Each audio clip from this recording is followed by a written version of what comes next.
face, beautiful one right here into the lip.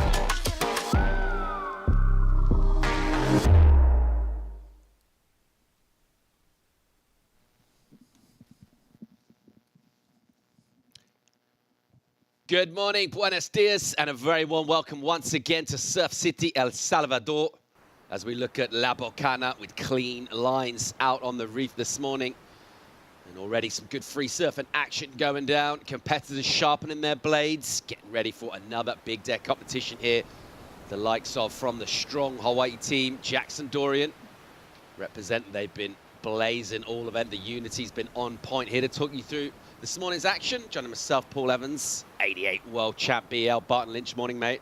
Morning, mate. Great to be here. The waves are cooking out there today. It's come up a little bit overnight. We've got the beautiful clean conditions in the morning, as we've had every day. Hasn't dropped under sort of 3 to 4 foot the whole event. Look at the size today, sort of 4 to 6 or bigger on the face. I suppose some great warm-up surfs happening out there, mate, and good vibes all round here at the 60th anniversary for the ISA. 60 years of contributing to the development and the growth of surfing, all the way up to the Olympic acceptance. And look at these performances. Ripping. Hans Odriozola right there. Defending champ. Spanish team have been standouts. There's the numbers for the day. It's absolute grom heaven out there. Delightful conditions, super smooth, a little more period in the swell. It's crisp, and as ever, it's balmy, a little warmer in the water than the air. Pretty similar, the two. Tide will be running out from high that was maybe an hour or so before dawn. So things will get low and peaky out the back. That's view of La Bocana. It's mainly been, we've seen a lot of less ridden, some good rides too. It's plenty of options out there for everybody. Yeah, that's right. Plenty of options, a couple of different peaks. The thing that I'm noticing as we see the surfers in that first heat, they're making their way out the back, preparing. What a heat this is. We'll have a look at Jackson Dorian in red from Hawaii. Eden Hassan from Australia, the style master. He's in blue. Rafael Barbosa, he surfed so strong in the previous round. Also Teddy Dag Billy from Sweden via Bali. So those four surfers will have 20 minutes. It's Repechage 6, Heat 1 for the under 18 boys. And only a couple of days, well, 2 more days of competition. We're close to medals here, Barton. Yes, tomorrow will be our finals day. Today's a big day. Today's the day where, a majority of the field essentially get cut. That's, to make it to today, what an event you've already had. You've been surfing for 8 days straight here in the beautiful waves of El Salvador. I hear you had a fun evening dancing a little salsa, mate. Had a little look around the town. Friday night, there's some really cool stuff going along, right along the beach here. Actually, right where our drone is about to pan around. And yeah, it's cool to go out and mingle, eat some pupusas. Yeah, there you go. We went surfing, and as we were driving home, and look at the schedule for today. What a packed day. El Senzal, a much shorter day than La Bocana, but still a lot of repechage rounds, a few main event rounds in there as well, 5, 6, 7, and then repechage 8. So tomorrow, finals day, and what a joy it's been to be back in El Salvador. Consistent waves here, eh? We had some fun waves yesterday afternoon. Yeah, can't say we're overly surprised with the level of surfing that we see. We kind of expected that. We knew a lot about these talents, but just the swell, the consistency, the size that's been there every day. Even the smaller days are a relative term. They're still overhead. It's been unbelievable. It's so true. And in the forecast, it said 3 to 5 feet. And ordinarily, they talk it up, right? And it's always kind of, a little more than what it actually is. We saw a couple of those faces in the warm-up. It's way bigger than 5 feet on the face. So the consistency is always there as well. Not to jinx us today, but the consistency is always there. Makes for really fair competition. I don't know too many other places where you could run 9 days of surfing and it not get under 3 to 4 feet the whole time you're doing that. Incredible. Very well named Surf City here in El Salvador. We're at a good stage of the tide right now before it gets really low in a few hours, around about mid-tide, just getting towards mid at the moment, so the water will run out off the reef. But at the moment, nothing really to talk about in this heat in terms of action. It's all about keeping that cool, patient headspace. Jackson Dorian's standing on his board rather than sitting on it. Always a good idea, mate, because you get your feet and you can move them in the wax and get the grease from the rocks and, off your feet. Black sand beaches here. It's kind of silty almost, so you can get that off and connect. And your back, when you're sitting on your board and the back stiffens up, the longer you sit, the stiffer you get. Maybe not when you're, in the under 18s, but when you're 61, it definitely does happen that way. Still waiting for our first action this morning. Repechage 6 for the boys. And no priority at the start of a heat, so surfers just waiting patiently to get in that rotation and get moving and build a campaign. First heat of the day come down pretty early. There's been a lot of free surfing go down, and it's quite a competitive lineup as well to try and catch yourself waves in the morning. Quite. This is an understatement. I did surf the other afternoon after the event with about 200 kids. And it was the most crowded surf I've ever had, but I was amazed at how sort of orderly it actually was for the crowd that was out there. It could have been chaotic, but Everybody kind of knew what they were doing, and it worked. And look at this one: Hawaii, Australia, Brazil, superpowers of surfing, and then Sweden, a new nation, building their team, building the surfers. Teddy, as you said, Bill, I've watched him surf since about 2019. I first saw him surf at an event I ran in Bali, and I was super impressed by his loose, kind of almost Mikey February type approach to surfing, where it's really just soft but powerful at the same time. A really lovely combination. Eden Hassan is another guy that I've seen and watched develop over the years, an incredible young surfer. Classy. Rafael Barbosa's been coming through this repechage round for a while now and just dominating and winning heat after heat yesterday. He'll be coming into this with a lot of confidence. And then Jackson Dorian is, obviously the son of the great Shane Dorian. Surfers having a look here, Paul. All right, we've got our first action of the morning. It's Hassan, the Australian, with a wall from deep. And there's a real nice clip off the top, which will go a little straight leg on the landing, rocked off his heels. So what looked to be, for him, the relatively routine backhand whip into the lip goes a bit wrong. Yeah, I wonder if it was a little bit early, because it looked like that wave did race off pretty quickly when he got to the bottom of it. And so perhaps, we'll see it here, this is a good angle for us to tell. Pumping and driving, gets that first lip line snap, free falls down. No, most probably, well, it might have taken a little while, especially with the straight-legged ending to that turn, as we see there, and just the weight went onto the front foot. You saw that back foot kind of move underneath him, destabilised his point of balance and fell off. A missed opportunity there early for Australia. Yeah, he's been unbelievable throughout his heats in this round, posting big numbers. Start of a heat, you wait a while to get a wave, and then you eventually get when you go incomplete. And that'll be all part of that mental strength that he needs to show, and he'll get himself another wave straight away here. And a couple of really nice wrapping turns in the pocket. There's a third to finish. So in terms of that minor misfire that he got when he fell, great way to clean that up, answer straight back with 3 turns. Yeah, absolutely. And a smaller wave, so that would be the restricting element of that performance. But the surfing on the wave face was top notch, and be a really good gauge, a good one for the judges to set the scale in this heat. Dorian will have a look at it right here. He'll try and come from behind. A little bit of white water just holds him up initially.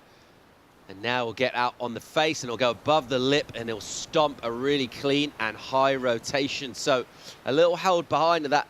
He would have liked to tee off on the first section, but because he was back, I think, gave him that section to aim at, didn't it? And he got some speed and saw a lip and went, yes, please, I'll go above that. And he knew it wasn't going to be a score without something of consequence. A re-entry there wasn't really going to do anything for your base score line. So he comes around because of this sort of wasted time behind the whitewater, sees the closeout, knows he needs to go big to turn it into something of consequence, does exactly that. Beautiful clean rotation. So we've got a score coming for some backhand re-entries on a smaller wave. Great scale setter, and then the big air. Already the standard of surfing in this seat, you can see how good this is. There's a wrapping turn from that smooth rubbery style from Teddy the Swede, and then off the top with the snap. That rail going all the way back as he swings and carves up.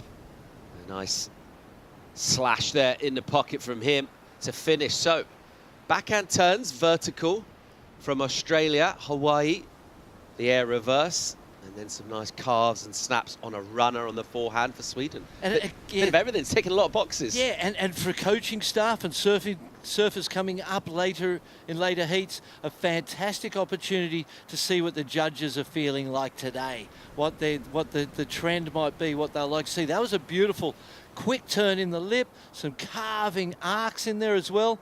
The only sort of downer for this particular ride is that it tapered right off, gets a nice little, drops the back arm there to add some variety as 6 comes in for Eden Hassan's wave. Good score for a smaller wave, and here's the air, beautiful, gets the grab. Clean, it makes it clean as a whistle. Judges still considering that. Slower start for Brazil in first priority now. And some lines approaching. These morning conditions are beautiful. 7-1-7 for the air. So, we did say that the smaller wave of Eden Hassan's incredibly beautiful surfing. And that first turn, the way he drove out of the bottom into the lip was like, it was better than I expected. So there was some elements of surprise in there given the quality of the wave. And so 6 feels right. 7-1-7 tells us something very big. That is 3 backhand re-entries didn't match 1 air. And that's some encouragement for that type of crazy out of the wave, into the air type of surfing. The technical surfing of Jackson Dorian rewarded with his first ride. He made it look easy. Stomped it super clean. 7-1-7 for him. Just on the airs that we've seen so far in this event, hasn't been a maneuver that our surfers have gone to a lot, relative to probably a lot of events they surf. And it feels like surfers we'll try and use that maneuver to get big points. Maybe just sort of saving that, holding it back for the later rounds. And that's where we are today, penultimate day of competition. Jackson Dorian, that's 7-1-7 after a pretty sluggish start to this heat. First 4-5 minutes, nothing happening. Everyone just sitting there kind of stewing on it. And then really cool to see the variety go down 3 different approaches, dictated by the wave really, rather than anything else. It's all about reading those waves and riding what they offer. Jackson Dorian will have a look at left, and that one will be soft and slip under. We're getting down towards halfway. We're still waiting for Barbosa, which surprises me a bit. Yeah, normally the Brazilians, they're frothy. They're a frothy race, and they like to get going early. 5 drops for Teddy Bill, and that's a reflection, I suppose, of the kind of easy pace to that wave. There was nothing dramatic, nothing too exciting. Beautiful carves and arcs. But again, I see really good information as we see Romeo Chavez there for Colombia getting his jersey. Kekoa Hummel next to him. Germany, Colombia, USA, and Israel coming up. But yeah, so, the 5, the 6, and the 7 all kind of indicating something. And the easiest road to the big score, although it's not as easy to do, though, and rightly rewarded, is that air. So, you don't need the best wave out there to do that air. The wave of Shane Dorian's wasn't so great. Hassan. Beautiful, clean face for the Aussie. And he'll go and carve down here onto a tight inside, into the lip. And again, it's smooth and polished, not throwing loads of spray on those hits, but what a beautiful wave. And he paddled into that thing, just looked dreamy. Oh, looked like you're on a surf trip, not at a competition. And so that's going to back up the 6 and put him in a 2-wave situation around the halfway mark. That would be the goal, A wave every 5 minutes is a minimum you would want to try and aim for. Give yourself 4 chances. If you can bank the first 2 early, as Eden Hassan has done here, then you can get crazy on those next couple. So he's got 9 minutes left to show us something more. But I love the little carve down out of the snap. We'll see that on the replay. Still Brazil kind of, I'm getting nervous now for Rafael because still 8 minutes 40, a lot of time. Look at that perfect triangle of whitewater delivered here at La Bocana. Yeah, Barbosa's been very quiet so far, hasn't found himself a wave. That's really surprising. He's running out of time here. We'll have another look at Hassan. Up into the top, little loss of control, but it was critical. Carves it down and just realizes that, hey, I've got to get the work done. I don't want to get stuck behind. I'm going to, pull the cut or cut the carve short and then drive right up into another couple of re-entries to finish off the ride. I feel like that's, it's going to be better than the Swedes' right-hander. A little more critical, a little tighter the turns, and it ran off a little faster. Third wave there for Hassan, the Australian. See where that number puts him. He'll go to the lead for sure. He got a 6. Prior to that, just the 1 in the scoreline. That'll be gone. There it is. It comes in a 6.1. So as you thought, it is an improvement versus that 5 that we saw from the Swede, Billy. And I can't believe Barbosa's been inactive for this long. Well, you and I saw the Brazilian coach Paulo Moura yesterday before we went for a surf, and he was at where he is staying, as we see the Instagrams there. Team captains, Malia Lima and Rylan Beavers for Hawaii. Jackson Dorian. It's been really hot here in El Salvador. It is hot, isn't it? You and I were melting yesterday afternoon, but we looked across to our left as we see Jackson Dorian going for a second ride. All right, look at this. Great looking face in front of Jackson. And there's a nice wrap with a bit of authority, and he'll gather himself off the bottom. He'll lay back, push that tail through the lip line. So that'll be a good second number for him. Meanwhile, bit of a bomb here. Hassan, what's he got to do? Ha! Gets a really cool spin down to the flats. Just airs that one down out of the top. Great control from him. And he's really surfing, basically mixing up according to what the wave's offering. So really surfing with that natural flow and not trying to sort of premeditate his maneuvers. And it looks really loose and natural on the face of the wave. Thinking about his sixes, will there be an improvement for that? Yeah, I think 100%. I'm thinking about Jackson Dorian's 717, and that was, in my mind, that was a better air. It was a sort of awkward section. It was kind of forced almost, but the rotation was amazing, and where he landed to come out of that and keep his momentum into a couple more turns was impressive. Brazil, where are you at this point in time? Because all three other surfers getting some action going. Here's the replay. Watch this first turn. Drives a carving arc, whips it at the back end. This is a beautiful layback. Big spray thrown. Exciting stuff. Feels like Hassan and Dorian really staking a claim here. Pumping from deep. Big section in front. Hard air to make, but he landed it so solidly, so cleanly. That board looks sharp and fast underneath him. The Australians in general, from what I've seen, is that their equipment looks so on point. They look on point, but to facilitate it, so does their equipment. Barbosa here gets in on the action with just over 5 to go. Oh, And a little bit of a soft section. He has to wait to go to the lip, but he'll get there, and he will hang on to that, and that's an important wave for him. He needs to get back out there and get another, because there's going to be scores coming in. Let's see where Hassan goes with his fourth wave. Almost like a sort of functional air, wasn't it? Once upon a time, that would have just been a floater down to make the section. Yeah. And him maximising the opportunity of the wave there with that verse. For me, that's the best manoeuvre, single thing of the heat, the most difficult of the lot. Jackson's air was fantastic, but it wasn't quite as difficult as that. The section was a little more obvious. That was, as you said, that was more a floater section to get around and then do something on the wall on the other side. So completely utilised the opportunity that existed. And it was because of the base he'd created with the 6-1 and the 6 that allowed him to throw caution to the wind in that moment. If he'd fallen, no biggie, because he'd already got those scores.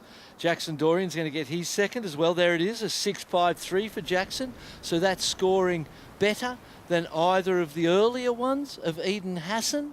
Takes him into the lead. 6.7 from the judges for Eden Hassan's last air. I just feel like it was a difficult air. The landing to flats was impressive to me. Judges not seeing it that way. Very close to Jackson's, I suppose. And then after Eden's air, there were a couple of turns to consider and add to the performance where Jackson's only had the air. Here we go, replay. Out into the flats. He didn't project so high, but he projected out. And they're always the difficult ones, really, because you're landing into the flats and not onto the, that slopey ramp of the wave face. Jackson Dorian in the lead in this one. Eden Hassan in second. Here goes Hawaii in the form of Dorian with a concerted paddle effort on a softer wave. And he is fading into a left here, and it's soft to begin with, but he's loading up here, and I think we know what's coming, and he'll go with a backhand rotation, just not quite maybe the speed to get that board whipped around. Meanwhile, important wave for Sweden. Teddy, as he whips one on the backhand, makes room by opening up that stance, and then getting a lot of amplitude in the turn, getting a big hit, a steep section, and he liked it.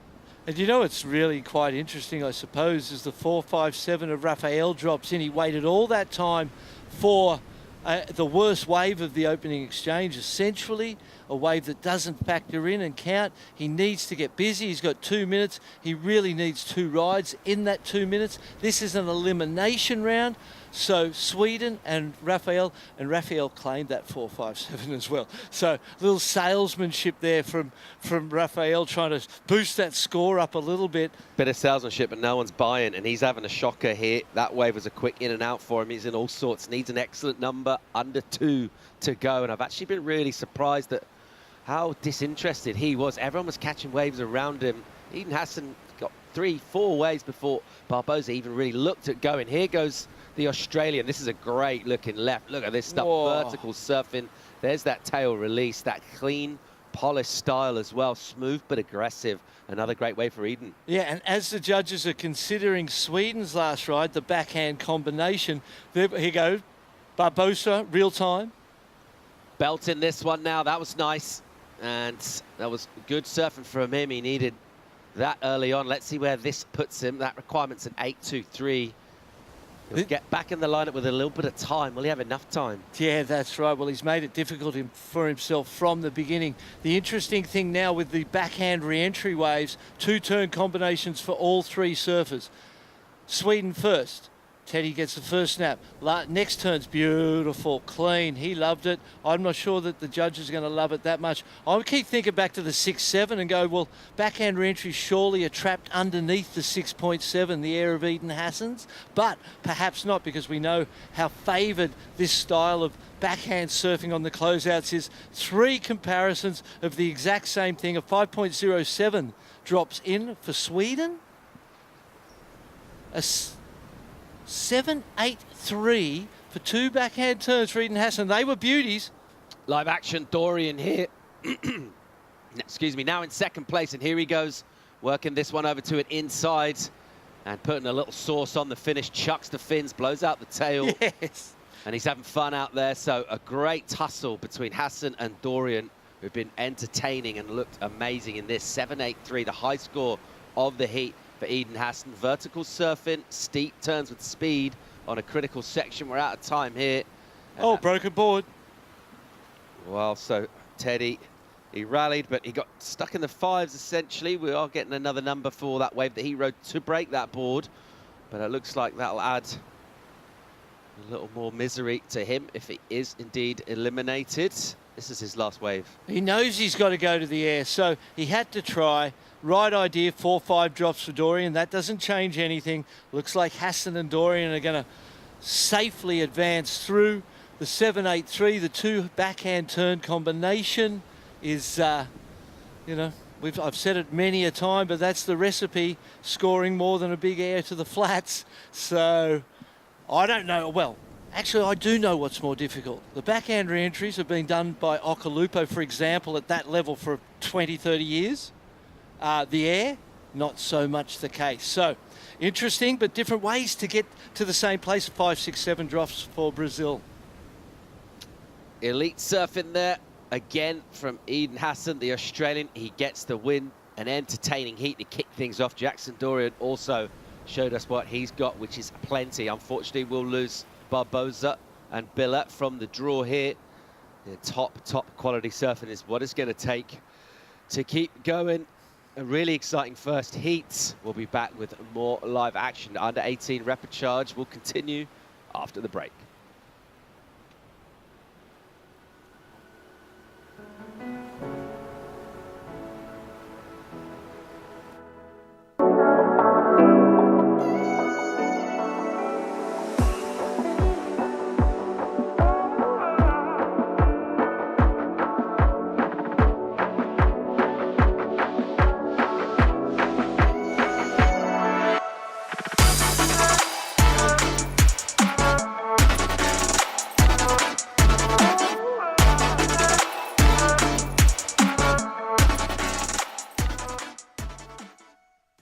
There's a right time for everything.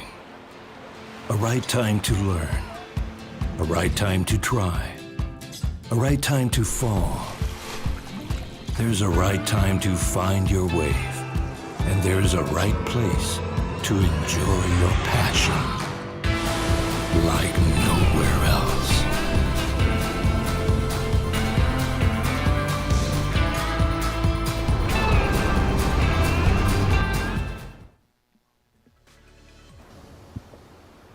An exciting morning already here at Surf City, El Salvador. Boys, Repechage showing up with the talent and a blistering pace to that first heat. It was just a sluggish start to it, and then it really fired up. Great numbers dropping in, very entertaining indeed. Let's check out Romeo Chavez of Colombia, Koa Hummel from Germany, Kai Kushner of the USA, Ido Hajjaj from Israel, and another tough heat here. I don't know how many times Kai Kushner surfed so far at this event, but it feels like a lot. It does, and for Rafael Barbosa, Teddy, Billy, we congratulate those guys on their event. Lost to the event there in that last repechage heat, opening heat of the day. They gave everybody some great information. The judges' responses to surfing there will influence the way the day plays out for coaches and how they direct their charges and how to deal with the conditions on hand here today. And Germany, Koa Hummel. Germany is one of those nations really starting to stake a claim into that top 10 of nations around the world. A lot of work, a lot of time, a lot of effort and potential finance being invested in surfing for that country, and we're seeing the results of that. Yeah, major investment from them, putting the infrastructure in place, working with top coaches. Had a house in Tahiti for well over a year now. Preparation for the Olympics, which they will need with their participants in that event. We're watching the Israeli there, getting a little stuck. And so they've rented a house there for a year now that German surfers can go to, stay at and practice at the Olympic venue. And did that before they qualified athletes, just in case they did. They wow, optimistic. Manifested on that vision. Let's go down and hear winner of the first heat, Eden Hassan, is with Rachel Tilley. Thank you so much, you guys. Eden, an amazing job out there. You built the house and you got so much energy out there. Talk to me about how you're feeling. Yeah, I'm feeling good. Conditions are really nice, and I just felt like I was building a house kind of, and just getting a couple scores, which is nice. Yeah, well, that's the building the house reference is going to take multiple forms today because you have more heats to surf today, potentially 3 heats in total. How are you feeling about looking at such a large day of surfing? If I just kind of rest and keep myself composed and not get too excited and stuff, I'll hopefully get the 3 heats done and onto tomorrow. So that's the plan. So what's one meal that you're gonna eat today? Is there a go-to competition day meal? I don't know. There's a lot of good breakfast back at home, back at the place, but I don't know. I'll just say probably some eggs and stuff, but get some protein. Well, that sounds really good. It's middle of the night in Australia right now, but I know you have family up and watching. Is there anything you'd like to say to them? Just hey to everyone back at home, and thanks for watching, and happy Mother's Day for Mum back at home, and shout out Fletcher here with a haircut, got me with a fresh fade, and I was stoked with that. Feeling fresh out there. Well, you're looking fresh, so congratulations, well done, and back to you guys. Yeah, thank you. Thank you, Rachel. Stoked Eden Hassan. This is like a mellow kind of character, taking it all in his stride, aiming to go big and go deep, and hopefully still be alive tomorrow, see where he can go towards getting a gold medal for his country of Australia, who've been outstanding so far in this competition. They'll look to continue that today. An important day here, crucial heats, a lot of surfing, several reps to do. It's going to take some energy, BL. Yeah, it's going to take some energy, some focus, some management of that energy, and your diet, your responses to the heat of El Salvador and how you stay hydrated, all those things coming into play. But nothing beats a strong desire, and that young man has got a strong desire. It was a fantastic opening heat, and his surfing is just all class. Just really smooth, really fast, clean on the rail. That was a great heat. All 4 surfers should be stoked. Long way to come in an event, all the way to the second last day. Here goes Hummel from Germany with a look. Softer wave, not a lot on offer. An interesting choice there from Kai Kushner. Not sure what he thought he could see there. Didn't seem like there was much available. No, and 4 on the previous closeout. We saw during the interview this man here, having a look at this one, go for a big air and the back foot slip off. It was they're a dangerous situation when that back foot slips off and the front foot stays on the board. I had the same thing happen, but not doing an air, doing a floater. old boy style and tore the hamstring off the bone. So there's consequences to that type of surfing. Kai Kushner drifts out the tail and controls it with so much power and incisiveness in his surfing on a smaller inside wave, and absolutely gives that the treatment. And how would you said it, incisiveness? How was the sear and the carve on the wall that was frothy and white watered as Australia celebrates Eden's victory there? Yeah, that he had no right to sear and carve those backhand off the tops through that white water so cleanly, so precisely. Beautiful surfing. He's looked like that all week, hasn't he, really? Yeah, he has. He's been relentless. That's his third wave already, so a clear strategy as well. And we saw him paddle for that softer right before, but he just wants to catch waves out here. I think it's probably pretty smart. Maybe he saw what happened early on to Barbosa, the Brazilian, who's been outstanding in the early rounds, and just went to sleep out here, waited way too long, made it difficult for himself. Kushner doesn't want to do that. And building his score here, 5-1-7 on not much of a wave, so good tactics from him, paying off. His scores are heading in the right direction. He's in the lead right now. There's loads more quality to come from him, though. Here goes Israel in the form of Ajaj, and he'll belt one for his first turn, and then he'll make a little room to do that with a little look back as well. He's got some power, this guy. He sure does, and we sure have seen a lot of look backs, a lot of claims. Hey, seen a lot of claims this event, mate. More than I may have ever seen. The young kids just driving their passion for success, looking back to the coaching staff, looking for support, emotional response from them one way or the other to give them an indication of how the ride was, or looking to the judges going, hey, come on, give it to me. 183 and a 1 previous, so that's obviously his best score of the heat so far. 5-1-7 for Kushner in this wave. I'm calling this wave's most probably a 4 in reality, and he surfed it up. Watch these two turns. The next couple here. This one, boom, look at the spray. Look at this, boom. Such clean, fluid surfing on a tiny little white watery wall, but just made it look so fun. Bigger wave. This is going to be, I imagine, the best score of the heat so far. The 5-1-7 from Kais, he surfed it up, but we know two-turn combinations score really well. Whoa, nice drifty rotation above the lip there for Ido. He'll throw that one away. He does get the high number, though, for pride of that. 5-3-3 for him. So in second place, and just trying to work on that 183 now. Meanwhile, Hummel, Chavez have been silent in this, have not got involved. And their watching score's been built around them by the likes of Kushner and Hajjaj. So much easier when you don't have priority and you don't have to wait, because when you've got it, there's this sense of obligation to turn it into something of value, because it in itself is so valuable. And so there's this pressure that comes with it. We saw that take its toll on Brazil in the last heat, and it's having an impact halfway through now on Colombia and Germany, because they just haven't got started. 10 minutes gone, not a ride on the board, but they're in that priority position. No, not decided between them, so they're both in an equal kind of right of way, and you'd want to use that as soon as you can. But again, once you've waited 10, there's this I'm going down with the ship type of mentality where you've got to wait and make it count. Little in and out, doesn't matter. He's busy, isn't he? He's on that right, and he's seeing runners, and he wants to just keep catching them. Smart tactics, I reckon, from the Israelis. Going all right in this so far. He's got one good mid-range number. Here goes a first participation from Hummel. Didn't get loads on that first time. What's he got to finish with on the inside? There's a nice little redirect off the lip. Maybe not the most explosive surfing we've ever seen, but a reasonable way to get yourself in there. Here's your heat leader. Look at this right hand, a massive hanger on the backhand, and recovers that turn. It kind of gets tubed backside on the recovery. I don't think that was the plan.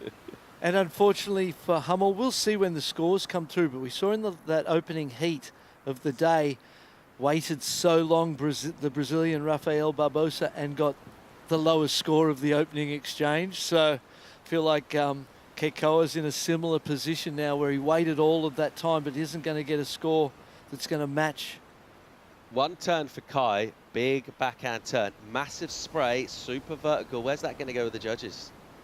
I think there was, it's just the loss of control into the tube, and for me that's a throwaway. One backhand re-entry, 3 perhaps, and it just, in the context of the quality of surfing that we've seen and that we will see, you go too high on one backhand re-entry on a closeout. Where do you go when we see the crazy stuff as the day goes on? 8 minutes to go in this. The American Kushner has built himself a little bit of a platform, but he's not miles ahead of the pack here. So there will be numbers to chase down. Just comes in as a very small throwaway. A 1 it comes in as. Yeah, and I think in the judge's mind, they just threw that away, in a sense, but it definitely was better than a 1. It was a nice turn. It was a quick answer just to move on and get focused on what's happening, because whether it was a 1 or a 3, it doesn't matter. It's irrelevant anyway. All right, a little paddle out the back here. Here goes Kushner again. And there's another backhand turn, just the 1. There's no way that was incomplete, but it is just the single solitary maneuver. Here's Hummel on a softer wave. He's not found energy. And the contrast between that wave running away on the right for Kushner with a soft left for Hummel. He needs to rethink tactics here. He needs to find quality. Chavez, where is he? He's still waiting for, I guess, some kind of dreamy left to come through that isn't really there. It certainly hasn't been in the last 13 minutes. And leave yourself just 7.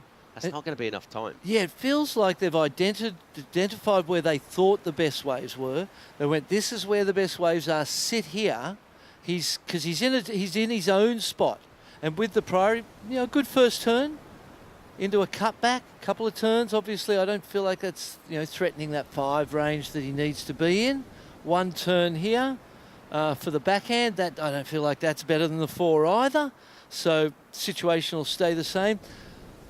Chavez just still sitting where he wants to sit. He's paying no attention to his opponents. He's not using his priority in a defensive way at all. He had a plan of what he was going to do, but he's been inflexible.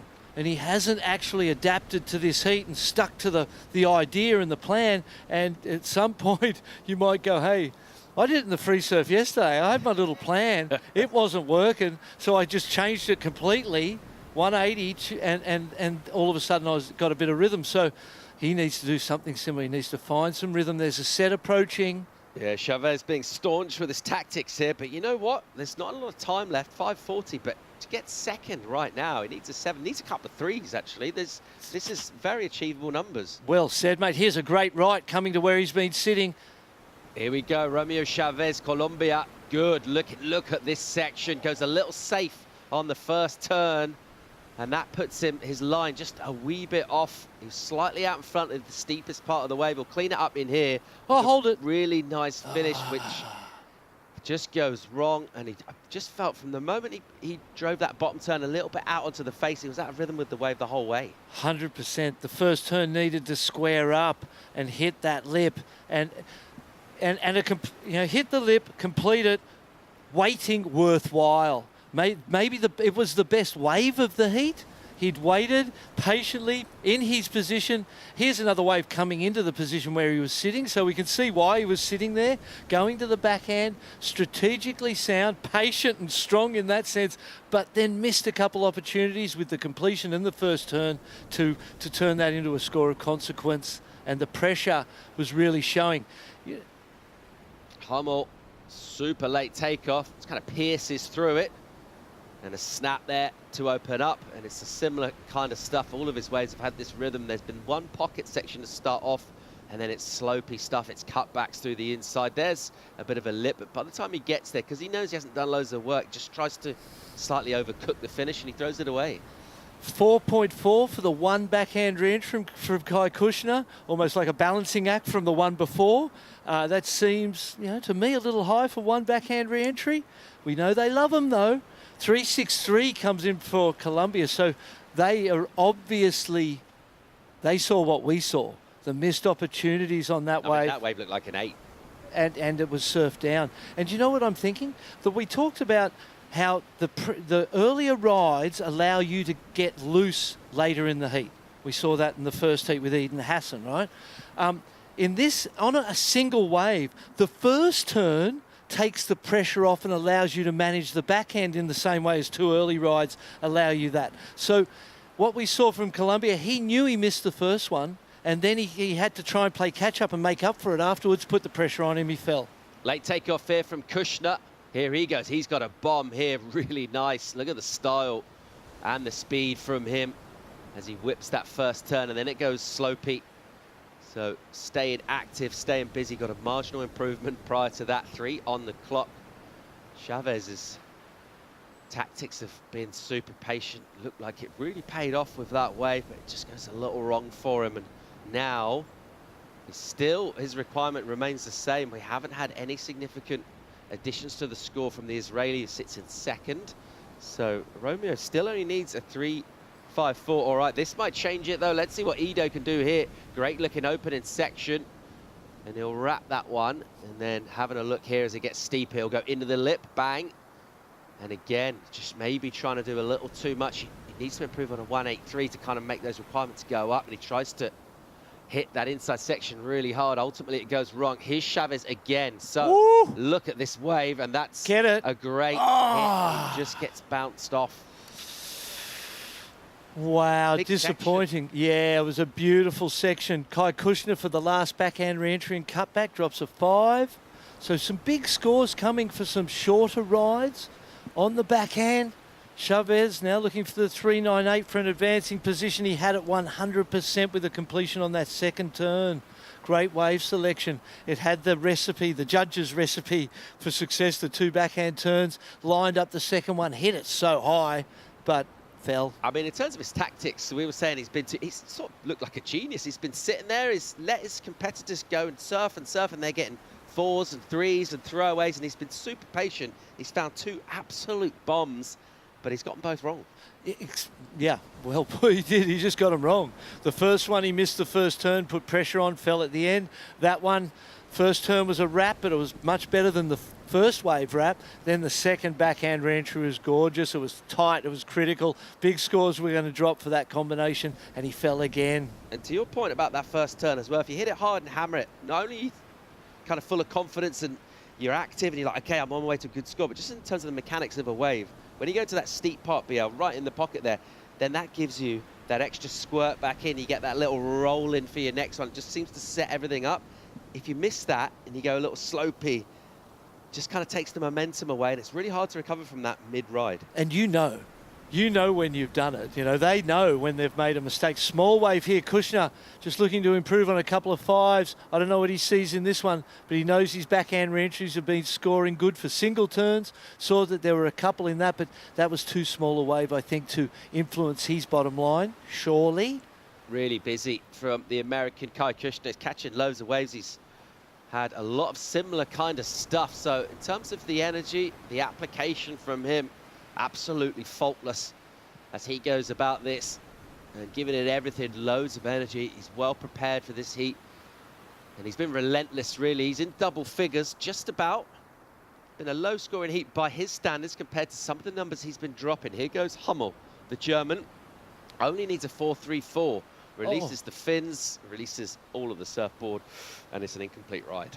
And when you're on a wave like that, a small wave, every wave actually has a score before you even take off. It is what it is. And you can surf it up a little bit or surf it down a bit.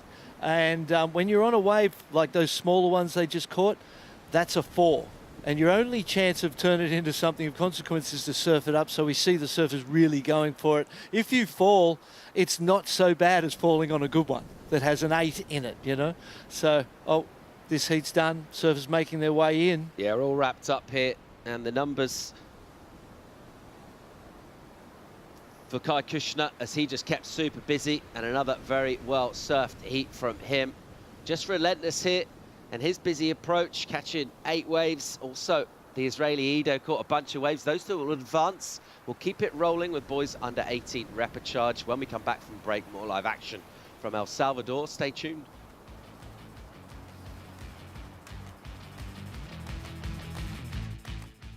Bienvenidos a la tierra de anfitriones. Aquí somos los campeones del mundo en hacerte sentir especial. Te compartimos olas, volcanes, pueblos históricos, y te aseguramos una experiencia de 5,000 estrellas. Porque esta tierra tiene más anfitriones por kilómetro cuadrado que cualquier otro país del mundo. El Salvador, tierra de anfitriones. There's a right time for everything. A right time to learn. A right time to try. A right time to fall. There's a right time to find your wave.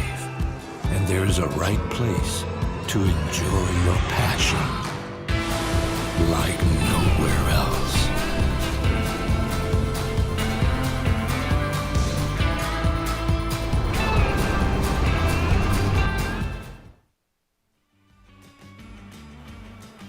Welcome back to Surf City, El Salvador, ISA World Juniors. We're getting close to the pointy end of competition here. Penultimate day of action from a massive event. And we're enjoying the action, some big statement performances. And it's all about staying alive. Multiple heats to surf in this under-18 repechage for the boys. Paul Evans alongside Barton Lynch. And already this morning we've seen a bit of everything. Some airs go down, some power turns, some great looking waves in the water crucially. And here, 20 minutes for surfers to post 2 numbers and press the panel. Yep, it's first 2 heats, sort of different approaches. The initial heat was kind of, there was a lot more aggressive, radical type surfing, some big airs, and then that last heat kind of settled down into just more traditional type of surfing. Look at this section. The American Benji Lang here hits that one. He's a big tall guy and he's got a runner and he'll belt that and he'll hang on to it as well, and look how much it means to him. It means so much. He's been in this repechage round for a long time now, but just enabled him to find his best form.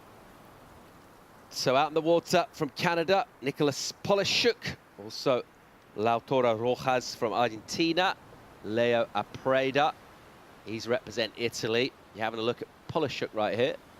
On the replay, wraps it back. What's going to happen? Double up on the inside. Big turn coming for sure. Floats it, makes it. That's another one of those manoeuvres the judges will love. They'll lap that up. What a great opening ride. What a great start from Benji Lang and Nicholas right there. Here we go. Oh, catch of that rail. Slides the tail. Cuts it out. Felt a little awkward for Leonardo. And this, look at this section stand up. You knew there was money in this backhand re-entry. Beautiful. This next turn coming from behind the whitewater has to get there quickly as it closes out fast. Both turns weren't too flary out of the top, kind of just placed into the right places, but they definitely were in the right places. Here goes Rojas. What's he got for us? Some glassy, smooth face, and then suddenly deeper water wave disappears. Tell you, that last right that we saw from Lang in replay looked like lowers, really pumping day at lowers, didn't it? It so did. And then you consider all the cobblestones along the shore, and it's a very similar situation, rights and lefts. 5.83 drops in for Canada. I'm kind of surprised by that. I thought that floater might have, wrung a little more out of the judges, because it was critical, and we've seen those type of free-falling, big critical section, like it was a gnarly section, and you saw it doubling up, and it was like, oh, this is one that could break a leg if you land it wrong, you know? It's hard to get the flats here, isn't it, as well? We've seen that throughout this competition, going from the lip down to the flats hard with the power, just the sort of unique mechanics of this wave. It's a technical turn to do, reasonable start, decent really, 5.83 actually, a good mid-range score for Canada. And the number for Lang is in 6.83 for him, so that big backhand wave with a massive double fist claim on the end. 6.83, solid for USA. Yeah, 2-turn combination. In my heart of hearts, cynical heart, I was like, oh, this might go to 8. Who knows where this goes? The 2 turns makes the recipe. The judges restraining themselves a little bit there, coming in just under the 7. That felt right. It was a big wall, a big face, so the judges spread here.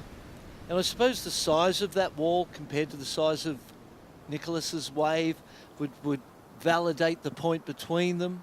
The 2 big turns for Benji Lang.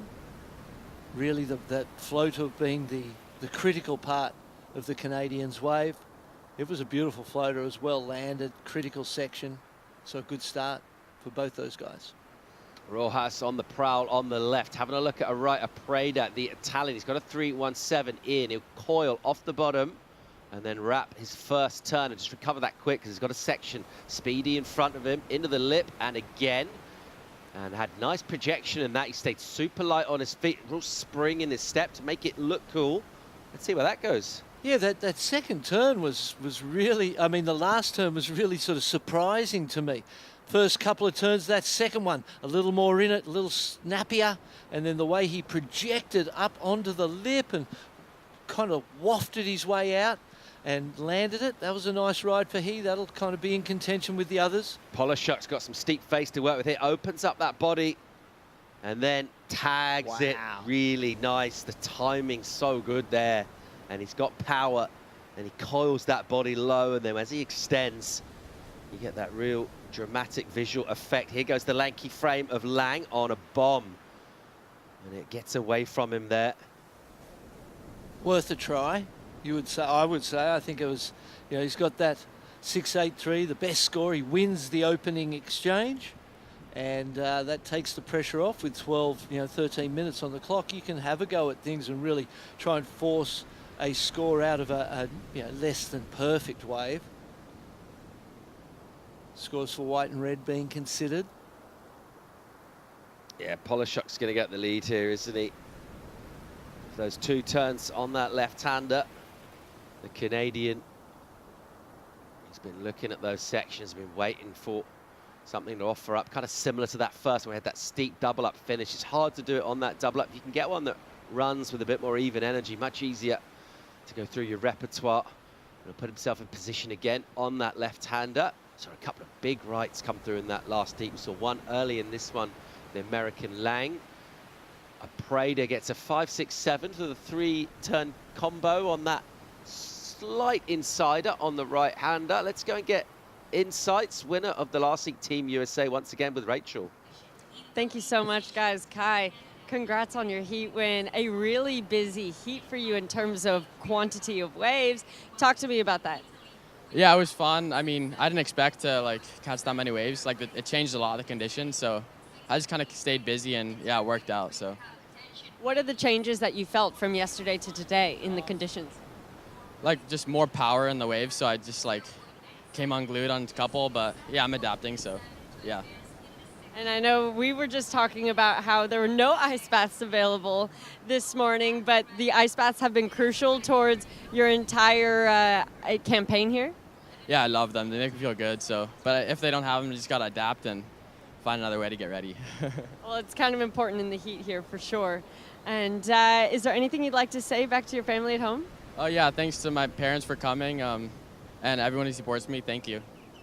All right. Well, you have 2 more heats potentially today, so there's a chance we'll see you back here. Yeah, going to go ice bath and get ready. Sounds good. Back to you guys. Thanks, Rachel. Under 11 minutes to go in this. Polishuk gets a good number, 6.53 for that last left-hander that he rode. And at the moment, the American with the high score in the heat, Lang, down in third. That's because he's sitting on a 0.93. Still got plenty of time there, Bill. Doesn't need to panic. No, 10.5, heaps of time. And tide drawing out this morning to around 11 o'clock low, so it'll continue to draw out. Be interesting to see the impact of that tide going out on the consistency of the sets. That'll be something that the coaching staff will be considering and monitoring and trying to understand. Live action here goes a Prada. And look at this wave. He is driving through sections here with so much power. Crisp surfing, a little catch on that section. And then possibly as a result of that, gets it a little wrong for the finish. And there was another turn where the rail looked to slip a little bit too, so. Here goes Team USA.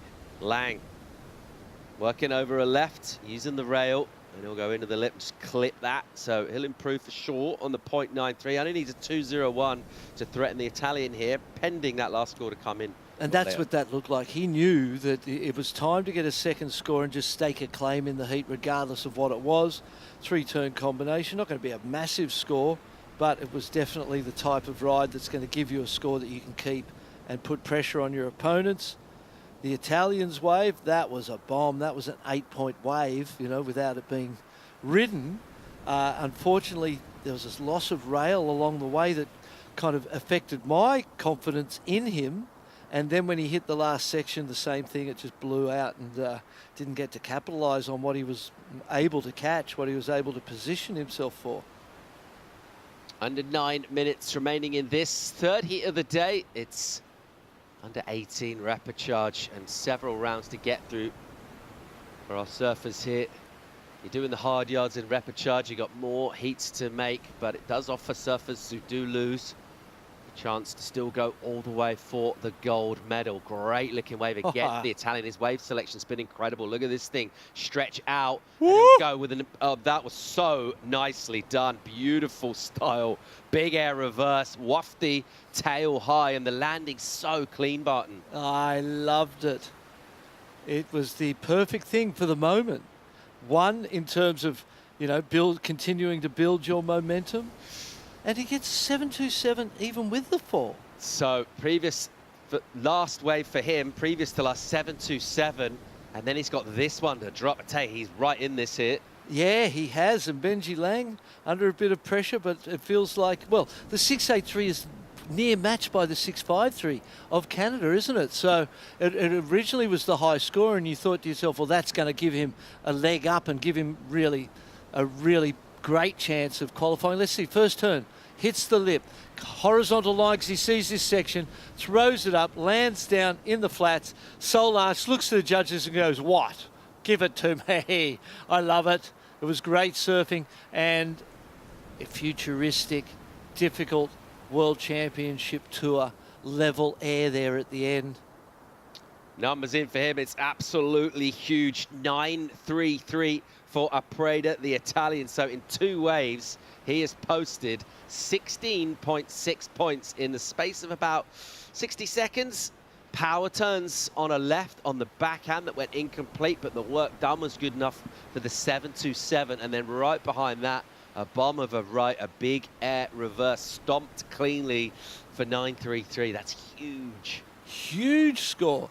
And again, I keep getting kind of caught off guard. Look at this beautiful right for Benji Lang. Yeah, important wave for the American here. Swoops back, puts himself in the steep pocket, and then he'll slice one off the top.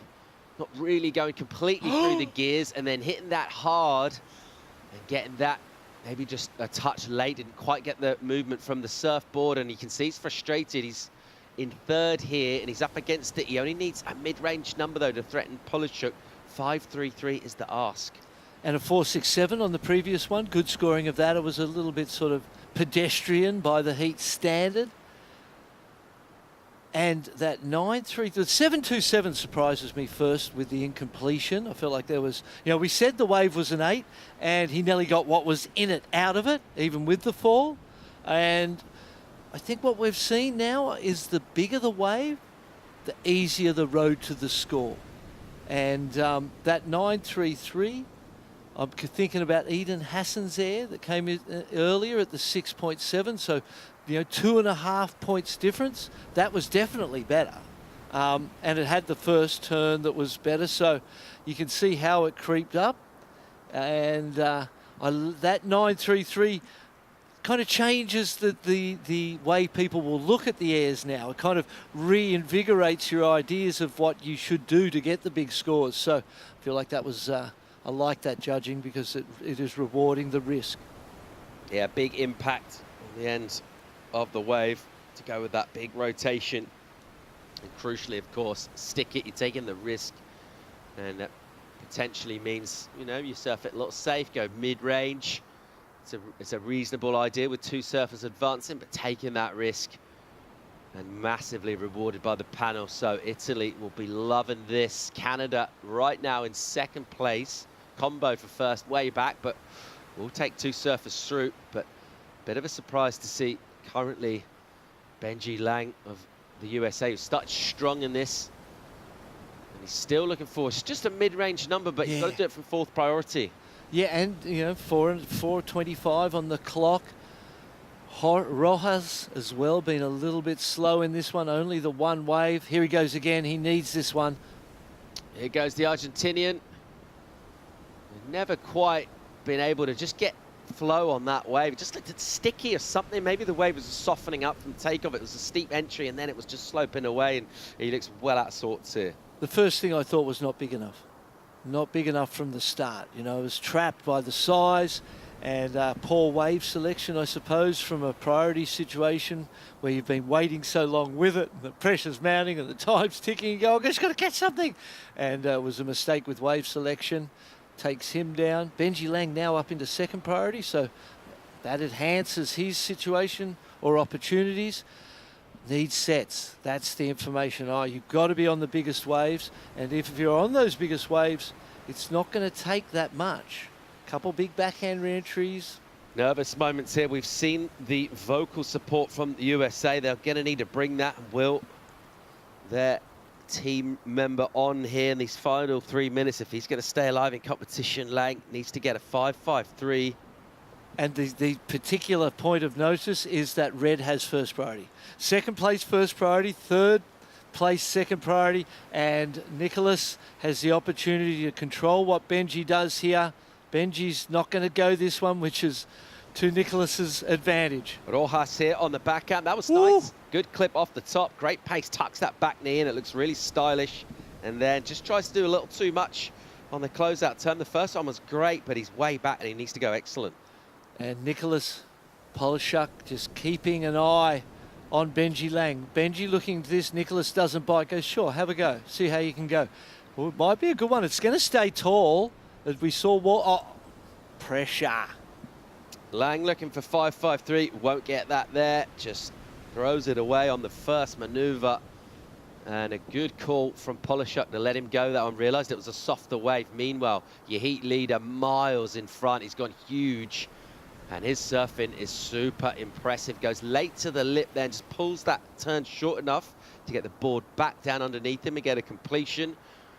And what a way to make it through a tough heat with just absolutely massive numbers and taken to the air. We were speculating that we might see a few more at this stage of competition, partly because of the quality of the surfers that's still going. Yep. But partly, of course, I think you've been talking about that all week. It's been a really interesting point. I think surfers have been holding a bit back, and that feels like a smart thing to do. Yeah, definitely. And when you look at the Italians, he went 3.17, up to a 5.67, up to a 7.27, up to a 9.33. So constant progression, you know, towards a near perfect score with a 9.33. It was a massive air, and it was great to see the judges get excited about that. Ideal scenario, you go out and you blaze into the excellent range from the very first set that comes through. But if that doesn't happen, you need to panic, throw away your strategy, and building up that score throughout, keeping a cool head, and basically saying to yourself, having the confidence to say, there are opportunities, they will come to me, I will get 2 opportunities in this heat. When they come, I just have to perform. That's exactly what he's done. Yeah, absolutely. And still Red sticking right by third place and third priority. Benji Lang left here. Will Red, no, holds on to his priority, still decides that, hey, he needs a 5.33, but this is a smaller wave, and I don't think he's getting it on it. Lang on the inside here, first turn, snap off the top, and he's fallen off too many times in this heat. He's been getting relatively routine maneuvers, and he's going incomplete on them, and that'll be it, I think, from him with just 30 seconds. I'm not sure he'll get out the back. Here's a bit of a victory lap wave from Apreda, and he'll throw up another air here, but he's been in full flow in this, and in the space of about a minute, dropping 16.6 points with a left and then a right. And that's a brilliant performance for Team Italy. They'll be absolutely stoked. And a name we don't know loads about maybe coming into this, Leo Apreda, not one of the huge kind of standout names in terms of if you just look on paper and in terms of reputation, but what a performance he's laid down. And guaranteed Leonardo Fioravanti, same nation, representing same nation, same first name, would be a big inspiration. There it is. This heat is done. What an effort from Canada too to hold on to second. Got that lead early on his first 2 rides, or that advancing position, and was able to hang in there the whole heat. Brilliant performance from the Italian. This air hit got himself a solid 9-point ride. Electrifying performance. We'll keep that rolling here. We're going to get a quick commercial break. When we come back, we'll bring in Shannon and Mitch for the call. Stay tuned.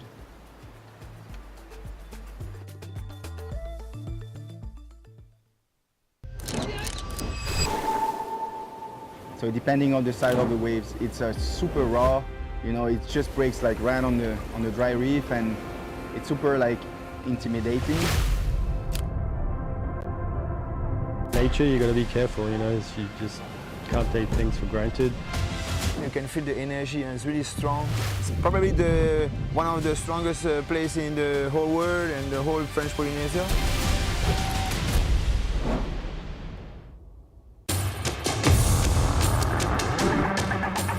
It's one of the biggest goals and one of the biggest dreams.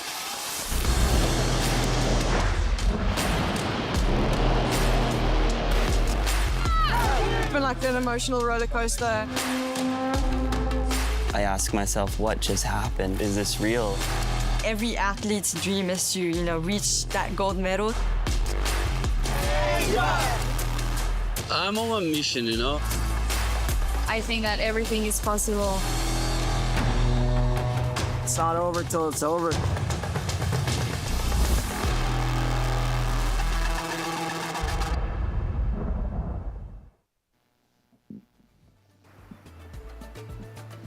Welcome to day 8 of competition for the ISA World Junior Surfing Championships. Alfonso Pito of Portugal drives up into the lip for his opening re-entry, sets it up for big snap, and down the line this wave has a great looking wall to finish with.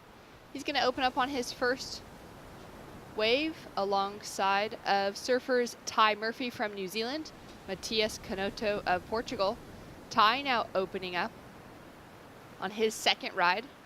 Quick re-entry to start, throws it up for the second, and he'll take a fall. Alejandro Bernales in the lineup as well, so 2 surfers out of Portugal, 1 from Peru, 1 from New Zealand. Shannon Hughes along Mitch Salazar to call the action, and beautiful conditions today. Yeah, buenos dias, Shannon. Pinto from Ericeira, the kid of Rips. We saw the right there, and Matias Canoto yesterday had an absolute dominating performance in the afternoon. Ty Murphy so far has competed well, and Bernales coming out of, a powerhouse from Peru.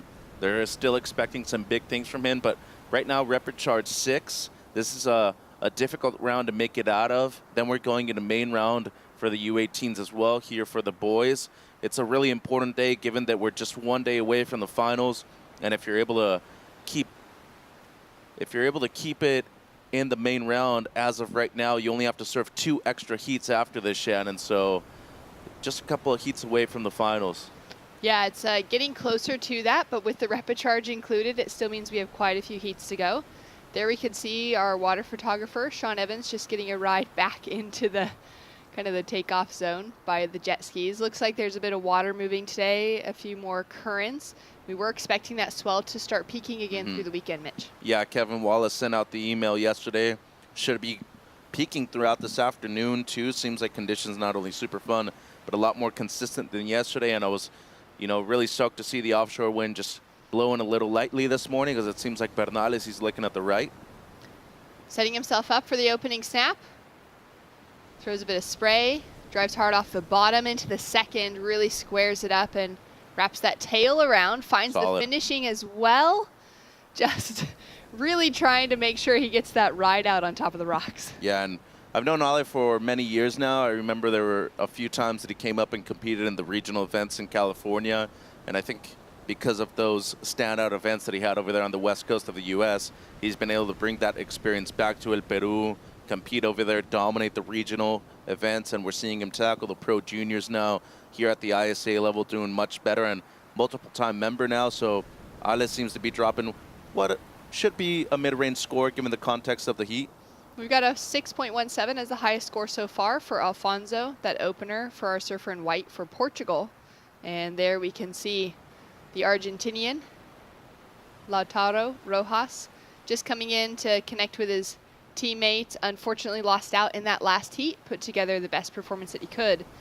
And great to see that team camaraderie regardless of results at this event. Yeah, and a good board too, a DHD, a DNA model, and Argentina, they've had a very successful run in this event so far. Thiago Passeri is still in the open of, in the main round of the U16. We're going to be seeing him later today as we look at our schedule. A long day over at La Bocana, much shorter one at El Sunsal. But once again, what that means is that we have a big finals day up ahead of us tomorrow, and we'll be crowning 4 new gold medalists here. That's right, and it's great to have, some of those, that kind of half day running at Sunzal, which is going to set us up for a slightly more condensed finals day. It means those surfers are going to have to surf just a few less heats as we head into it. We got 14 minutes on the clock, and we do have Rachel Tilley ready to go on the sidelines. Thank you so much, guys. Leo, congratulations. A 9.33. What a way to start the day. Tell me how you feel. Yeah, I feel very proud of myself. I just went on the closeout and did a big turn and a full rotation, so I'm stuck. Well, yesterday in the evening, it was a really big heat that you had. You ended up getting second, but you had the highest single wave score of an 8.77. Was that energy that you had in that heat yesterday a main reason for your performance out there today? Yeah, for sure. Yesterday was a really tough heat. All we got like 7s, 8s. So it was a really good heat, and I'm stuck and keep going. Yeah, well, keep going. You're going to be surfing again in a few hours. What will you do in between then and now? Yeah, I will go eat, rest, air conditioner, and then come back. Well, good luck, and I'm sure, hopefully, we'll see you again here. Yeah, thank you. Back to you guys. Thanks so much. Well done to Leo, dropping a massive score to kick off the morning. And great bit of kind of drive behind him now, considering that he could have a few more heats ahead of him. Yeah, and he will be surfing again later today, the 9.33 combination of major maneuvers. And, one thing to really point out is the globalization that we saw in the last heat. The two surfers that advanced, Leo Pereda, he lives in Costa Rica, represents Italy. Nico Polichuk lives in Sayulita, Mexico, represents Canada. So a lot of those second-generation surfers still doing super well here at the ISA Juniors, and they're looking for their first medals. Paddle now for Ale. Really trying to dig into this one. Finds his way into it. He opened with a 5.27, now putting that single maneuver on the board for a second score. And a great looking re-entry on his backhand, as we can see Alfonso Pinto now up and riding. So he opened with that 6.17 and just goes down a bit late on that wave. Yeah, and at a point of the heat right now where everybody has at least one good score on the board. Outside of Cañoto, though, he only has the throwaway of the 0.83. This kid rips. I think he's going to be a member of the elite so far. And as of right now, Ty Murphy with the 6.27. That was the wave on the left, so it was a solid one. Looking at the replay here, Shannon, just great style, a lot of flow, and a good read of this wave in comparison to his first two. Nice snap, but I really like the open face work right here. Good carve in the pocket once again.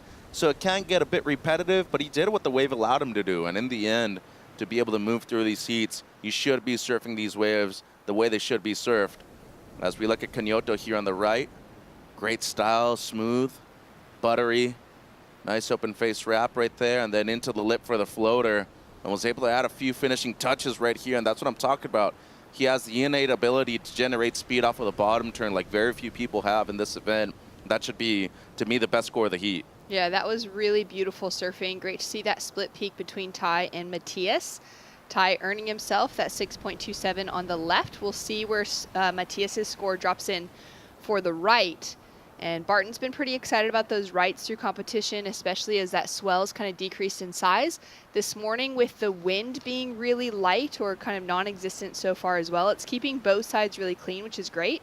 We've seen those winds kind of trending in a different direction every day, blowing, up the face of the lefts. The second day it blows up the face of the rights. So it's really changed up what the surfers need to adapt to out in the lineup, not knowing like, all right, we get the same trade winds every day from the same direction. So at some stage in the day, the lefts are going to shut down and it's only going to be rights. They've had that opportunity to be able to surf to their strengths, maybe in one heat, and then work on something that's possibly not their strength, but they need to bring that game in anyways because they're in competition. Yeah, and Kevin Wallace from Surfline sent out the forecast update last night. 4 to 6 feet today, occasional 7 feet, so it should get a little bit bigger. But the big difference today in comparison to the past few days, that long period southwest swell will be filling in with an additional south swell, so throughout this afternoon should be getting much larger, much more consistent. But the wind, once again, as you were saying, it will add some bump. It's going to be a little strong, 8 to 11 knots from really the wrong direction here, the southeast, so straight into the rights. It's going to make things bumpy, but you come to this event, especially considering that you're going to have to surf at least twice a day in many different occasions, Shannon. So you should be prepared for things like that. That's right. I mean, even today, we're currently in Repechage round 6. We're going to be running through Repechage round 7 and round 8 today for this division specifically, and that will be happening across multiple divisions where there's multiple repos. So if you're making it through and you had to surf this morning, you're likely going to be surfing at least a couple more times if you continue with that advancement. Ale currently sitting up in that leading position as scores have dropped. Let's watch him lock into that opening turn. Little bit of a corner on this wave, hoping it'll just reform and stand up on the inside, which it certainly will, right in front of the rocks as that wave kind of rips up off of them. Creates a bit of chatter on the face, and he does very well to maintain control on the end. In the leading position now with that 3.9 to back his 5.27. And from that split peak, we knew the 6.27 dropped for Ty. We've got a 6.63, which is the single highest wave of the heat, Mitch, in for Matias on the right. Yeah, and right here, Bernal is doing some good work. As you said, had to go around the rock there on the inside, getting drilled right now, though, by this incoming set. Ty up and riding. He's looking for a 3.2 to take himself into first. One big hook, and he'll kick out. Yeah, it'll improve the 2.23, but a wave that kind of let him down that one eventually closed out, so it won't really change that much. Lasse Bernales comes through, it's a 4.2, so it slightly improves on the high 3 that he had. And with 8.5 on the clock, the two Portuguese surfers, well, they're out of the advancing positions right now, and guaranteed they're looking to go 1 and 2, and if they can't, they're probably going to try to protect at least one of them being in those advancing positions. And right now, neither of them has a backup score. We wouldn't consider anything probably under a 2 to 3 point ride really as a solid backup score in any way. But they're both going to be looking to put that next wave on the board to improve on the 6.33 and the 6.17. So they're in a decent position, especially considering that they're controlling priority right now. Well, that's the best thing about it. A peak comes through, and it could potentially be a split peak where both of them improve their situation. They both move up into the advancing positions, and that's the ideal scenario, right? But Surfer in Red, Surfer in Blue, they need to capitalize on a missed opportunity if they decide to not go on a multiple wave set. And right now, I wouldn't necessarily say that the second or third is the best one just because of how clean it is this morning, Shannon. In the afternoon, I'd say you want to be waiting a little bit more, but as of right now, first wave of the set could just be as good as the second or third. That's a great bit of insight because it has been, you know, for the majority of our days, a pretty clear kind of decision not to go on the first wave. Surfers that are going on that opening wave, they're likely to end up with less quality, you know, not a clean face in any way, as well as not the best shape. But in these clean conditions this morning, with that tide drawing out as well, it's just looking so fun and rippable on any wave that comes through in the set. And that's why we're seeing so many great scores being dropped as well. The surf's consistent and the surfers are rising to the occasion. Ale into that first opening turn, locks it into a second here for a full wrap, and just kind of, you know, looking to see what this wave has in front of him, does very well with a complicated situation. As we take a look now at Alfonso, and he goes big on the opening turn, but falls. All that risk and no reward. Yeah, and 6.5 right here, uses priority for that wave too, so he's going to try to break away and surf his own peak over to the east, and it seems like was looking at the rebate wave paddling back out, but yeah, a missed chance right there and a golden opportunity for Bernales to improve his situation, which he does, Shannon, a high 4 right now. So he's been doing great work under everybody else's priority, outside of the rotation, and just finding some insiders that have been slowly but surely extending his first place position. So really smart, but I think right now with 6 minutes to go, the smart thing would be to add some pressure to everybody else and try to be on a set wave. Yeah, that set wave also going to offer a little bit more scoring potential on it rather than those smaller insides, which, like you said, have been great to build on that backup score. He's done very well with the last 3 waves to kind of raise every score by about 0.5, but to get himself into that 6-point conversation that the rest of the pack has could take some better wave selection. Yeah, 10 points I think in this round ain't going to cut it. It's a good chance that he still makes the heat, though, because he does have, you know, well, what I would think would want to be his backup score right now, the 5.27, but I don't think a high 4 right now is going to be what he's looking at to make it through this one, especially considering that Cañoto only needs a 2.64. His chances of moving up into first are really high. Same thing for Pinto, and it's because both of them have at least a 6, which is still better than Bernales' best wave, so they want to get busy soon, and it seems like Pinto right here on the inside might be looking at a left, and it seems like it could have a good shape to it. Oh, he's just a bit deep. We'll have to duck dive through. Yeah, so pressure getting to the surfer in white, Cañoto, can be very patient. We saw him compete at the CT event over there in Peniche earlier this year, so the kid has been able to surf against the very elite. And as of right now, with priority, seems like he might be looking at a wave here. Nice looking double up. Beautiful looking line starting to come through. 4 minutes, 30 seconds on the clock, and Matias is up and riding. Looking now for a backup score. He only has that 0.83. Built on it for sure with that opening turn. He only needs the 2.64, but that's a missed opportunity down the line. Major missed opportunity, and it was a golden chance to move up in the first right there. The first turn was still nice, but the second one I felt a bit too risky for how the section was. You want to let it build up a little bit stronger right there on the second maneuver, and you know, he was really close to making the final last year in the U16s, here in the U18s, still looking like a strong candidate, as it does seem like, you know, he's looking for a score that would potentially elevate him into first place, but even a 3, as of right now, you're not safe. So I think the smart thing would be to scour on the inside and try to find something that'll better that one. Especially now that Ty Murphy's got that first priority, so even if Matias gets a 3-point ride and takes away the top 2 position, the advancing spot from the Kiwi, Ty's in a great position to get himself whatever the requirement will be, which would be a minor requirement as well. Scores are in for Matias. It is just enough to take him into that leading position, a 3.63. Imagining now, had he ridden out of that second turn, he would have been in a very significant lead. The door's really still wide open. Alejandro on this wave, getting a little work done on his backhand, smart surfing to tag the finishing section as well. Chasing a 5-point ride to get himself into the lead. We got 3 minutes on the clock, and that priority is now sitting with Ty, who's chasing a 3.93 to get himself into first. Alfonso is second priority, down into fourth now, chasing a 4.03. So still very tight across the entire board. Yeah, and you know, this was a well-surfed wave, though. I felt like he mistimed the first 2 just a bit, though. You see right there, not really connecting with the most critical part of the wave. The finish was good, though. I just don't know if he improves on the 4.93. That was a left where he had the one major finish right there. I feel like this is going to fall short of the 5-point ride that he's needing for the lead. And 2 minutes 20 to go. It was smart to go on that wave, but once again, I just felt like he was a bit out of rhythm with the first 2 sections, which was really up to his control. And once again, less is more in these situations, Shannon. Don't try to overdo things. Just surf the way it should be surfed. 2 minutes remaining, and we'll see which surfer is able to capitalize on that kind of advice out in the lineup right now. Well, Pinto further east, and there has been a ride over there that has broken quite consistently, and it seems like both Portuguese surfers having a look at this.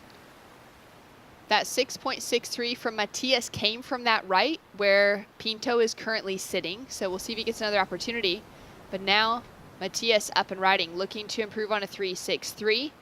First opening snap drives hard off the bottom into the closeout re-entry on the finish. There's a reason why this kid is the real deal coming out of Portugal, and just look at the amount of great surfers that there are right now in that European region, especially from that great country with a big coastline, a lot of different waves. And coming from Peniche, you've got to be thinking that he surfs Super Tools on the daily, one of the heaviest waves in the region too. Seems comfortable and powerful stuff. That's right. It's a wave that breaks so quickly as well. You can see his timing on a section that's closing out fast to tag those 2 turns with the precision, the timing, and the speed. Right. Comes from a surfer that's at Super Tubosh every day. Yeah, I mean, the reaction time, as you're saying, you know, he gets up into the lip real quick, but he never gives up the great bottom turn because of it either. It's never rushed. You can just tell that it's somebody who really knows how to read the wave. And seems like we might have a look here. Bernales and Pinto kind of hassling each other towards the eastern end, and Ale looking to defend that second place position right now. 30 seconds on the clock. We're still waiting for that last score of red to drop in. We'll have a score for green as well. And we'll see what it comes through on the board with 15 seconds remaining on the clock. Surfers in the lineup will also be wondering what their situation is. And we'll see if White is able to get into this. He does have higher priority. He's got to go. And he needs a 4.03. Paddling. He's up and riding, so this will be a counting wave. First snap. Lines it up for a second. Two-turn combination on the inside, but gets bounced off of the finish. So that's unfortunately not going to reach that 4.03 that he requires, which is wild considering he had that 6.1, but just never found himself a backup score on the board.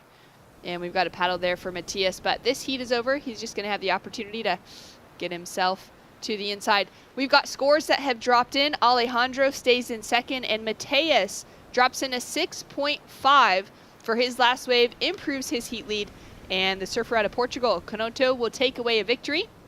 New Zealand and Portugal out on those bottom two positions for Ty Murphy and Alfonso Pinto. More action to come when we return.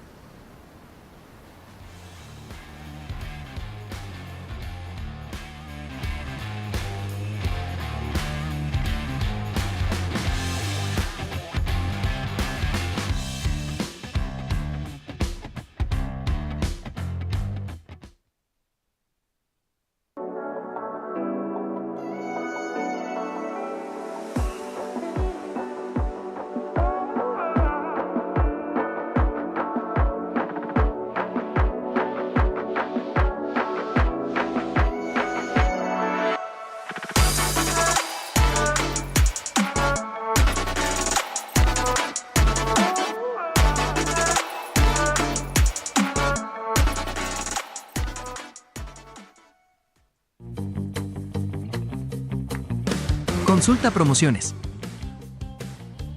Disfruta de cable TV más internet residencial desde los 50 megas hasta los 1000 megas. Para más información, contacta con nosotros. Multinet, siempre que tú quieras.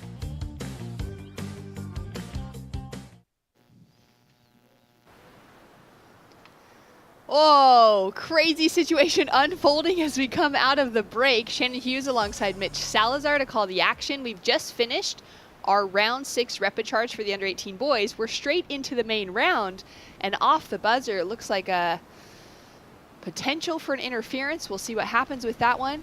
Out in the lineup, Dane Henry from Australia, Simon Winter from South Africa, Iko Watanabe from Japan, and Hans Odriozola from Spain. Yeah, Hans, the defending gold medalist in the U16s, actually shouldn't say defending because out of the division now, he aged out. So looking for his first gold medal here in the U18s. Two-time medalist though. Remember, he got copper here in 2022, and it seems like the only guy with the 10-point ride in the event. Henry, he's up. Up and riding. He's put together some explosive aerial antics combined with some incredible rail work throughout this week of competition, opening up with a very strong bit of surfing to kick off his campaign. In heat number 1 for round 5 of the main round, there's only 2 heats within the draw for this round. That's the same for each of the main event rounds that we're going to be calling over the next couple of hours. Between the under 18s and the under 16s for all divisions, the main event rounds will be happening here at La Bocana. Let's take a look at this opening paddle. Well, open priority right here at the beginning of the heat. Seems like there was a right and the left on that occasion. Was the right better than the left? Both of them coming from behind the peak. Here's another angle. You can see right there, Winter gets to his feet first. And Odriozola was looking for the right, Winter for the left. It's an interesting situation in that case. It usually comes down to a double penalty, but wouldn't be surprised to see it be on white though, as we look at Henry's wave here. Just a flow really standing out on this one. Great bottom turn, the amount of speed, some amazing stuff from the kid from Australia. So score to come through for Dane Henry that's going to matter within this heat. That was a very strong way to kick it off. He's up and riding already again on the inside, locks into this before even getting back into a priority position. Opening snap, throws it up into the air on the finish, lands with no surprises, and he's out here to take out a win. And the way the kid talks about himself, about his performance, about his teammates, you know, you can just tell why he was named team captain in his first year. It's just awesome to see him really develop into a young man right here. And how about that foam climb into the reverse, into the flats, by the way. That was radical stuff, and really love the style that he has, the amount of speed that he carries throughout every single maneuver. Up and over with the white water right there on the foam climb. And then a lot of speed down the line and just hucks the tail towards the rocks. Ends up in the flats. should be another significant score for him. He's already going to have 2 in the first few minutes. Yeah, a very different situation for Simon and for Hans out in the lineup, where we're waiting to know if a double penalty will be given out for that opening exchange. I kind of had that same feeling as well as you, Mitch, that Hans was just slightly too deep on what would have been the right, so I could see it going in favor of blue and against white within that, but we'll wait to see what comes through from our priority judge specifically. And well, actually, to clarify that, it doesn't just come down to the priority judge in that situation, because it's at the beginning of the heat. So it's a non-priority situation, so it'll be a conversation that they're going to have with the head judge and the rest of the panel. You know, is it going to come down to who had better positioning for what wave? And, you know, I feel like in a situation like that, when it's not super clear, you see a double penalty, or you might not even see anything called either, but I just think that there was enough contact right there where there should be an interference, but we'll see. And still waiting on the first 2 openers of Henry as well. yeah, just those tiny scores on the board. Right now, Hans has higher priority than Simon out in the lineup, having gotten there into that position early. Eco now looking to put himself in on a score on the board as we see those double interferences show up across the board. Paddle now from our surfer in blue, and no one's going to be able to get into that. We've got a nice little peak starting to come through now, so we'll see if anyone takes a look at this one. And both of those surfers would now be hearing that they're both at fault in that situation. Yeah, so non-priority interference for both of them, which means that their second best wave will be cut in half. It's still achievable to make it out of the heat, though, and you need to be thinking about that right now. But that's where getting a little bit too aggressive at the beginning of the heat, Shannon, tends to go against you. And as of right now, they're going to have to deal with that in their own respective ways. But just looking at the heat right now overall, Henry's the one person that only has 2 scores on the board. Everybody else without a single score, because those waves where they interfered on don't count. So they were just throwaways anyways. But as of right now, second place is wide open, Shannon, as we see the openers of Henry. The opening wave, that rail work rewarded with a 5.83, and the 7.43 coming for that second wave, the right, with that opening snap to air on the inside. Yeah, the kid's amazing. I'm a huge fan of his, and I hadn't heard much of him up until 6, maybe 8 months ago on social media, and I think we're seeing a star in the making right here. This platform, this event has really developed a lot of great surfers that have made it far into the championship tour. A lot of Olympians, but really the world champions at, you know, the highest of levels. And you look at the Australians, well, they've done super well in the past. 2003, Ben Dunn a champion, James Wood right after that in 04, but Dean Bowen also in 09, one of their last champions. Simon Winter now up and riding out of Komaki, South Africa. One of the colder places to grow up as a surfer.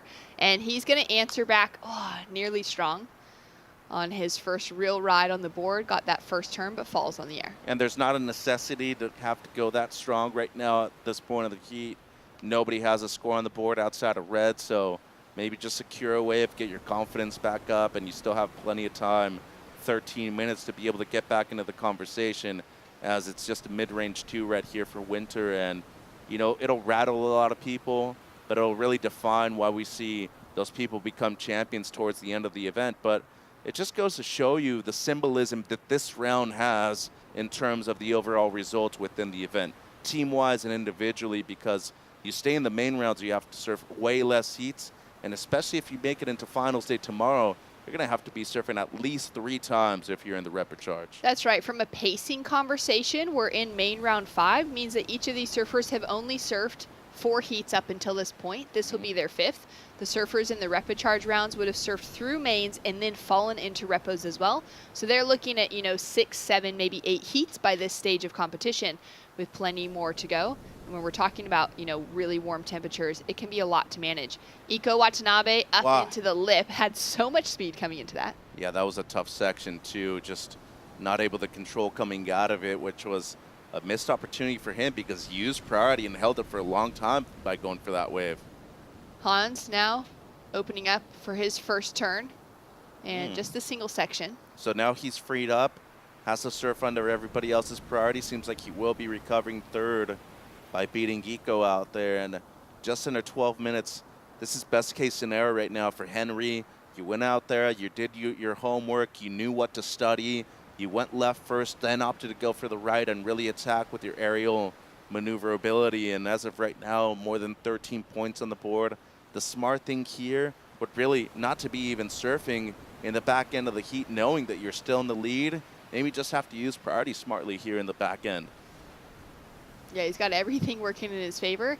And even for Eco, he's only got a 1-point ride on the board, but knowing that 2 of the 4 surfers that are out in the lineup, 2 of his 3 competitors have those interference calls against him. He is such a sharp competitor. He's taken out those big wins when it comes to Japanese and those regional events back at home. He's got what it takes as a competitor to make the right decisions in this moment, to also allow those early errors from, the other 2 surfers to work in his favor. Yeah, 100%. I mean, anything that you can use to your advantage as a competitor is something that's going to be beneficial to your result. And, speaking of Japan and how well they've competed this week, remember last year, Anon Matsuoka, first U18 champion on the girls' side. Well, we have seen Keanu Kamiyama also win this event in 2018 for Team Japan, as they're looking strong so far this week, Shannon. 10.5 minutes on the clock. Let's go down to check in with Portugal's Matias Canoto, looking very strong in the repos. Thanks so much, guys. Matias, wow, what a heat win. Congratulations. Talk to me about how you're feeling with that one. Yeah, first heat of the day, I'm going to have another 2 heats, so super happy to make this one in first place. I was competing with my teammate and good friend, Afonso. Unlucky for him, but he surfed really good throughout the comp. He was really sick these days, but he's like a true warrior. So, yeah, super happy, super motivated. Got a 2 waves. Fell on one I shouldn't have fell, but super happy. And even, like you said, it's a difficult dynamic having a teammate in the heat, but the way you just spoke about that shows that your team has amazing camaraderie. Yeah, my team is such a great team, super supportive, and I'm super happy to be here with them. And we're like a really good group, really healthy, and yeah, let's keep it going. Okay, but you did come in with a wrapped up foot. On your way in, you slipped on a rock, got a cut, and it doesn't look good. Yeah, I was coming out of water, slippery rocks out there, and they have some spikes on the side, so I put my foot on top of the rock. I slept to the side and I cut my feet. A lot of blood coming out, but it's okay. Well, good luck on healing with that, because you have more heats to surf. So go rest up, and good luck for the next one. Thank you. Thanks so much. Great to hear from Matias. Bummer about those barnacles. They are so sharp. Welcome to El Salvador, Shannon. It's going to happen eventually, so, you got to pay your dues just like everybody else. Nobody's perfect, so, it happens to the best. Yeah, he looks relatively unfazed by the situation, which is great to know. Of course, great medical teams down on the beach as well that we've already seen, meeting the surfers down on the rocks. We saw Romeo Stone from Costa Rica. He took a bad fall at the end of his heat yesterday and had the safety down on the lineup very quickly. As we take a look at a big opening floater for Hans Odriozola, the gold medalist from last year's U16 division, now surfing up into the 18s for the first time, putting together very strong performance as the newer surfer into the field. And surfing like this showcases why he took out that gold medal over Lucas Skinner last year, and why he's looking strong in the main rounds as well here. Simon Winter now with the opportunity to also build on his scoreline, goes big for that finishing maneuver, kind of mistimes a double up on the inside. Yeah, that was a tough wave to surf right there for Simon, as the wind has truly picked up. I mean, in the last few minutes, it's really gone from really clean to variable right now. Yeah, just within that interview, the wind has suddenly whipped up, so we knew it was going to come. We were hoping it would be a little later, as we see Dane Henry taking advantage of that air. That kid's amazing. That kid is amazing. A lot of time in between, standing up and getting the maneuver in, but that is a high quality air, some really difficult stuff, high performance as always, but once again, the amount of speed that he carries through his maneuvers is just really incredible. And 5.83, what he's looking at better, I wouldn't be surprised to see this one go even higher than the 7.43. And you got to feel like as soon as that wind whipped up, he was like, all right, we're on. Who does it benefit? Yeah. The guy who's good at airs. And I was talking to Shane Dorian about a strike rate the other day. Look at that rotation. Look at the amount of speed and the torque even, too. The way he had to rotate his shoulders around and just get that board in place. Another angle right here. It'll show the steepness of that section. So did take him a while to make it to the open face, but he had an idea in his mind of what he wanted to do. I mean, the rotation, the amount of speed, and the variability that he has within his rotations is really impressive. To see somebody under the age of 18 be able to do this so consistently too. So say you're able to throw that, 6-7 times in a heat. if you pull it even 2 or 3 times, your strike rate's almost 50%, right? So you got to be very confident about your abilities, knowing that if you're able to pull that 2 to 3 times in a heat, your chances of making that heat alone are extremely high, Shannon. Judges loved it. It's an 8.77. The wind kicked up, and Dane took advantage of it immediately. To chill out, kid. 16-point plus heat total. You got everybody comboed. No need to break your board, injure yourself. You got a few more heats to make the final after this. Paddle now from Eco on the inside. A 5.73 on the board now. He's going to look down the line for a very long floater. Lots of control in his surfing. Having a lot of speed as he comes through into that first turn. Wraps it around, engages the rail for the second, and now looking down the line. Great snap. Drives hard into the next one. And goes for the little reverse on the inside as well. I don't know if he pulled that last one, though. There was some debate right there whether or not he was standing up in front of the whitewater. Dane Henry now up and riding. Once again, lofts it high after an opening turn. This wave has even more to offer now. And he goes in for the backflip. Can't land it. At this stage, he may as well start showing us what he's capable in the jersey. To me personally, I'd rather have those, aces up my sleeve. He pulls that, though, and we're seeing probably another 10-point ride here, but just ridiculous what he's able to do. But I'm on the side of just being patient right here, letting things play out. I know the froth is getting to you, adrenaline's pumping, but you need to realize where you're at in the event, how many heats you have left in order to compete for the gold medal, and also it's shallow over there too. You don't want to be hitting yourself with a rock. Well, we even saw him checking his hand after that 8.77, which meant he likely connected. It looked like the board was far away from him when he landed in the water, but he could have easily just even brushed a hand on the rocks. The tide is dropping right now too, so wouldn't be surprised to see a lot more surfers engage with the reef and the rocks. Looking at the replay here, much softer on the outside section, does very well to make it to the steep point of this wave. Throws the rotor, that was cool. Took him a little while right out of the first one though, but look at this attempt. I mean, the backflip, which he has on lock too. If you look at his social media, his Instagram, he pulls those very consistently. Nice rotation right there. A larger wave too, a lot of whitewater on the face, but he pulls that and we're seeing a major number, probably another 10. But, once again, he's thrown 4 airs in this heat. He's landed 3 of them. So strike rate more than 75%. Hans, with that non-priority interference to his name, means he'll be counting a single high score with half of his second. Only needing that 3.81 at the moment, getting some great rail work put together within this wave, and looking down the line for a clean finish. Big section on the outside as well as he's heading down the right. And this wave has a little bit more opportunity for him to capitalize on. Was needing a 3.81, and Watanabe right now still waiting on his third ride, which is the one where it's debatable whether or not he rode out of the rotation at the end of that wave. So I'd be thinking that Hans at least looking for something in the 6s to move up in to the top 2 spots. Watanabe has kept composed. He's competed well after listening to the interference situation between white and blue. And right now, with just under 3 minutes to go, it's really crucial for him to be able to extend that second place position and be aware of the requirements of the other 2 surfers just behind him. Scores in a 5.43 for the last of Eco. Now jumps the requirement greatly on Hans and Simon. Into that excellent range, an 8.75 for Hans and a 9.76 for Simon. Yeah, and a couple of 5s is cutting it right now. So Odriozola, he's not out of it, needs close to a 9-point ride. We've seen him achieve that before at this level. Simon Winter needs close to a 10. That is a difficult task given, the context of the heat, the airs of Henry, the single maneuvers of him as well. 2 minutes to go. I feel like Winter's going to have to regroup himself and compete well in the repechage rounds.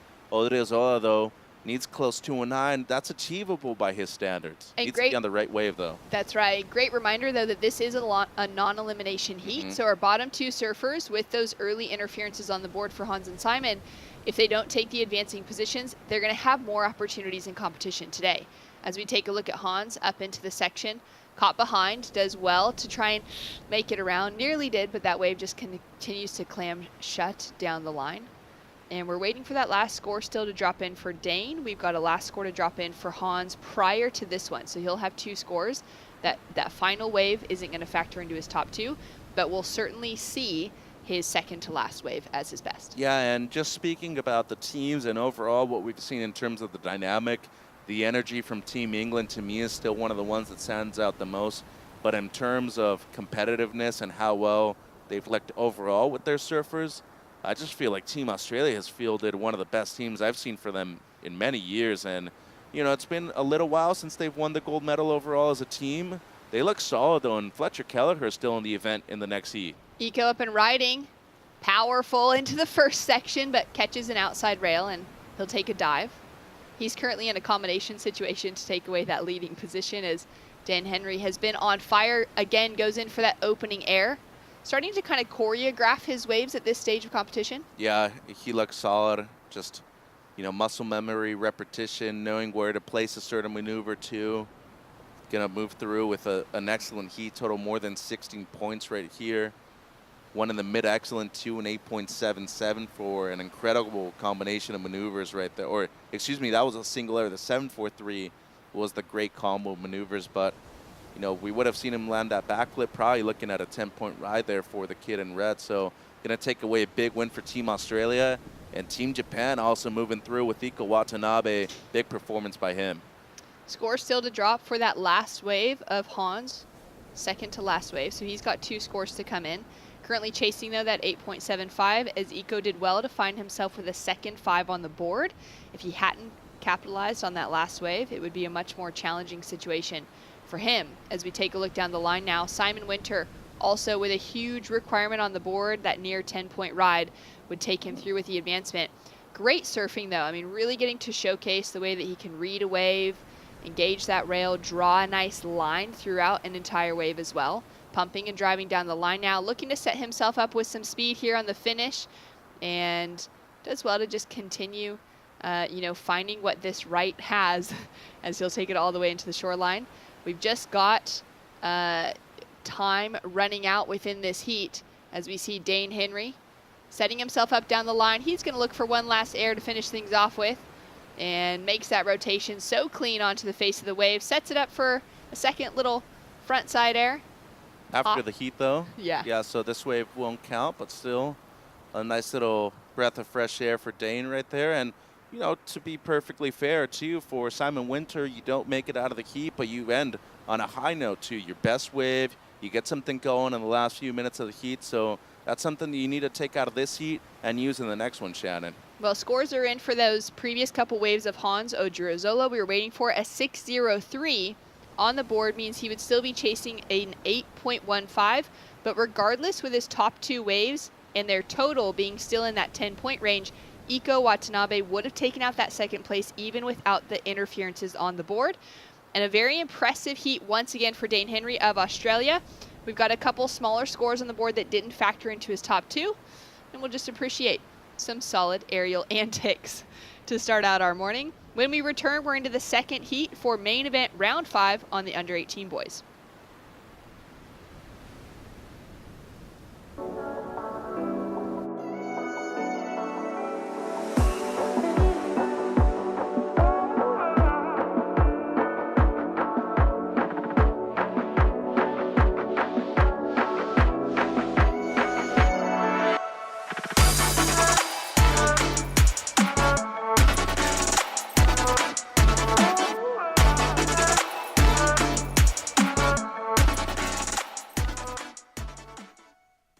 There's a right time for everything.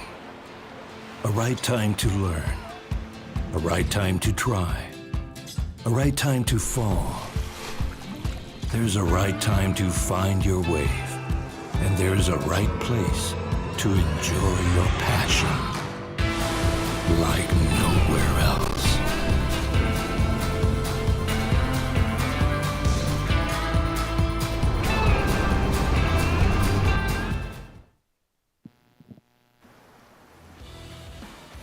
Welcome back to Surf City, El Salvador. The sun is shining. The wind has started to pick up, and Dane Henry made the most of it in that last heat. Yeah, the kid rips. He's solidified his place as the person to beat in this event right now in the boys U18. Team captain in his first year, which is a huge privilege and an honor on his behalf. And you can just tell by the body language that he has in every one of his post-heat interviews too. He carries himself in a certain way with a lot of pride and is looking to get Team Australia's first gold medal in the boys U18 since 2009. Dean Bowen, the last person to win here in the U18 for the Australians. Yeah, they got a big task in front of them, and Dane Henry is certainly a good surfer to be, holding that charge. Sierra Kerr took out the win for them last year in the under 16 girls, and she was kind of that surfer also in the draw that had those explosive opportunities up her sleeve where she could pull those airs out in competition, and that's what we saw take her away to a big junior victory. And so it'll be interesting to see if Team Australia gets another gold in this year's competition. Up and riding now, Hickson Falco for Team Brazil in the red jersey. Big face up in front of him and pushing a lot of water through those turns to start as the wave shuts down. He's in the lineup up against Hawaii's Rylan Beavers, Australia's Fletcher Kelleher, and Brazil's Luan Ferreira. Team chant right there, Shannon. Irukandji's down on the beach, giving the war cry and celebrating another great performance. Well, it's just a testament to what Surfing Australia has done with a lot of their young, prospects too. You look at the standouts that we have on the Challenger Series right now. Mikey McDonough won over there at home at Snapper Rocks. Joel Vaughn, Huey, the younger brother too, and on the women's side, India Robinson, Isabella Nichols, people that fell off tour but are very close to requalifying. There's a lot more young surfers coming out of that region, which I feel are going to be contenders on the CT eventually.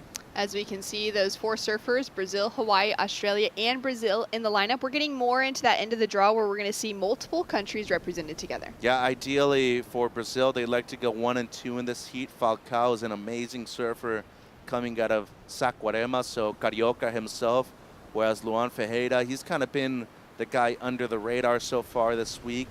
Beavers, we've seen him compete at this venue before in the U16s, now graduating to the 18s. He's looking solid, and Fletcher Kelleher has been competing very well. Candy Rosano for Nicaragua getting ready to paddle out next up against Fahidi Enzo for Hawaii and Sarah Freyer for Team USA. It's a tough heat. That's a very, very stacked heat coming into our second to last day of competition here. And sorry, Shannon Kande, got the universality slot, so she will be competing in Paris 24. So congratulations to her and best of luck. Yeah, a really incredible amount of work and dedication that she's put into the sport behind the scenes to make herself eligible for a position like that. Those universality spots going only to nations in the Olympic conversation that in the previous Olympic cycle had 8 or less competitors overall across all sports. So Nicaragua qualifying in that conversation, and then for Candy herself to be eligible through her World Surfing Games results, you've got to be able to make it into at least the top 30 globally in order to be in that conversation. And Hickson now up and riding. Digs the rail on that first turn, and he's going to just exit cautiously as we've got a 3.33 on the board for his opener and a 0.2 for opening of Luan. Up and riding now behind the section, Fletcher. His teammate just put on a pretty great display, would have him fired up, paddling out in the lineup as well. Yeah, good pressure right there by both Beavers and Ferreira to kind of push Kelleher out of position on that one. Made him stand up a bit too deep. He was always out of position for that right-hander, but at least priority established right now. And Beavers with a huge opportunity right here to not only get himself into the next main round, Shannon, but also keep the dream alive for Team Hawaii, fighting for a medal. A few years ago, they won the gold medal as a team here at this very venue. Eve Wong, champion in the U18s. And you had 1 and 2 for Team Hawaii in the boys U18s with Luke Swanson and Shion Crawford. So they'd be amazed to have Beavers in the final himself, as they're looking to get a gold medal at the end of the event too. Yeah, Hawaii has been consistently dominant through so many years. Might go a year or two without a gold medalist, and then in one of the 4 divisions, a gold medalist will pop up on the draw.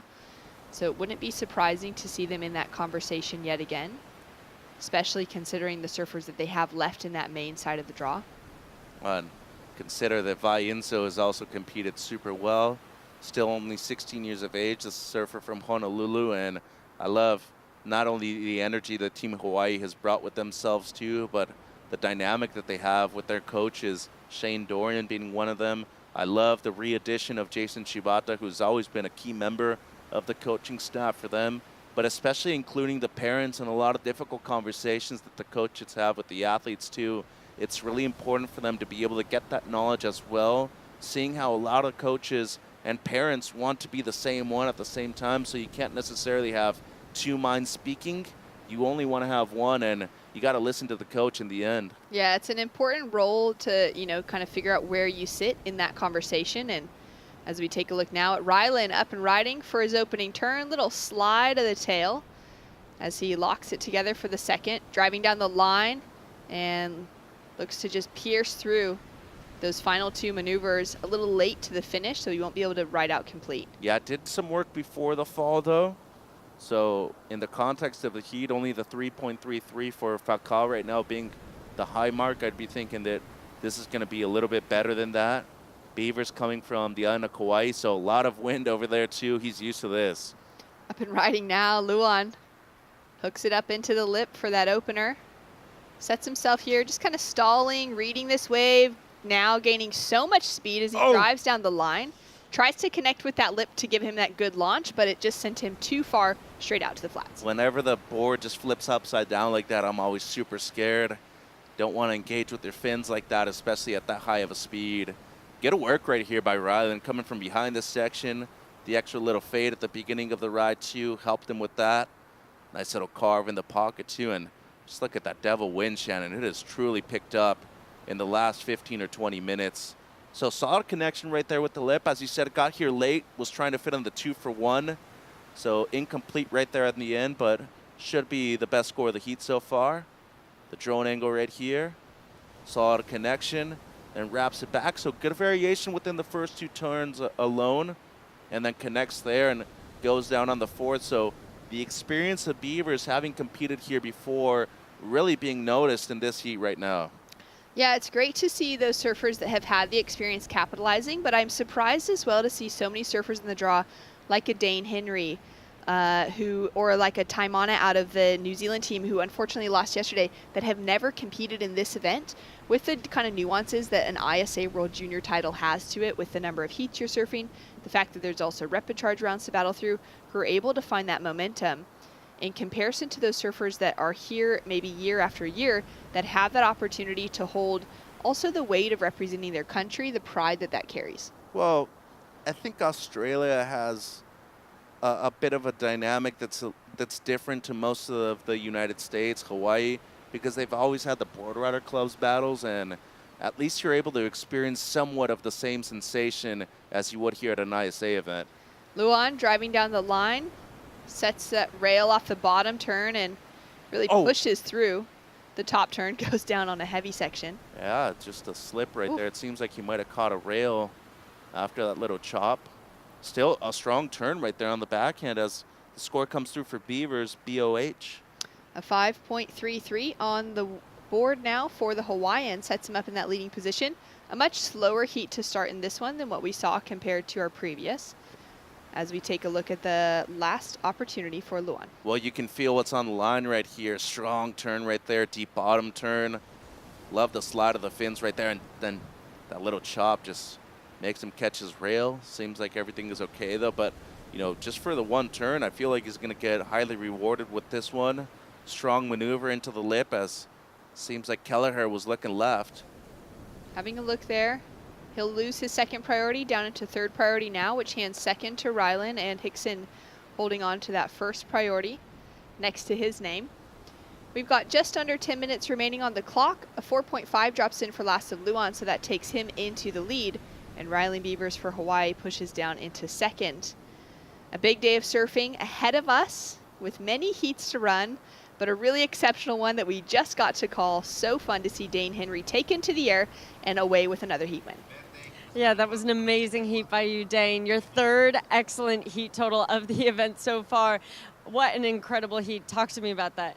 Yeah, it was a pretty weird heat for all of us, I guess. I kind of just started off with getting the feet in the wax on the 5. Just kind of cruise the left. I don't really go too many lefts in comps, and I want to do my best surfing on the right and show what I can do on the right. So I was just cruising on the first one, and then got one under prio and kind of got a little foam climb, and then got a nice little air rev, and yeah, and the boys, unfortunately, Hans and Simon got a interference, and it looked like a pretty tricky one, but yeah, I pressure released off then, and I was just really wanting to showcase my surfing like I've been trying to do. Yeah, and that's exactly what you did. Now this wind is starting to pick up a little bit. Is that something that you clocked that you're like, all right, this is time to go to the air game? Yeah, actually, as soon as I got on the rocks down there, I felt it come up, and I was like, oh well, I'm definitely gonna go to the air. Like this is my favorite type of surfing, and I love doing airs, and I've put so much time and effort into my airs, and this is like the biggest kind of platform that I want to showcase it on, and yeah, they've been scoring them really well as well, so that's a definite bonus. That is a bonus. Getting excellent scores, no problem when it's easy for you. And my final question is, you are now straight into finals day, and you won't be surfing again until tomorrow. How will you spend this day? Will you watch these Repechage heats, or will you kind of tune out and try and go just reset? Yeah, I'll definitely be watching all the Aussies. We've been supportive. I've been down there every day trying to run back and forth from Elson Sal. Did one big run there yesterday, but yeah, I'm really keen to see how everyone goes. We've actually got Fletcher Kelleher in the water now. He's one of my best mates, and we're staying in a room together, so we've been hyping each other up every morning, and yeah, I'm really keen to see what all the rest of the crew are doing, and we're all doing so well. I'm super proud of everyone, and yeah, I'm keen for finals day as well. I can't wait. Well, good luck for it. An amazing interview. Thank you so much. Thank you. Thanks so much. Well done to Dane. As we take a look now at Hickson up and riding. Dropped only that 3.33 as his high score so far. Chasing a 3.61 as other scores start to drop in as he is up and riding. Pushing a bit of water off the tail out of each of these turns into a really nice section as he comes in for the inside finish. Just has to kick that board away. Smart decision there to just get some distance from the equipment as he hits the lineup. You can see him having that check back to the beach as well to Team Brazil, and he'll be wanting to get himself that advancing position alongside of his teammate, but it's going to get slightly more difficult now that a 7.67 has dropped in for Lasta Fletcher. Yeah, and you still have to consider that Beavers has a 5.33 in his scoreline, and it's the only wave that he has too, holding on to second priority at the moment. As we look at the conditions, 4 to 6 feet, occasional 7 feet. The wind is truly picked up though. The tide will be at the low point at 11:02, and water temp just as warm as always, as it seems like Ferreira here on a good looking left, Shannon. All right, sets himself up with that high line to start. Oh, looks to drive around the section, and it closes out in front of him. Unfortunate, because it was looking great from the takeoff. And Fletcher, now he's just looking to put a backup score on the board. Some smart surfing here so far. A lot of bump on the face of that wave. A lot of those ribs being created by the devil's wind, which is a wind that blows straight up the face of a wave.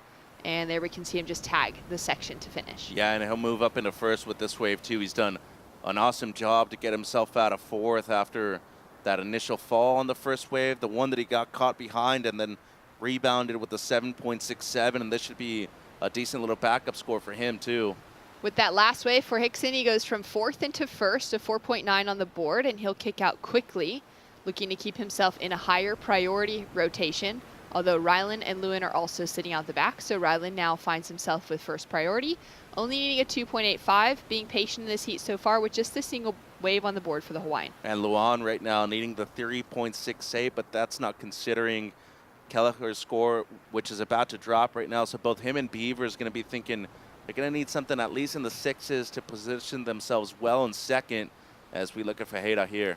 Yeah, that whitewater takeoff pushes Luan into position now, throws on the stall a couple times here as he's just lining himself up down the way, throws into the air, incredibly impressive, and finds himself out onto the flats to finish. That's absurd. Great timing right there. Excellent knowledge of his skills and the wave that he was surfing at that point in time too, and recognizing that he only had the 4.5 as his best, was needing, you know, something in the mid to high threes to be able to move up into the top two. But I think at a point of the heat where he needed to risk it, and it was good awareness and knowledge of his abilities right here.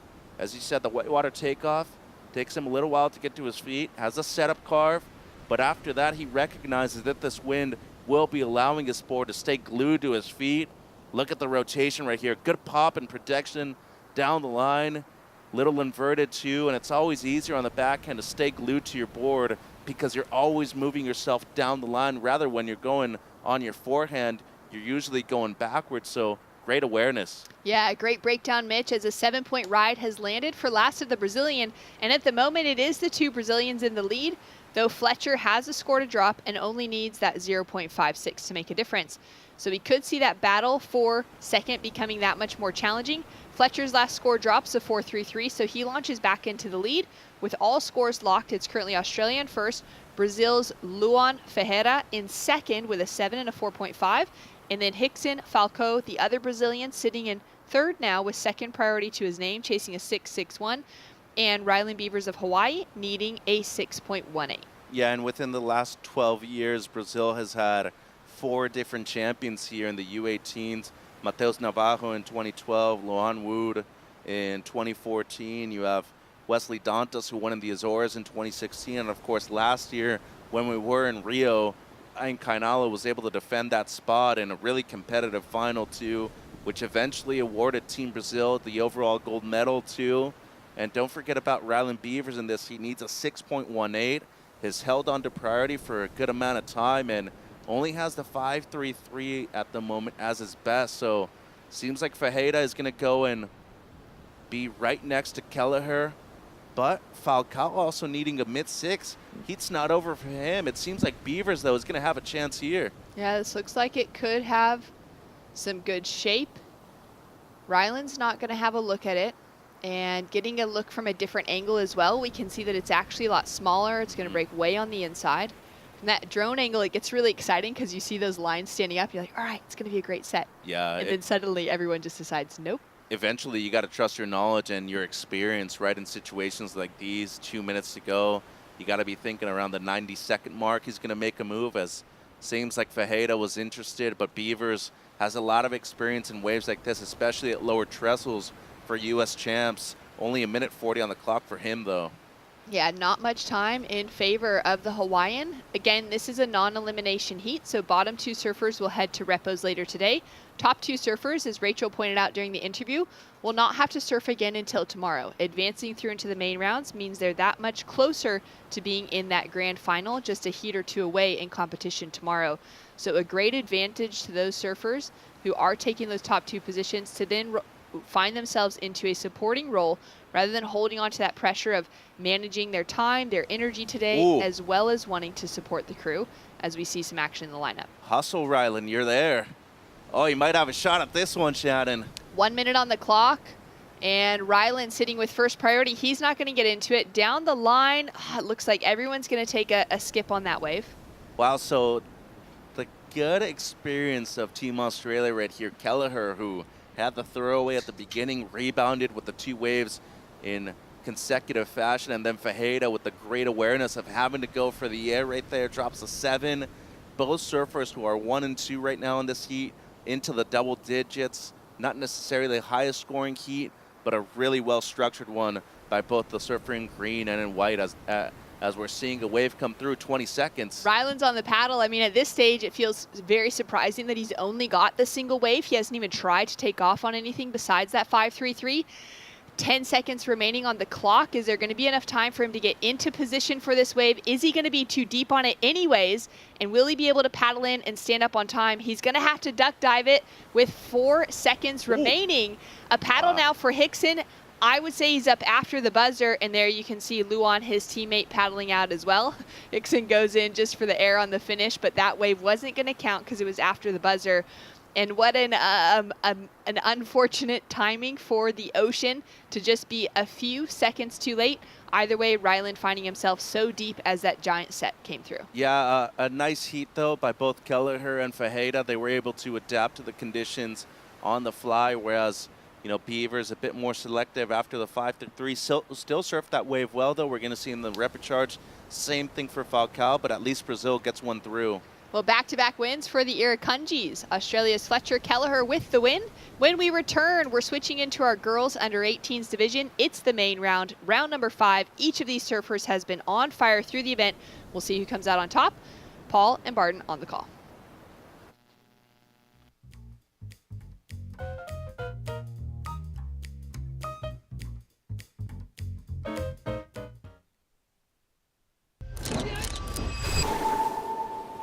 So depending on the size of the waves, it's super raw, You know, it just breaks like right on the dry reef, and it's super like intimidating. Nature, you got to be careful, you know, you just can't take things for granted. You can feel the energy and it's really strong. It's probably one of the strongest places in the whole world and the whole French Polynesia.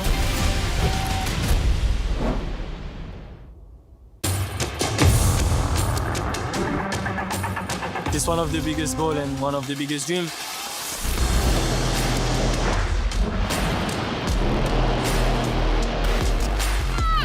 It's been like an emotional roller coaster. I ask myself, what just happened? Is this real? Every athlete's dream is to, reach that gold medal. I'm on a mission, I think that everything is possible. It's not over till it's over.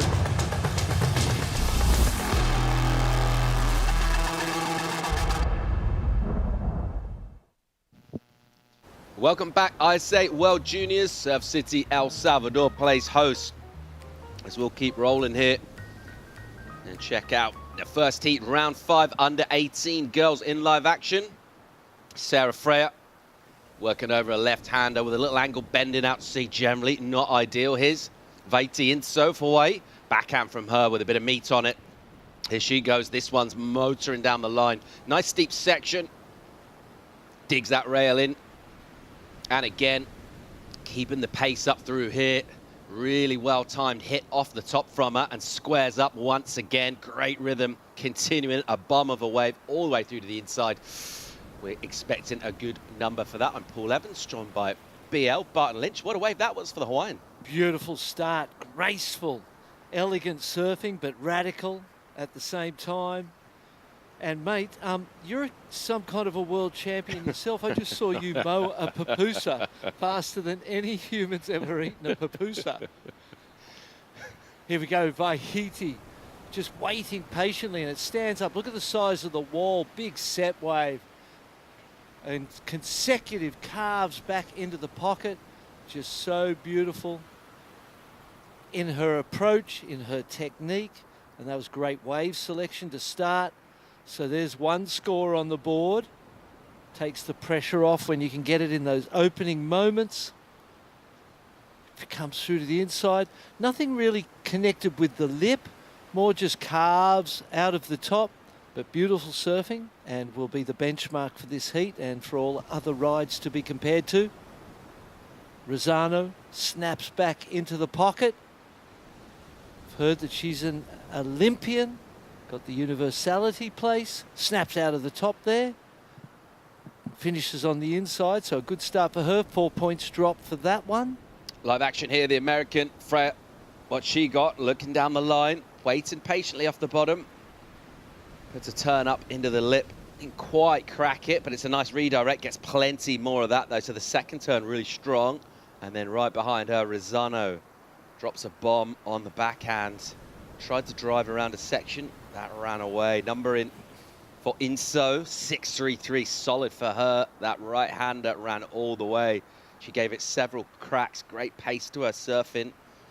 And finding that rhythm early on, getting that long ride as well, BL. Just, obviously you go out there and you're sitting on your board and there's that expression about getting the feet in the wax, but not only that, just working out your timing, rail to rail, that's going to set her up, you would think, to perform even better in this heat.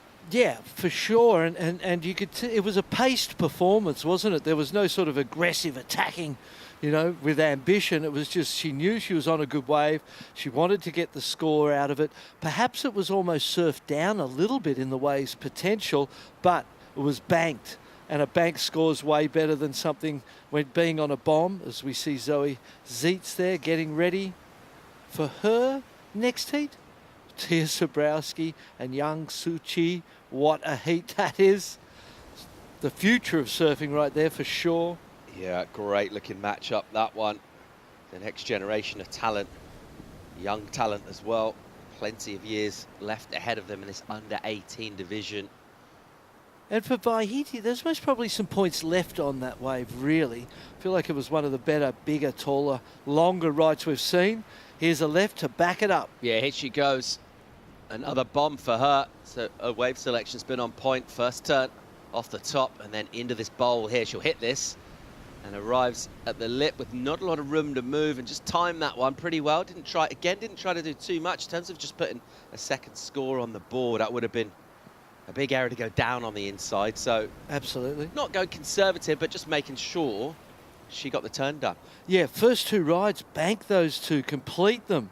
This has been a textbook heat, really, hasn't it? You know, 14 minutes on the clock still, so first 6 minutes you've got 2 scores that'll contribute, and if you needed to, you could hang on to. Now the job is to either get more radical on the wave face or find a wave that's of better quality and increase on that base that she's already started with. And the 5.5, Sarah Fryer, good score for her. Yeah, this is sort of straight out of the coaching manual, isn't it? Textbook stuff from the Hawaiian. Probably it's not going to go in as high as a right-hander, but a score will come in, a mid-range one, slightly more modest probably, but from then, a chance to really try and identify then and go, okay, I want to show my best surf and my radical surf and take a few more risks. All right, if I fall, I've already got points on the board. Let's see exactly how many it is, but she will go for sure to the lead in this. 13 on the clock, plenty of time for her as well. She'll rejoin the lineup where Rosano and Freya wait. Candelaria just got that 4 for her first wave. The second one was incomplete. And then it's the number 457. So good way to open things up. Goes to double figures. First 2 times she stands up. And let's see from here, good chance of elevating her performance from this position. Yeah, and I suppose in that sense of managing your performance, only if you need to. You know what I mean? You're listening to the scores of your opponents. You know where you sit. You know what they need. And if you need to really up the ante, you can. She's got another opportunity here, keeping the rhythm. Straight up and down there for Inso, the new heat leader, the goofy foot out of Hawaii, plenty of power on her. She's got a good read on this lineup, making her way back out with that rip towards the peak and just saw a wide swinger. Didn't even need to get involved on the peak. The other surfers in the water, she might just keep taking opportunities to hit priority with Rosano. Still a lot of time in this, but just with scores kind of creeping up around her a touch, she'll definitely want to stay involved. Yeah, that's right. The 4, you know, at this point is inconsequential, essentially. Good news is she's got the first priority, so she needs to turn that first priority into a 6 or a high 5, match those opening rides of her opponents, and that'll get her into this one. Let's go down to Rachel Tilley, who has standing by for an interview, the winner of last heat. Thank you so much, guys. Back to back for the Australians. Did you watch that heat prior to yours to get some indication of how you wanted to surf your heat? Yeah, I was watching Dano for like the first 10 minutes, but then I got to lock in and get my own heat. So I don't know, he smoked it, so we're both stoked, we're both through. So. And what was the conversation? Obviously, having those back-to-back heats, you're having the conversations with the coaches, with Team Australia before going out there. What was that game plan look like? Well, I mean, it's always just to find the 2 good waves and start your heat smart and fast, which is what I didn't do, but kind of tried to came back. But, I don't know, we got our coach Petey down there and Dan Ross, and they're going really well, and we like the support. And the conditions have changed a lot over this week that you've been competing. And how do you continue to adapt to that? Did you surf this morning prior to your heat? Yeah, we all surfed this morning. We kind of like, me, Ed and Dane, we kind of try to paddle out of dark, get a couple before all the crowd comes. And yeah, I guess you just have to adapt to the wind. I mean, Dane's doing 4-0s when the wind picks up, but I'm still on the face of the wave, so I know it's good. I just adapt. Yeah, everyone has their game plan, and you stuck to yours, and it worked out for you. You're into the main round tomorrow, finals day. Talk to me about how good that feels. Oh yeah, I'm stoked. It feels so good. I know you can probably see the passion on that first wave I got. I couldn't hold it in, so yeah, I'm stoked. Well, good luck for the next one. Thank you. Thank you, Rachel. Team Australia, the Irakanji strength for them.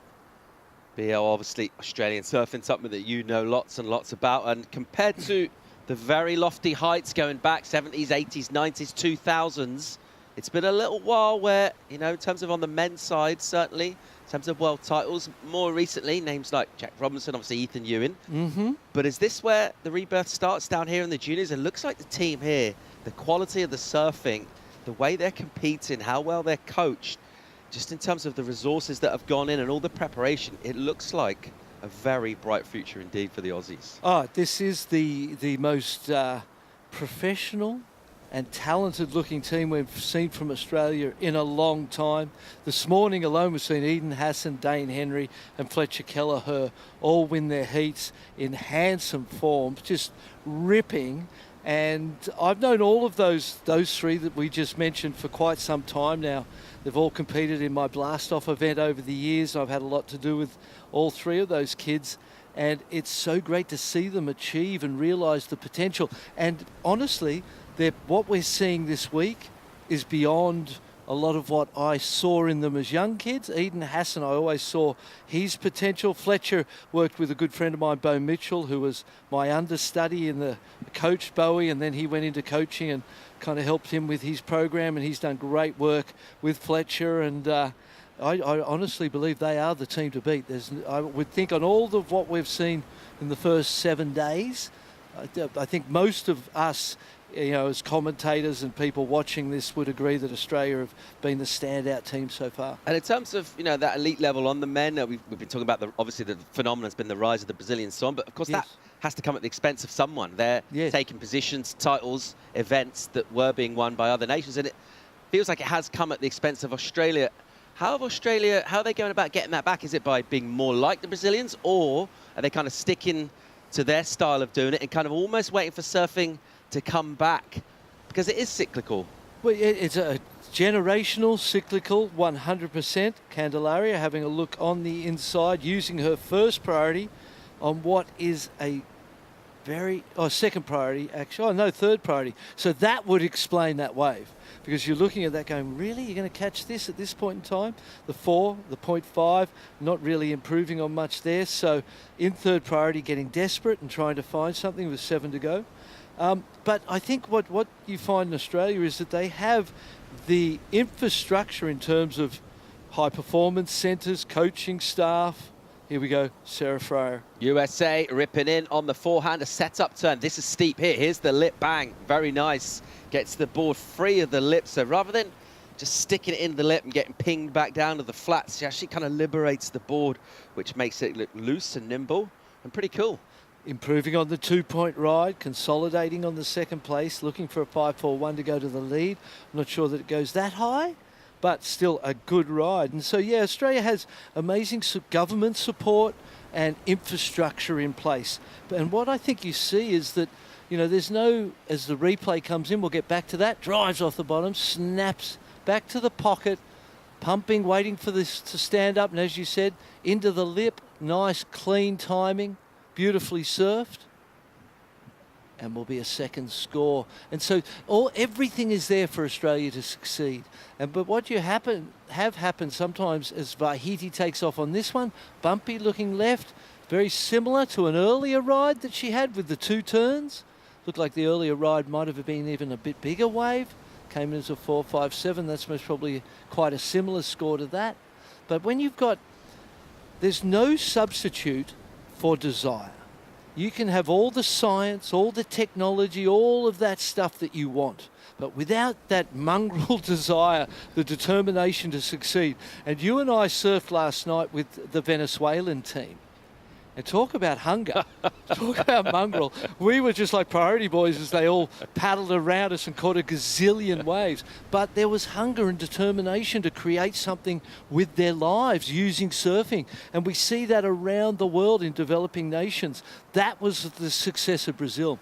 That was the success of Australia in the early days. That was the success of the momentum generation. Although they were the richest generation to come along, they still had a point to prove for American surfing. And so when there's something to prove, the 9 years without winning here is the point to prove for Australia. And so, you can have all the technology you want, but you can't buy, real full-blooded, full-hearted determination and it meaning a lot to you. And when it means a lot, that's what makes the difference. And I think we see that with this new generation of young Australians. And I guess the other point to that as well, just coming back in terms of those resources, those decisions get made. That's just talking about governmental money. These are decisions being made by committees in offices or boardrooms, and they do look at results. And so if you want to go back and ask for more money and we say we want to build this, we got this vision of doing this, but if you can show, hey, we went to the ISA World Juniors, the biggest event ever with the most countries, the strongest field ever, and we won that, you're making a great case to unlock some more funds. 100%. And then you look as well to coaching, and I know B. Durbridge is involved there, Dan Ross. What you end up with when you bring in recent pro surfers who understand the game and understand what's going on, you have that hands-on connection to success as a young surfer, and the people around you have been successful, and you're able to have confidence in them because they've lived it and breathed it. And we know that Bede was known as a competitive hound, you know. He had that competitive nous. 6.07, the last for Sarah Fry, takes her into the lead. Big score for 2 turns. Yeah, the Americans have been going well in women's surfing. Of course, your reigning world champion Caroline Marks and her young compatriot Sarah Freight at the moment leading this one. That 6.07, she just locked with the 5.5. So certainly getting the better of the exchange over the Hawaiian Inso. Also getting the priority above her as well. You just saw that wave finish for the Hawaiian. It was slightly inside. Sarah made sure with some vigorous paddling just to get back in the lineup and try and affect the back end of this if she needs to. At the moment, she is in the lead though. Rosana's really struggled here and not found rhythm at all, Barton. Yeah. Couple of 0.5s on the last 2 rides, and she's got the first priority now, so that's a big advantage. The other advantage is that we're in the main round.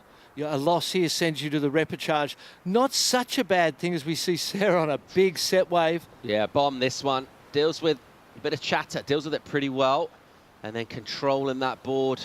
And she's so good at finding these sections. It's almost like she just waited patiently. She knew this was coming when she stood up, so covering a lot of ground to find it inside. Does she attack the 5.5 there? I think she does. You know, bigger wave, came from deep. Rosana needs to get going. She's got 2.5. This is much better looking wave. Wobble is strong, but it's actually she's stronger and does really well. Look how chattery it is. That board is all over the shot. And she's good enough to get a couple of carves done on a slopey face now on the inside, but very good work out the back. Strong surfing and the finish, and that'll feel so much better for her. Yeah, she loved it. Will the judges looking for a 7.3? Hard to imagine it going that high, but it was one of the longer, more complete rides. And as you said in the live call, given the chatter in the rail, when she decided to set it and drive the turn, the chatter disappeared instantly. So good surfing, exactly what she needed at that point. 1:45. It was a long ride. It's going to take her a while to get back out the back. But the good thing about this is whoever loses goes to the repechage round, and it's not a bad time to go to the repechage round. Round 2, you know, in the early days you don't want to go there because it's such a long road. Right now it's not so bad. You can follow Kande on Instagram. There's the USA team credentials as well. If you're on the gram, check them out. That's the news from the Hawaii surf team as well. Do a little bit of thumb work as you're scrolling. Check out your favorite surfers, find out more about them. 4.13 for Nicaragua. Not the score she needed, and you know, I suppose the bump and the lump impacting the performance she was able to do. Not her fault when you look at the bump and the lump from the wind coming across the ocean from the outside towards where she is. You can see the challenges that are going to be presented through the day, but with those challenges comes the opportunity to go to the air into that wind on those right-handers as well. It's come up a lot in this heat, isn't it? I mean, it started to come up during the last one, but even that opening, that right-hander that Vaiti Inso caught much cleaner then. It was still that wind blowing in, but now you can see all that chatter going up the face, that bump, and it will affect the scoring potential. So obviously, it's always better to have scores on the board, but particularly if conditions deteriorate while you're surfing. Here goes the heat leader, the American Freya. And she's been good here. She's sort of stayed out of trouble in terms of that choppy water and in terms of the scoreboard as well. And she'll unlock on an inside again with really nice rhythm. And there's a certain amount of sort of belief that she knows where she's going with the board. Sometimes you see surfers kind of wait and look around a little bit. It's not been like that for her. She's really been identifying the sections. And if you can do that, it's almost like you're not conjuring up the wave for yourself, but it just makes everything flow together really seamlessly. Yeah, the one before came in at a 4.5, so the judges not so excited about that one. A 5.17 for the last. So this heat's done. USA, Hawaii. Yeah, well done to Sarah Freya from Team USA. We've got an absolutely massive heat coming up next. The young guns, the next generation in this under-18 category for several years to come. We'll look forward to seeing some of the more explosive and exciting talents right after the break.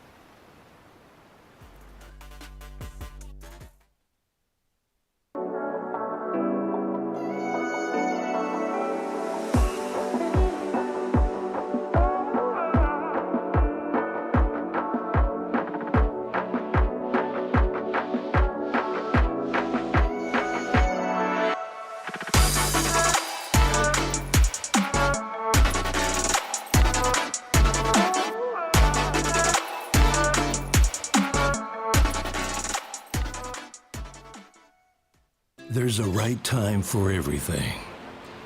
A right time to learn. A right time to try. A right time to fall. There's a right time to find your wave. And there's a right place to enjoy your passion like nowhere else.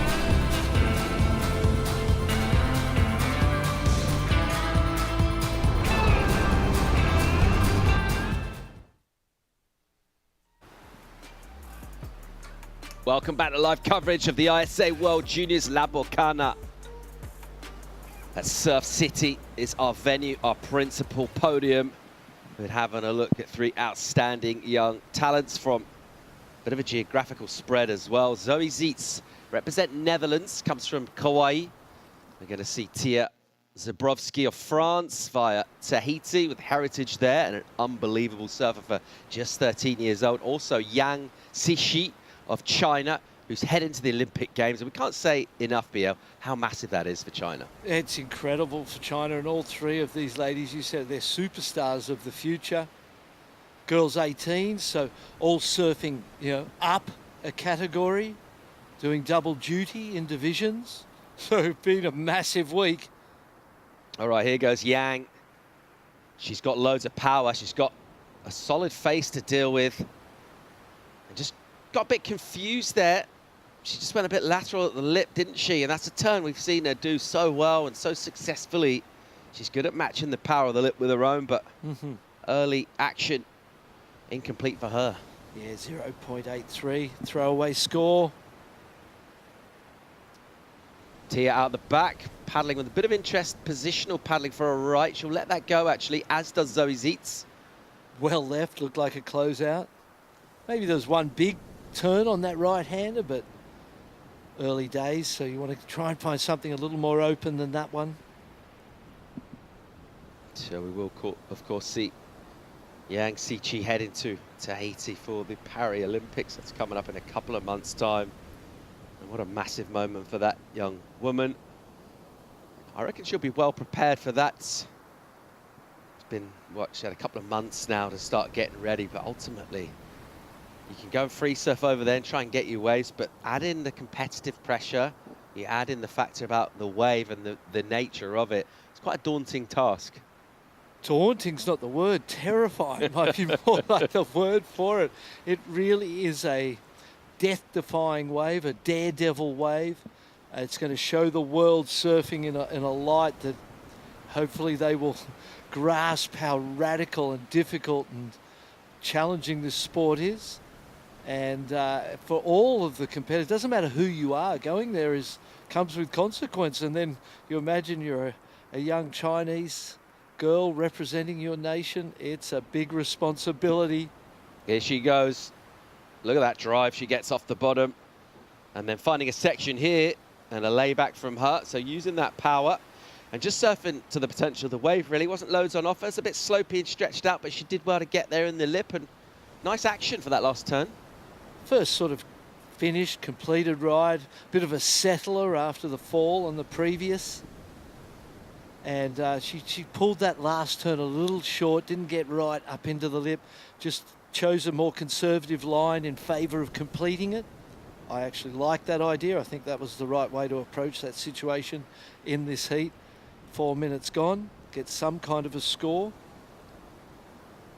Some action out the back as we see this swell starting to really bare its teeth as that wind gets a touch into it as well. So there's plenty of power out there. That's not an issue. It's all about finding clean water.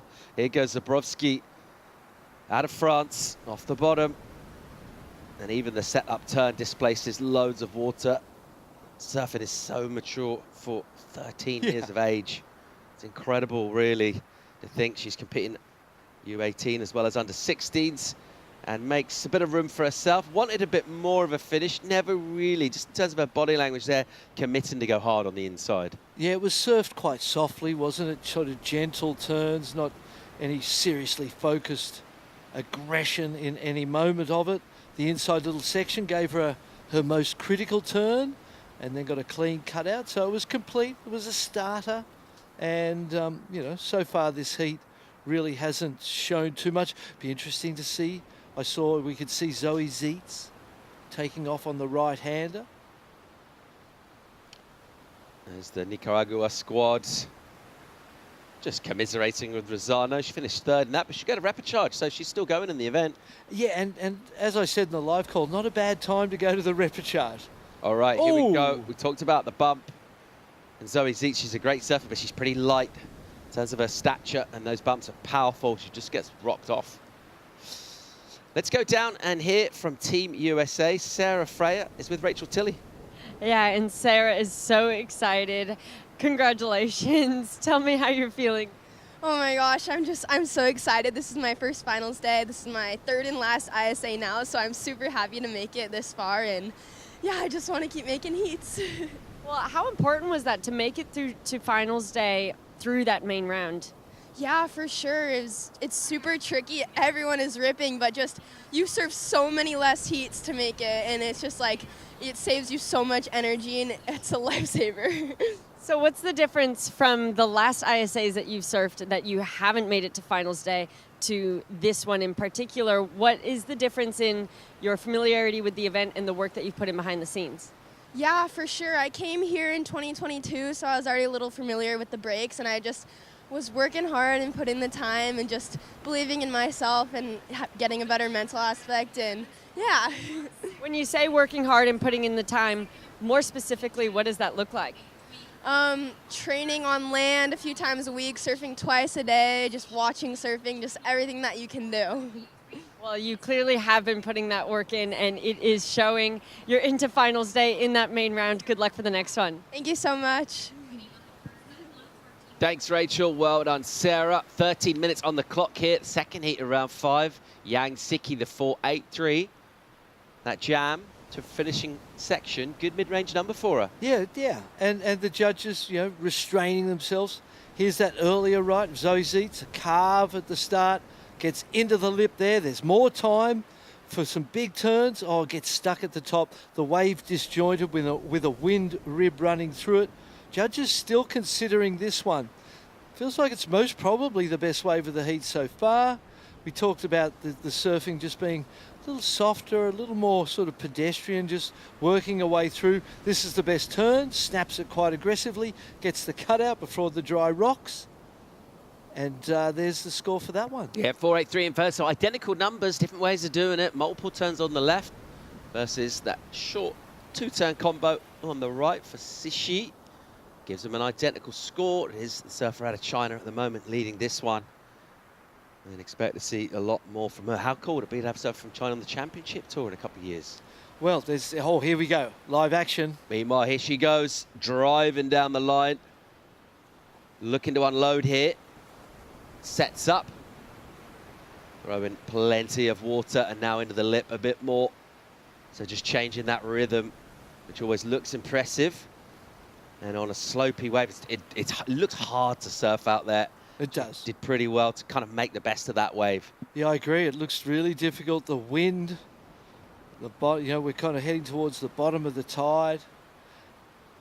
And while it sort of lengthens the break, from the outside in, it shortens the break on the inside, and you don't have as much wall and time on the inside of the wave because of that lower tide. So the work needs to be done on the outside.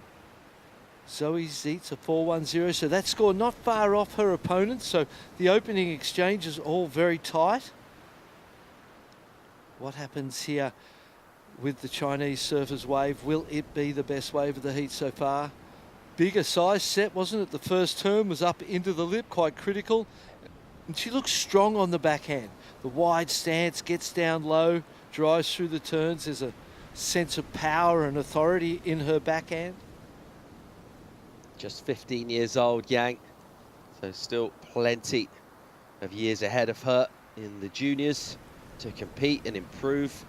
And just going from strength to strength already. And she is in the momentum of an Olympic qualification. Here's another look at this last wave. First little float gets the speed. Needed that speed line out of the top to get around the section. Snaps it there. Fades it down. Right into the pocket. So 3 uses of the top of the wave, into a carve, back into the pocket. I feel like that is the best wave of the heat so far, but let's see what happens here. Oh, nice big section. Oh, into the lip. Will there be another turn? Yep. Another snap in the pocket. Well, another great ride. Zoe Zeitz got the first priority now. 9 minutes. We're over the halfway mark.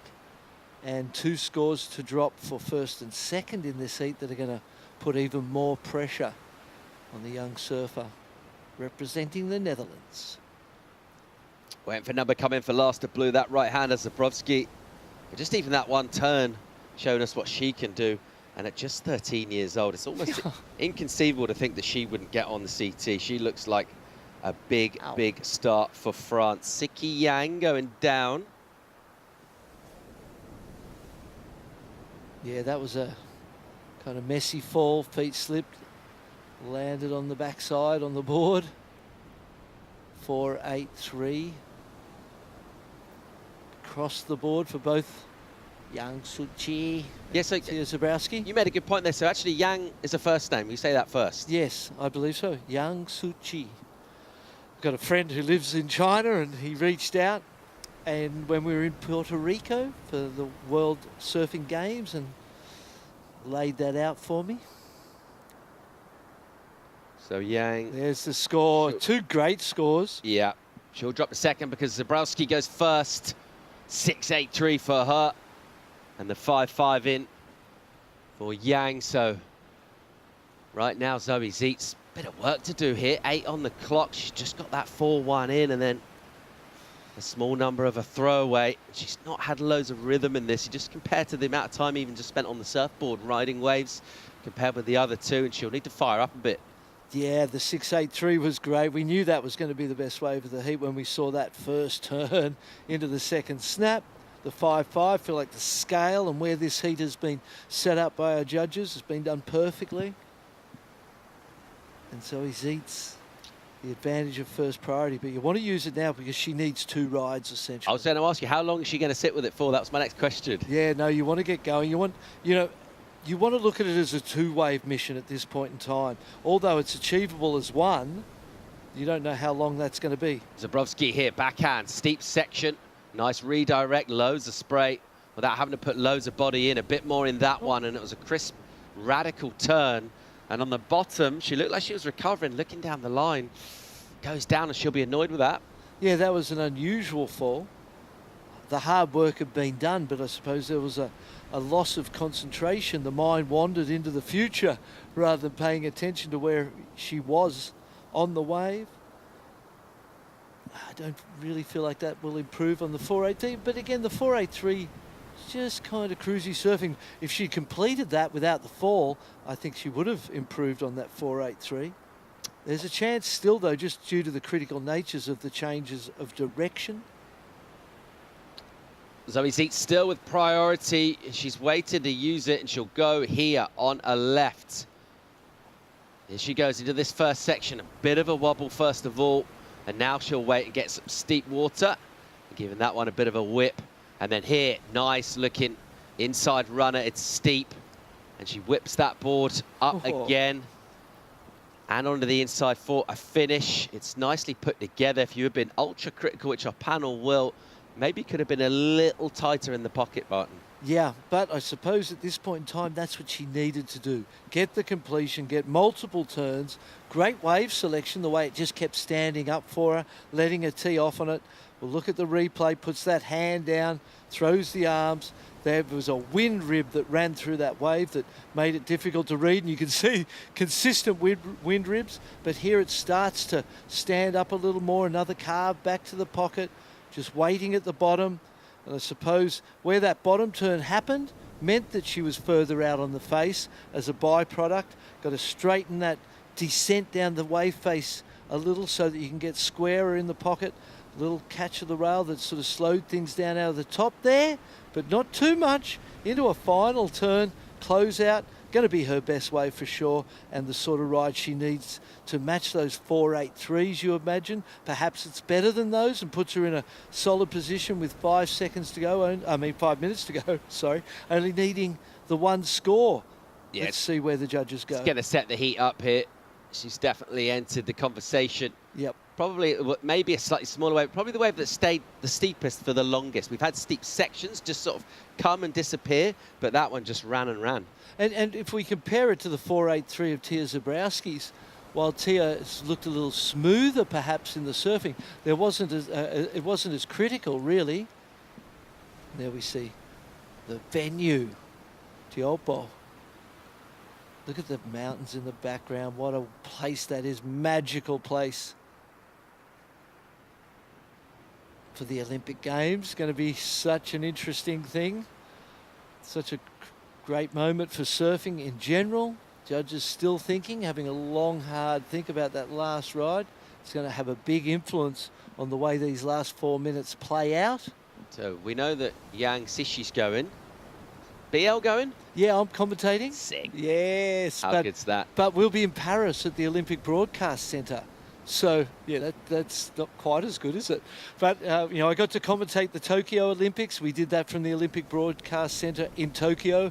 I didn't go to the beach, bar one afternoon, to just familiarise with it. So it's something we're used to, as commentators, but we would definitely love to be there. Look at the score for Zoe, mate. 6.57 comes in. Fantastic score, takes her up into second place with the 4.10 on the opener. That's a little bit higher than I expected it to come in, but there was multiple turns, it was completed, and she did it with style. Yeah, well, we waited a while for it, but now this heat's really come alive. It showed a lot of promise in terms of the personnel, and with Zoe getting that wave, it's really just ratcheted up the entertainment factor and the tension too, because right now, Yang Sishi needing a number. She's got first priority though, 3 on the clock. This is exactly what we wanted to see. We've seen these 3 go at it, and we want to see that leaderboard flip around as surfers get numbers and ask questions of each other. So Yang right now with the work ahead of her, under 3 minutes. 5.18 is her requirement, and she's already had better than that. She's just gone after a busy opening period, just got a touch quieter here. Yeah, but look at this peak, mate, and it's the second wave of the set. Looks clean on the face. Priority with China. Look at this thing, a beautiful wave for Yang Sishi of China as she drives off the bottom and then swoops back into the bowl here and setting up with some S-ing, and she'll see a section and just redirect off that white water. So it doesn't go up vert towards the lip, she more kind of tags it off a section that was rumbling towards with power, and it's actually pretty hard to do that type of turn. Fluid surfing, wasn't it? It was, I don't know, the wave looked better than the performance delivered maybe. That's, that can be a positive or a negative. Being on such a great wave and using your priority so well, 2 minutes to go, was fantastic. I'm thinking back to the 4.83s as the rides to compare to. Spent the time behind, waited, little carve down to let herself get up into the pocket. Couple of nice carves here, but nothing really of consequence has happened. That wasn't quite as committed. She throws the fist pump. Compared to those 4.83s as the early rides, a 5.18, it doesn't need to be that much better than that, those 4.83s.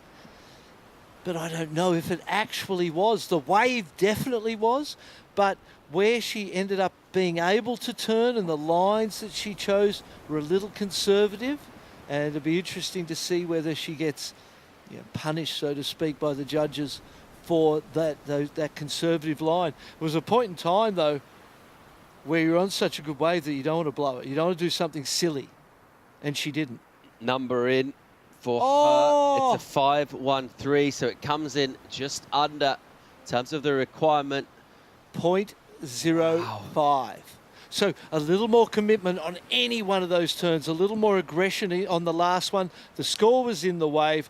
The line chosen meant that score got restricted that little bit. That wave is actually testament to how tricky it is to surf this spot in these conditions, because as she paddled into it, it looked like an absolute bomb. Water was draining off the bottom. It was standing up. You're thinking, this is the wave of the heat. This is going to be a massive score. But actually, as she surfed it, you're thinking about scoring potential. There wasn't loads on it, was there? There was never really a lip to hit. It went flat quite quickly. I suppose, in reality, the takeoff position was a bit too deep. If she'd taken off a little bit wider, she may have been able to get up earlier into it while it was still tall and steep. And by the time she got round the whitewater and got the turns in, it had flattened out that little bit. And some missed opportunity, perhaps. Zabrowski here, as we're out of time, we'll count down. Not sure if this will count. If it does, all she'll do is improve her position in first place, and the impeccable role of the young Française, Tia Zabrowski, continues here. She'll get a debrief from her camp. Meanwhile, we'll send Yang Cixi to Repechage. She's still going in Repechage in under 16, this is under 18, and an entertaining heat with some good surfing, some trickier conditions as well, and that's all part of the game, BL. We'll see how surfers continue to make sense of this lineup in the main draw here at La Bocana. We'll go to a quick commercial break. When we come back, more live action from Surf City El Salvador.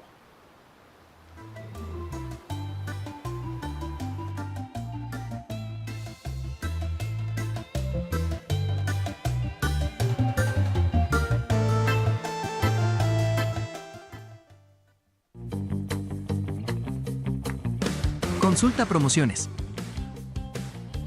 Disfruta de cable TV más internet residencial desde los 50 megas hasta los 1000 megas. Para más información, contacta con nosotros. Multinet, siempre que tú quieras.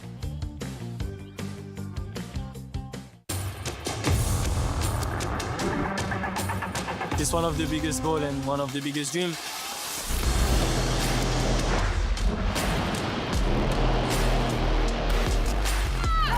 Been like an emotional roller coaster. I ask myself, what just happened? Is this real? Every athlete's dream is to, reach that gold medal. I'm on a mission, I think that everything is possible. It's not over till it's over.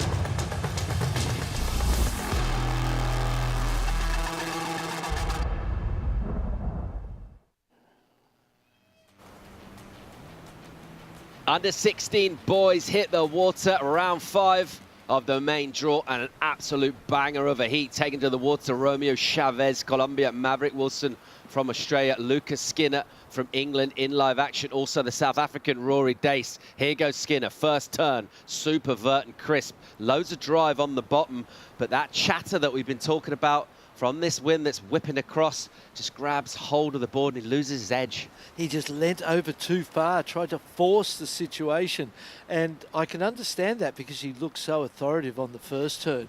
Came out of the first turn looking so good. I was like, wow. How's how he starts his heats? It feels like the beginning of every heat you see him surf. He paddles into a bomb, always manages to get a good section. First turn is always super rad. He's just all action from the get-go. Meanwhile, Wilson here, the Australian, backhand for him. Bit of clean face here, and he'll whip that turn on the backhand.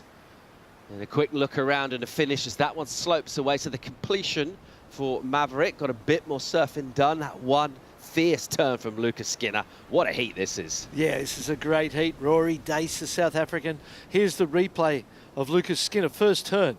So beautiful and authoritative, and just leant over a little too far, forced that situation. Mav Wilson from Western Australia, driving off the bottom, carves into the pocket. Again, 2 opening rides that they will be hoping not to keep in their best 2 scores by the end of this heat.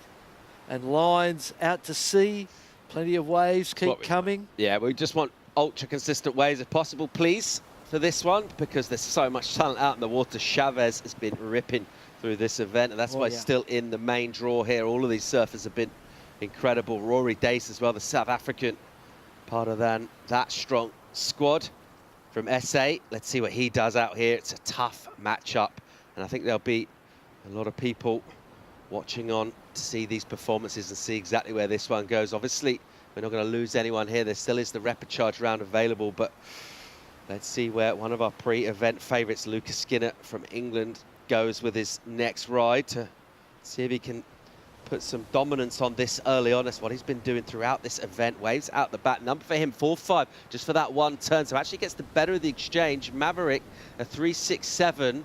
His turn's a little more slopey on the face rather than going into the lip, so a smaller number. And meanwhile, Skinner on the right-hander this time. Drives off the bottom, opens up that stance, gets a good slice of that, buries that board, and then straight back with the speed into the lip, releases the tail. And even just from the position, just a little bit of chest as he finishes that ride. He likes it. Yeah, I feel like that 4.5 score means, as a base score for the heat, we're going to see some big scores in this heat. It was 1 turn to a fall. Beautiful turn, but the judges have gone high with this scale, and it means that there's going to be some massive scores, you would imagine, by the end of it. That was a beautiful right-hander. If the first wave was a 4-5, right's got to go to a 6+, you would imagine. I mean, as a classic combo, open up with the carve, that puts you back into the pocket, then you wait patiently for the double up, let the lip come, give it the treatment. Board looks beautiful. Originally I thought it might have been epoxy, but Dad Ben said no, it's a traditional PU board. All right, here goes Dace with a nice wave of his own as he'll set up and almost loses speed on that first turn, but he does well to get the board active and going again into a section which he hits. And then wrapping one around, that one, a little different line to it, and again, so finishing with a flourish, but already can't help make the inevitable comparison with the right-hander we just saw. Not as crisp and taking his time while he's up in the lip rather than that kind of rapid assaults on the lip. Let's see where these numbers go. Well, Dace, he comes in real quick, so 4-4-7 for him, so multiple maneuvers. What do we see? 5, maybe 6 turns there for 4-4-7. Lucas Skinner got better than that with just 1 turn on his left early on, and we're waiting to see where that combo goes. And you mentioned the scale there. It's going to be interesting, BL. Yeah, it's I suppose Rory Dace's was a difficult wave to surf with all that white water on the face, coupled with the wind blowing up the face or into it from the side. South-southwest direction, that wind blowing today. Long ride. You know, obviously the 4-5 was one beautiful turn. The difference maybe is there is a speed difference. Number in for Lucas, 6-6-7 for him. Yep. So washing off the fall where he probably left a couple of points on his opening ride, and crucially getting the completion, and his quick start continues already into those double figures with 11-1-7. Here's Maverick Wilson from Australia trying to come behind. Does come from behind, and a first quick turn for him, and again, not quite the wave he was hoping for. Good idea just to cut out. No use continuing on that just to try and get some second score. What's going through his mind right now? I suppose he's feeling like I'm a little out of sync. I've had a couple opportunities, but they're not the right waves. They've been flat, slopey.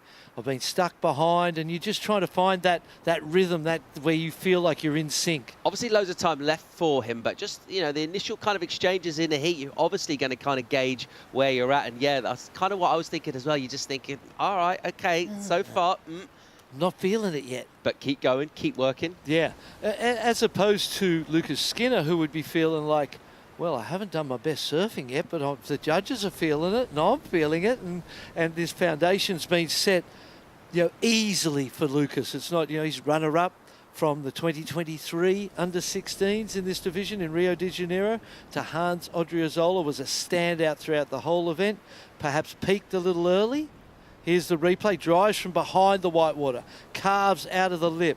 Little catch, little slow down for a moment, but nothing too much. And then that was a beautiful, speedy turn.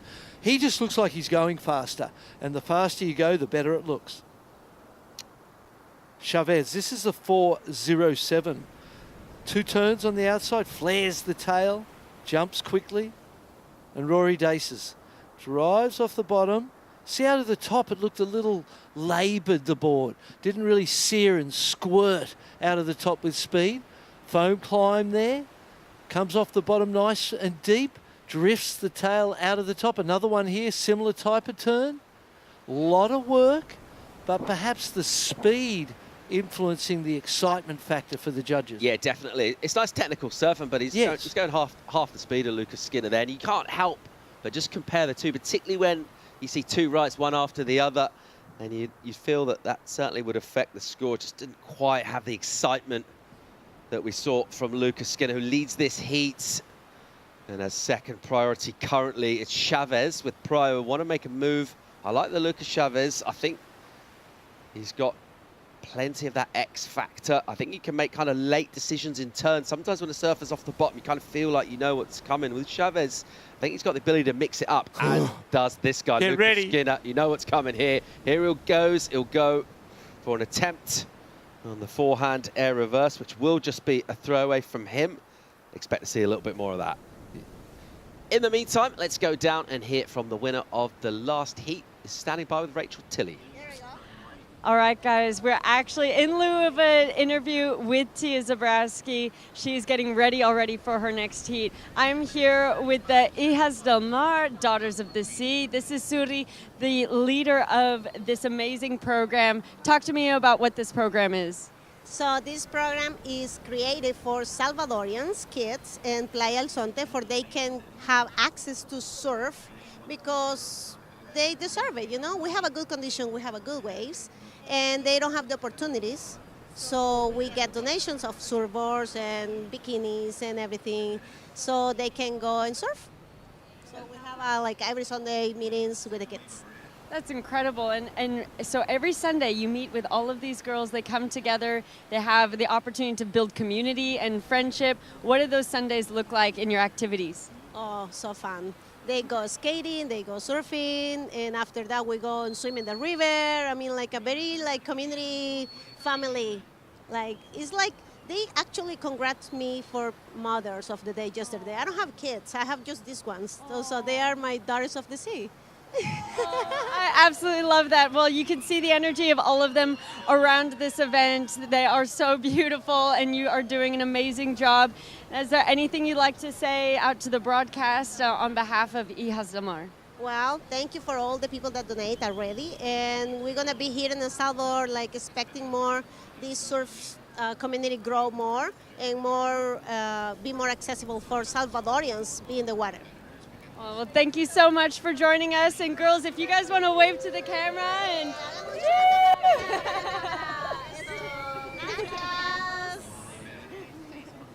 Love that. Best interview of the whole event for me. Hijas del Mar. Incredible work they're doing. Let's get back to live action here. You're watching Maverick Wilson, who needs to get skates on and make a move, and he's done that with a good-looking wave. Some quality from him as he slices that one up a couple of times, running down on that right hand. And meanwhile, on a left, Chavez, what's he got? Loading up here.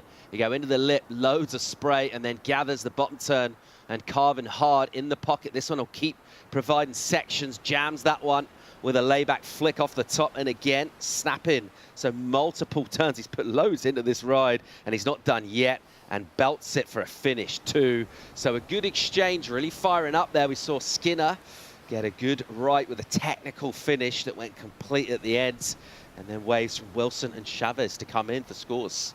And Rory Dace from South Africa as well. So all 4 surfers getting rides right now. And here's Lucas Skinner's. Let's have a look. No, tweak of the tail. So fast, so powerful. Into the closeout. Turn up here. 2 snaps. And this turn was exciting. You see the speed and the spray. And you just can't help but like the performance of the young guy. Here we go. Mav gets to the lip. It's just a little bit of something not quite flaring for him this morning in this heat. The energy just feels a little down to me. I don't know whether he should have cut out and worried about priority or got a couple more in personally. And here we go. Romeo drives it back. This is a long ride. Snaps out of the top, little layback version. Fades it in the whitewater. Beautiful bottom turn. Into the snap as well. Keeps carving. Into the closeout turn. Gets the completion. That's the sort of ride he needed at this point in time. South Africa also had a nice long one. A 6 comes through for the last of Romeo. That wave we just watched. A lot of work. Maverick Wilson, a 3.97. And again, the scores reflecting that energetic or lack of energy or lack of something there in his performance today. Looked a little sparkier in the earlier rounds. Wilson struggling a little bit so far in this. He's still got 6.5, an improvement from Skinner. He gets 6.77 for his wave. All right, here's a bomb. Look at that bottom turn from Wilson. And then again, and you see the frustration. So as he paddled into that, you see loads of water standing up on the reef, and you're thinking he's going to give this the treatment. But after the first turn, that one goes soft, and a little bit of frustration from him there. It's just not really found rhythm. No. Judges still considering South Africa's last ride, Rory Daces. It was definitely better than his 4.47. He put a little more into everything, and it could be a score that, you know, matches some of those 6s perhaps, a low 6. We'll see where the judges go with it and see what that does to his position. The 4.47, not a bad backup though. If you could drop something and send that to your backup, it's better than most of the other backups, except for Lucas Skinner. 6.77, last wave, best wave of his heat so far. And the speed making all the difference. He's so loose and fluid, but so fast and positive. All the elements you want coming into the Englishman's performance. Dace's numbers in, moves him to third. It's a 5.5 for him, so an improvement. He's got first priority. He'll need to use it and make it count. 5 minutes on the clock right now. And this heat with that 6 in for Chavez. Think about his low number of the 4.07. He'll go to work on that. He's sticking to the left, so I like the game plan from him. I like the way he's surfing and competing. He's almost kind of surfing his own heat. Feels like he's just on his own and he's in his own rhythm, and it's looking good. I mean, the judges like those multiple turns for the 6. But there's some backhand re-entries that might be a quicker way to a bigger score on a big wally right too for a goofy footer.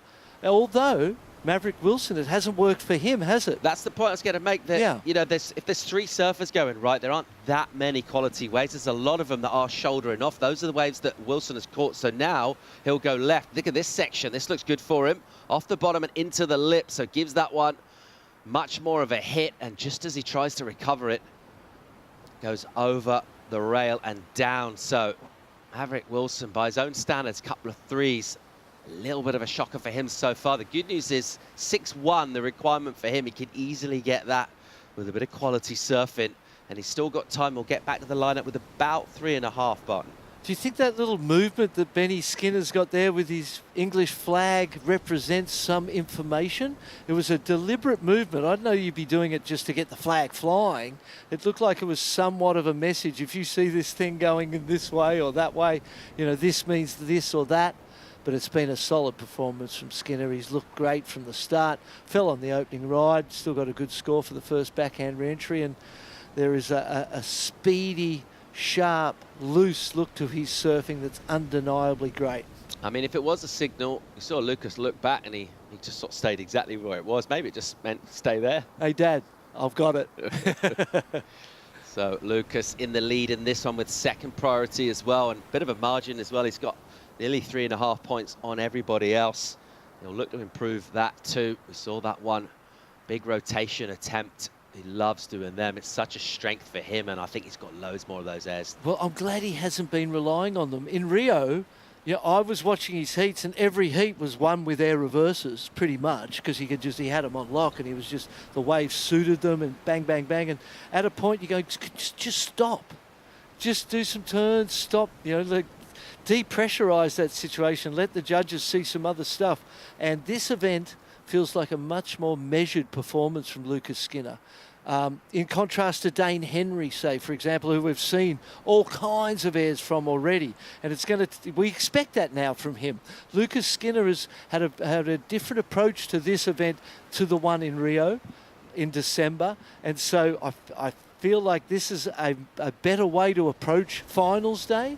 Expectations quite low. We know he rips, we know he surfs great. We haven't seen his best and we haven't seen his airs. And so that puts you in a really good position for finals day because you've managed and controlled your output and only output what you needed to output. You know, 6.67 and a 6.77. Hasn't even gone sevens yet, but you're in the lead solidly. You're comfortable and you're not really pressured when you know that, you know, second place needs a 7.44 and the other surfers below that. It feels like this event is setting itself up nice for finals day for Lucas Skinner. Inside the final minute of 45 seconds, that's the English camp right there. That's Dad Ben. Just watching on, keeping a beady eye on, particularly the clock, because there's no scores to update for a couple of minutes, but a tense couple of minutes for surfers like Dace, who has priority but needs a number. It's a 4.58, not a big number for him. And he will need to ride a wave here. We've got a little bit of energy coming through, but we've just had this one just sit down a touch. We saw some lines that never converted into opportunities, and now paddle back with the South African. And he'll put himself, it looks like, to go right here. Oh, 1 minute paddled, loses priority. So we'll pick up Lucas Skinner on the left in a better position. And just read that incoming bit of energy a bit better. What's he going to do with it now? We'll go up hard into the lip on the backhand, giving it loads of tail release. A little too much. He'll go down. Final 45 seconds. He won't add to his score. But that loss of priority for Rory Dace. We had Chavez, I think, up, but just quickly fell on that wave as well. Now, here we go. Here's Chavez. Bottom turn, snaps in the pocket. Looking to improve. Is there an air or something right here? Like you could telegraph that one quite well. It wasn't really the section, kind of forced it to happen. Still holding on to the second place. Rory Dace having a look, first priority with the Aussie. Yeah, Maverick will go here using first priority. He needs a 6.1. And the opening section is a bit of a reflection for his entire heat, and it's just sums it up for him. He's not done loads wrong. He has fallen a couple of times, but he's basically not had the waves. Contrast to the surfer from England, Lucas Skinner. The squad love it. And once again, a solid performance from him. A couple of high sixes. It was a heat where we weren't seeing smoking waves come through that looked like they had excellent waves. There wasn't loads of that. It's all about finding the best of the quality. And once again, it's what Lucas Skinner does. Yeah, Rory Dace in the third was looking for a 4.58 and had a 4.47. So you can't help but feel there might have been some surfing somewhere on those two scoring rides with a little more punctuation that would have got him it. So a great heat from all four, and I'm stoked that there's a repechage round for those guys that didn't have such a great heat because they're great surfers. We want to see them maintain their run in this event. England's Lucas Skinner dominant once again, setting up for a big, big finals day performance, possibly going all the way for gold. That's what he'll be looking for. We'll go to a commercial break. When we come back, Shannon and Mitch with the call. Stay tuned.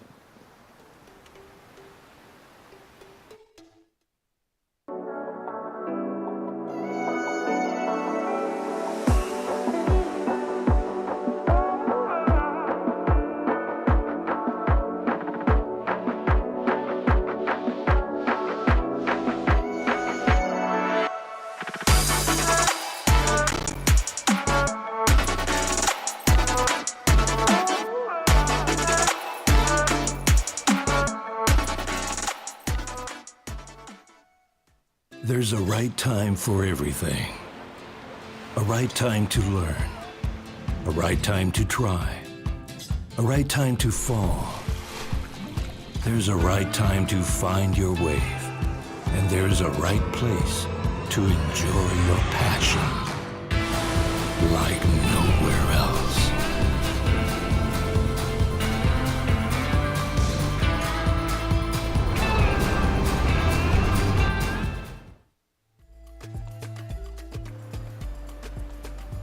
Welcome back to the action.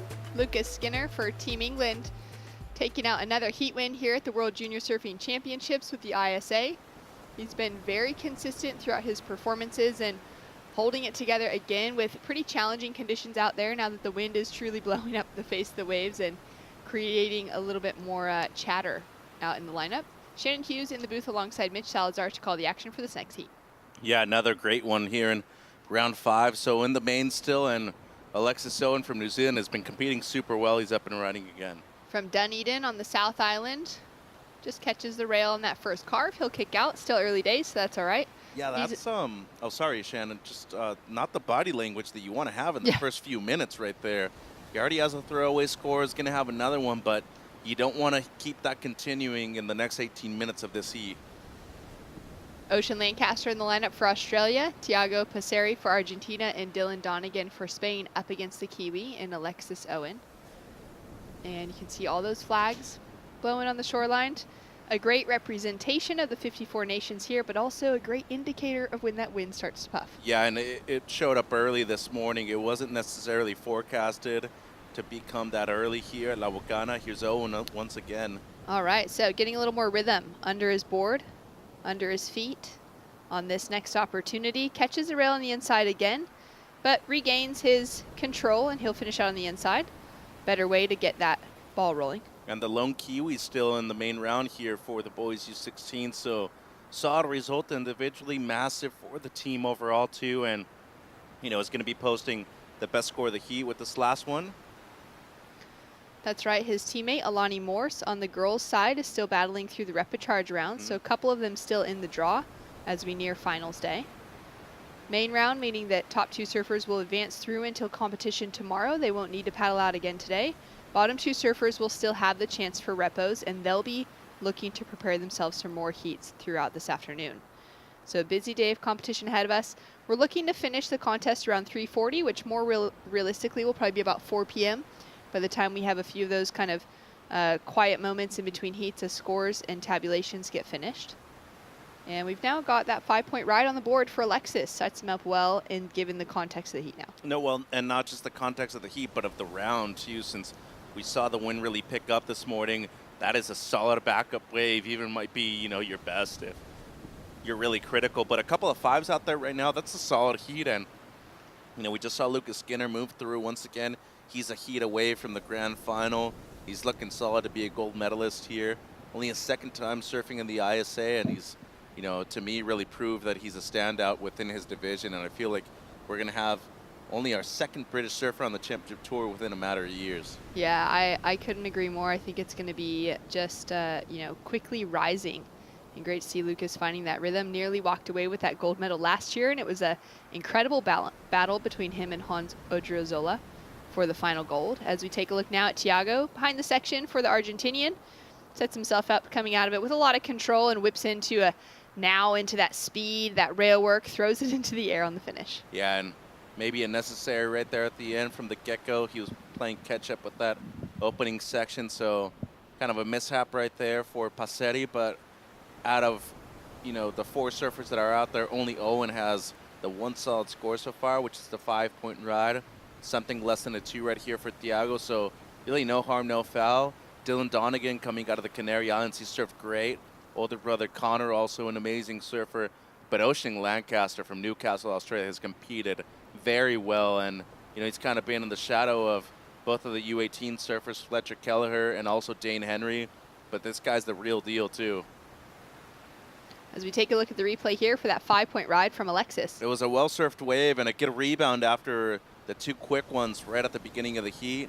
Nice rail surfing, nothing crazy. Gets a little stuck right there on the bottom turn. Recovers well, though, to be able to finish that wave off. And a mid-range score, so a 5 easily could be in your top 2. And with time ticking down, this benefits Owen largely, Shannon, knowing that as of right now, he's the only person with a solid score on the board.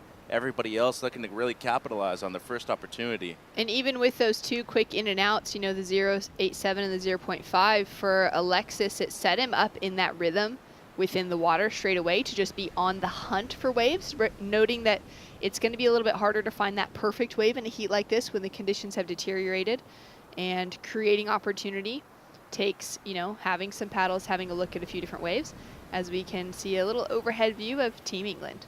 Yeah, They've been energetic. They've had a lot of passion throughout this week. I still consider them to be one of the teams with the largest amount of energy throughout, the 8 days of competition so far. And cool to see different generations of surfers be involved with the team too.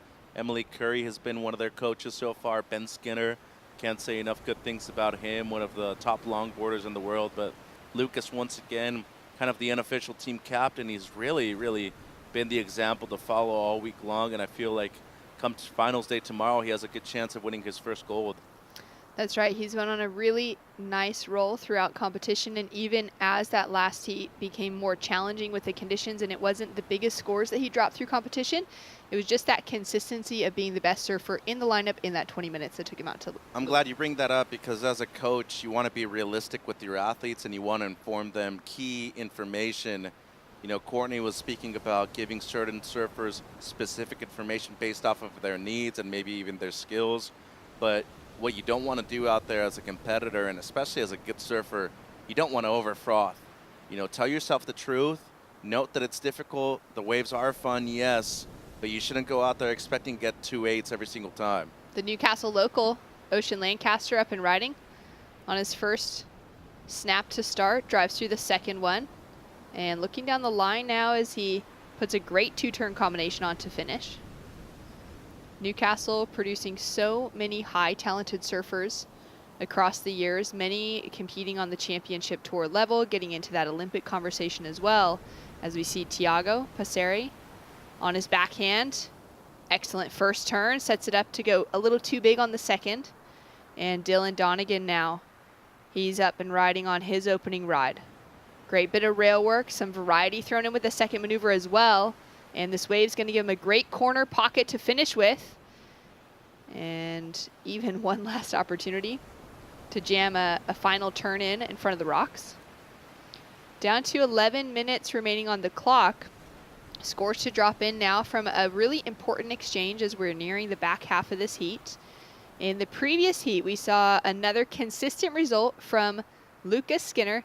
He's on the beach with Rachel. Very consistent indeed. Another heat win, and you are into finals day now through that main round. Tell me how you're feeling. Yeah, I'm so stoked. It's so nice to be back in the main round final. And stoked to be in finals day. Keep the ball rolling. Now, throughout the week, you've surfed many different types of conditions. Has your equipment maintained the same throughout it all, or have you been changing equipment throughout the week? I've been on the exact same board. I've been saving it from my free surfs and just running it in my heat. So, yeah, it's feeling amazing. It's my LKS model pin from Skinner Surfboards, and, yeah, it just feels magic. Yeah, well, it looks magic under your feet. Going into tomorrow, you have to now prepare for finals day. You've been in this situation before. Preparing, you have that silver medal from just like 6 months ago. How does this compare to the last time you were preparing? Last time I went into the ISA, I was kind of had no expectations, so I was having loads of fun, and I'm having like more fun this time, and I've got loads of fire in my belly. So, yeah, I'm feeling so stoked. Well, good. That's the way to go into finals day, and everyone's here cheering for you. You guys are the loudest team, I think, and the most energy. It's great to see, and good luck for it. Yeah, thank you. Hi, Mum. Hi, Levin. Lucy. Well, another great performance from Lucas Skinner. A few more siblings back at home as him and his sister Lila are competing here with their dad coaching behind the scenes. And it has been a really great group of young surfers. Emily Curry was sharing that with us at the beginning of the week, just how stoked she was. What a lovely group of surfers that they had on the team this year. And everyone getting on really well, a respectful group of young competitors every time they paddle out in the lineup for their free surfs. And, just getting to know other surfers and build into some of those relationships and friendships as well, which is such an important part of an event like this. Yeah, I mean, the thing that goes the longest way for me is the relationship between him and his dad. A certain point where, Ben has to tone it down, understand where he's coming from, and there needs to be a balance. There might come a point in time where he needs to, let go of that and eventually hire somebody else in order for Lucas to really progress to a certain level. Doesn't seem like it's there right now. They have a good dynamic. They understand each other, and working together with your father might be the best blessing you could ask for. Donegan up and riding now. We're still waiting for his first wave to drop through, which had some spicy rail work. And now getting the job done on the second one as well. Wave a little bit softer, not quite giving him as much of a peak as he'd like it to, but he's able to just draw so hard off the bottom, whip it around into those top turns, throw a lot of spray as well, and connect, 10 turns down the line on that wave? This kid rips. We're still waiting on the right, too, which, given the conditions, I feel like it's going to be excellent surfing myself. This wave was well surfed, too. Just an incredible style. A very mature read for a kid that's still in the U16s. I'm a huge fan of the way he's able to not only perform on a wave, but most importantly, kind of predict what it's about to do. Now we got a 5.03 on the board for Ocean Lancaster for the left. That's his opening ride, sitting in third priority now. And that 5-point ride, of course, for Alexis has him in the lead, but just with a small backup score. He's now up and riding, looking to improve on that 0.87, dropping some really great waves throughout competition this week to keep himself in the main round, making around that opening section, but he'll fall in the second. Yeah, just a bit rushed right there on the second one, so missed time for Owen. It's going to cost him, too, with just under 8 minutes. Used priority on that one. Now Passetti, who had a golden chance on his third ride, had the 3.6, tried to push too hard on the second maneuver. So doors wide open for both Lancaster. I feel like Donegan right here going to take the lead with his first 2 scores. Yeah, I've got that same feeling given, the quality of the ride for his opening ride off the right, and then to be able to just get the job done, to connect a lot of dots on the left, a wave that didn't have quite as much maybe potential in itself, but really able to surf it up likely within the scoreline. 7 minutes, 15 seconds remaining on the clock, and seeming to kind of quiet things down when it comes to consistency out in the lineup. It's currently 10:22 a.m. and we've got that low tide bottoming out, Mitch, at 11:02. So we're about 40 minutes off of that right now. And what we've seen kind of trending through the week is that right as we start to approach that 30 minutes before and after the tide change, it can get a little bit sleepier, but that does mean we should have a bit of push and swell in action as we head through our afternoon. And luckily by design, the schedule was formatted in order to send the U16s out there when it was going to get to that point of the tide. So lighter surfers, they don't necessarily need that big of a wave either. You're usually sending out the older divisions and much heavier solid waves, but La Bocana, everybody's going to have to surf here on finals day. So regardless of how it gets, you're going to have to expect to at least surf a couple times in different kinds of conditions tomorrow. Yeah, it is kind of nice the way the draw fell out this way. Now today, talking about this heat, Dylan Donegan has just dropped a couple big scores. So he goes excellent for the first Mitch, an 8-point ride, backs it up with a 7, and has himself sitting with that 15-point heat total on the board, well eclipsing what we saw from Lucas Skinner in that last heat and setting himself up as the front runner in today's competition for the under-16 boys. Yeah, and Passetti right here has an important decision to make with first priority. 3.44 is what he needs for second place at the moment. Remember, had the one fall at the beginning with the incomplete air. The 3.6 on the left had a beautiful carve on the back end and just tried to do a bit too much. He needs to tone it down right here. Don't try to oversurf a wave. Be yourself. Let the surfing do the talking, but you want to be on a right wave and use priority correctly. Not much time remaining in this current heat as Alexis paddles far away from the rest of the pack. Smart, too, because in third priority, second place, only looking to improve on a 2.03. Even a single maneuver right now, I feel, Shannon, with the low tide coming up, if the section is steep enough, I feel like they're going to reward it. But looking at the 8, looking at the 7, those are tall orders considering how well Donegan was able to surf those waves. That's right, and it does put a perfect 10 requirement on the board for Alexis. Donegan now up and riding again, only having 2 waves up until this point, and looking to surf himself well into another good one.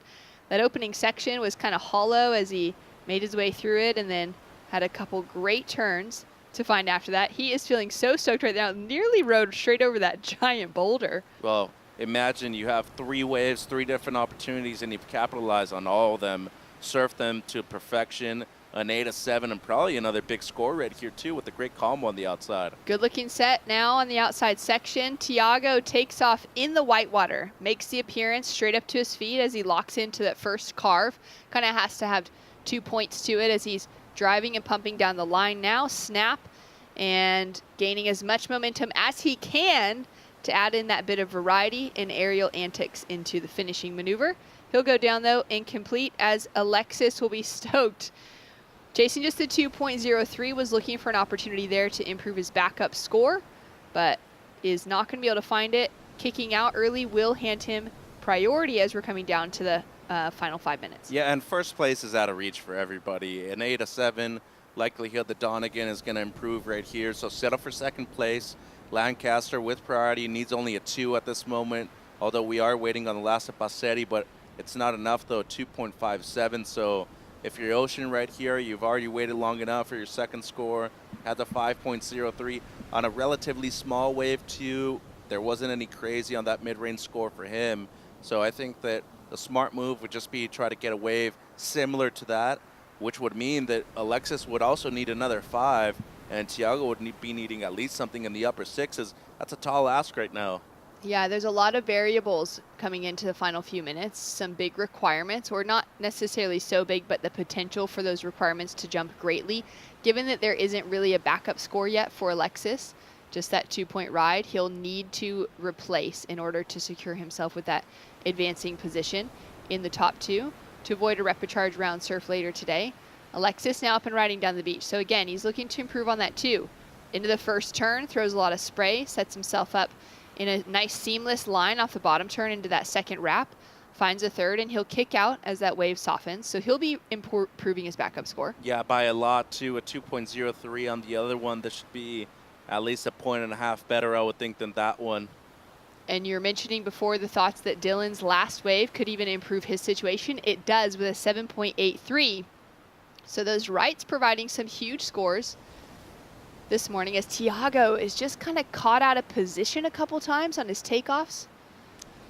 Yeah, the bad start to the heat has affected him, and it just seems like the emotions getting the better of him now. 2 minutes to go, but he needs to be aware of where he's at in the heat, his positioning, because, you know, second place is still open. Lancaster needs a 2, but we're not considering Owen's last still, which is yet to drop as we're looking at Donegan again. Heat leader already improved on every wave that he's ridden so far. Check to start, draws that high line to be able to make it through the section, boosts into the air, grabs the rail, and came pretty close to making that. Yes, he did, and maybe a little unnecessary right there. The only fall that he's had all heat long, but he's just demonstrating his capabilities and what he's able to do on a right-hander like this one so far. But how balanced is his surfing to the 7 on the left? A couple of, you know, really good scores over there on the right, one excellent. And as of right now, a minute 10, it's the battle for second place. Owen gets a 3.27, Thiago needing a mid-4, and Lancaster only needs a low 3. Paddle now for Owen, looking to improve on the 3.27. So you put a lot of work into that last wave with those outside carves and a finish. Up into the lip for the first one. Whoa, nice section for the second. Just kind of hammering it down the line. We'll see if that makes a difference for him. Looking to improve on that 3.27. And requirements, you know, even just putting that extra point on the board. Now chasing a near 5 and a 3.24 for Ocean Lancaster, and he slips off the wax on his opening carve. That's an unfortunate moment. And an unforced error too. He had a chance to get a score right there, waited a long time with priority for that wave, and the kid from Merriweather looking for at least something in the 4s, I would think, because I'm guessing that Owen is going to be improving right here, and it seems like Passetti might have a chance here. Time winding down, but this wave's going to count. Paddle, and he'll be up and riding, chasing down a 4.68. We've seen him dropping big scores throughout the week. That first turn has a little bit of a glitch in it as he's pushing through with so much power. Wraps it around a little cleaner, but doesn't get the projection out of the final to be able to tag down the line. So that's going to be a challenge to see him get that 4.68. We're also waiting for that last score, like you said, of Owen in that second place position to improve on a 3.27, and his second turn was very sharp. It was, you know, so the one question here is how high is the requirement going to be for Passetti? The first combination wasn't bad. He did get a little stuck on the first carve, though. Let's break it down on the replay. So strong right there, but once again, the chop gets the better of him. Engages well with the second one. That was beautiful. Claims it halfway through the wave. And then with the rebound right there on the whitewater, loses control. I don't think the last maneuver is going to be considered complete, but the first combination with the 2 turns wasn't bad. So I'd be guessing at least something in, you know, the upper 4s, maybe even in the low 5s, as the last of Owen comes through a 4.13. So needing a 5.53, it would have to be one of the better waves we've seen all heat long. And if you compare it to Owen's last and Owen's first, and then Ocean's 5-point ride that we saw at the beginning of the heat seems like it's going to fall short. And there it is, a 4.57, and it's not going to be enough for him to move into that advancing position. Alexis Owen doing what he needed to do down to the final moments to secure himself with that advancing spot. Improving to the 4.13 was a very smart move, and some very sharp surfing here from Dylan Donegan out of Spain, an 8 and a 7.83. Drops a 7 in his scoreline as well. He'll be a tough one to beat in this week's competition. When we return, more action right after this.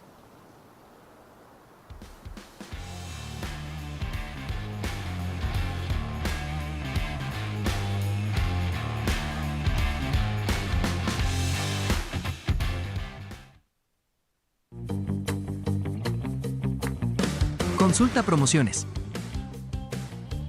Disfruta de cable TV más internet residencial desde los 50 megas hasta los 1000 megas. Para más información, contacta con nosotros. Multinet, siempre que tú quieras.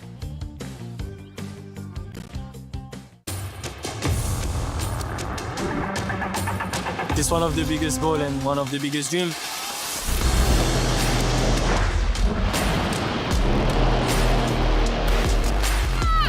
It's been like an emotional roller coaster.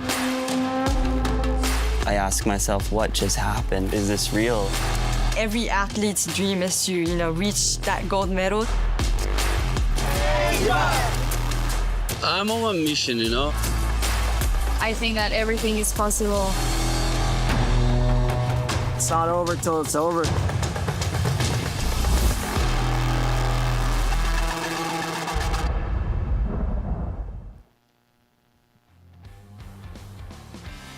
Welcome back to the action. We've got 2 more heats of main round surfing, which are non-elimination, to get through before we go back to repechage heats, as Zoe Zietz is already back in the lineup. She took out an advancing position in her under 18 girls heat just 2 heats prior to this.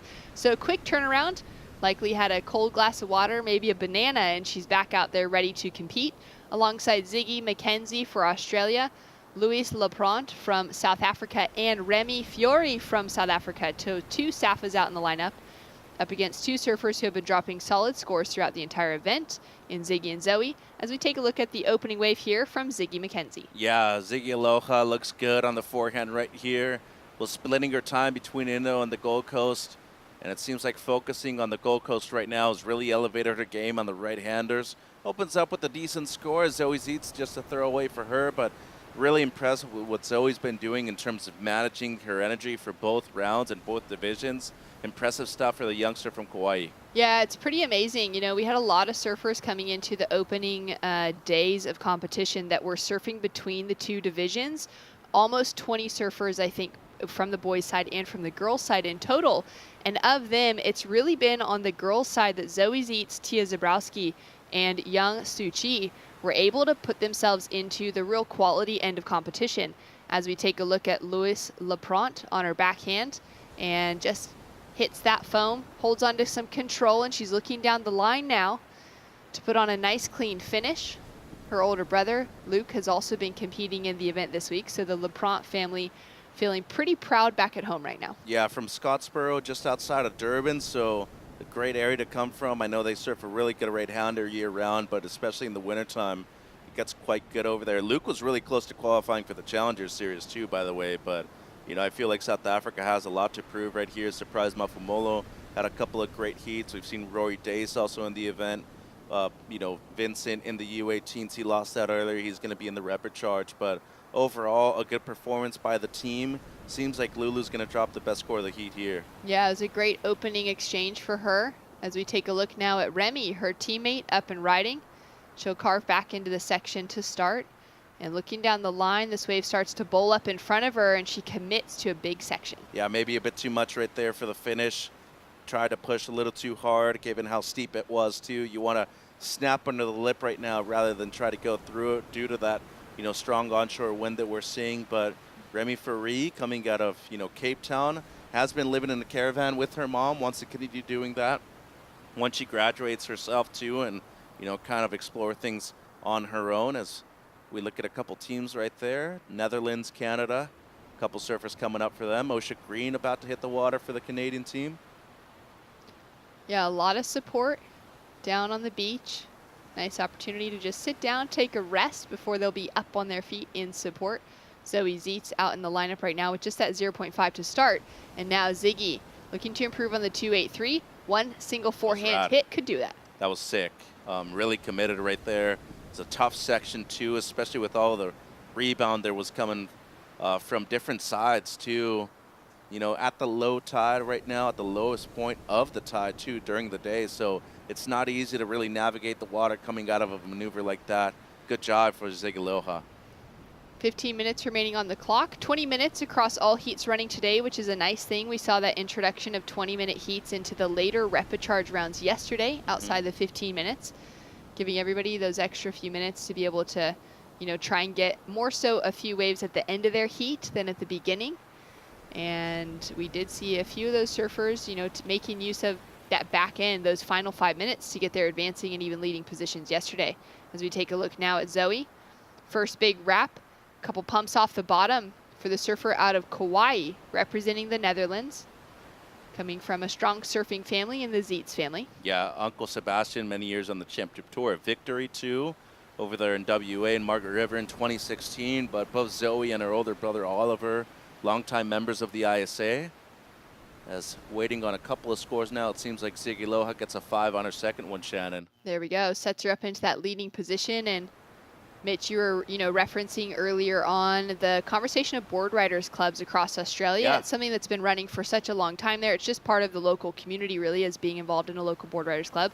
Some people surfing for a couple of them, depending on what waves are kind of in the area. As we take a look now at Remy, up and riding on her backhand, sets herself up with a nice pace here down this wave and looking for another carve to snap back into the pocket. She only dropped that 1.93, but now you can really see that fluid nature of her surfing. Nice style, nice flow as she comes through the inside section. So a quick kick out, we'll have some scores to drop. It's been great to see the resurgence of some of those board riders clubs, or even just the introduction of them around the world. For Kauai specifically, you know, where Zoe's growing up there, she's got that opportunity as well to be competing in board riders now, as Sebastian has kind of started to fly the flag for Kauai board riders, kicking things off. We're going to take a moment to go down to the beach to check in with the winner of that last heat. It was Dylan Donegan of Spain with a solid performance. Thanks so much, guys. Dylan, a very solid performance indeed. Starting out with an 8, taking your time to find the right wave, and it proved worthwhile. Talk to me about that. Yeah, I was just sitting there. I saw everybody catching waves, and just before my heat, I looked at that right that was coming in. So I was just like, you know what? I'm just going to wait, try and like stay calm, and when it comes, just do my surf. And that's not easy when everyone else is catching waves and you're hearing scores dropped and time is ticking. You really have to have a strong mind in order to do that. What are the things that you're telling yourself while that's happening?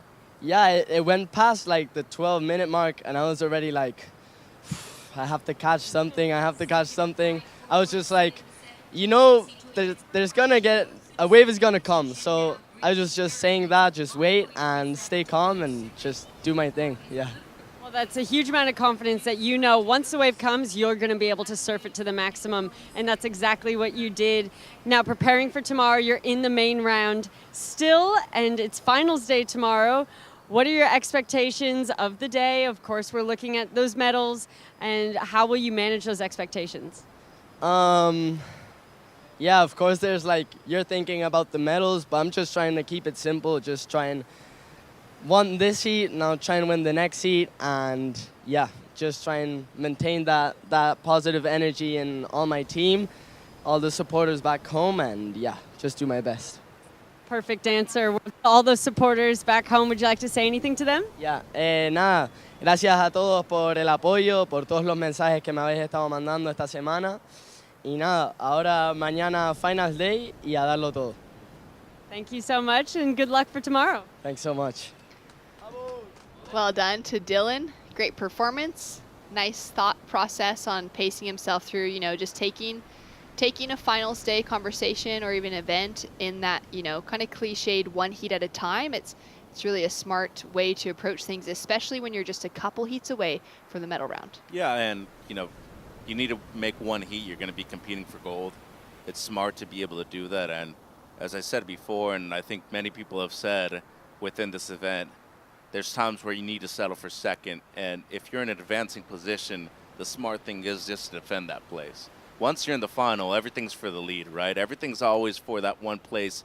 That the whole purpose of this event is to be able to win that gold medal. But until you're there, you shouldn't be thinking about that. That's right, and that's a great kind of call out to heat structure towards the end of a heat. If you're sitting in an advancing position even at second, do what you can to hold on to it. As we take a look at Louise, that was a great dynamic opening turn. Wave starts to soften out on her here. She's going to stick with it just to try and milk a couple extra, points out on the inside, or maybe that single point as she can continue down the way, get that finishing maneuver. She only had the single score on the board as well for Lulu, being a 5.5. And this heat's now starting to really open up. We got 10 minutes on the clock.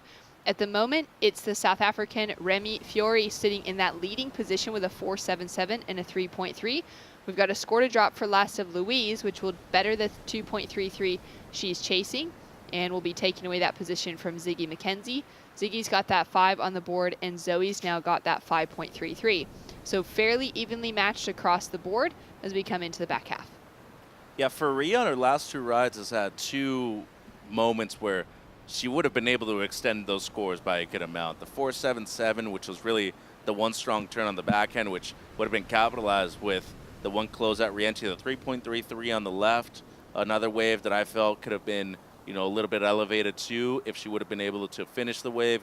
Ziggy Loha McKenzie with the 5-point ride, and I feel like Lulu's going to move up into the lead, which she has competed very well in, by the way, in this heat. 2 waves, has converted on both of them, structured her heat well, as you've been mentioning, but most importantly, managing time within a 20-minute heat, too. She's just a couple of heats away from the final as well, and would love to get an interview with her because she's shy, not necessarily her strong suit, but in the end, Shannon, as you know, this is a big part of the job, too. If you want to become a professional surfer one day and make it to the elite, you need to be good at doing that side of the job, too. That's exactly right. And when it comes to the girls' side of the draw for the under-16s and the under-18s, to have both Remy and Louise surfing as strong as they are right now for that South African contingency, they have the opportunity to bring a first-time gold medal home for the girls' side of the draw here at the ISA Juniors. We haven't seen that in the many years that this event has been running, all the way back to 2013 when it was kind of all ages included in that under-18s category. Sorry, 2003.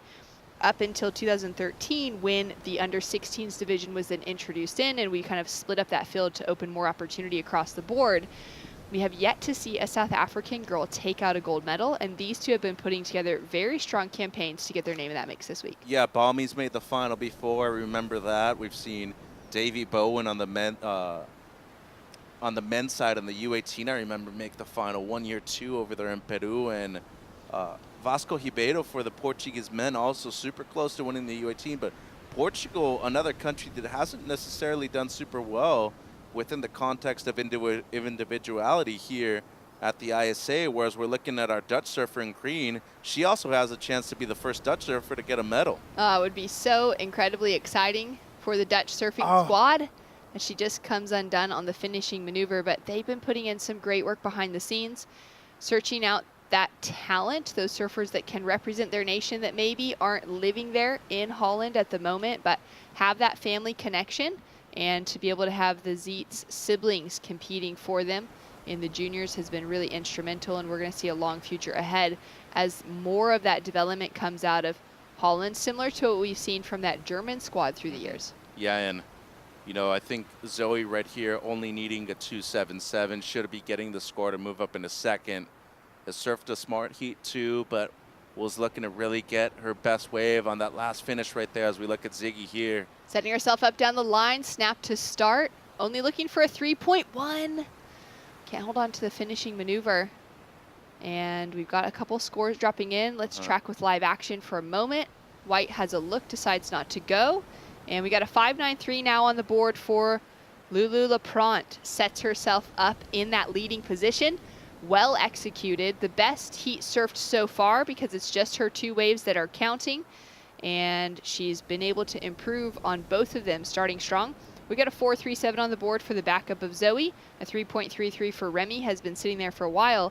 And now Ziggy with a score to drop needs at least the 4.17, but took that fall on the second turn. Yeah, it'll be a throwaway for her. That wouldn't change anything right now with just over 5 minutes on the clock. Zoe had the chance right there to go into first with that one left, and with the fall only gets to 4.37 as it looks like Fori had a good look right there. We'll see if priority switches or not, Shannon, because that would be a big moment in this heat right now. She was right in that pocket as well from where she was having a look, so we'll see if that swaps around. 5 minutes remaining on the clock, and a set is approaching. Yeah, don't know if there was a made effort right there to really catch the wave, so it seems like she's going to stay in priority, but she did angle at it. So in a case where somebody would be right next to her, if you do make an attempt to keep the other surfer off, we would have seen a block right there, which would have changed priority. Fortunately for her, the situation remains the same, and not a huge requirement for both Fari or for Mackenzie right now in the high fours, whereas if Zoe Zeitz right now gets the requirement for the lead, there's a huge gap between the surfers that'll be in 1 and 2 comparison to 3rd and 4th in this heat right now, Shannon. Yeah, there's a decent gap already into that near 5-point range, really being the requirement, which is not huge. Everyone's got a score essentially there within this heat, with the 4.77 being the quietest of that. Wave selection can get it there, but with the 5 minutes remaining on the clock, it's been challenging for those bottom 2 surfers to get themselves a better score on the board. They both had a couple opportunities and haven't been able to capitalize on what's been handed to them yet. There's a good wave right here for E with priority, and it seems like there's a good corner on the right-hander here with just under 4 minutes, and you know, it's a massive moment in the heat, really. Whoever takes, you know, 1 or 2 right here in terms of positioning, I feel like they're going to be the surfers that will be advancing out of the heat, Shannon.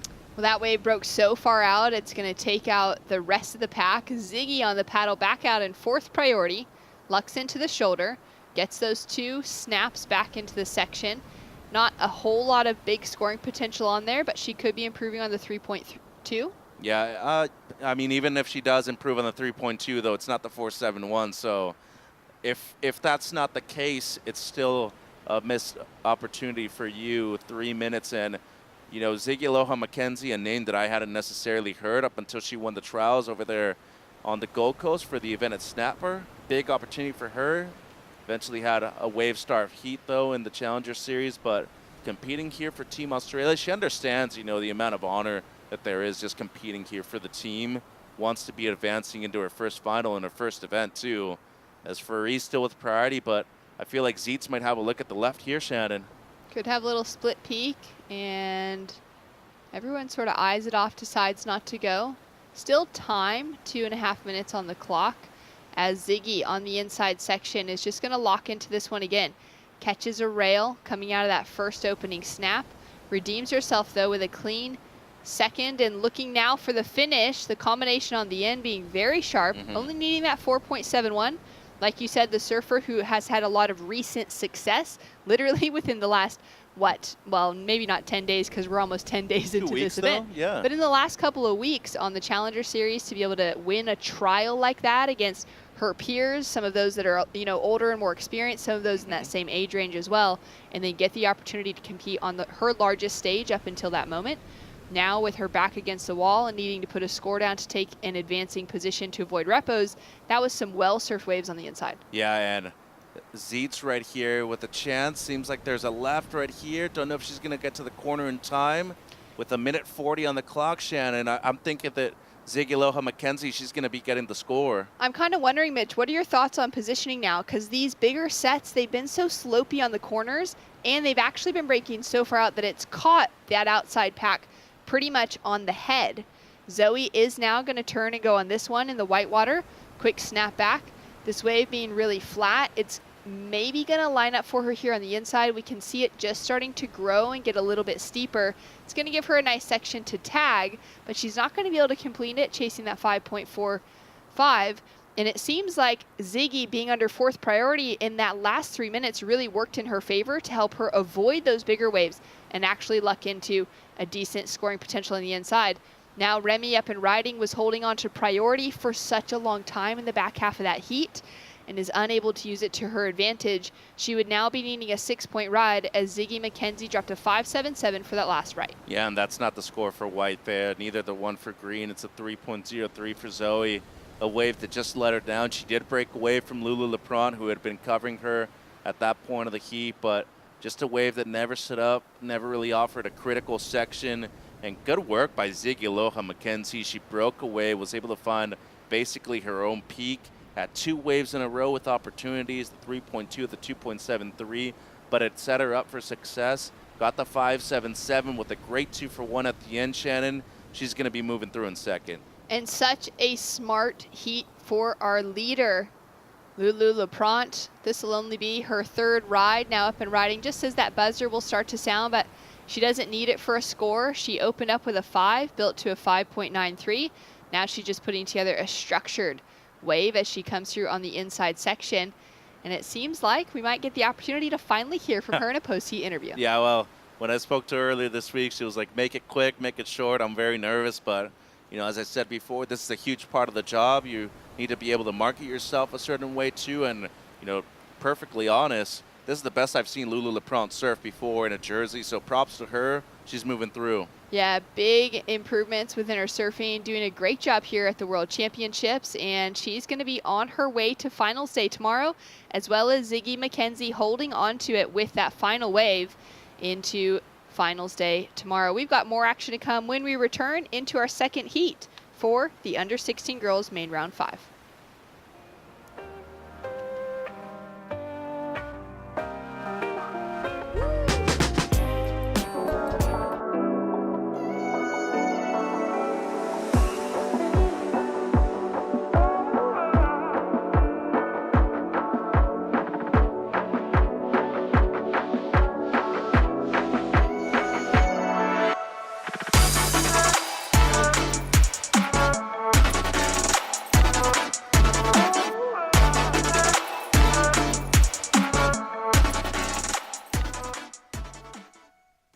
There's a right time for everything. A right time to learn. A right time to try. A right time to fall. There's a right time to find your wave. And there's a right place to enjoy your passion like nowhere else.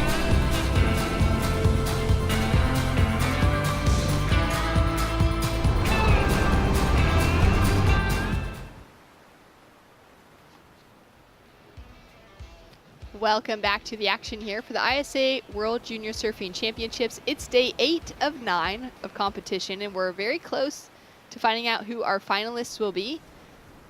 Lulu Laprant took out the lead there for Team South Africa with a really well-surfed heat, just got her top 2 scores on the board with ease and didn't even need to work towards the backup score. So that was impressive. Now out in the water, we're into our second heat for the girls, round 5 in the main round. Top 2 surfers staying into competition tomorrow towards finals.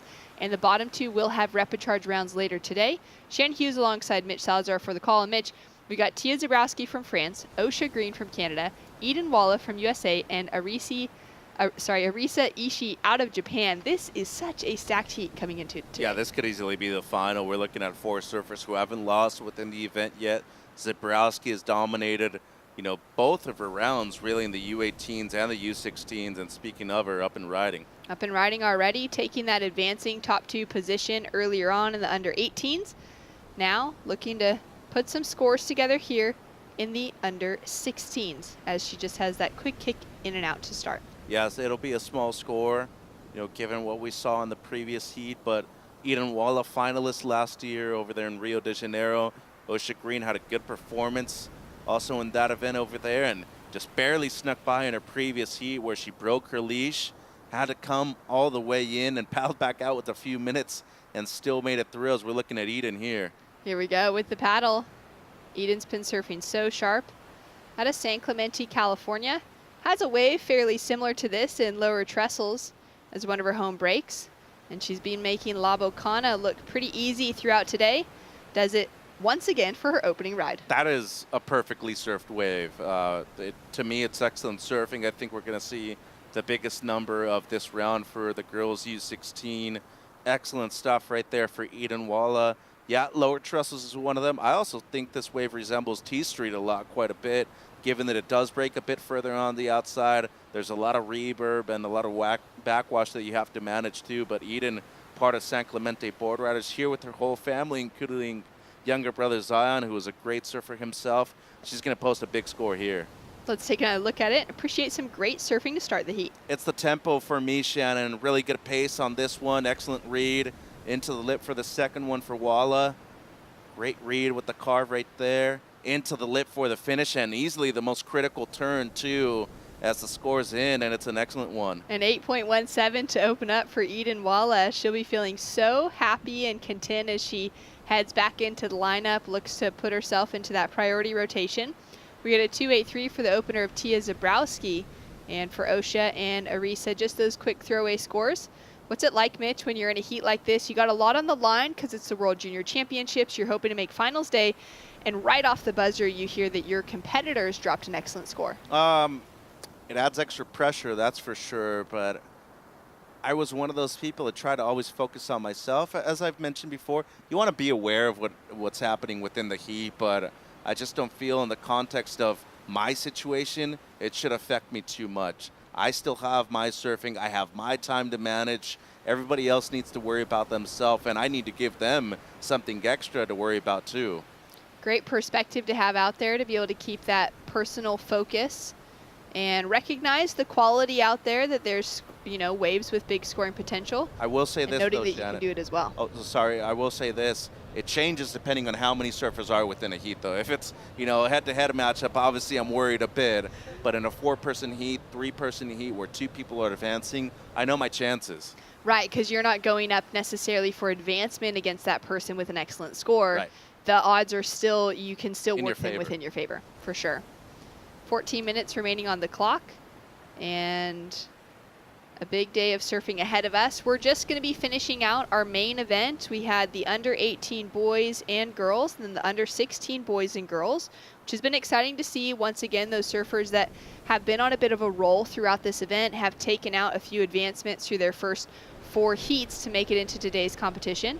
And then once we finish off this, as we see the Canadians down there with the flag on the beach for Osha Green, we're going to be heading into repechage rounds for the rest of the day. And this is where things are going to get really interesting. I think there's going to be a lot of great battles, some good surfing, a lot of those tactics coming into place as well. As we know, it's make or break paddling out in those next heats for the rest of the day. Yeah, and Osha Green, another surfer that has come through a strong program within Canada, out of British Columbia, Tofino yet again, producing a huge amount of great surfers, and Sanoa, Matea Demfleolin, both of them have really kind of set the standard of what female surfing is in Canada right now. But you also had Aqua Breweiler competing last year. She aged out of the U18s. But it all started in 2009 when Peter DeVries won the local QS there. A QS which was a 6-star, by the way. Winning at home, people realized that Canada had a huge amount of great surfers. Consistent waves, too. Only issue is that the water's freezing, so it's not necessarily a place that's super inviting because of that. But now we're seeing more of them travel outside of their country of origin and really perform. Eden with a great looking takeoff into her opening carve. Sets it back now as she times out the second and just decides to kick out of that wave. Osha has a paddle there and is unable to get into it. And it is a certain amount of grit that I think it takes to be a surfer in a cold location like that. You got to be okay with that. And for those surfers that are growing up in a location like that, it would be a very different experience to being someone that maybe moves there, even if they're still in that childhood age range. But, you know, if you think about a teenager or an adult moving to a location that's has kind of those more extreme temperatures, it's something that you're going to have to adjust to. Maybe back at home you were used to being able to surf, at least in the summertime, just in, you know, a bathing suit or a pair of board shorts and a light wetsuit through the winters, where moving to a location like that would be more challenging. I feel like for someone like Osha Green, who's born and raised in Tofino, has spent her life, has grown up in a region like that, surfing in the snow through the winters, cold water year round, a lot of wildlife as well. That's more like, you know, the kind of environment that allows her to thrive, because that's what she's been raised and has kind of grown up with as her surfing home. Yeah, and it all starts with the older surfers, you know, Pete, the Breweiler brothers. You're now seeing second-generation surfers be able to compete here at the ISAs because of that. Not only do you have to set a precedent and an example for these young surfers, but most importantly, you need to show that the character coming out of those really difficult climatic conditions are something that will work in your favor.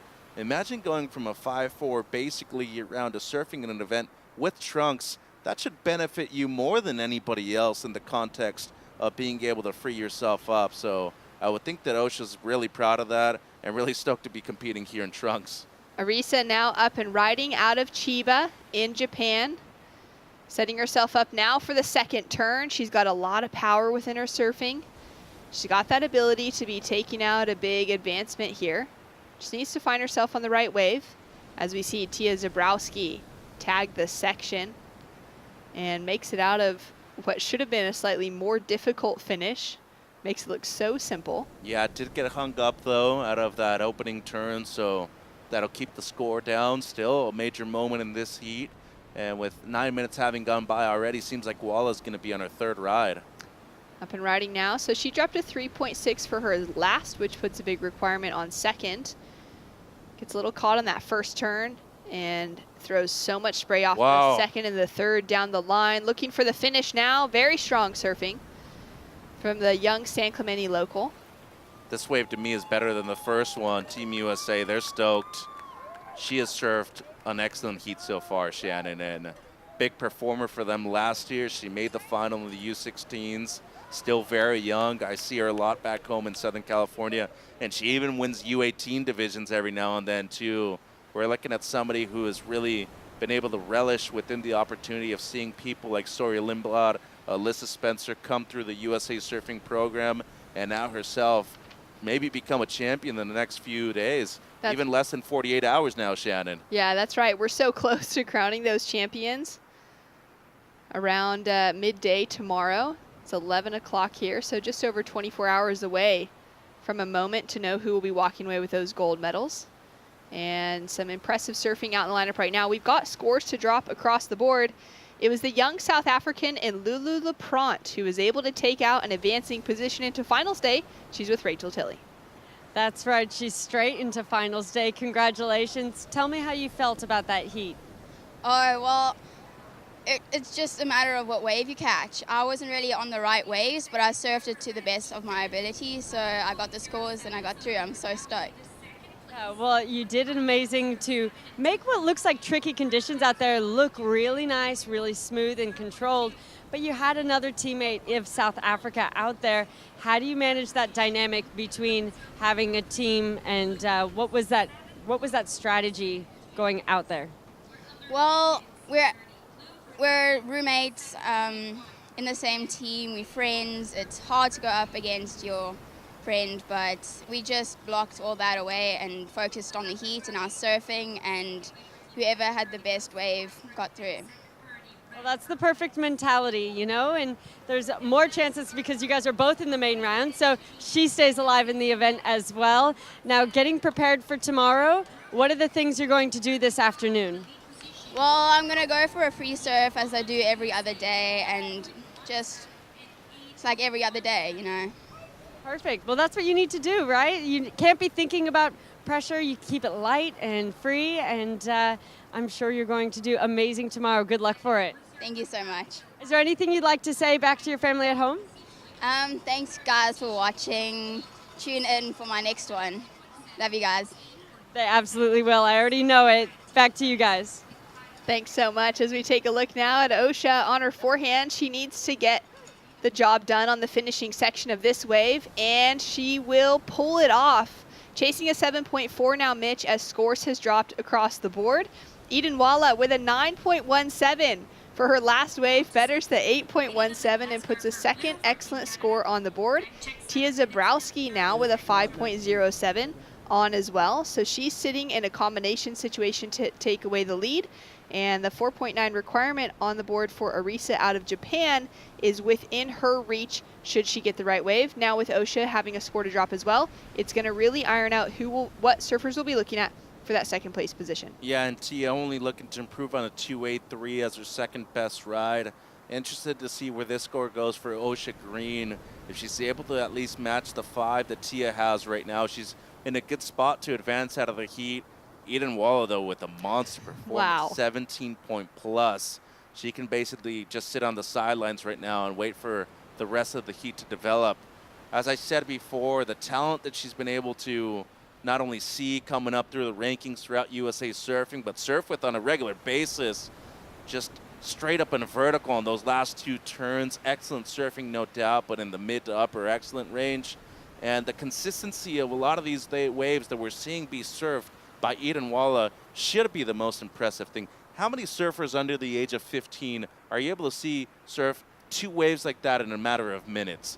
To me, there are very few on the planet. And I think we're seeing somebody who has really been able to hone her craft with not only excellent waves, excellent surfers on the regular down there in San Clemente. Oh, it's been the best thing for the development of her as a surfer. You know, we've heard those surfers out of that region say that before. It gets a little crowded, and you know that everyone's surfing at a pretty high quality, even the general population that's maybe not competitive.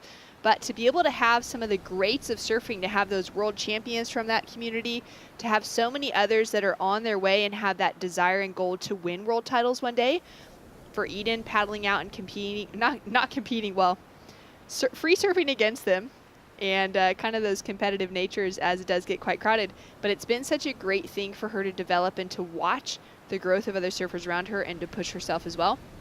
Well into the excellent range out there with that 17.3 heat total. For Eden and for Tia, they both have finaled before in the under 16s division. For Eden, it was last year she walked away with that bronze medal in Brazil, and for Tia it was the copper medal right here in 2022 at La Bocana. So both of them looking strong, trying to make it into that finals day conversation again. For Eden, she's stitched it up. She could paddle in right now and be very fine. For Tia, she hasn't been able to find the rhythm that we know of her surfing throughout this event. Sitting with just that 5 as her high score, I feel like she's going to be unsatisfied with, and it puts the rest of the surfers within reach of taking the advancing position. She is surfing her second heat, though, in a matter of hours. So, I mean, not only fatigue settling in for Zebrowski, but another big factor, too, is, you know, the fact that she's having to surf in 2 divisions at such a young age. And it goes to show the amount of respect and admiration that the team has for her. And I think having her finaled here before in the U16s kind of set her up for being one of those people that they were expecting a big result out of coming into this event. Same thing for Team Hawaii. They brought back a lot of surfers that they had 2 years ago when it was right at this location. Japan tends to walk away with at least 1 or 2 medals every time the ISA events come around, specifically in the juniors. Last year we saw Anan Matsuoka take away a win, which was really impressive in the under 18 girls division. And for Arisa, she's been putting in a bit of effort within this heat. That wave she just got hung up with and couldn't make it out into that great opening turn, chasing down a 4.91 at the moment. And she would be, you know, wanting to put her name among the greats of those surfers out of Japan that have come before her. You know, and since 2013, when the U16 girls division was introduced, out of the gold medalists, 3 of them have already qualified for the championship tour.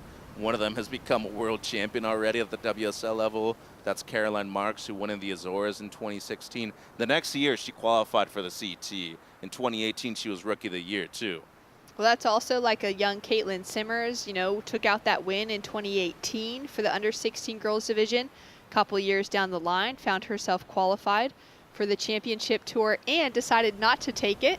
Spent that year surfing, spending time with her friends and her family, developing more in her free surfing style of things, and then went on to re-qualify again the following year and take up that opportunity now with a very solid run in front of her as a professional surfer and taking on that bit of responsibility. But it's been an incredible list of performers in the under 16 girls that have taken out those divisions since the beginning.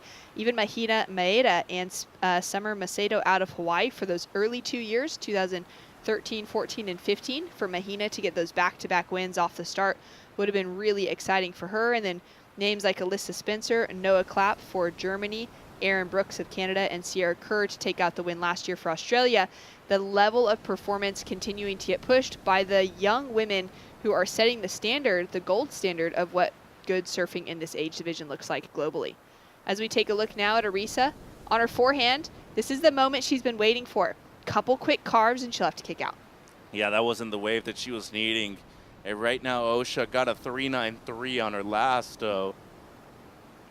Basically needing the same wave right here, Shannon. You need a 4, 2 minutes to go. Zebrowski has been extremely selective with her wave choice, which I'm really surprised at, given that she's held on to the 2.83 for a matter of almost 10 minutes. And as of right now, with just under 2 minutes to go, Osha really looking for the first wave that she can go on because she doesn't want to have to depend on what Tia does. If it's within your realm of control, which it absolutely is right now, you just want to be on a wave. But there were 2 falls at the beginning of the heat and 1 wave that she wasn't able to catch that have cost her so far. But 90 seconds has a chance here. Here we go. Osha now up and riding. Only needs the 393. Goes in for a first big maneuver. Capitalizes on it. Wraps it around as this wave goes soft. She's going to need it to maybe stand up for her for this little critical finish on the inside. She'll put that little wrap together. Doesn't really have the momentum to pull it out. It wasn't a bad turn, though. The outside section was nice. It was pretty committed, and Zebrowski recognizing that here. She's like, oh, she paddled, loses priority, too. Maybe the first real mistakes that we're seeing from Zebrowski in the jersey this week. Down to the final minute, she loses first priority. Now Eden's going to land with She's got to that go. leading priority. But at the moment, it doesn't matter because Tia has this opportunity in front of her. Needing to improve on a 3-point ride at least into that first hook, sets it up for the second. The basics and the foundation of her surfing is just so smooth that you can see why she continues to lock in big scores. This wave as well, it's growing for her down the line. It's probably a good thing she didn't catch that previous one because this wave had a lot of quality. Yeah, she got lucky right there, though. If Eden would have wanted that wave and kept her off, she could have, but a big bounce back right there for Zebrowski. I thought within what Osha Green was requiring, there's a good chance that she's going to get that score. But Zebrowski just shuts the door with this last one, though. Osha has a look on this one. She's just too deep in the section on the final 3 seconds to be able to get up to her feet, unfortunately. And in this situation, you know, we've seen it happen before where Osha's likely going to get the score she was chasing, but then we're going to see that requirement grow. And Tia, with that final wave, is going to set herself up in a great place for advancement. Yeah, she'll be moving through in this one. Good performance on that last wave of her. Easily going to improve on the 2.83, but what about Eden Walla, though? 17-point-plus heat total, looking like the favorite to take out gold. A very impressive performance from Eden Walla. For Team USA, a 9.17, backs it up with an 8.17, and she's on her way to finals day. We've got more action when we return. Paul and Barton on the call with the Repechage boys under 18s, round 7 hitting the lineup.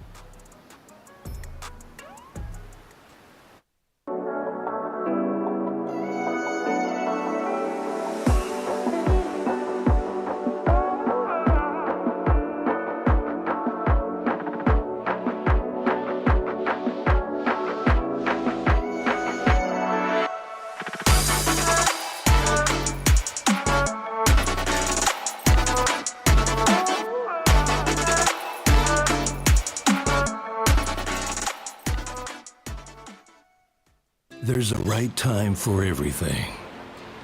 A right time to learn. A right time to try. A right time to fall. There's a right time to find your wave. And there's a right place to enjoy your passion like nowhere else.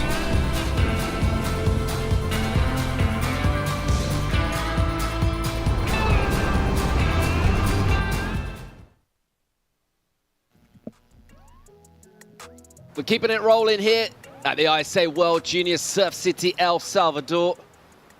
And we're getting close to finals day tomorrow. A big day of competition here, and we're going through the rounds. Let's make it official for that last one. Tia Zebrowski of France getting that win. And the first time we've really seen Tia sort of not struggle, but just not have a heat go all her own way, BL, but showing a bit of resilience in that last one. Well, I suppose when you're up against Eden Walla, who scores a 9.17 and an 8.17, it's a battle for second place from that point on. But Eden Walla's performance, and you see the stars and bars flying there on the rocks here, Team USA. And maybe from their point of view, a couple of heats that didn't quite go as well as they were hoping early on. Now very much back in the ascendancy with a very strong performance. Have a look at this lineup, boys. Yeah. Repechage under 18, Eden Hassan of Australia, Ido Hajjaj, Israel, Apreda of Italy, Benales of Peru. And we're going to get a contrast in styles there.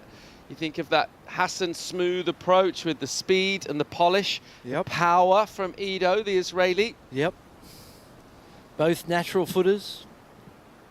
Alejandro Benales from Peru, the only goofy footer in this heat. Leo Prado was really impressive in the early rounds, wasn't he? He got that massive air for a big 9-point ride. It was incredible.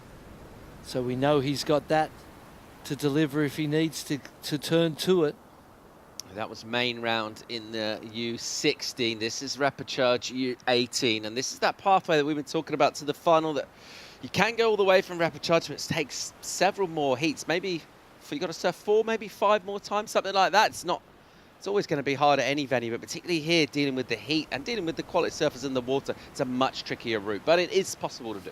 Yeah, well and truly possible. We've seen people do it before. And it just takes that deep faith, believe in your destiny, where you end up's where you're meant to be. It's Eden Wallace squad there, and that Team USA that's been oh so strong throughout. They've been getting results, performances, and big numbers going in, and in the excellent range again for her. And for such a young surfer, we talk about maturity. I guess there's different ways of trying to figure out what exactly that means. Often maturity means having the physical strength to surf well, but with her, she's so small, but position she gets her boards in, she looks really, really good beyond her years. Yeah, and I suppose when you end up here, you know they've got the desire, they've got a dream. There's something that they're working towards, and she seems like she's on a very fast trajectory towards that. Tia Zabrowski finishing second in that heat. We know her to be a potential future superstar as well. As you said, there's the stars and the stripes celebrating. And then here, Peru, Italy, Israel, and Australia. What a great result for Israel to be this far deep into the event. Ido has been powerful throughout, as you said in the intro. And he's an intense competitor as well. He's up for these encounters. I don't think he's scared of anybody in the draw here, and he'll be up with a soft entry into a right, and eventually getting the speed to go across it, and he'll flick up. Very nicely done. And he'll get an air reverse to start with a little point back to the tower. Good way to open up. Yeah, well, as you said, sleepy at the start, and at a point you're thinking, why did he go this way? But when you see the end result and you get that air reverse to completion, you go, well, that was worth the effort. It's just, maybe it's not a score you want to keep in the end. Is Hassan. He'll fade that takeoff. And then he'll go with a snap in the pocket as a setup. And then uses that rail, arcs all the way back to the white water, and then with some speed, then with the lip as well, and just flares out that tail and does it, and makes it look so easy, BL. Casual style, casual approach. At a point on that last turn, I thought he made it look too easy for a moment, but it was easy as you liked for the completion. Look at this peak. Benales squares up hard and hammers the backhand, the Peruvian. The wave will get small on him though, so one quick vert turn for him. Prada wants to get involved here. 16.5 sets on the outside. Looks like we've been favouring the right so far in this one. I think that's where Leo's situated as well. Some interesting opening rides. Real contrast, wasn't it? That exactly. Air from Ido. Be interesting to see where the score goes. Yeah, I mean, it wasn't inspiring at the start. When he took off, you were like, well, really? I'm not that interested here. Just weaving, but he sees the closeout section, builds enough speed, little pumps there to get the comfort and the speed up, finds some time for a claim, pulls through the back. This looked like the best of the opening exchanges to me. Little snap there, not a lot of points in that, but a nice carve back, stylish, and then this last turn puts more into it than he maybe needs, flares that tail out the back of the wave, makes it as easy as you like. And here's the backhand vertical, straight down, straight up, whip of the tail. Beautiful single turn. Shame that wave didn't stay open, give him more. 15.5 to go here. Still waiting for the judges to put in scores for 3 of our surfers in this Repechage heat. So only first and second can remain at this stage. And we are shedding surfers throughout today to set ourselves up for final tomorrow. We'll be crowning world champions, gold medalists. That'll all be happening tomorrow. Plenty more action to bring you today as we get towards 11:30 local time. So another 4.5 hours or so of competition. There's plenty more surfing to come. And we've just passed the low tide, so the tide should start pushing in through the rest of the day. Good sign that, And even though we've had the drawing out tide, it hasn't really slowed down so much. Really an astonishingly good competitive environment right here. And that wind that whipped up earlier as well, maybe with a bit of outgoing tide on that, that's calmed down as well. Looks a lot smoother on the face. Here's a Prada with a section. Oof, and he got loads of that. And we'll pick up on the same wave, but further down is our Israeli surfer, Hajjaj. Oh. And trying to join up the dots, trying to do a lot there and arrive late and get down quick. And he won't do that, so he'll go incomplete. There was a good hit off the top from above. We saw a lot of spray from Leo Prada. We'll wait for these scores to come in as this heat opens up with some good action. Someone going excellent once again for Team USA. Eden Waller is with Rachel Tilley. That's right. She went excellent again into the 17s for your heat total. Now you have 2 of the 3 highest heat totals of the entire event. Talk to me about how that feels. Yeah, it feels amazing. It's super fun out there right now. I was super stoked when I started with an 8 because it really just set me on like a good momentum for the rest of the heat. And then I looked into that 9 and I was stoked. Well, we were just talking. This is like a fun day back home at San Clemente. Not just talking about the rocks and walking over these rocks, which you'd be very comfortable with, but also with that wind coming up more from the south. Talk to me about how training in conditions like that at home can make you feel more comfortable here. Yeah, it's for sure it helps when you're comfortable in the waves and kind of know which waves to be on and where to take off. So yeah, I was stoked. Well, team energy is high. What is the secret? Do you have a secret for how you've been having so much success, especially going into that excellent range? I'm just trying to have fun and take it one heat at a time. Well, having fun definitely is the secret, I think. Is there anything you'd like to say back home to your family in San Clemente? Thank you to all my sponsors and everyone that's supporting me. All right. Thank you so much, and back to you guys. Thank you, Rachel. Live action will pick up. Hazard flings one off the top on the opening section. And some soupy stuff on the face here. Let's see if he can clean it up with his rail work. As a little speculative whip backside and then gets out. 6.43 for him in the air from Hajjaj. 6.67. Here's a Prada with some speed. And this one will get steep eventually on the inside. He'll find the lip here. He arrives pretty late. Throws a bit of tail out, and he'll just about hang on to that as well. Meanwhile, Hajjaj, heat leader, Israel, out the back. Building up speed. Floater to project him down the line. Comes out with a load of speed, and then a nice snap with some spray. We'll get another section here. Bang! Oh. And pushes it up late, and pushes pretty hard. And the groan from Barton Lynch indicating an incompletion on the end. Yeah, missed opportunity there. It was a good ride. It was still better the 3.83 even without the completion. The 6.67 kind of surprised me a little bit. A lot of scores for just the one air. Wasn't such a big wave, such a big section, wasn't such a big air. But, you know, there's parts of me that really likes it because it's encouraging that type of surfing into the wind. Throw caution to it and see how you end up. He completed that first air for to win the opening exchange. 6.43 for Hassan on his first 3 turns. A little more fluid and the last quite radical. So tight on that opening exchange. At the moment, Alejandro 3.17 for the 1 backhand re-entry.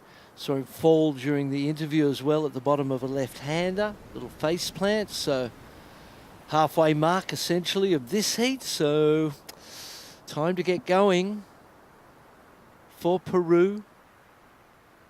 Italy as well got the 5 though, so that's in the ballpark.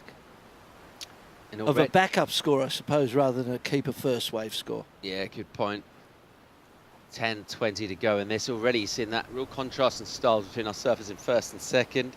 Hajjaj, who's got a muscular approach. He's not too worried about the style. It's not the smoothest surfing we've seen, but it's super effective and aggressive, crucially, which works well here. And then you think about the smoothness of Hassan. Everything's so clean. Everything's in the right place and dialed in. In terms of getting scores, sometimes that smoother stuff, I mean, we just talked a little bit about this previously. Sometimes that smoother stuff maybe can slightly under your score a little bit. Is that still a thing? I mean, it was something that they used to talk about with Joel Parkinson, for example. And I suppose essentially what you want to do, and I always like to look at it as a quick in and out there for Israel. Judges watch surfing all day, and they don't just necessarily want to sit there and just keep watching stuff. They want to be emotionally moved. They want to feel something. And your job in your performance is to put your heart and your soul and your passion into it so they feel that. Look at Jackson Dorian there. Quite a few stickers on the board. Some good sponsorship It's going all right. his way. 1, 2, 3, 4, 5, 6, 7, 8 sponsors stickers, a Hawaii and an ISA competitor. So, you know, professional surfers, so to speak, at this young age, waxing the tail pad as well. Put a little grip on that and puts that wax into the pocket in case he needs it for when he's out in the water, and takes a moment to compose the mind, calm things down. Big deep breath into the shoulders. I'm feeling nervous for him. But yeah, so back to the conversation around, you know, connectivity. You imagine if we put it into terms of acting. You know, you go to those movies sometimes and you never forget you're in a cinema. You know they're actors, they're delivering lines, and you go, this is just weak, lame. But then sometimes the actor is so convinced, and method acting be what it would be called, where the actor is so absorbed in his role, he doesn't doubt. In the delivery of his lines, there's no doubt he is the character. Say it's Russell Crowe and he's Spartacus. He's not going, well, I'm Russell Crowe playing Spartacus. I am Spartacus. And the commitment that he has to his role is the energy we get through the screen, and it transports you. You forget you're in a cinema, you forget you're watching a movie, and 2 hours later you go, wow, that was incredible, because of the conviction in their performance. Same as a professional surfer. The doubt, the judges feel the doubt. They feel the hesitation. They feel the confidence. And if you can be so connected to your performance that you maintain that link energetically with the judge and they feel something, you move them with your performance, that's the way to do it. That's what you're trying to aspire to do, is to connect with them emotionally, energetically through your performance, and the big scores follow when you feel something more than just watch it, you know? Yeah, that's a really, really fascinating point. We're watching some of the best age group surfers on the planet right now as we see an opportunity come through that will just slip underneath. It's cleaned up heaps. A bit more period in the swell as well today, as we see from above the distance between the sets, and that extra period puts a little more weight in the water too, and some more power. But we had some with real big chops, really affecting the scoring, maybe chopping a couple of points off each wave. I think that's a combination of that tide going out in the same direction with the wind coming across, and just seems to have smoothed over a bit now, which is what we want. It does seem like that during the day too. There's that early part of the day when the wind kicks in and it establishes itself, and then middle of the day it seems to die down a little bit, and you've still got the ruffle, but it's not quite as blowy and blustery. So numbers, Israel leading this, the 4-1, the backup for him, good enough for first. He's got about a point just over that on the Aussie Hassan. Eden is looking for 4.35 currently for first. Won't be surfing for fours at the moment. That much we know. It's still 6 on the clock. They'll be looking to go big. Meanwhile, here goes your heat leader, and again going above the lip, but just throwing that one away. And here's some speed with a backhand float over a section of Prada, the Italian. Impressed by this kid. Really impressive. Here we go. Eden Hassan opens up with a wrap high in the pocket, and then that's a great committed turn. Both arms go back behind the chest as he leans that rail into the water, now onto an inside section, and he pings into the lip and crucially gets a completion. Best score of the heat so far, you'd have to say. To this point, it was the 6-7, which was a single air on a tiny wave. Decent section where the air took place, but it was a slow start and just one air. You know, I personally feel like there's 2 points between the air and that. The judges will tell us what it is, but I love the second turn where he dropped. There it is, 7.93. They were quick with that score, weren't they? So most judges hitting it right around the 8. Yeah, close to that excellent range, wasn't he? And fair reflection on the surf. And we talked about that clean style, and I guess style at some point is just an aesthetic thing, but there is a practical element of it too when you're on the rail and you do have that clean body and everything's in order. I guess in terms of getting that surfboard from point A to point B with an economy of motion, that adds power and it looks really good. Let's have another look here at what went wrong quickly for Israel. Well, he was inspired by the 667. That's why he did it, because he got such good scores the first time he tried it. Italy, we didn't see the first one in live. 2 turns floating horizontally, but with speed and precision into a cutback. I feel like that was a really nice ride. Priority being used here. Hassan snaps back. First turn. This is the money turn to me. Both arms go back. John Florence style. Kicks it at the end into a nice little carve down, waiting for this section. Times it beautifully. Gets the float. And he liked it. The judges liked it. It's the best wave of the heat so far and puts the Aussie into the lead. If you can go into the excellent range with carving without ever really going fully into the lip, you know that's good signs with plenty more to come. Here's live action from Ido. And again, is he getting desperate here? He seems to be just slightly overdoing things. We've seen him go down 3 times in a row, forcing the issue a little bit. 100%. That wave looked like it walled off beautifully. It didn't need so much in that one turn. Replay. First snap. This is the one we'll get to watch the style and the variation, adding something different to the judges. Drops that arm back and pushes on the back foot and drives the rail. That is the thing that we've noticed in Eden Hassan surfing, is how clean that rail stays. All right, here's a Prada from deep. See that board popping out of the water as he pumped it, as he's trying to get out into the open face, or even better than that, into the lip. And he'll just chop one up and get the release. Ditch the fins and reverse it around. You know, the 2 high-speed floaters to a cutback was a 373, and for me it was a big wave, and I liked the speed and the high line and the connection fluidity straight from one of them turns into the next. Felt like it was going to go a little bit higher than that 373. Maybe no changes of direction that the judges kind of went down on that wave for him. Here's Hassan, sets up with a similar turn to his previous, puts a little more onto the second. Now he's on the speed here, and he'll go. He thought about an air, and at the last minute that ramp just kind of ran away. I think that went out to sea a bit and crumbled at the same time. So look at a tee off, decides not to. He's in the lead. He's got good numbers on the board. 14.36 his combined total. And really, when you look at the scores for Israel, they start with the 6, drops a 6.6, drops a 3.8 as a backup.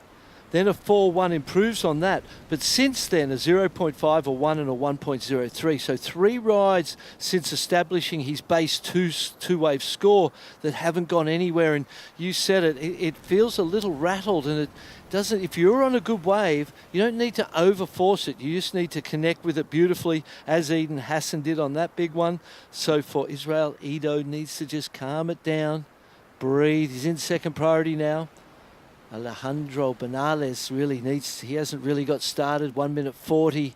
It's a 7.6 he needs. There's enough time for 2, maybe, if you got one right now and we're able to back it up. The longer the clock ticks before he gets a wave, it becomes a one-wave opportunity. But given the scores, given the potential of that young goofy footer, he could do it. Here's the cover from Ido of Israel with second priority over third prio, a Prada of Italy.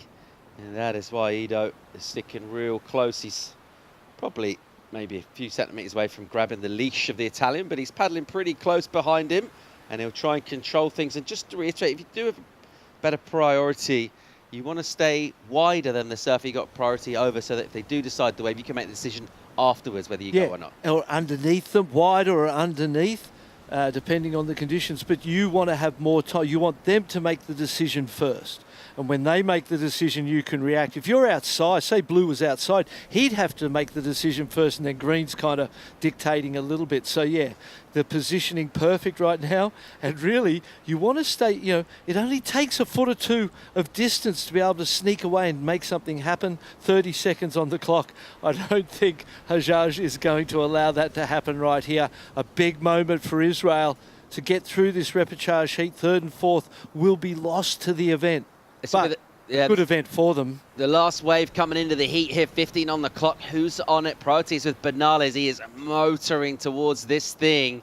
Will he get on? He will not. And Hajjaj will block, as is his right to do with second priority. Preda was deeper, but he can just take it, and he doesn't need to add too much. Maybe he's unaware exactly where he is, so he shows a little annoyance that he didn't put points on the board with that wave, but he actually, in terms of advancing, didn't need to. No, it was the block was the important part, staying in close proximity to Leonardo Preda. Let's say congratulations to he and Alejandro from Peru for a great event for both those guys, getting this far. It's no small feat, and adding valuable points for their team. But Israel still going. All right, we'll wrap things up here from another entertaining heat and a solid performance from Eden Hassan. And the big names, the outstanding performers continue. Next heat, we'll be having a look at strong Team Hawaii in the form of Jackson Dorian. We'll see what he brings to this. More live action from El Salvador World Juniors right after this.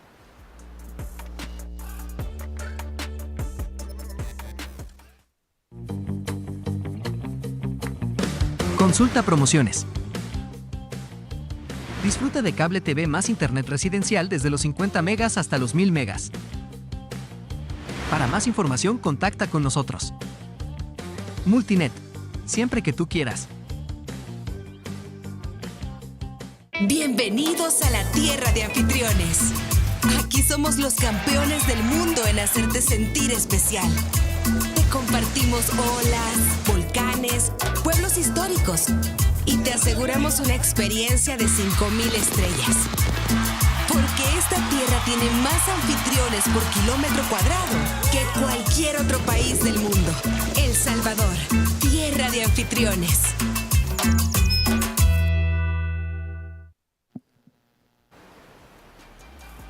Boys under 18 Repechage continues the second heat of Repechage 7. And look at the names out in the water. Some of the outstanding performers from this bracket. Polishuk of Canada, Kushner of the USA, Dorian of Hawaii, Canhoto of Portugal. I'm Paul Evans, joined by Barton Lynch. And we are expecting fireworks out here, mate. Absolutely we are. Let's see this first little woolly one. Feather on the outside. Looks like it's way outside the pack in the early positioning. Nearly get down towards 2 minutes off the clock. We're looking at a paddle back from Kai Kushner after just a small number on the screen there, the 0.5. So something of a misfire early on for the American, who's been outstanding throughout this event. And expect some more of that sharp, incisive work from him with a good read of the lineup and the ability to conjure up scores in pretty much any situation. We've already seen the flair of the likes of Jackson Dorian. Right now we're going to watch Polishuk, who's got this powerful connectivity with this left-hander that's provided him good points. And this one, with a bit of water on it from that bomb, looks tricky to surf, and he does well, and he's good enough to get in the air reverse to finish. Wasn't tricky for him, was it? I agree. I was watching going, oh, what's he going to do here? But didn't really have that much speed either. Great height, lofty air. Got a 0.80, so that'll be Gonski's, and he'll be happy to reclaim the start of his heat with a good wave like that one. Going to be an interesting sort of scale setter for this heat. We saw the 667 as the scale setter in the previous heat for an air. Where will the judges go with that one? Right on the end section of that wave. Wasn't anything really to get excited about before that. Even the wave itself didn't have loads of energy. Felt like he kind of made it all for himself, just conjured it up.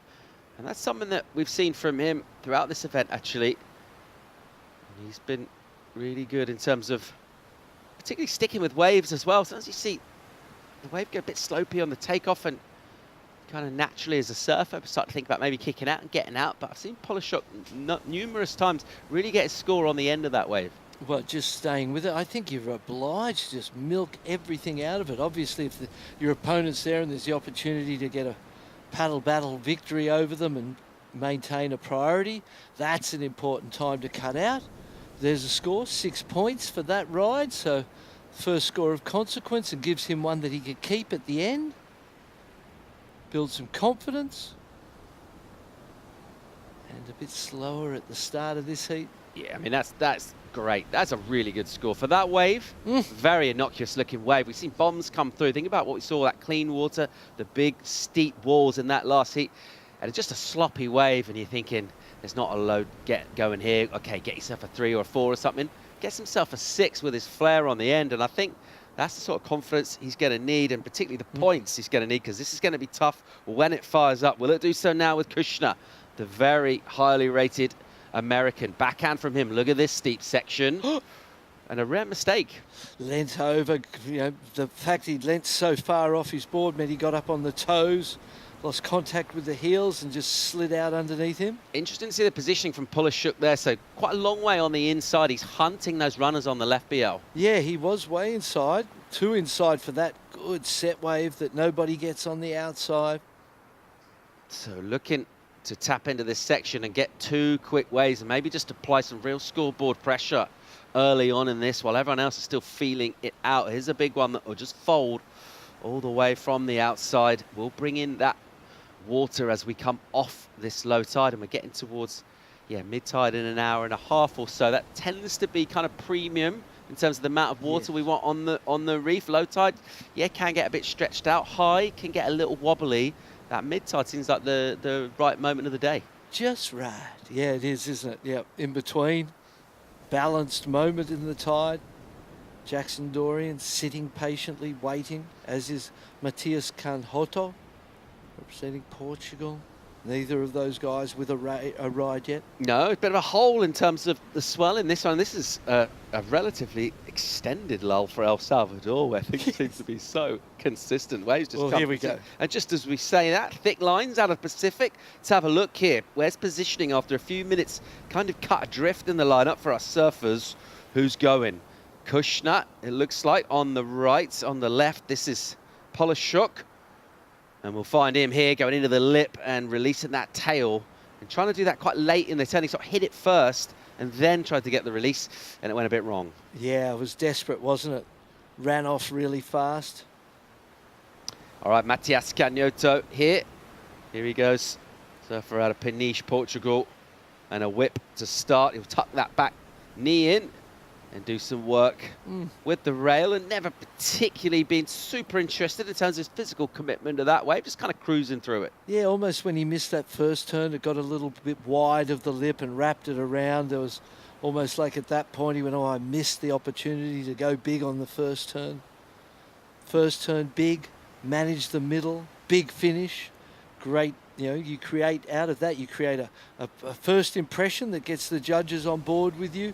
You manage that middle, you finish with that big impression, and it's a good way to get a score. Be interesting to see where Matias Canhoto can go with this. And indeed, Team Portugal, they've been a powerhouse of European surfing. It's been a bit of a ding-dong between them and France for the last 10, maybe 15 years. Interesting to see the likes of Spain really getting in the conversation. England too. Yep. In the meantime, let's go down and hear from the winner of the last heat with Rachel Tilley.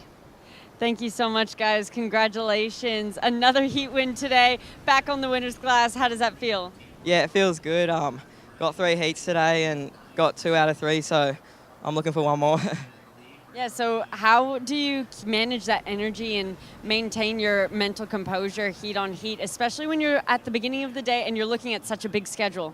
Yeah, it's not too bad. Like, we go back to our place and have a bit of aircon just in between heats, and yeah, that kind of helps, and just to get some good food into you. But yeah, 3 heats, it's hard, but it's not the worst. Well, looking fresh with your new haircut, as you pointed out in your last interview. Feeling speedy, feeling fresh out there? Yeah, feeling a bit fresh, something different, so yeah, it's working. Well, that's great. Good luck for the next one. Go rest up, and, you know, hopefully we see you again here soon. Yeah, hopefully. Thank you. Good stuff there. And he's just, you know, seems like a pretty cruisy character. He's not getting overly carried away because he's thinking again all the way for the win here, BL. Yeah, and you know these grommets, you surf all day when you're a grommet. 3 20-minute heats, that's an hour surfing, nothing. Although it's got a lot of stress in it, you know, at the same time it's not that big a deal, really. Kushner here, looking for some points. He's only got 3 on the board. It's pretty rare for him with the amount of time that's gone. There's some drift. They're just adding a little bit of variety to that turn, trying to put a few more points on what was available. Jackson Dorian's been silent in this. He hasn't got anything going yet, so let's see if he can be made to pay in terms of points coming in for his adversaries in this. And how was the wave during the interview for Canada? Polishuk he went flying along that one, really speedy surfing. 3 turns, the finish was spectacular. I feel like that's going to be the second best score of the heat, and the Canadian will find himself with 2 that he can keep. It looks like we've seen Dorian and Canioto actually head towards that left, or maybe just put themselves more at the top of the peak so they will have the choice, but they've been sticking to the right. That looks like a tactic, and there just haven't been any good rights come through, really. Yeah, you've got to stay flexible. It's one thing to have your ideas. Here we go.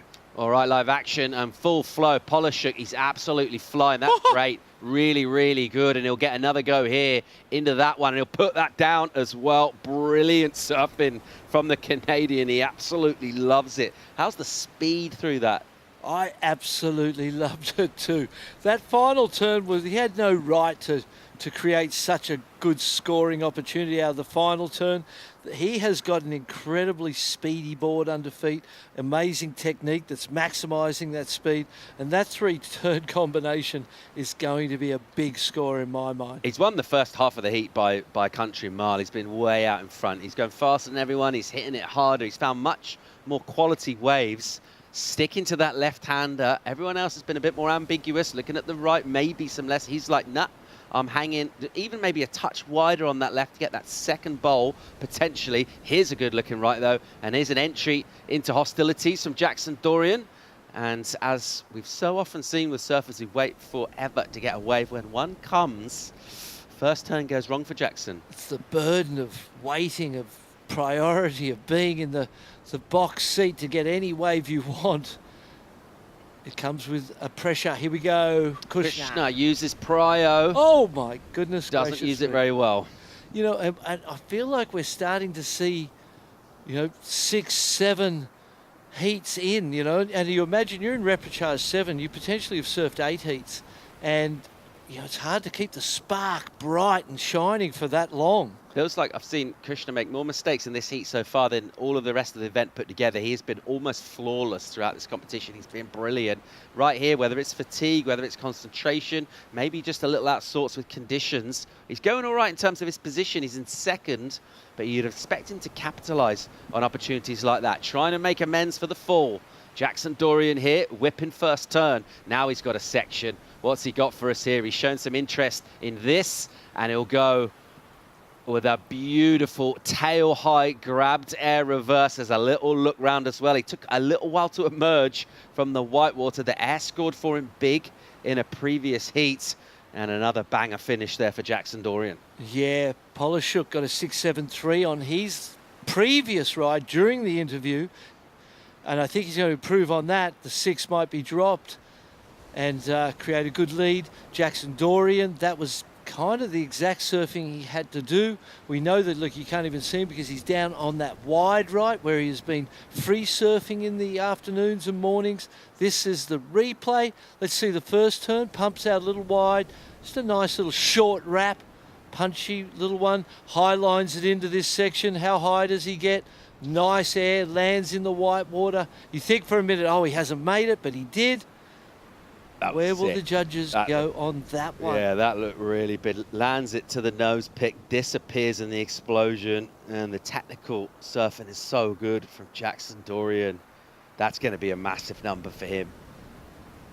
And they saw that section coming a long way off. His first time as a setup, you could see him looking down the line, but he didn't commit to his speed run. He was just kind of patient in that neutral stance for a while. And the moment he really started gunning down the line, we're like, all right, what's coming? Which kind of builds your anticipation, and then that can go a couple of ways. Yes. But he went so high there, and I thought that landing as well, to get that done, it's like the hardest part to land that. Didn't get a cushion down really off landing on the whitewater, and then having that explosion with still some rotating to do. We've got an interference penalty on the board here. Kai Kushner. Well, we didn't see where that happened. So that's an interesting scenario. Well, we saw him drop in, didn't we? Because we thought he had priority. Well, that's what we thought. He dropped in and fell, but obviously not.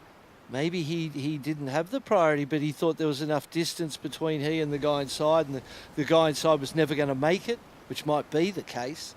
But indeed, that's going to make things difficult. Judges having a good long think about 2 important rides. A 7 comes in for Canada. Yeah, great surfing from Polishuk. Really impressed with what he's done in this. And while the others have waited a little while, he's got straight down to biz. Here goes Kushner. He's going to struggle by the fact that his backup score will be halved. This is much better surfing, though. And again, that's much crisper. This is more like the Kai Kushner we've been watching this event. And he's back in the game with a little clap for himself. So his smaller number will be halved. It's still possible to make this heat. Meanwhile, Kanyoto, can he get involved? And he'll throw up a pretty big air of his own. Gets the grab, doesn't reverse it. Got some amplitude, some loft on that. Nice straight air. Judges getting all sorts of surfing in this heat to think about. For me, the 7, the 3-turn combination, I would have went higher with that just because of the commitment and the speed in those 3 turns. But perhaps that's an indication that Jackson Dorian's wave is going to go even higher, and the fact that it backed up the 7 kind of gave them something else to think about. Yeah, there's lots going to happen to this scoreboard in the final 4 minutes and 40 seconds or so. We're going to get a huge number in for Dorian, we reckon. Kenyoto's going to get number and improve as well, so that situation will change in terms of the requirement. Here's another look at this from Matthias. Yeah, interesting to see what happened first. Nice carve back to the pocket. Also another speedy, fast surfer, clean on the rail, another wrap. So that's all he got in before we caught in. Fast across the flats, pumping, driving, goes to the air. Nice, clean grab, lands, little drift. And here's another one. There's, wow, compounding the problem. Dropping in and falling off. And this is the score we're waiting on. Judges still considering this. Pumping, driving, nothing to this point in time. Without this completion, it's a throwaway. With that completion and the drama of disappearing in the whitewater, how high does it go? It's going to be a crucial number. It's going to come in the final 3.5 minutes or so of the heat. The 7 from Polishuk extends his lead. At the moment, he's way out in front. 8.5. We thought it was going to be big. It's excellent. 8.5 for Jackson Dorian, and he goes to second, still sitting on a 0.93, though. So a bit of an asterisk in his campaign. He'll be vulnerable all the while that's happening, and we are waiting for the number of Matthias, and it doesn't need to be a huge one. We'll get a number in while we still wait for that for Kushner. And that was the best surfing he's done of the heat. You were spot on with that. It looked like the Kai Kushner of previous heats. So 7.07 there, and that means his requirement at the moment is gettable, but Jackson Dorian gets a wave and that all changes. Well, when you look at that 7.07 compared to the Canadian 7, I feel like the Canadian score was, I feel like it was way better than that. Felt like a much better wave at least, didn't it? And the surfing was just attack mode, full throttle attack mode into the lip 3 times. And where Kai Kushner's was nice, long, but it was just paced surfing. There was nothing super spectacular. So obviously got priority wrong. He dropped in, he thought he had priority over Kanyoto. Obviously he didn't, so he gets slapped and interference for that. But from that, rather than lose his head, he's brought his best surf and he's back in the game here. We're waiting when the number's in for him. 6.47 goes to second. Live action from Kanyoto. Sluggish though, the first turn, and he's going to have to flare up, do something spectacular here. Get out of there, bro. He won't do. That was a sloppy, sluggish wave. Nothing on the board. Dorian in third, but only needing a 1.4. He's got 2 minutes to get it, BL. And he's got first priority. So things are stacked in his favour at this point in time. Still, it's going to be nervy. Still needs to ride a wave. If the ocean goes flat now, those tensions, those nerves. He's paddling in. You saw just then he was paddling straight in. There's a set outside. You don't want to paddle too far in and end up duck diving the set in your desperation to find a score. 1 minute 40 on the clock. Well, he'll watch this one come towards him, and that'll help him get in position. Kushner will just ask the question, and he'll actually go left. And he's got a section to do an air, which will be a throwaway. Meanwhile, your heat leader, Polishuk, has been streets ahead in this. And he'll sting one with some drift and then straight back through the gears. Another nice turn from him. The finger flick solid as well. He's been crisp. Oh, a long ride maybe. So still going. Jackson Dorian all the way for a finish on the inside, and not a conservative finish either. But hang on, here's Kanyoto. So let's see his work. So an absolute frenzy of a finish to proceedings here final minute now. Cañoto was in second. Dorian needed a 1-4, so almost nothing. And we saw him, well, he took off. We watched, what, 3 rides on the left, and then we picked him out, and he's still going. Yes, so yeah, we know he got the score he needed. He's getting a 1, but where does his score go? He's got the high score in the heat. Cañoto is still carrying a 3.43 himself. So that's a lot of, there's room for improvement there. Paddling. Final 30 seconds. Can surfers get back in the lineup and add to their totals? Names like Cañoto might need to do work still with that number of Jackson to come in. Kushner on the prowl. He's had a bit of a mixed heat, really, a little bit of everything from him. What's he got for us here? On the right-hander now, off the bottom, whips off the top, has a little look back left, generally not a great sign, and he decides to carry on by going right. And he'll finish with a vertical stab. That was nicely done. His requirement, 5.66. Pending numbers, of course, for both Blue Dorian and Green Cañoto. Yeah, I think it's all too little too late for Kai Kushner. That interference is, that's going to, take its toll on his total, obviously. And the heat is done. Surfers making their way in. Shane Dorian's son, Jackson Dorian, what did he get done? We know something good happened because just the back end was enough to get the score he needed, and it was a long ride. Here he goes. We're going to see the replay. Drops in. Beautiful wall in front of him. Goes around it, gets a snap in the pocket. Nice. Another cut back. The 1.9's got already.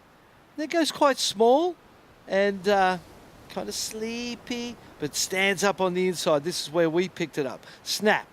And another. And then the little throw of the tail. Goes, yep, that'll do me. 2 rides of consequence. Only rode 3 waves in the heat. But does anyone else improve? Well, in terms of the numbers that are in for Cañoto, got a marginal improvement. The requirement for Dorian's a 2.2. And you'd be feeling pretty confident about getting a 2.2 with that. It wasn't, it wasn't a 7. It was a soft and sluggish wave, but just the work he was able to do. Even the venom he puts into those kind of set up snaps. Yep. And then he's good enough. Just give it a little bit of extra tech on the end. Ditching the fins. We'll wait for the judges to speculate on that. We're feeling pretty good about the surfer out of the big island of Hawaii. Jackson Dorian making it through. Entertaining action, scintillating heats, drama as well. More of all of these key ingredients to a fun day of competition in the World Juniors when we come back from break.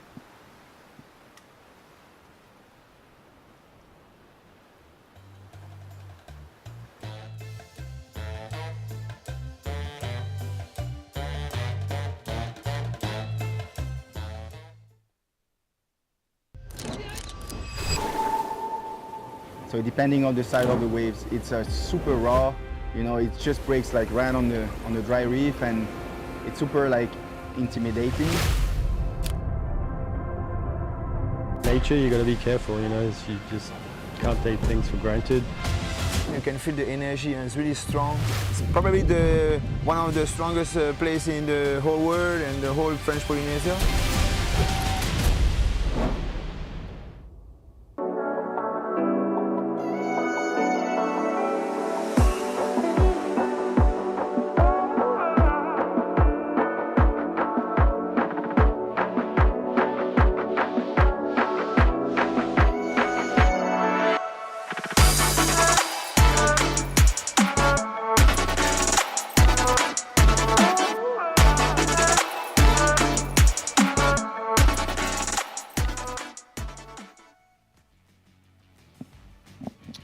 Welcome back to the World Junior Surf City, El Salvador, playing host, and a really entertaining last heat there. And it all came down to dramatic finish, but we saw some excellent surfing. And we're going to see plenty more talent in the water. Watching this guy, Senkbel, Mexico, in red, up and slashing and working over a running left-hander. Nice steepness to the pocket, and that allows him to give it several cracks of the whip. The last one will be incomplete. Will he be regretting that come the final exchanges? We'll find out soon. He's taken on Khalil Piñeres of Colombia, Quade Farion of the USA, also Juan Mata from Argentina, and Paul Evans, joined by Barton Lynch. And it looks like we've got more sets stacking up here. Surprise, surprise. Where can you go and run 9 days of competition and it never be head high? There's wave machines that are less consistent than this. Here goes Quade Farrion, and he whips one on a nice-looking opening section on the right, which suddenly gets pretty slopey on him, but he'll stick with it, and he'll tag it on the end. Very nice. Pushes the tail through the white water. Looks cool. Out the back. Mata, backhand. Nice hits with a bit of spring in his step, but that'll be it for him. That white water will tumble away and run. Stacked heat here. Boys 16s, repechage round 7, heat 1. So some good rides for most of the surfers. Quade Farrion there finishing up, and Lucas Senkbell. We know he lives in California as well, choosing to represent Mexico. Yeah, and if you're confused as to the format and how exactly it works with repechage, just keep winning or coming second seems to be the formula. Yes. Just don't lose. So once you're in the main round, if you get 3rd and 4th in your main round, whether that's main round 1 or main round 7, you go into the repechage, at which point in those 4-person heats, 1st and 2nd advance, 3rd and 4th are actually out of the event. But you've had 2 chances, 2 heats, regardless. So that is a part of the development pathway that ISA consider important, particularly for developing nations. And we see, here we got Argentina, up in this repechage round 7, and Colombia. So we see the advantages of this format and the opportunities to improve and get that experience you need going on right here and every year in these ISA World Juniors. 17 minutes to go in this one. Plenty of time for surfers to find themselves 2 quality waves. The early action from Senkbell, that long left is what we're waiting on. We've actually got a score for everybody to drop in right now as we fly over the top of our first podium, La Bocana, and see just how clean it is, and looking quite blue as well out there. That sun just trying to poke through. A bit more of an overcast day today. Perhaps that's why the wind sat down a bit, actually, because the sun came out and it started to blow. And then a little bit of cloud cover, just kind of putting an atmospheric lid on things, calming down that sea breeze. Good call. And it's all looking pretty fun and surfy out there right now. We got some paddling towards the peak. Priority is with Red, the Mexican. Second prio might be used by Mata, decides not to. Probably a pretty good call. I think that one was just shutting down. Numbers, all right, let's get into it. Piñeres 5.77 for him, a 5.5 for Senkbell. 4.67 for Farrion, and Mata with the 3. So pretty even for the top 2 scores there. Yeah, and a great start for Colombia. Out of Maui, Khalil Piñeres. Great surfers coming out of that island. You look at Oahu, you look at Kauai and Maui, and each of them could be a nation on their own given the quality of surfers they develop. Most of our attention has been looking out into the Pacific, but there's the view of El Salvador, and she looks pretty from this angle too. We're looking at a volcanic interior, really mountainous country, loads of volcanoes, numerous active ones as well, waterfalls, lakes, a really beautiful part of Central America. Yeah, with that humid, warm, jungly feel to things in that hinterland back there. I Googled it, said 20 volcanoes in El Salvador, smallest country in Central America, but also I've heard more from local people saying there's up 30, 37 different, so a very volcanic, alive environment. You see that in the wildlife, seen wild horses just walking along the side of the road. Yes, we make our way and you can pretty much see the trees growing as well. You can see those vines kind of thickling. And we're at the end of the dry season, essentially. So, we're in the wet season now. They haven't had any rain to start the wet season. They're expecting that any moment now. All right, Farrion here, 3rd priority on a left with the sort of speed from the paddle, puts him motoring. As soon as he gets up, he's trucking down the line. There's a nice bowl on the inside for him, and he'll give that a crack. Almost gets his weight wrong, but recovers pretty well, and then he's neat and tidy there. That's a great finish. Yeah, great ride. 5.77, the heat high so far. The potential for that to eclipse it. Combo it up with his 4.67, a little bit behind the other surfers, and Argentina well behind. That 3's not a counter. You may as well have not even caught a ride, really, now that those other scores are all on the board. up in the ante. Bomb out the back here. It's going to be some duck diving for surfers on the peak. Priority is with Red, the Mexican, Senkbelt. They'll go under this, so still, as this tide continues to come in, but we're only an hour or so off the low. Still some waves feathering outside. It'll be the waves that miss that particular part and stand on the steeper part of the shelf, which provide the big scores. Finding big scores in the last heat. Let's have a chat with the winner, with Rachel Tilley. Thanks so much, guys. I'm here with Nicholas, representing Team Canada. Congratulations, but we were just talking, job not done, so where's your headspace at now? I don't know, just trying to stay focused on my goal. Surf good, keep my mental game good, you know, staying positive and believing in myself. Well, and you should, because you got so many great scores in that last heat. Will you go back before preparing for that next heat? Will you go back and re-watch this heat you just surfed? I don't know, probably just drink a cold coconut, relax, turn on the AC, probably watch my heat again. Well, that sounds like a good preparation. This board that you're riding, it's different to what you've been riding throughout the week. Talk to me about this equipment change and why you made it. Well, I made it because the waves are slightly bit smaller, and yeah, I decided to ride this board because it's lighter, bit wider, bit thicker, and actually way smaller, so it feels super nice in the pocket. It also has very good hold too, so I can push really hard on my turns. And yeah, it's just cheat code. Well, it's looking great under your feet. That was a great decision. Go get yourself a cold coconut and prepare for the next heat. Yeah, thank you guys, appreciate it. Thanks, back to you guys. That's nature's sports drink right there, the cold coconut. Coach Brown there, Shannon Brown, he's Australian, but lives up there in Tofino, working with the Canadian team for a long time now, and every event of the ISA we see Canada moving up those rankings. Apparently getting very little support from the government, which is strange given the improvements they've made, the fantastic recruitments that they've made, and the quality of their team.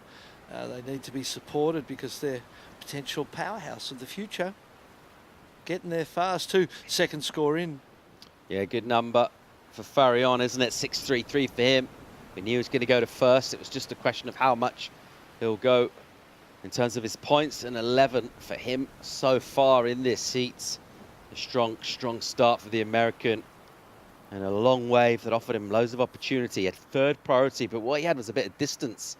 He was just wider than everyone, wasn't he? And that one popped up. It's mainly a peak here, BL, but it's not like every wave's breaking in the same place. It does have a little bit of that beach break feel with multiple shifting peaks. It does move around quite a lot, doesn't it? And depending on the tide, that peak, and the other options arise depending on the tide, don't they? We saw Kushner yesterday, Kai Kushner in the last heat. We saw him down on the wider left towards El Sunzal, and he got a bunch of waves there. So yeah, it's you know, positioning in the lineup's one of those interesting things. Nobody really knows. At this point in time, no one knows what the ocean's going to do next. Not a coach, not a surfer, not the surfers in the water, and you're really trying to connect with the ocean and your intuitive, instinctive feel for what you should do. And sometimes you just get a feeling like you should paddle a few feet this way, and you have no idea why. But I always follow those feelings. I ignore myself thinking and all the scientific analysis of where I could be and what I could do and what the wind's going to impact and what the tide's going to do. And there's all of that stuff that you can confuse yourself with. Or there's those feelings you get that just sort of tell you what to do. And if the mind's quiet and you can hear those feelings, they come from a deep animal connectivity that we have to nature.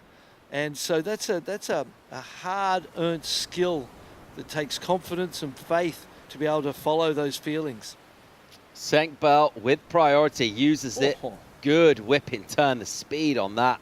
Wow, is another really good one. He wanted this wave. He paddled hard to get there, and that's why, because the opening section had plenty of juice to squeeze. Won't get the run up through the inside just because that was a bit wider, so it was more of a A-frame that was a little wider, but the angles were good from him and the speed was on point as well. An important score to get something in as we go after the halfway mark in this, and he didn't have a second ride in. All right, Mata needs to get going here and just a little lighter in terms of the energy, and then throwing in what's quite a tricky turn to do on a slightly awkward section as well. There's a lot going on there, quite dynamic, the wave going into the lift, but it's shifting at the same time, and ultimately it's incomplete. He'll still have more work ahead of him. I like the idea, the layback there, just something different. It felt like the sort of wave that without your performance upping the score, it wasn't going to be something that would really help you. And so you had to try something radical and see if you can't boost that score beyond its potential that the wave naturally had.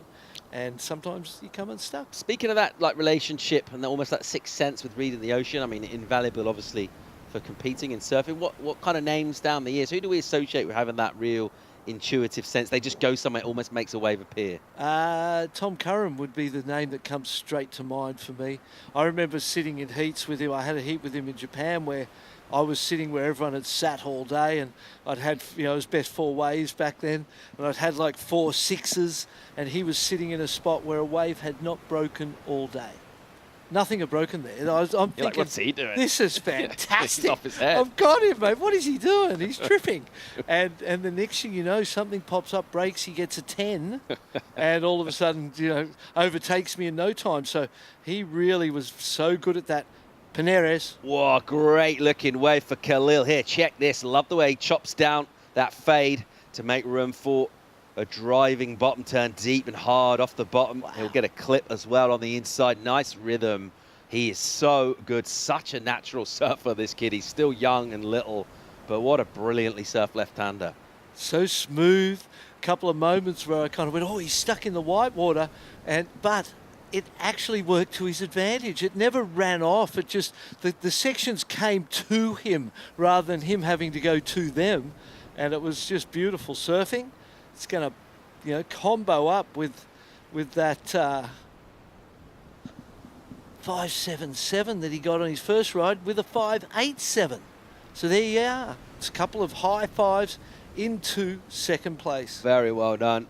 Tricky read through the inside, and just thought the rhythm was great. The work out the back was already done. Meanwhile, your heat leader here, Senkbel from Mexico, and these lefts now seem to be the main focus. Certainly for him, as he'll drive again and open up the body. And just whip that upper body, which throws spray. It sends the board with speed. 5.5, the low number. 6.23, the high. Judges will think whether he'll threaten those numbers. Meanwhile, Mata gets going, this time on a right. He goes off the top, just a touch sticky maybe, and then gets a bit more of that, and then straight into quite a dynamic attempt to put that board up and foam climb it for a float on the backhand, which doesn't come off ultimately. Farion now getting down to it again and releasing loads off those turns on the backhand, and again with a really tough finish, kind of disconnected the board, which almost span out for a bit, and he stomps it. Have you ever watched an event with this many fist pumps? It's like they're mandatory. Hey? It's almost like you have to do them. It's like nearly every wave we ride's got some kind of celebration at the end of it. And I think that's the team environment that brings that out. There's so much focus and so much collective energy going into things that when you do it, you're not doing it just for yourself. It's not just for you, it's for your teammates, it's for your country.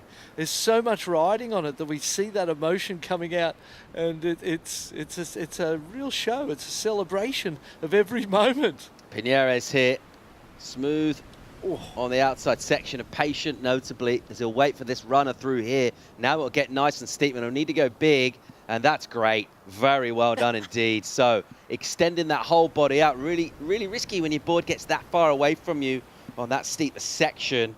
And the finish is strong. Obviously, he'll have a look back and salute, whether it's his teammates or indeed our panel of judges, who will give him a number here. And if it's 5.87, we'll go to first, but we are going to get a number in for Red, who is leading this currently. We're down to only 4.5 to go. Oh, been watching the surfing and the scores so closely. Farion with a wave to come as well. Senkbel going, hey, tell me what's up. I need information. Well, the judges are still thinking about it, mate. You'll get that information in a minute. A 4.07 drops for Argentina, so they're in a really tough place at this point in time.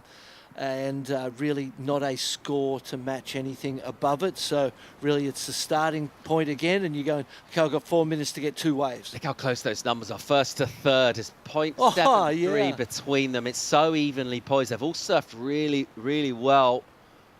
Let's see where this number 4, the Colombian out of Hawaii, goes. I feel like he gets a better score than he has. That last turn was big. The wave stood up. The first turn was tight. I feel like it's his best score. To your point as well earlier, the judges also, they want to open up the scale if given an opportunity. They want something to show that is a point of difference. We haven't really seen a turn quite like that. We've seen people hit it and throw in some spray, but different kind of turn there. It's all about interpretation, I guess. Yeah, exactly. And it's a subjective sport, and really it's a, you know, an artistic sport. Here we go, 6-5 comes in for Piñeres. Takes, holds on to that second, Quade Farion, looking for a 6.05 now on his last score. Let's get rid of that 4.67. It's so tight, isn't it? So the improvement for Senkbelt and then the number for Piñeres, which is the high score of the heat thus far, but the top 3 scores really close together in terms of those 3 surfers. And this is a ding-dong battle. It's great to watch. Under 3 to go here. Priority is with the heat leader, the Mexican, currently. He's trying to get back to the peak now. Second prior with the American Farion, who does have work to do, but he is going to get a number. Yeah, he's got a score to come, and it's a really critical time. The sooner those scores are in, you know, we feel like 4th place, Mata from Argentina is sort of out of this one at this point in time. It's an 8-3, so it's still doable. It's mathematically possible. Have to be an incredible ride, one single ride. Yeah, it'd have to just change the way he surfed as well, and this he's just looked not quite at it. Timing's been a bit off, rhythm, wave selection, and it's hard to think how he could conjure that up, but hey, we've seen it done time and time again, so he's still in it numerically, but our attention's still with these 3. And Farion's wave was the one with the foam climbs towards the end, wasn't it? Where there was this white water on the face, so you go, well, that's not so, well, not so much on the face, but on the wave itself. The top of the wave was white water, and he didn't get to hit a lip, but he climbed that white water and turned that white water into something useful. Yeah, that end bit, the board came out a little bit, didn't it, on the turn he did on the closeout, like a backhand turn on the closeout, obviously a hard one to do, and it's whether that turns out to be putting extra technical flair, or whether that's a mistake that he recovered from. And again, it's all about the interpretation. That's right. Different opinions, different things felt and appreciated. Got the criteria. Look at that, 12.63, 12.37, and we know that 4.67's gone. We're confident of that. It's just how high does this last score go, and the length of time being taken to score it is a positive for Farion. Absolutely crucial. We might not see another wave ridden here. Another minute to go. We saw some lines way outside, but this could be basically the final action of this heat. Could be the score from the panel. So at the moment, red leading this one. Mexico. And it is Colombia in second. So sorry, mate. The Americans, they'll be sweating on this score a little bit. Yeah, they're sweating, all right. They need, it's a 6.05, so he needs someone to go above 6. 2 judges actually have to go above 6. One of them would be knocked off. So we take out the high and the low. 40 seconds to go. Wave approaching. Yeah, looks like we will get some action here. Look at the score. It's just low. No, Mazin, it comes under 5.93. He'll need another wave. He's in 4th priority now. And we have got waves, but we haven't got rides so far with, what, 20 or so on the clock, some stuff out the back. First and second, with first and second priority. Besides some terrible mistake with your priority, they should be able to close this one out. So a tight heat. It's been that way all the way through. Will he get an opportunity to go on the inside here? The American Farion, he will not there. And it looks like, barring something miraculous on this last wave, which won't happen, we'll be out of time here. So it's super tight, super entertaining heat. 0.4 between first and third. Mata has not had a great heat. But nevertheless, he would have enjoyed his participation here. And the Argentinian will look to regroup with his crew. We'll also lose the American Quade Farion, who battled hard throughout that. And it's those tight margins. And ultimately, you think about that one particular turn for Piñeres that he did, that last turn on that left. And because it's the last turn on the wave, it feels like that was a significant one, but it was the best maneuver on that. And the difference between going safe just putting the board up, letting the lip ping it down, and really extending yourself. Well, those are the crucial margins that it takes at this level.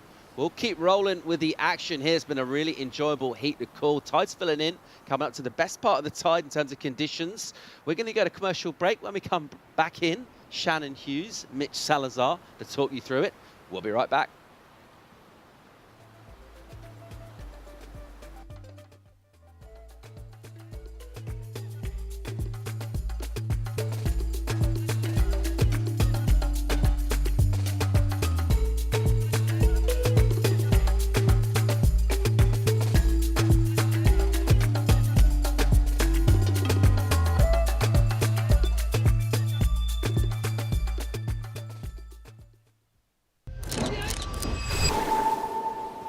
So depending on the side of the waves, it's super raw. You know, it just breaks like right on the dry reef, and it's super like intimidating. Nature, you got to be careful, you know, you just can't take things for granted. You can feel the energy and it's really strong. It's probably one of the strongest places in the whole world and the whole French Polynesia.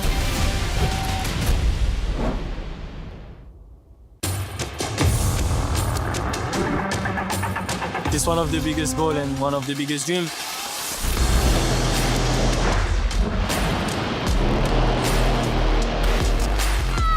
It's been like an emotional roller coaster. I ask myself, what just happened? Is this real? Every athlete's dream is to, reach that gold medal. I'm on a mission, I think that everything is possible. It's not over till it's over.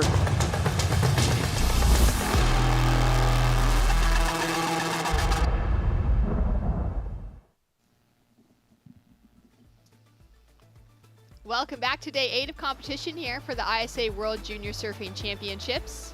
Groms from around the world have gathered on the shores of Surf City, El Salvador to get some great waves and try and walk away with a gold medal. Lucas Senkbil from Mexico taking out the leading position in that last heat alongside Khalil Piñeres from Colombia. And we're into the elimination rounds now, so every wave, every moment, every heat has a lot more consequence on the line. Shannon Hughes along Mitch Salazar to call the action, and what a great week of surfing we've had here, Mitch, as we're leading up to this moment. Yeah, and some excellent performances too. A big heat right there by Lucas Senkbil. He's really looking like one of the favorites heading into finals day. A big win at ISAsurfing this morning, and one over here at La Bocana, whereas conditions have been improving a lot. It seems like the wind has died out substantially. But most importantly, the tide rising back up. It should get really fun within the next few hours. Yeah, that's right. We'll see that push. Hopefully a little push in the swell and the consistency as well. As we take a look now at some live action. Up and riding. Team Japan on the backhand. Quick out on the inside section for Kaisei Adachi in the lineup up against Jamie Vaselko for Portugal. Adrian de Osoma, and Jamie now up and riding on his second wave, goes down on a big re-entry on backhand, and Levi Silva for Brazil as well. Taking a look now at Adrian, taking in a big takeoff, kind of a slopey face to this one, a lot of bump on the face as well, and goes in for one dynamic hit on his backhand. Yeah, and in the scheme of this round so far, we've seen a lot of 5s, even a few 6s be rewarded due to the difficult sections out there, Shannon. So that one turn by the Osma right there on the backhand should be rewarded quite highly right now. Vaselko had a good result last year for the Portuguese team in Brazil. Turned 15 the other day on this trip here as we look at the replay of Levi Silva. Had a great heat at El Sunsal this morning, dropped an 8.5 en route to the advancement. And on the backhand, once again, good closeout re-entry right there. So should score well for him. And then looking at Kaisei Adachi's opener. Good looking left-hander. Took him a while to get around the section, though once he did, up and vertical, nice hit right there. Beautiful second carve in the pocket too. And then that'll be it for him. And then De Osma, the last one we saw, much flatter section on the open face for the first carve, but then recovers super well on the second one, deep bottom turn into the lip. And nice little tail slide to finish that wave off. So good exchange between all 4 surfers. Yeah, that's a great way to kick off this campaign. For Jamie, it's just those 1-point rides with the falls. But for the rest of the surfers, able to get a little bit of rhythm under their feet as we've got 15 minutes on the clock, 20 minutes for all the repechage round heats throughout today. We'll see that carry over into tomorrow as well. Tomorrow will be a slightly shorter day of competition, as we did have some repechage rounds that ran about a half day of competition at El Sunzal to get us to this position where we are this afternoon. As we take a look now at Jamie on his backhand, so looking to put down an actual score on the board. A couple kind of wider wraps for those first turns, setting himself up now off the bottom and connects with the finish. Yeah, I might have gotten there a bit too early on the last one, but it'll be his best score. And Veselko, multiple-time team member now for Portugal. Good amount of experience for him, competing both inside Portugal and the United States. His father, Joe, from Huntington Beach, so he has spent a good amount of time there in Southern California. Was an exchange student a few years ago, including with his older sister, Francisca, too. She was able to do that for a few years, but having that dynamic of being able to see the best juniors in Europe and the best juniors in the U.S., it goes to show that the progress between both different continents has been huge for the Veselkos, and as of right now, really positioning themselves as some of the best juniors in the world and even some of the best from that region. Yeah, coming out of that European contingency, it really seems like, we've had so many solid heats. As we take a look now at Brazil's Levi on his backhand. Nice tag to the finish, finding that flow within his surfing. He's got that 4.23 and a 5-point ride on the board, but certainly seems like the time for the European continent to begin to shine once again. As we take a look at Adachi, deep behind the section, works it around easily into that opening turn, out onto the open face for that big wrap on the second, and a quick out. He's sitting on a 4.1 for his opener, and then we've got that 3.53 on the board for Adrian. Yeah, that should be a nice little backup for Adachi right here, where, looking at the time, and to be perfectly fair, too, repechage usually 15 minutes. They've been very lucky that the last few days they have been granted those extra 5 minutes, competing both here at El Sunsal and at La Bocana. So the way you're going to be able to manage those extra 5 minutes in the back end of these heats is going to be crucial, and we're going to see experience play a big factor right here as the score for Silva comes through. It seems like the best of the heat. A 5.33 takes him into the leading position. He's already got a solid backup in that 4-point range on the board as well. As we see one of these bigger lines coming through, and it looks like our surfer maybe in the blue jersey on the outside position. Surfer in red holding on to that first priority, and green now putting himself just to paddle in to the top of that white triangle of happiness, as Wingnut was referring to it last week when we had the World Longboard Championships here. He was joining in the booth to commentate and said everywhere he paddles out in the world, especially with those kind of A-frame peaks, he'll just paddle out and sit himself at the top of that triangle, knowing that he should have another few good waves coming there. Doesn't get caught up anywhere else. He just looks for the top of the triangle. Yeah, it usually means where it's breaking the most, and the most consistent place, too, in the lineup is usually the one where you want to be at in a heat. I would think a lot of these surfers are recognizing it. Seems like a little runner on the left here for Veselko. All right, great opportunity. Already has a 5 on the board, but it's pretty deep on that one. Yeah, and Jamie right now sitting on the 5 as his best. It's the second best of the heat as the last of Adachi comes through. Just a 3.7. I think the Japanese surfer has a lot more than we've seen so far in this event in the repechage right now, but he's been competing well. Still haven't seen any excellent numbers from him, though. Right now is the time to shine, Shannon. It certainly is as we approach that halfway mark on the clock. Surfers looking to get themselves back into positioning. We got 11 minutes, 20 seconds remaining, and that last heat taken out by the Mexican, Lucas. After a solid performance, he's on the beach with Rachel Tilley. Thanks, guys. Yeah, Lucas, we were just talking about how you've been competing majority of this event through over at El Sunsal. Talk to me about now competing at this wave at La Bocana. Well, it's definitely a transition because I'm surfing mostly rights over there, and I come over to Bocana and I surf lefts. And yeah, I was a little shaky in that last heat. I think I have one coming up, and I'm trying to not fall. So yeah, well, that's the key to getting through heats, right? But how do you reset then in your mind to just prepare for another heat and another heat in the same day at a wave that the conditions are changing really quickly? Just rehydrate and sit in the AC for a little bit because this heat is brutal. It just drains you. So yeah. Well, I'll let you go and get ready for that heat. It's coming up quick, so good luck for it. Before I let you go, do you want to say anything back to Mexico and your family at home? Yeah, for sure. Saludos a todos los que estén apoyando, allá a la banda de Cerritos. Muchas gracias por el apoyo. A mi papá, a mi hermana, que me llaman siempre antes de mi hit. Y sí, estoy muy agradecido de seguir pasando mis hits y ojalá puedo pasar uno más para llegar a Finals Day. All right, good luck. Advancing through for Lucas. The screams from Team Mexico being heard around the world. Yeah, and he comes from a place in Mexico that isn't nearly as well represented as it should be when it comes to surfing. Los Cabos has plenty of waves where he's from in Todos Santos. A couple of really awesome peaks over there. Cerritos, one of the most consistent waves, I would say, in the Northern Hemisphere too. So Lucas, he's looking good. Has one more heat today and looking to make it in the reps so he can potentially make it back into the main final. Yeah, it's a big day for those surfers surfing through the reps or having lost out of the main round, needing to battle back through, the potential to be surfing a few times.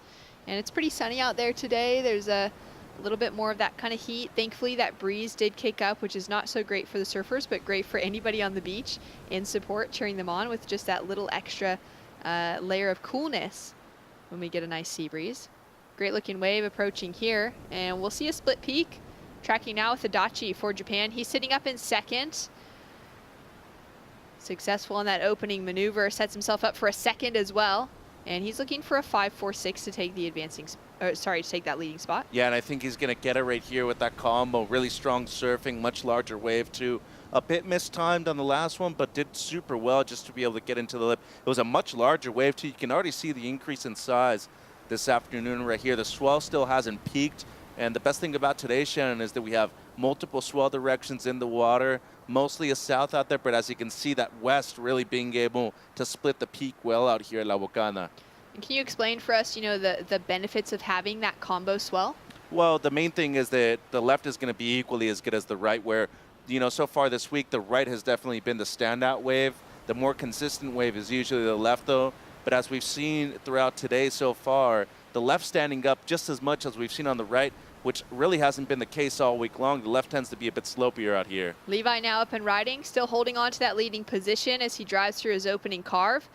Hard off the bottom and just takes a slip off the wax, which has been a common theme throughout this week, given that the water temperature is just about as hot as the air temperature into those 80s and 90s. And with the sun, it's challenging to keep that board from being a bit slippery with the wax. Also, just noting with the low tide, it's kind of similar to what happens at Trestles or in the state park there, where you get a lot of that moss on the rocks, and it can create a really slippery kind of filmy nature on the surface of the water, which can also stick to your feet and the wax of the board. Adrian looking strong as he comes through to the inside section. He'll stay glued to his wax as he tags it up for the finish. Just comes unstuck, and he's looking for a 3.81 right now to take a better position. Vaselko up and riding as well into a hard looking turn, and just a single maneuver for him available, but throws it straight up into the lip. And a much larger wave too right there for Jamie.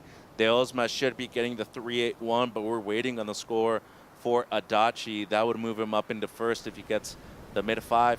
Bummer for Silva because, I felt that there was a major opportunity right there to improve on the 4.23. Just a slip, as you mentioned, the last of Vaselko, enough for second at 3.87. But now Adachi only needs less than a 5 to move back up into the top 2 spots. I feel like it's that. De Osma might be getting his best, but there's a big difference between the way Adachi's competed throughout the event so far. He's been super consistent, and as we've noted all event long, you don't necessarily want to peak too early, Shannon. It's great if you're doing that every heat, but you don't want to do it at the beginning of the event and then lose in a heat like this, which is really tight in terms of the scoreline. That's right. It's really close across, that 5.33 being the highest score on the board, but only a 4.88 being the highest requirement on the board right now. And that can be caught with, a single turn, a 2-turn combination easily. Even with that smaller size wave where a surfer finds, 4 or 5 turns down the line, maybe not of the highest quality, but getting a lot of work connected together builds in that scoreline as well. As we see Kaisei up and riding on his forehand, favoring the rights now towards the back half of this heat. Looking really sharp as he continues through the inside section.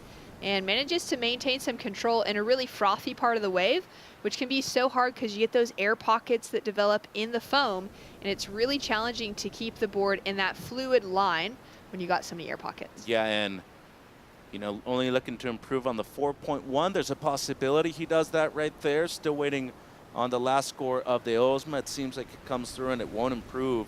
3.33, and you know, at a point 12:30 in the afternoon, you mentioned the heat. Wax definitely is a factor when it comes to melting, but also want to mention the big difference in the tide. 1 foot right now, whereas this afternoon it's going to be close to a 7-foot high tide.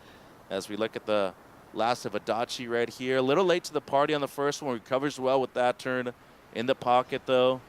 Gets a 4.77, so does improve on his low score. And once again, it just comes down to the way you're competing, being very consistent, not necessarily posting the biggest of scores, but he's getting the job done right now and at a critical point of the heat too, where he did improve just under 5 minutes now. A 4.77 backs up the 5.9 for Kaisei Adachi in the leading position now for Team Japan.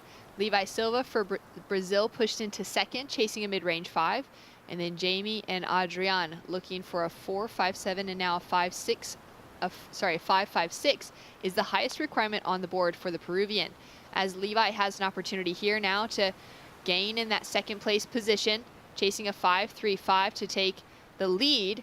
Coming into this event, he was really excited to push the development of his surfing. And I would have to say, with surfing like this and making it this far in the draw, he certainly already hit that goal. Now I'm sure that goal has shifted as well into that finals day berth. Especially for Team Brazil. They're defending gold medalists as a team. Don't know if they're going to be able to accomplish that this week unless they get multiple surfers, you know, into finals day. But as of right now, surfing a smart heat as we look at Veselko with the fade. All right, fades in for that opening carve, wraps it back into the foam, sets it up for a second similar maneuver, staying really low and compressed as he drives through for the finish, pushes through that tail, feeling stoked with maybe that performance, but also that energy and the fact that he doesn't have possibly those bigger scores on the board already. Chasing a 4.57, Mitch. Well, and a major point of difference too, because Silva was looking to improve right there on the left, a 4.17, so the 2 carves, and then a bit safe on the finish. I was thinking to myself, you need to be pushing a bit harder, whereas Veselko, he understood the task, Shannon. Gets the first few carves, especially with that great fade at the beginning. Second one really just preparing the send section, but look at the way he comes off of the bottom, and once he makes it into the lip, a lot more release on that one, gets the score, moves up into second. 5.63 for Lasse Veselko. Takes Portugal into the advancing position, pushes Brazil and Peru will remain in that 4th place. Brazil now chasing a 5.31. And with every score that's dropped in the last few, we've seen those requirements getting higher and higher on our surfers in that elimination position. Yeah, and Peru right now with the Osma needing a mid-6. Looking at the 5s in this heat, that is a tall ask, and with 2 minutes to go, second priority wants to be on a set wave. I feel like he's capable of doing it with the combination of 2 maneuvers just by himself, but Veselko bettering his score, getting the requirements, Silva leaving a little bit of meat on the bone on the last one, and now I'm needing, you know, a mid to low 5, so that is a pretty difficult task right now with just a minute and 40 on the clock, Shannon. Counting the moments down, good looking set starting to approach. As we take a look at Jamie on the inside section, just staying active, staying busy, already built on his scoreline with his best score for the last right, throwing in a nice layback for that second turn, or sorry, for that final maneuver. Looking to improve on a 5, to take himself into first, so he's just shy of that leading position with the heat total. Levi da Silva, though, with a very important wave, and so well executed. Yeah, and it'll come down to if Veselko's able to improve on the 5, too. Had one critical layback right there at the end, as you were mentioning, but this is a much larger wave, a heavier section right there. And everything that he didn't do on the previous wave, he did it on this one. Good surfing. Kaisei up and riding, flares the tail under the lip line in that first turn, gets caught up on the second. He's trying to hold himself in that leading position.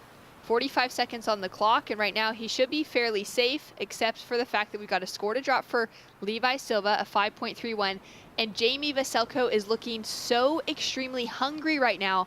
I wouldn't be surprised if he finds himself with another wave in the last 30 seconds and tries to push that 5-point requirement. Yeah, but I have a feeling that Silva's going to get a large number here. It would be a massive moment for the Brazilian team, and De Osma once again with priority, 20 seconds to go. He needs to go on the first wave that he can. Putting himself in position here. He's going to have time for this one. He's also going to have a nice looking left opening up in front of him. And a deep takeoff. Oh, just gets caught behind the section. Unfortunately, it closes out. And now taking a look at Adachi up and riding. He goes for the air on the finish, just gets swallowed and can't make it out. Scores in for the last of Levi, a 5.8 for the two-turn combination, takes him into the lead for Brazil. Kaise drops into second for Japan, and it looks like Jamie Veselko for Portugal was unable to get himself on one more wave before the buzzer. His previous score of 4.73 wasn't enough to take him in the leading position over Adachi, and it will officially be Brazil and Japan advancing through. Yeah, what a heat right there. Great finish, really close between first all the way to third, less than a point, and you know, good performance by both Silva and Adachi. Super consistent surfers throughout the event. Oh, unbelievable performance. Levi Silva to the final minute gets a score to take him from elimination into a leading position. Brazil advancing on. When we return, we'll be heading into the Repechage girls under 18s, round number 7 in the lineup.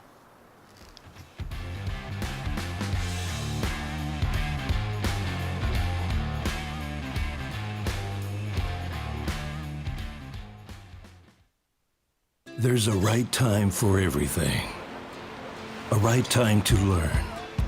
A right time to try. A right time to fall.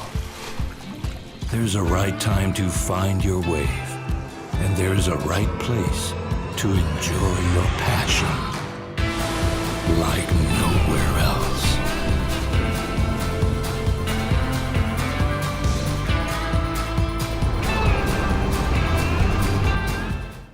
Bienvenidos a la tierra de anfitriones.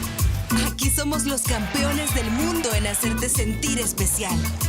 Te compartimos olas, volcanes, pueblos históricos y te aseguramos una experiencia de 5,000 estrellas. Porque esta tierra tiene más anfitriones por kilómetro cuadrado que cualquier otro país del mundo. El Salvador, tierra de anfitriones.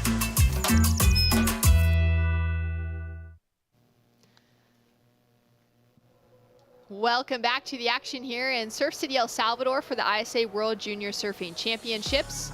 Looks like we got a little line to start out our under 18 girls Repechage round 7. 2 heats in the lineup. Heat number 1, as we see up and riding our surfer in the red jersey, Milla Brown for Team Australia, into a quick hook. She'll tag the section to finish, and she'll get that first score on the board.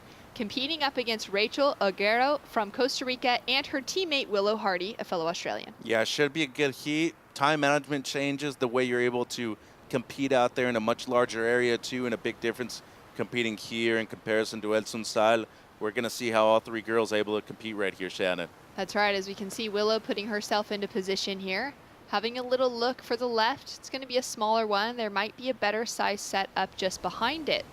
And in a big day of competition throughout the entire week as well, these surfers have been bouncing back and forth between 2 different peaks, 2 different waves entirely that have a very different nature in the way they break and the heaviness and the amount of opportunity available. As we take a look now at Willow Hardy from Western Australia, 3rd generation surfer coming out of that part of the world. She tags the end section to make it look nice. Yeah, and she's been able to surf in the CT event over there too, won the trials one year when she was much younger too. So now in the U18s, competing here at La Bocana, this is a wave that has some similarities to, you know, over there in WA, especially Margaret River main break, but I'd be thinking the biggest difference, the water temperature and the air temperature too.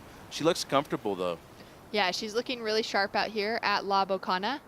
Yesterday, she had a pretty challenging heat in her Repechage round where there was a pretty major interference. The ISA has made a public statement about that and has, you know, is not condoning that sort of behavior moving forward, and it's been communicated across all the teams. But just want to take a moment to note Willow's composure within the situation. She needed a score. She was able to surf in a pretty challenging a moment to gain the score that she needed to be advancing through, and to carry herself with the grace and the composure that she did within that heat, then to find herself again with a huge win this morning in the repechage rounds was really exceptional for her to be continuing her way through to finals day. As we see Annette Ashtabari there for Team Spain, just grabbing the jersey. She'll be out next against a Japanese surfer and a Brazilian surfer in Henri and Alexia as well. And as we're getting ourselves that much closer towards finals day for Willow, this is a great opportunity for her. She's had that reset this morning with a huge victory at El Sunzal, where all surfers were dropping excellent scores across the board.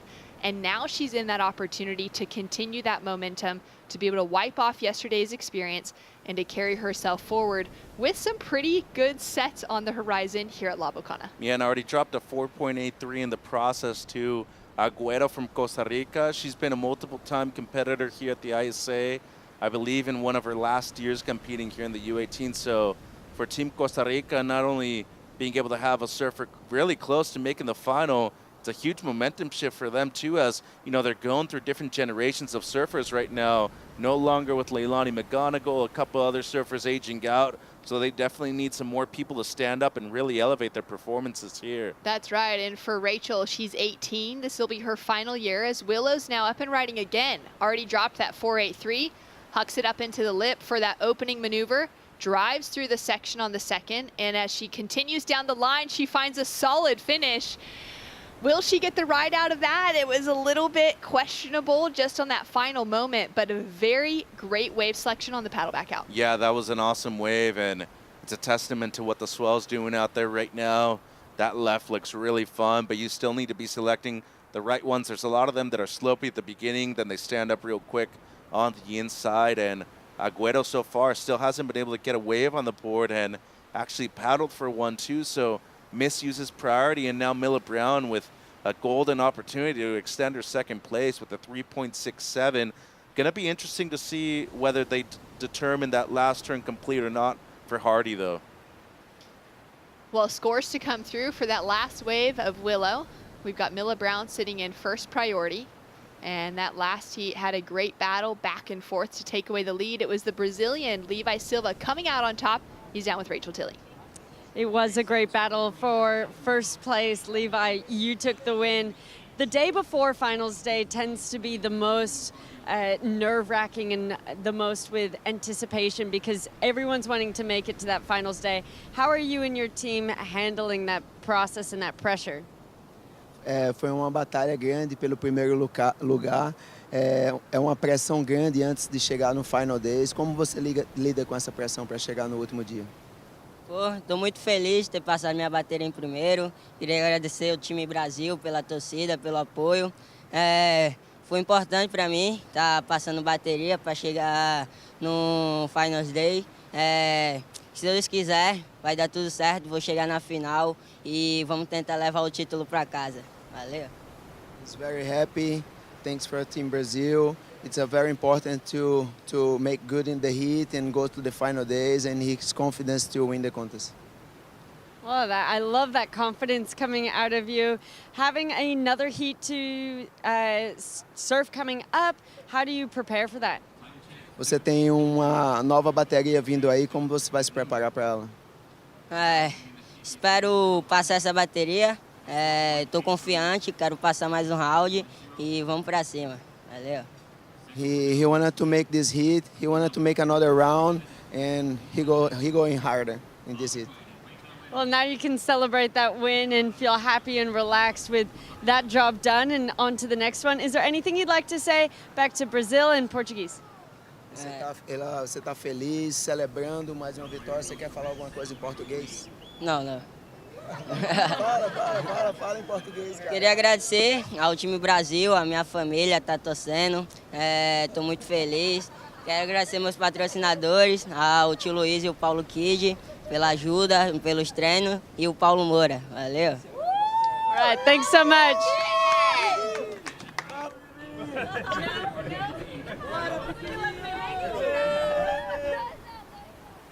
A little bit more expected of him today. And he'll likely have a pretty different playing field, Mitch, as the conditions have changed so drastically. You were mentioning earlier just the fact that we have such giant tide swings. But at the moment, let's appreciate some good surfing because Willow Hardy's dropped an 8-point ride. Yeah, that was an incredible first turn. Recovers well with the carve, too. And they said this was a MIG, so rode out long enough before the whitewater was able to catch up to her. It goes excellent. It's an 8-point ride for the Hardy, the Australian surfer who's in a commanding lead. Agüero here, that's a great second snap for the Costa Rican, so she's going to post a good number on the board too. 6.66, very solid starts for both Willow and for Rachel. Now Milla Brown sitting with a a small requirement at the moment, but recognizing that Rachel has that 6.6, we know she's going to need to put herself into that good category of a score to likely have an opportunity to be advancing through. It's the repechage rounds again throughout this afternoon, so that bottom surfer will be eliminated. And it just so happens that in the draw, this specific repechage round will only have the 3 heats for both the first and the second one.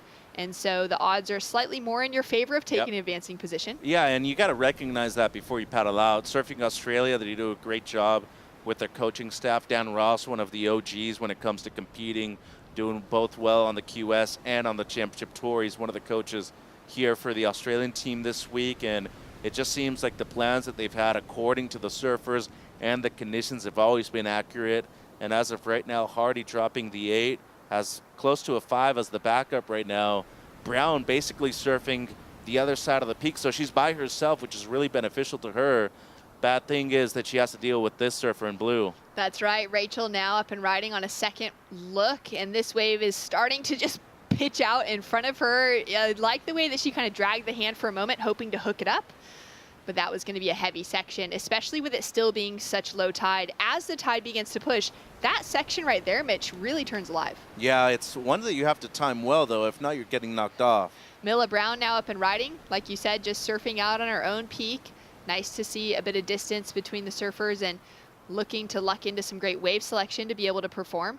Milla driving down the line, tags a perfect section on the finish, and she's going to answer back, chasing down that 5.77. It wasn't bad, but when you compare it to the 8 on the 6.6, much more lateral on the second turn. Nice attack into the lip, though.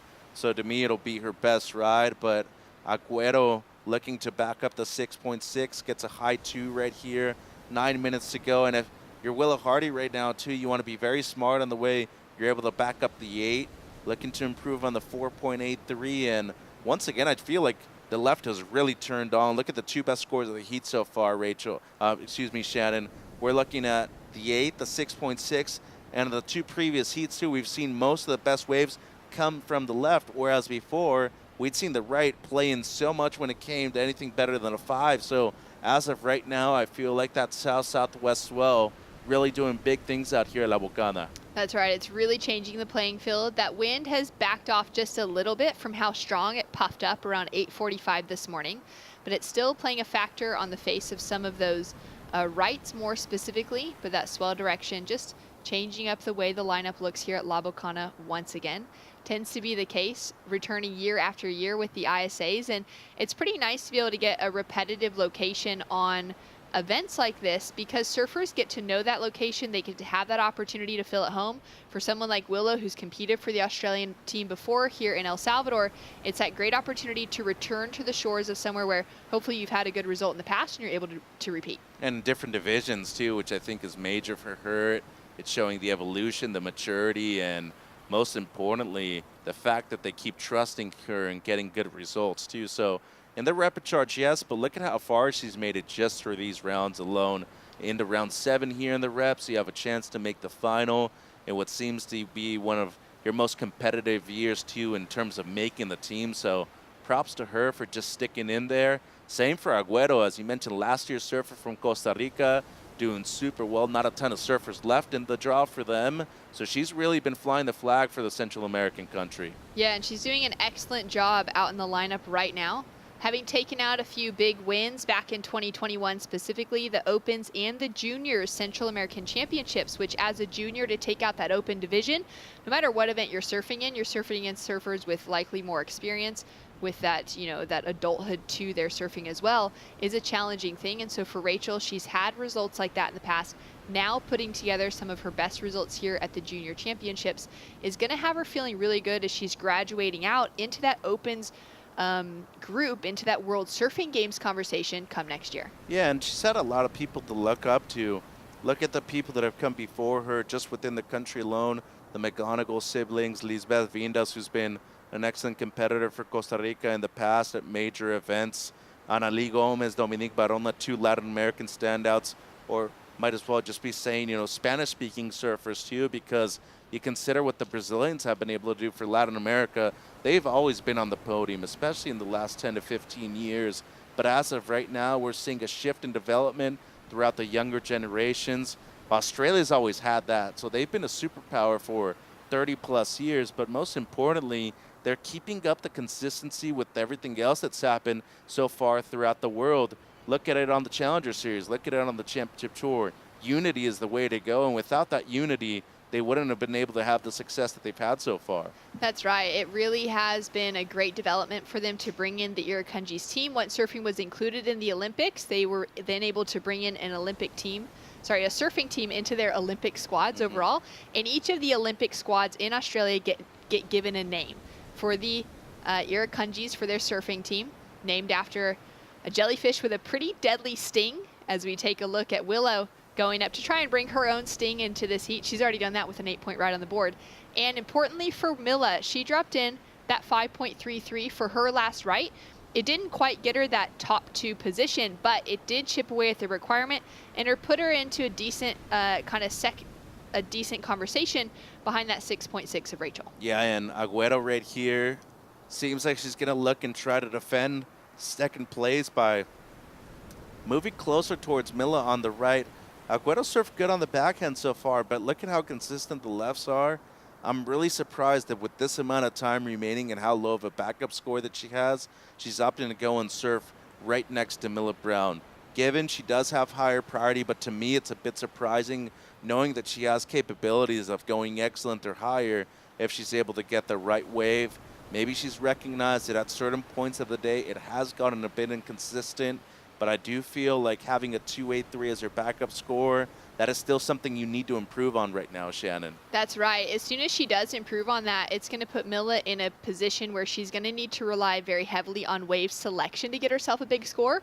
We're only needing a 4.11 on the board. Milla could get that with a wave that doesn't have great quality. Yeah, and the issue is that you're surfing against teammates here too, so Hardy could kind of just play it safe right now, be comfortable with the 12.83 heat total that she's garnered, and go and sit by both Milla and Rachel, put some pressure on Rachel and force her to commit an error with priority, not improve, and leave the door wide open for Milla Brown. 3 minutes and 50 though, as we see Agüero. Have a look here. Well, smart move from Milla, forces Rachel into this wave in a way where she just wasn't quite committed to that takeoff. She'll take a fall. That's going to hand priority back to Milla. And now just that 4.11 requirement on the board. We've got sets approaching. You can see that, the different directions that they're coming through with that combination swell. And we're certainly going to see Milla with an opportunity to put her name back into that advancing position. For the surfer at a Newport in Sydney. So growing up on the opposite side of the coastline from Willow, it's a long way to go from the east to the west coast of Australia.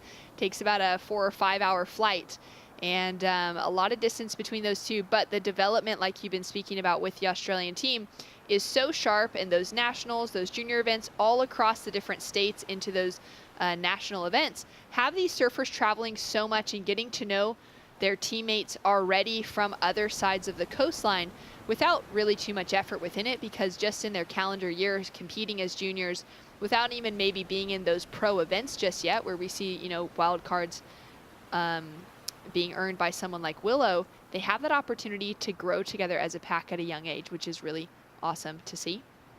Milla now having a paddle, and she's up and riding. She only needs that 4.11. Little snap to start out of that first section, driving down the line with a bit of speed, and goes into timeout. A solid end section maneuver. That was impressive. Well, she's got to be really happy about that. Converted at a point that was necessary right now, just over 2 minutes. To me, it's her best wave. Might be competing with the 8 that we're seeing on the board with Hardy. Just a lot of commitment on that one turn right there.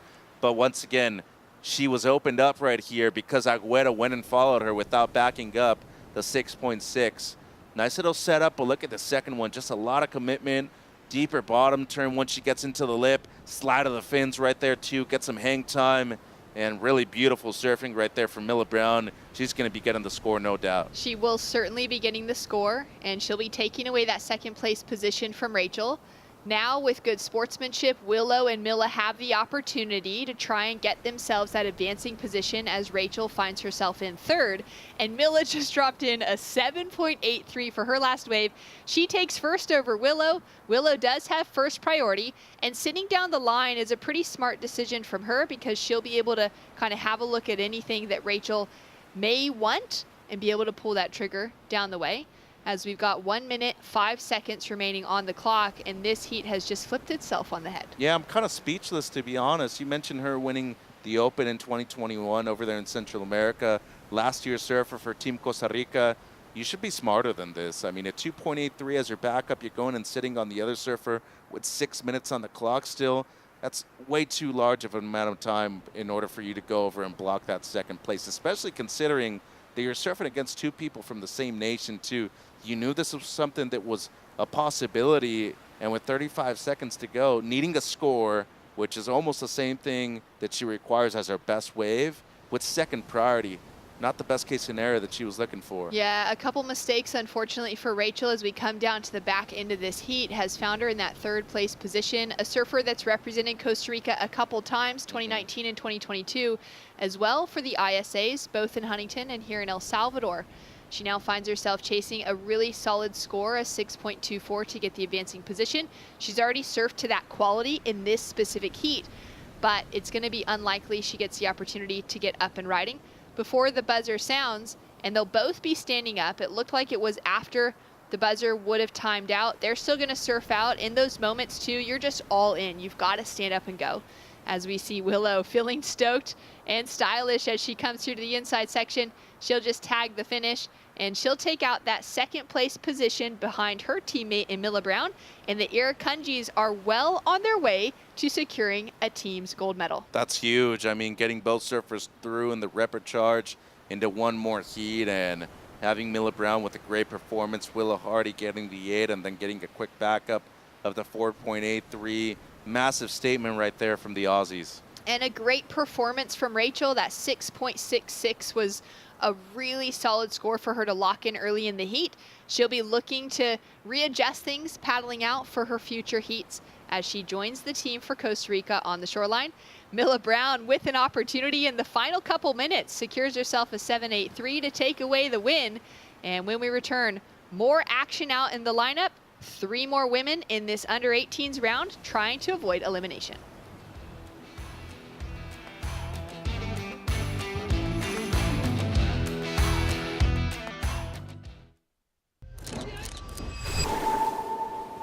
So depending on the side of the waves, it's super raw.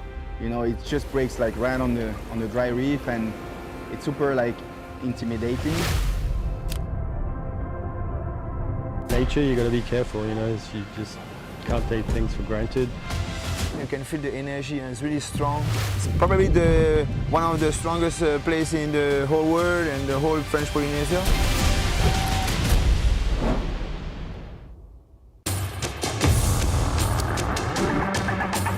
It's one of the biggest goals and one of the biggest dreams.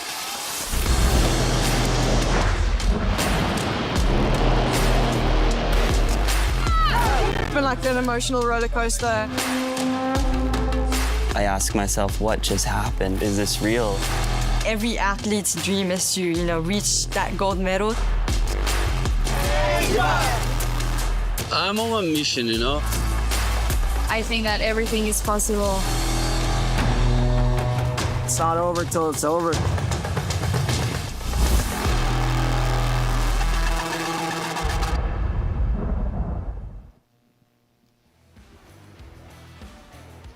Continuing on with junior competition, but with our sights set on Tahiti later this year for the Paris 2024 Olympics is going to be a very exciting thing to witness. I think the whole surfing world is going to have eyes glued to their televisions to witness the world's best surfers going for a gold medal at the scariest wave on the planet, and an exciting opportunity as well to continue introducing surfing as, you know, a global audience will be having their focus on that. Yeah, and as competition has ended over there at El Sunsal, everything focused on Podium 1 now at La Bocana, including Finals Day, which we're going to see tomorrow, Shannon. Big moment right here for a couple of countries, especially for Brazil, who's looking to, once again, get into the fight for the team medals. They got Alexia Monteiro out there right now.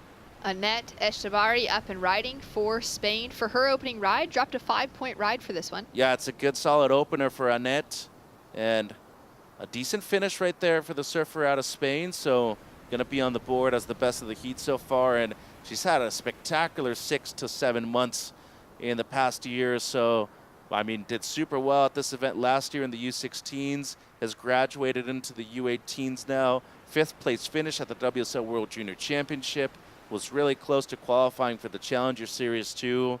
I expect big things from her in the future. Yeah, it's been really exciting to see the growth in her surfing over the last year or so. And I think it's a great position for her to be launching into that professional career side of things as a 17-year-old now. And on the women's side of the draw, or the girls' side of the draw, we often see them finding success in sport a little bit younger. We see it in global sport, you know, not just in our surfing conversation. But by that 15, 16, 17-year-old mark, they can really start to peak in those performances with the opportunity to maybe grow more in their strategic side of things. But those performances being laid down can be really exceptional at a young age. As we take a look now at Alexia on her backhand, finds that first hook, and she'll just get caught behind the section here.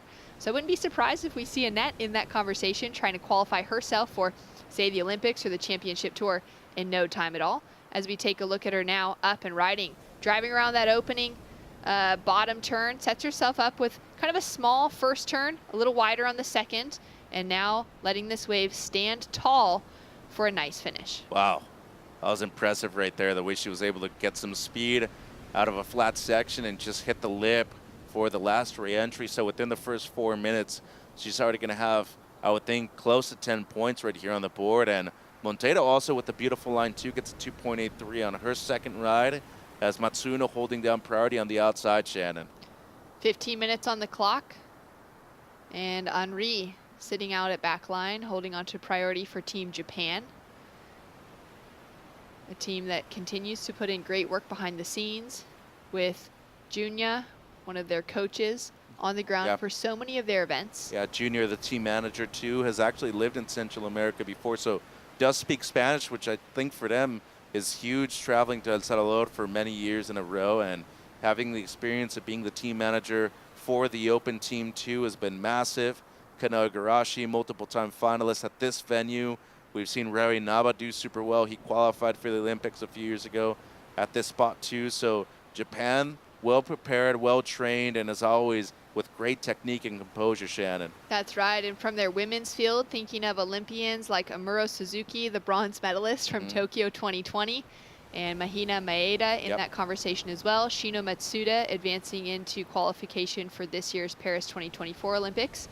It's a really great, you know, pack of surfers that have had to really push themselves against each other to rise to those qualification spots, the way that qualifiers work through the World Surfing Games. And it's been, I think, great to see how that growth and that push as a whole squad has helped them to elevate each other while keeping those friendships really sharp. Yeah, and you know, Shun Murakami is another guy too who had provisionally qualified for Tokyo 2020, was beaten out by one of his teammates eventually though. But you know, I think Asia has a lot to prove. They have a lot of room to grow too. Henri now up and riding on her forehand, sets herself up for this second turn. Smooth style as she drifts her way down the line, and she'll kick out. Yeah, Matsuno with a good opener right there. Real smart, clutch, and most importantly, presenting that wave very well to the judges. So should be a competitive score in the context of the heat so far. And Annette Gonzalez Echavarri, well, she's already got more than 10 points. Yeah, she's opened with that 5, built to a 5.57 for her second. So just getting herself slightly higher on that next opportunity. Great consistency in her surfing so far. We'll see where this last wave for Japan drops in. Yeah, it should be, I would think around the mid-range too. It was a good combination on the forehand, maybe a bit of a smaller wave, but had some clean face to it too. Well served for Matsuno. Another thing that we have to consider too is that a lot of Asia outside of Japan hasn't been super competitive when it comes to professional surfing. Indonesia's always had excellent surfers, not a ton of competitive surfers though. Japan's always been at the forefront of that, and because of that, that's why they've always been settled when it comes to competitive Olympic conversation and also on the championship tour with Kanoe Igarashi's success. That's right. And Rhee drops in a 4.33 to kick off her campaign. So she's right there, you know, just shy of that 5-point ride for her opener. And it'll set up our surfer from Brazil, Alexia, with that first priority next to her name. They've had a great bit of camaraderie amongst that team as well, carrying, you know, that reigning gold medalist as a team conversation into this event. Exciting to see, you know, a team like that filled with some new surfers as well, as they had some age out of the under 18s. Annette with a deep takeoff throws it up into the section and can't find the projection out of it. Just under 12 minutes remaining now on the clock, and moving through the day, like you said, Mitch, we are down to a single podium now. It's the first time in a very long week, 7.5 days to get us off of double podium, because we started out with 441 surfers in the draw this week out of 54 different nations represented. Record-breaking numbers, which seems to happen every time the ISA throws an event together. The development of those nations around the world continues to spike and continues to grow. And so it's been a huge week of competition. Now whittling everything down to La Bocana for the rest of the afternoon. We're going to be running through a few more rounds of the under 18 boys and the under 16 boys and girls, as well as finishing out the day with that the final heats for Repechage round 8 on the under 18 girls side. So those two advancing throughout of this match, they're going to have one more to end out our afternoon. And that does mean that El Sunzal has opened itself back up to free surfing. And as soon as that final heat finished, I could already see there are a lot of tourists, a lot of local surfers as well, heading their way out to get some waves, because it's been looking really fun down there this whole week. A lot of the competitors too. I mean, they want to be able to surf a certain wave that isn't as crowded as it's possibly going to be once the event ends. And once again, just an incredible destination coming here to Surf City El Salvador, La Bocana, El Sunzal, two of the most consistent waves in the area. But outside of that, having the Championship Tour event come home next month over there at Punta Roca. We're going to be crowning the WSL World Longboard Champion on both sides, on the men's and women's draw, right at El Sunzal in the month of October too. This has really become one of the premier destinations when it comes to surfing. A lot more flights available now. You can fly straight from Europe, and most importantly, on a frequent basis now from LA. There's more than 3 flights per day from the west coast of the U.S., so really awesome to see a lot of Californians come down here too. Yeah, it's so nice being able to hop on a direct flight rather than having to, depending on the airline you're flying with, maybe you'll want to find, you know, just for the sake of getting those valuable points, a connection through Texas or maybe even Miami or something. But it's really nice coming out of Southern California now to just hop on that direct flight. About 5 hours, and you're right here with some great waves, because it never really stops pulsing in Surf City. Alexia driving through that first turn. She'll have a quick kick out, just struggling to find a wave that's opening up for her to offer at least that 2-turn combo. Yeah, and Monteiro outside of the 2.83, not a whole lot on the board. You know, Brazil, we've talked about how good they've been competing so far the last 10 to 15 years, but also a big generational gap among their women. So Tati Weston Webb flying the flag with Luana Silva right now. They need more surfers like Monteiro, though. Annette now unleashing a great looking turn for that first section.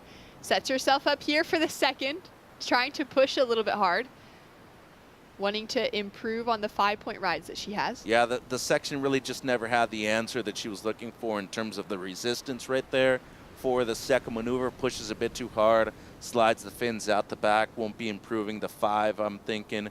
But once again, a young surfer coming out of a region that desperately needs a surfer to really make an impact on the country and a lot of the young surfers that will be coming afterwards. I feel like this is a golden opportunity to get her on the podium at the end of the event. I couldn't agree more, as we can see surfers getting ready to paddle out for the next round. We'll be back into our under 16 boys Repechage round 8.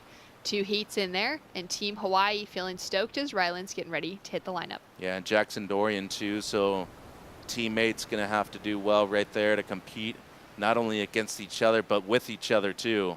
Now, back to what you were saying about Team Brazil, I also think that it's such a prime time for them to be able, for these up-and-coming junior surfers on the girls' side specifically, to really continue building a name for themselves. Alongside of Tatiana and Luana, we have Taina Henkel, who's put together some incredible results in the last couple of years as Alexia goes down here. But really that opportunity for those surfers that are living at home, that are on the ground in Brazil, a little more consistently, than what Luana and Tatiana are doing and splitting their time with Hawaii, is a great chance to be able to have some home heroes for that next generation of young surfers as well. As Matsuno unleashes on her backhand, this is a great looking wave for her. Composed, she just needs a very small score to take that position away from Alexia. A lot of flow on that wave. I'm a big fan of her style and the way she's able to read a wave. Consecutive maneuvers there on the backhand, maybe nothing as big as we've seen as Annette's been able to pull off as we look at Monteiro now. Up and riding. This is the wave that could help her put a backup score or actually just improve on her leading score of only that 2.83. So we're going to see the situation change now as we're down to 6 minutes and 48 seconds on the clock. We'll very likely see Henri Matsuno out of Japan take herself into that second place position. She's not only a great surfer, but behind the scenes, she loves music, loves to dance, play piano, and sing a bit, which is really nice to see those kind of well-rounded athletes coming in with something else that they're really interested in pursuing from a cognitive level behind the scenes as well. Yeah, and I think education should be a big part of a lot of these people's development too. When you try to focus only on the sport that you practice on a regular basis, that's really cool, but you always need to have a backup plan. And I'm a huge fan of what John Florence, Caio Belli have been able to do with their investments. I think Adriano Souza is also a great example of what to follow when it comes to making your money early on in your career, investing it well, and then having a solid back in order, to have something economically once your career is done. Annette grew her scoreline with a 5.9 for the last wave. Big foam transition for that opening section, up into the foam again for the second, now into that clean face. Looks like she's maybe just working on a different type of turn on that backhand. Yeah, and I think her fins might be sliding out a bit too much too. Seems like fins that should be used at a smaller beach break right now with that deep bottom turn, just gaining a bit too much speed and forward momentum that's pushing her out the back when she's trying to push that board into the lip line. So a couple of mistakes in a row. She did improve on a previous one though. Gets her best at 5.9, but that could have easily been something in the 7s or the 8s if she was able to finish that wave. And considering that we've just seen the biggest score of the heat drop in for Japan's Matsuno, a 6.6 on the board, now puts a very solid requirement on Monteiro out of Brazil into the 8-point range. Yeah, and don't think that Monteiro's in a position right now to kind of be selective with any wave. Just under 5 minutes to go with first priority.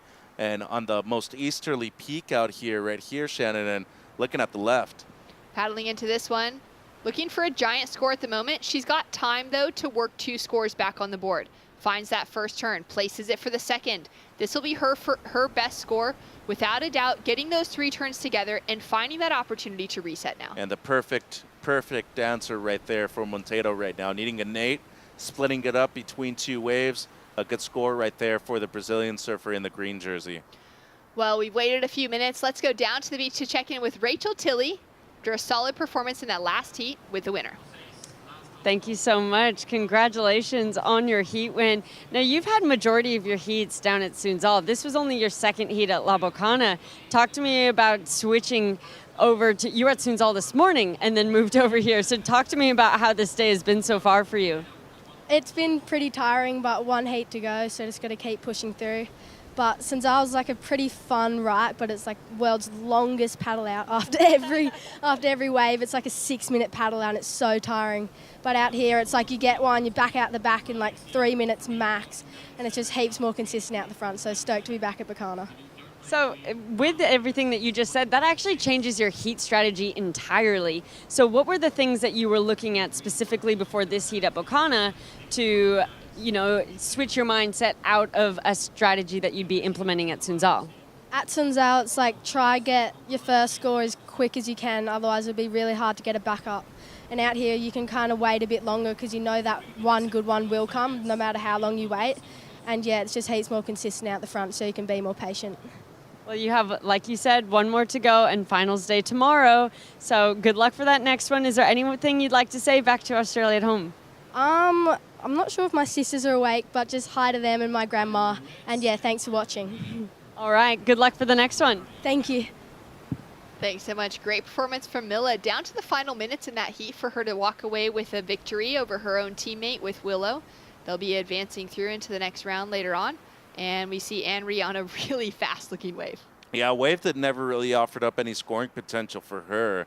Really mature response right there from the surfer in the red jersey in the last heat round. Looking good moving into the next round. I like her surfing. She competed well, remained composed. She's looking like a strong threat right now if she's able to make it into finals day tomorrow. But back to this heat, Monteiro gets close to a 4, now needing basically a 7 to move up into second place. And that's why you saw the sense of urgency right there from Matsuno to try to improve on the 4.33. Really smart and very aware of where she's at in the heat. Has a good heat total, close to 11 points, but she realizes at this point of the event, there's just too many good surfers left in the draw. Everybody's capable of getting gates or late, Shannon. It's so true, and at this stage, you know, that leading position is really right within her grasp. Matsuno only chasing down that 4.87.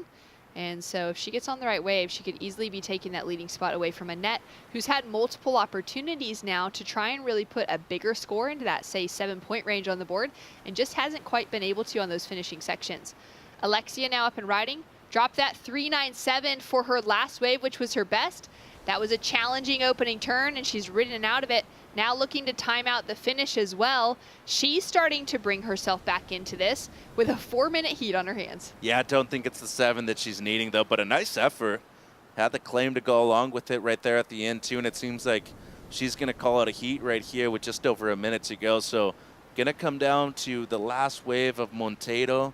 Felt like she was chasing the section a bit too much at the beginning, though, and especially when you look at the 5s and even the 6.6 of Matsuno in this heat.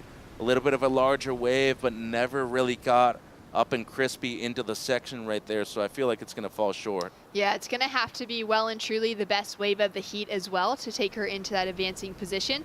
We're still waiting for that last score of Matsuno to drop in for our surfer in red. However, we know that's not going to factor in. 30 seconds on the clock, and the ocean's gone a little bit quiet. Surfer in blue with first priority, surfer in red with second priority. And we'll see if there is any more opportunity for them to try and improve their situations. At this stage, they're just waiting, and now they'd be hearing from the beach announcer. Last of Alexia, her highest score of the heat. She did well in the last few minutes to start battling back, but it's only a 4.37, and that's not going to be enough for the Brazilian to take away second.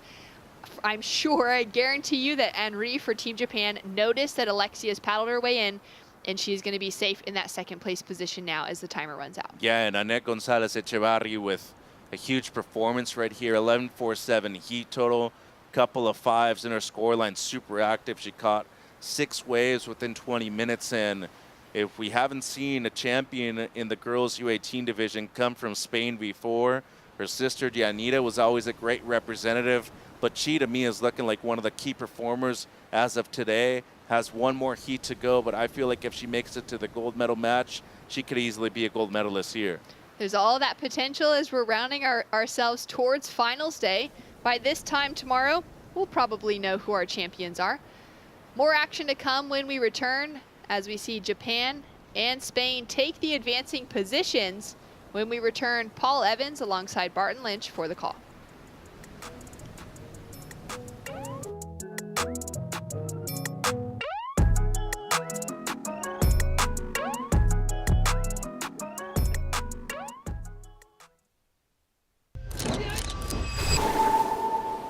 So depending on the side of the waves, it's super raw.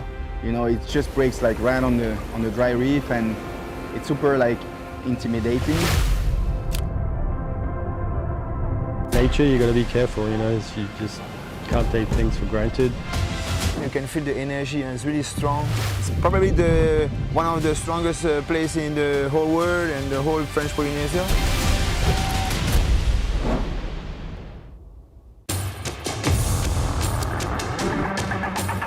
It's one of the biggest goals and one of the biggest dreams.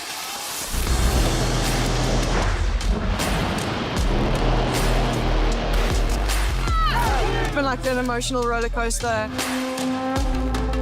I ask myself, what just happened? Is this real? Every athlete's dream is to, reach that gold medal.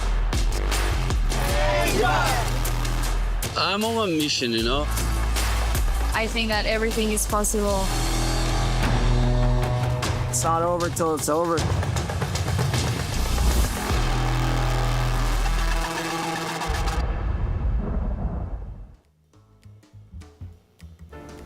Welcome back live to Surf City, El Salvador, as we'll have a look at boys under 18 Repechage Heat 1. Down to Biz, Ryland Beavers in an absolute banger of a matchup. Here he goes, working this one over to an inside. It's not particularly forthcoming. He won't quite get that. Quick turn out the back, and he's going to need plenty more where that came from. Also in the water, here's your defending champ in the under 16, Hans Odriozola, cleaning up a nice looking shapely right-hander. How's this technique? Impeccable stuff. That combo, the rail work, the layback jam under the lip. Brilliant surfing again from the Spaniard. Also in the water, Eden Hassan. He's been outstanding in this event. And, of course, Jackson Dorian. I'm Paul Evans, joined by Barton Lynch, BL. And how about this quartet, mate? How's this talent in the water? This is a final. Like, quite literally, we're looking at a potential final. Hans Odriozola on the replay. Nice snap. These next two turns have no right to be so good. Look at all the white water. Look at the lump and the bump on the face. That turn was absolutely gorgeous. Just love the way he dropped the knee. Goes into a layback snap to add some variety. Gives a little tweak at the end. Dives over the back, and that was a great opening ride. 3.33 comes in for Beavers. Different action angle of this one. I love that turn right there. So cool. And then the inside turn as well. Good starter. Ryland drives out of the bottom. It's just kind of speed lines across the top into a little foam climb, but it was late to it. The 3.33 feels exactly right for that ride. And Hans Odriozola looks, potentially could double that or add, definitely some more points, 2 or 3 points to that score, I'd imagine, for the turns he did on his. Yeah, nice creative line for him. Does tend to be a bit of a contrast between either taking on the lip or carving on the face. It's kind of between the two there, and it's a really nice way to just show us something different. Like you mentioned earlier, the judges watch a lot of surfing. They'll appreciate seeing something different, tightening up the turn, actually kind of changing it halfway through, but in a good way, not from a point of weakness, strengthening up the turn. Really cool. Yeah, just adding that little bit, wasn't it? It was like, this isn't enough. And just kind of pushed out in the back foot. 7 points, good judging. Here goes Beavers now. Great looking way for him. That's a really nice hit as he extends the body fully, and a little too much ultimately for a completion. A bomb out the back here. Let's see if Jackson Dorian gets to work earlier, because he was way too patient the last time we saw him surf. He got it done, but he sat there for a while without doing much. Meanwhile, Odriozola back at it. So mistakes here and a bit of bump on the face, and that's making it tough for even surfers of this caliber going down. A little surprised to see a couple of errors there from these two.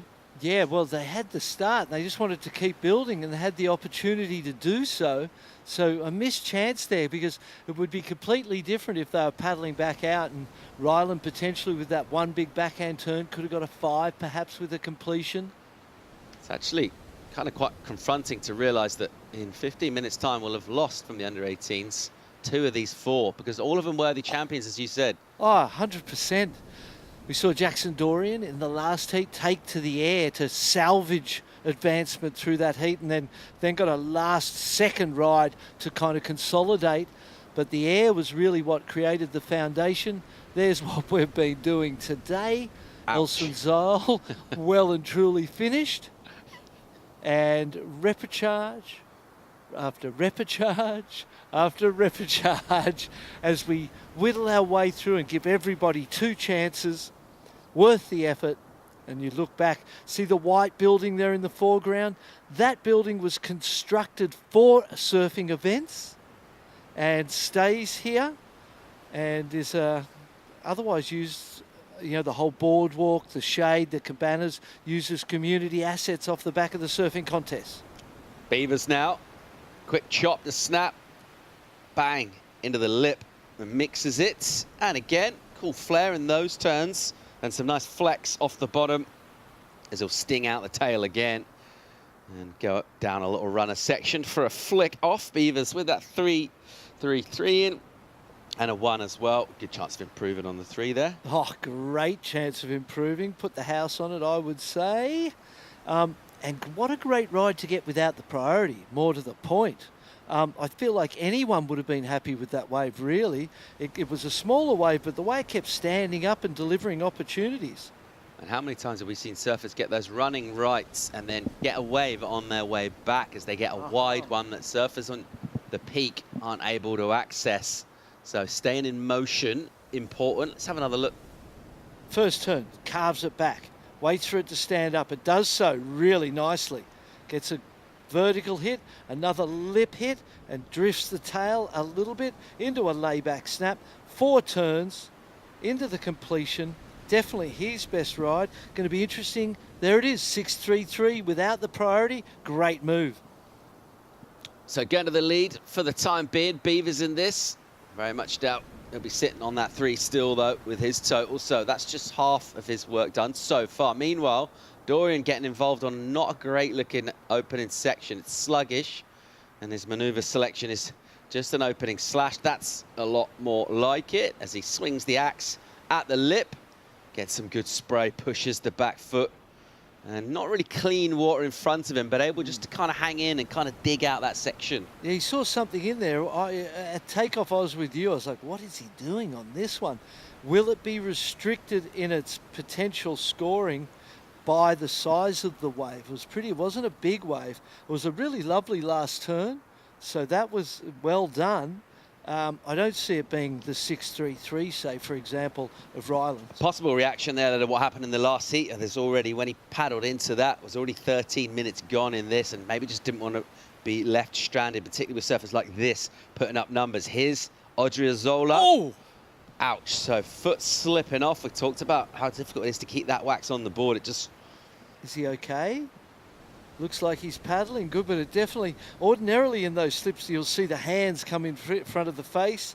That time it looked like the hands got there a little late and looked like he nearly took the brunt of it to the face. A 4-8-3 from Jackson Dorian, 1 turn on the backhand. So big points in relation to the 4 for the 6-3-3 and the 7.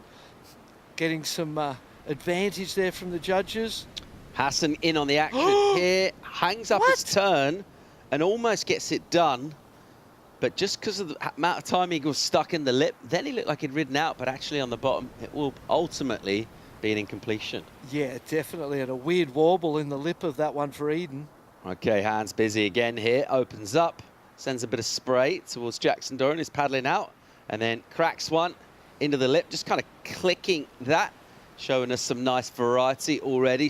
Someone actually in the same country as that man from Spain who surfed real well in the last heat. Ed Shabari is standing by for a chat with Rachel. Thank you so much, guys. Annette, congratulations, another heat win, which means you have another heat to surf this afternoon. Conditions are only getting trickier out there. It is windy, the tide is changing. It's very different to how you would have surfed earlier. Talk to me about what your experience was out there. It was really tricky, like you said. It was not really big, but like this wave has so much power, so it was really hard to surf, but I made it, so happy. Now, we were just talking about how you're about to jump straight into the ice bath. Keep cool. How long do you normally stay in the ice baths for? It depends, because sometimes like the ice bath is really, really cold, but 3 or 2 minutes. Oh, that's very impressive. I can make it like 30 seconds. So that's so good. Well, you go rest up. Is there anything you'd like to say back to your family and friends at home watching in between this heat and your next heat? Eskerrik asko ikustatik familia lagunak, luke nau zuretzako hijoa, eta hurrengoan ikustea, tope. Thank you so much and good luck for the next one. Thank you. Scarigasco and Yep. Etz. Little shout out in Euskera there. Yeah, that's Basque, isn't it? Scarigasco. That's one of those words I've remembered all my life. Hassan. Whoa, good speed from him. And again, a nice polished surfing. And after a stumble, there's a couple of ways to react. You can shrink, you can get inside your own head, or you can find yourself a wave and rip it. Yeah, he did exactly that. We're looking at, we'll be using that 4.83 as a comparison. One of the turns, smaller wave, and that was a much bigger wave with two of them. So you imagine it's got to be a couple points more than that 4.83, I would think. First turn critical, comes from behind the whitewater. Maybe they're a tad early, but still got the completion, and will be his opening score of consequence. All four surfers will have one of them. He's going to get in the conversation here. You got a feeling this one's going to be really tight at the finish, okay? So it's taken a little while to get everyone involved, and a massive number in for Eden Hassan. Huge, goes excellent with that, 8.33 for the Australian. At the moment, he's still in third. It's because he doesn't have a backup number, but dropping the highest score of the heat so far. That's big, BL. That's big. That's bigger than I thought it was going to be, I'll tell you. But, the two-turn combination, it's so consistent on the backhand. It's somewhat outrageous to me at times where I just go, wow. But they were good turns. They were timed well. And I think the score came from the size of the wave. It was a big set wave, so...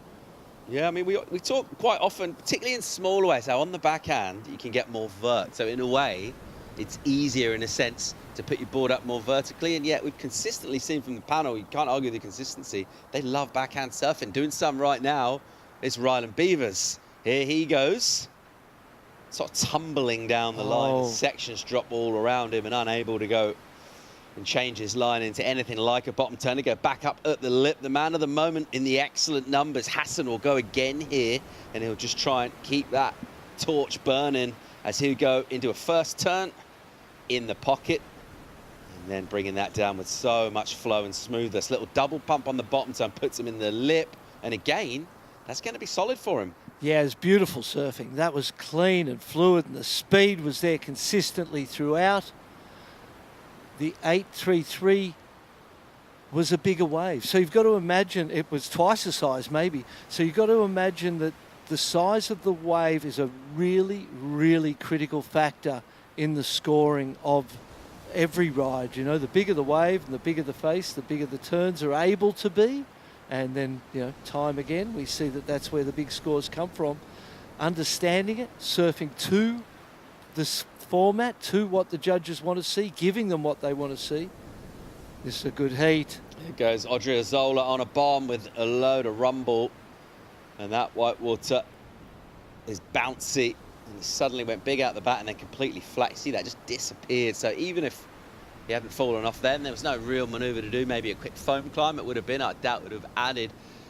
And when this score from Hassan comes in, it's going to be a Hawaiian surfers with a little work to do. Hassan will go to first with a 5.93, 14.26, his total.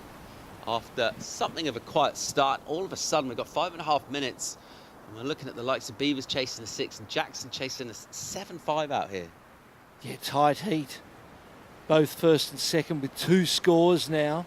And in reality, the 6.33 being the only other wave that really you would want to consider holding on to, because it beats the 5.33 and the 5.93. And then you look at it and you go, well, I only need to get that 7. It's a 6.01 to go into second place. Hans Odriozola got to improve on that 5.33, but we're down to the last 5. So the strategy to get the early start from Jackson Dorian and just get going, after 7 minutes or so had passed, he again has fallen into a little bit of a hole here in terms of consistency of rhythm, catching waves and creating opportunity. He's had the 2 rides. Greens had 3, Blues had 4, Reds had 5. So the surfers, taking advantage of whatever they can, but bigger is better, no doubt about it. He's picking up Jackson's position with that first priority, so he's deeper in terms of the left, probably putting himself in a part of the wave where it will be looking to bring the right into play as well. So trying to give himself both options and just making that decision, obviously, when the wave shapes up. He got his score of that 4.83 on a left. We've seen him go huge and airs on that right-hander, but he's going to need the ocean to fire up a bit here. There's just 4 minutes. What the money on Jackson Dorian going to the air? Needs a 7.5 to get through. The rights have got that wind into them, making them harder to actually surf on the wave face, but facilitating a loftiness, getting underneath the board, sticking it to your feet. We saw him use the air to get through the last heat, and I would feel like that. He's got him on lock. He's very consistent with them. I was going to say a couple of things in his favour. His mate rate's consistency is super high. The other thing is, he seems like a calm customer in heats. He seems like doesn't necessarily, from what we can tell from here, who knows what's going on, but he looks like he's not feeling the pressure. He looks like he's just waiting for his opportunity. If it comes, and he'll surf his best. And as I mentioned, that high mate rate, that's what's going with him. What's going against him is essentially the score, 7.5. Here's some speed from your heat leader, Hassan. A man who's already done work on the scoreboard, 14.26 at the moment, has him in the lead in this. He'll end up down on the inside and wide. We'll lose more time off the clock. And it is Jackson Dorian with that first priority, who's been just sitting there really patiently. There hasn't even really been much from to move around in the lineup. Maybe head up or down and just stay in motion until now. And then we'll see a bit more purpose coming through here in terms of this energy. And let's see where he goes towards getting a set wave here. It's down to that point where probably would be just one wave. So rather than trying to get 2 scores, a couple of 6s, probably like the 7.5. Let's see if he can find himself a wave and what he's going to do with it. I think we'll find out soon. 3rd and 4th place in the heat, 1st and 2nd priority. So they're set up as best they could be. Big set, duck diving this one. It's going to clean the surface of the water, create a smoother surface, hopefully, and if there's enough time for the white water to kind of calm down, they can get themselves wide. Hassan's up and riding on something here. Steep inside section, cupping out on the rocks on the inside. They'll just throw that away. 2 minutes. It looked like we had a wave on the outside for Jackson, and he certainly paddled for it because you see his priority's gone down to 3rd now. Let's see if we can find him in is that him in the white water there? Must have been a short ride because he's in the white water. Here he is paddling for an inside opportunity, decides against that. Couldn't see a direction to go that was going to stay open. 1:30, Ryland Beavers moving towards this wave. He only needs a 6. Hans Odriozola on the inside, potentially looking at the left, Ryland. Here goes Beavers loading up here. Good spring in that down to the flats around a section, and then prods this up and hits the lip, kind of spanks it, and once again taps out the tail into that white water because he had so much speed from that ride. Good visual impression from it, good spray coming off it, he's fired up. It was a bigger set wave. The turns didn't have any angle in them. You know, even when he hit the lip, it was quite hot. You know, he hit the lip and then the board just stayed kind of on the angle he was traveling.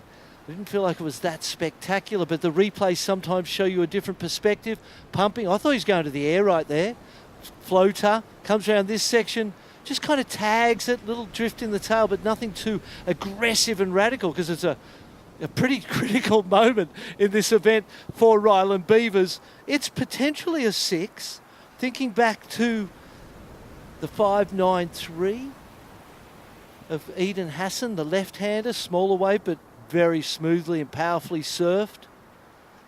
The 5.33 of Hans Odriozola, that would be one, particularly given it's a 2nd, 3rd battle right here that we're watching. 10 seconds on the clock. Will Dorian get another chance? You can see he's powering, motoring, kicking the feet towards this wave. 5 seconds, 4, 3. Will he get a chance? 2, 1. I don't think he gets up before the buzzer. Jackson Dorian will load up here and go for this anyway. Wow. That was sick. Whoa. So Jackson Dorian with a 0.43 in his total does a massive backside full rotation and stomps it. 7.5 the requirement. He's getting that score for sure if that was before the horn. And I don't think it was. We'll see if on our scoreboard here you can see the disappointment. He really cares, mate. You could tell at the end of that ride. You said he's a cool customer and he doesn't really show too much emotion, and I agree. But that's the first time I've seen him really show us how much this means to him and how disappointed he was. No spinning red circle on our scoreboard. So after the heat, it's all down to Ryland Beavers, or will Hawaii end up in 3rd and 4th in that heat? Worth watching this again regardless. Stalls, waits, holds, waiting perfectly, times it. Look at that. Full grab between the feet. Little, frustration there. That's what he needed. That was a great score. And you've got to wonder how many waves had that potential at different times, but you're waiting for a much better wave. Disappointment on the Hawaiian's face and in his body language, and rightly so. But you know what I love? I love seeing how much it means to him and him wearing his heart on his sleeve. He went to Rio de Janeiro in November, December and didn't really do as well as he would have liked to. Had a disappointing event over there. And I think it really kind of shook him into action. He's had a great event, much better performance this year, so you can see him progressing in the direction he wants. Yeah, a lot of passion from him there. It's a bummer as well, just for the fan, for the spectator, because he's such a technical surfer. To be able to do that, I mean, in my opinion, that's the best air we've seen the whole event. Just how technical that was, how high it was. The fact that he did it in a situation where he needed a score as well. I mean, all of that drama, to be able to stick that, he is such a good surfer, but leaving yourself so late, sitting with that 0.43 for the whole heat. Ryland Beavers gets the score. Wow. 6.6. Number in for Ryland Beavers, 6.6. So, all right, Odriozola will be Davoed here. He drops down to 3rd. And it will be mixed emotions for Hawaii. They'll be elated to have Ryland Beavers still alive in this event. They'll be gutted to lose Jackson Dorian. Dad, a couple of words for him, Shane. And Eden Hassan taking the win. Well, we said at the beginning it's going to be whichever 2 surfers we lost was going to be a bummer, and we lost the under-16 defending champ Hans Odriozola, and we lost Jackson Dorian here, and that is testament to the quality of surfing in this draw. All 4 of those guys are incredible surfers. All will be superstars in the future. Eden Hassan getting hugs from his teammate, and rightly so. The 8.33 making things quite sort of cruisy for Eden Hassan. Backed it up with the 5.9 after he heard that, went, I better get a second, and stayed in first from that time on.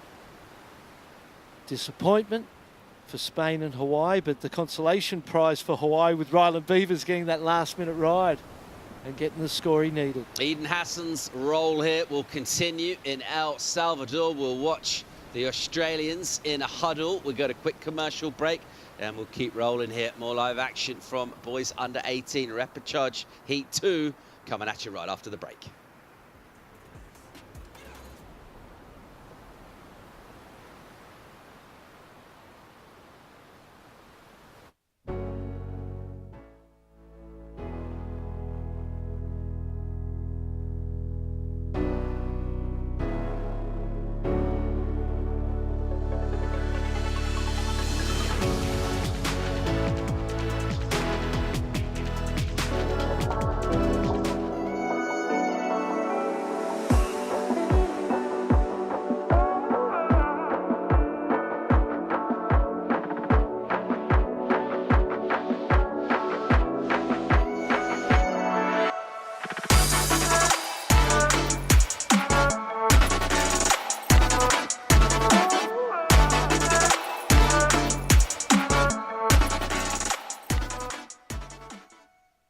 There's a right time for everything.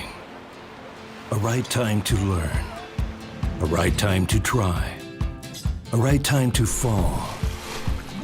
There's a right time to find your wave. And there's a right place to enjoy your passion like nowhere else.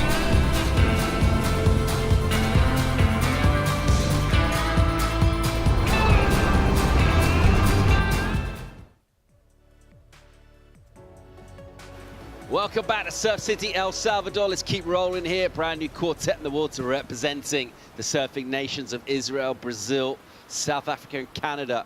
As we check out Repechage from Israel, Falcao from Brazil, Winter from South Africa, Pulishuk from Canada. 4 surfers we know a lot more about than we did a few days ago. Here's Simon Winter. Powerful carving on a steep face. Look at this section here. There's points on offer if he can find a lip. Woo! That was really cool. And the tail got away. It looked accelerated through the turn. It looked like he lost it. Somehow recovers it, Barton. Yeah, the board's kind of extended away from him at a moment, and somehow his body stayed with it. The momentum drove him through that lip. South Africans, I think they like that one too. And rightly so. That was a great way to start. The 2-turn combo's been scoring big. Polishuk into it here, pumping, dealing with bumps well. Oh, you got him, didn't you? You got him then. That was the commentator's curse in full swing, dealing with the... Wow, what happened there? Mate. He did say he was on a much... Yeah, you owe him apologies. He did say in his previous interview after winning that heat that he was on a much shorter board. Yeah. Than he had been riding. And he said the waves are smaller, so I thought it was bigger, and it's pretty choppy out there. Epoxy in the chops. I feel like we're seeing more swell with the incoming tide. It's bigger now than when we commentated, the last shift. So, a missed opportunity there. Yeah, to that Look point. at Winter. Whoa, great number in for South Africa. Excellent score off the bat, 8.33 for South Africa. Let's have another look. Big wave.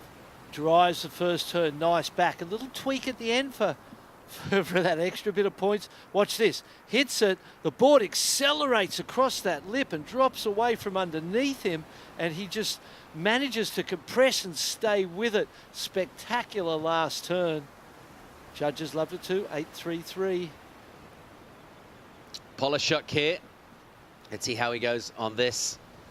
Working this left-hander back into a pocket, then it gets steep. As soon as it does, he meets it. And there's the combo that he's been doing in the lip. He makes room for himself by getting that bottom turn super steep, goes right back up vert. Whacks it. Incisive with the fins through that lip line. We're speculating on the board. It looked pretty good right there. Yeah, the board looked great right there, and his forehand approach has been fantastic. You said we've seen that before, and we have. Might be time to go some rights as well to give judges something else to look at. Hicks and Falcao here. Backside. Slices one, and then super patient. Again, waiting for one really to get steep. These are kind of set up whips off the top. They're nice, but they're not full-blooded assaults on the lip. And then the last one has a little more in it. And the kick out from him is nice and joined up. Well, a dramatic last heat. We saw such quality out in the water, and rising to the top of it was Team Australia in the form of Hassan, who's with Rachel. Yeah, he did rise to the top 3 times now today. Congratulations. All 3 of your heat totals, too, went into the 14th, so really strong performance. How does it feel to be at the end of today's marathon? Yeah, it feels good. It was a long day and a lot of good surfers I was going against, so I was really happy to especially get that last one. Now, talk to me about when you say you're going against a lot of good surfers, and of course it gets more and more competitive as you make it through each round. How do you keep a cool mind when you're looking at, let's say, Hans, who's the reigning gold medalist from last year in your heat? How do you keep that confidence and not let that get to you? Yeah, it's definitely hard because I know they all could get really good scores, and it was kind of just a battle for whoever gets the right waves, and yeah, I guess you can't let it get to you too much, but yeah. I don't know. Well, you showed that you had a strong mind. An 8.33, the highest single wave score that you've gotten today. Way to finish out the day with a bang. Talk to me about that wave. Yeah, I had kind of a bad start and I fell off, and they got some good scores, and I was kind of worrying, and I like my backhand more, so I was kind of trying to stick on the lefts and get 2 turns because they like just 2 big turns on a big section, and the wave kind of did that for me, so yeah, I was stoked with that. Well, it was a great wave, and now Australia's just starting to wake up soon after sleeping through what has been a big day for you. I'm sure your family's been awake watching, but great news for Surfing Australia back home, cheering you on. Is there anything you'd like to say to them? Yeah, thanks everyone for getting up 3 times, and I know struggling to get some sleep, but yeah, I appreciate it. A bad night's sleep for them, but a really celebratory, happy evening and night for them as well. So congratulations and good luck for tomorrow. Yeah, thank you. Excited. Thanks, Rachel. What a legend. I like Eden Hassett. He does this when he's breaking down his heats, his waves. He sounds a bit like a schoolboy who's done a really good science report, and he's kind of explaining like how he did it. He's like telling you how he did the experiment, but like kind of still kind of shy and humble. Brilliant. I really like his energy. Yeah, he's a great kid and a massive future. Understood the two-turn combination and the feelings the judges have about this. Look at this one. Falcao tagging that. Look at this steep section. Whoa, gives it a good old hit. So the two-turn backhand combo, we know that that is a magic formula. Let's see where that one goes numerically for him. He'll have a little extra pep in his paddle stroke as he claws his way out the back. He didn't have a closeout hit, though. They love the closeout hit. So that's going to be interesting to see how those two hits on a tapering shoulder will be scored, because they were beautiful turns. The bottom turns were just so graceful. Power straight up on that second one, vertical. Looks like a little bit of laboured paddling there from Ido Hajjaj of Israel. He's feeling it a bit. He surfed multiple times today. He surfed hard. He's given a lot into his rise. He just looked like already in this heat. Heavy arms from him. And whenever you get a number, it always helps in terms of putting an extra spring in your paddling. 6.57 for Falcao. So without getting into the closeout, goes upper mid-range and good enough for a lead in this, of course, winter. With the best of it, the 8.33, the excellent range for him. And since then, he's been pretty calm and he's been pretty selective, BL. Yeah, fair enough. It's only 11 minutes still to go, so just above halfway. So that makes sense. You've got the 8.33. There would be some urgency, though. You don't want to leave it, because we've seen what happened to Jackson Dorian in the same way. Here goes Winter. Here goes to South Africa now. Look at the meat on this. A massive wave for him. He's patient off the bottom. Doesn't get loads done on the carve. Just can't quite get the line into it. There was no bottom turn to set it up, so he just sort of adjusts his line down to the bottom, which costs him speed.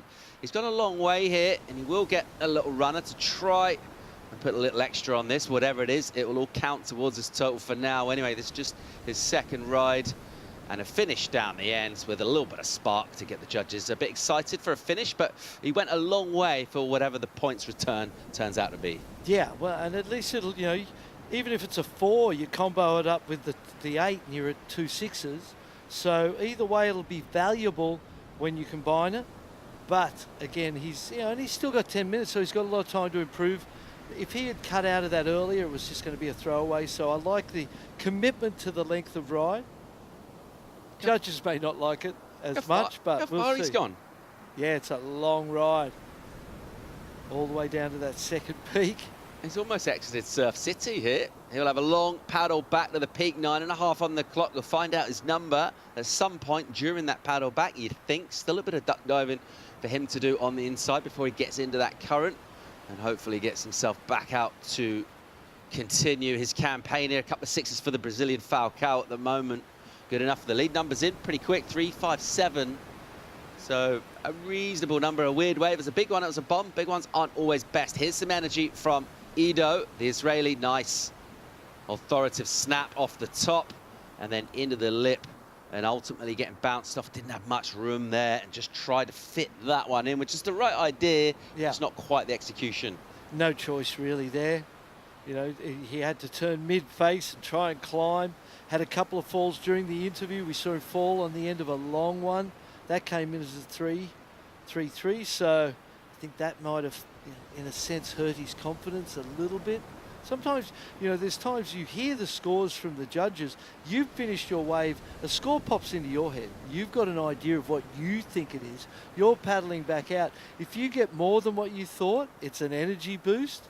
If you get less than what you thought, it can affect you in two ways. It can drive you to a greater performance, or it can start to impact your confidence and affect you, and you start overthinking wave selection, overthinking your choice of maneuvers, and complicate your whole process. Yeah, it's a really interesting point. Surfing angry can work, you can help you get more aggression, a bit more fire, but it feels like a bit of a short-term strategy. It might be good in the short term, but over the course of your career, you wouldn't want to always have to go there in able to find that fire. That's a really, really good point, mate, because for me, you know, I did the tour for 15 years and then competed for a solid 5, say, before that. So you've done 20 years of competition, then coaching and commentating. I've watched a few heats in my time.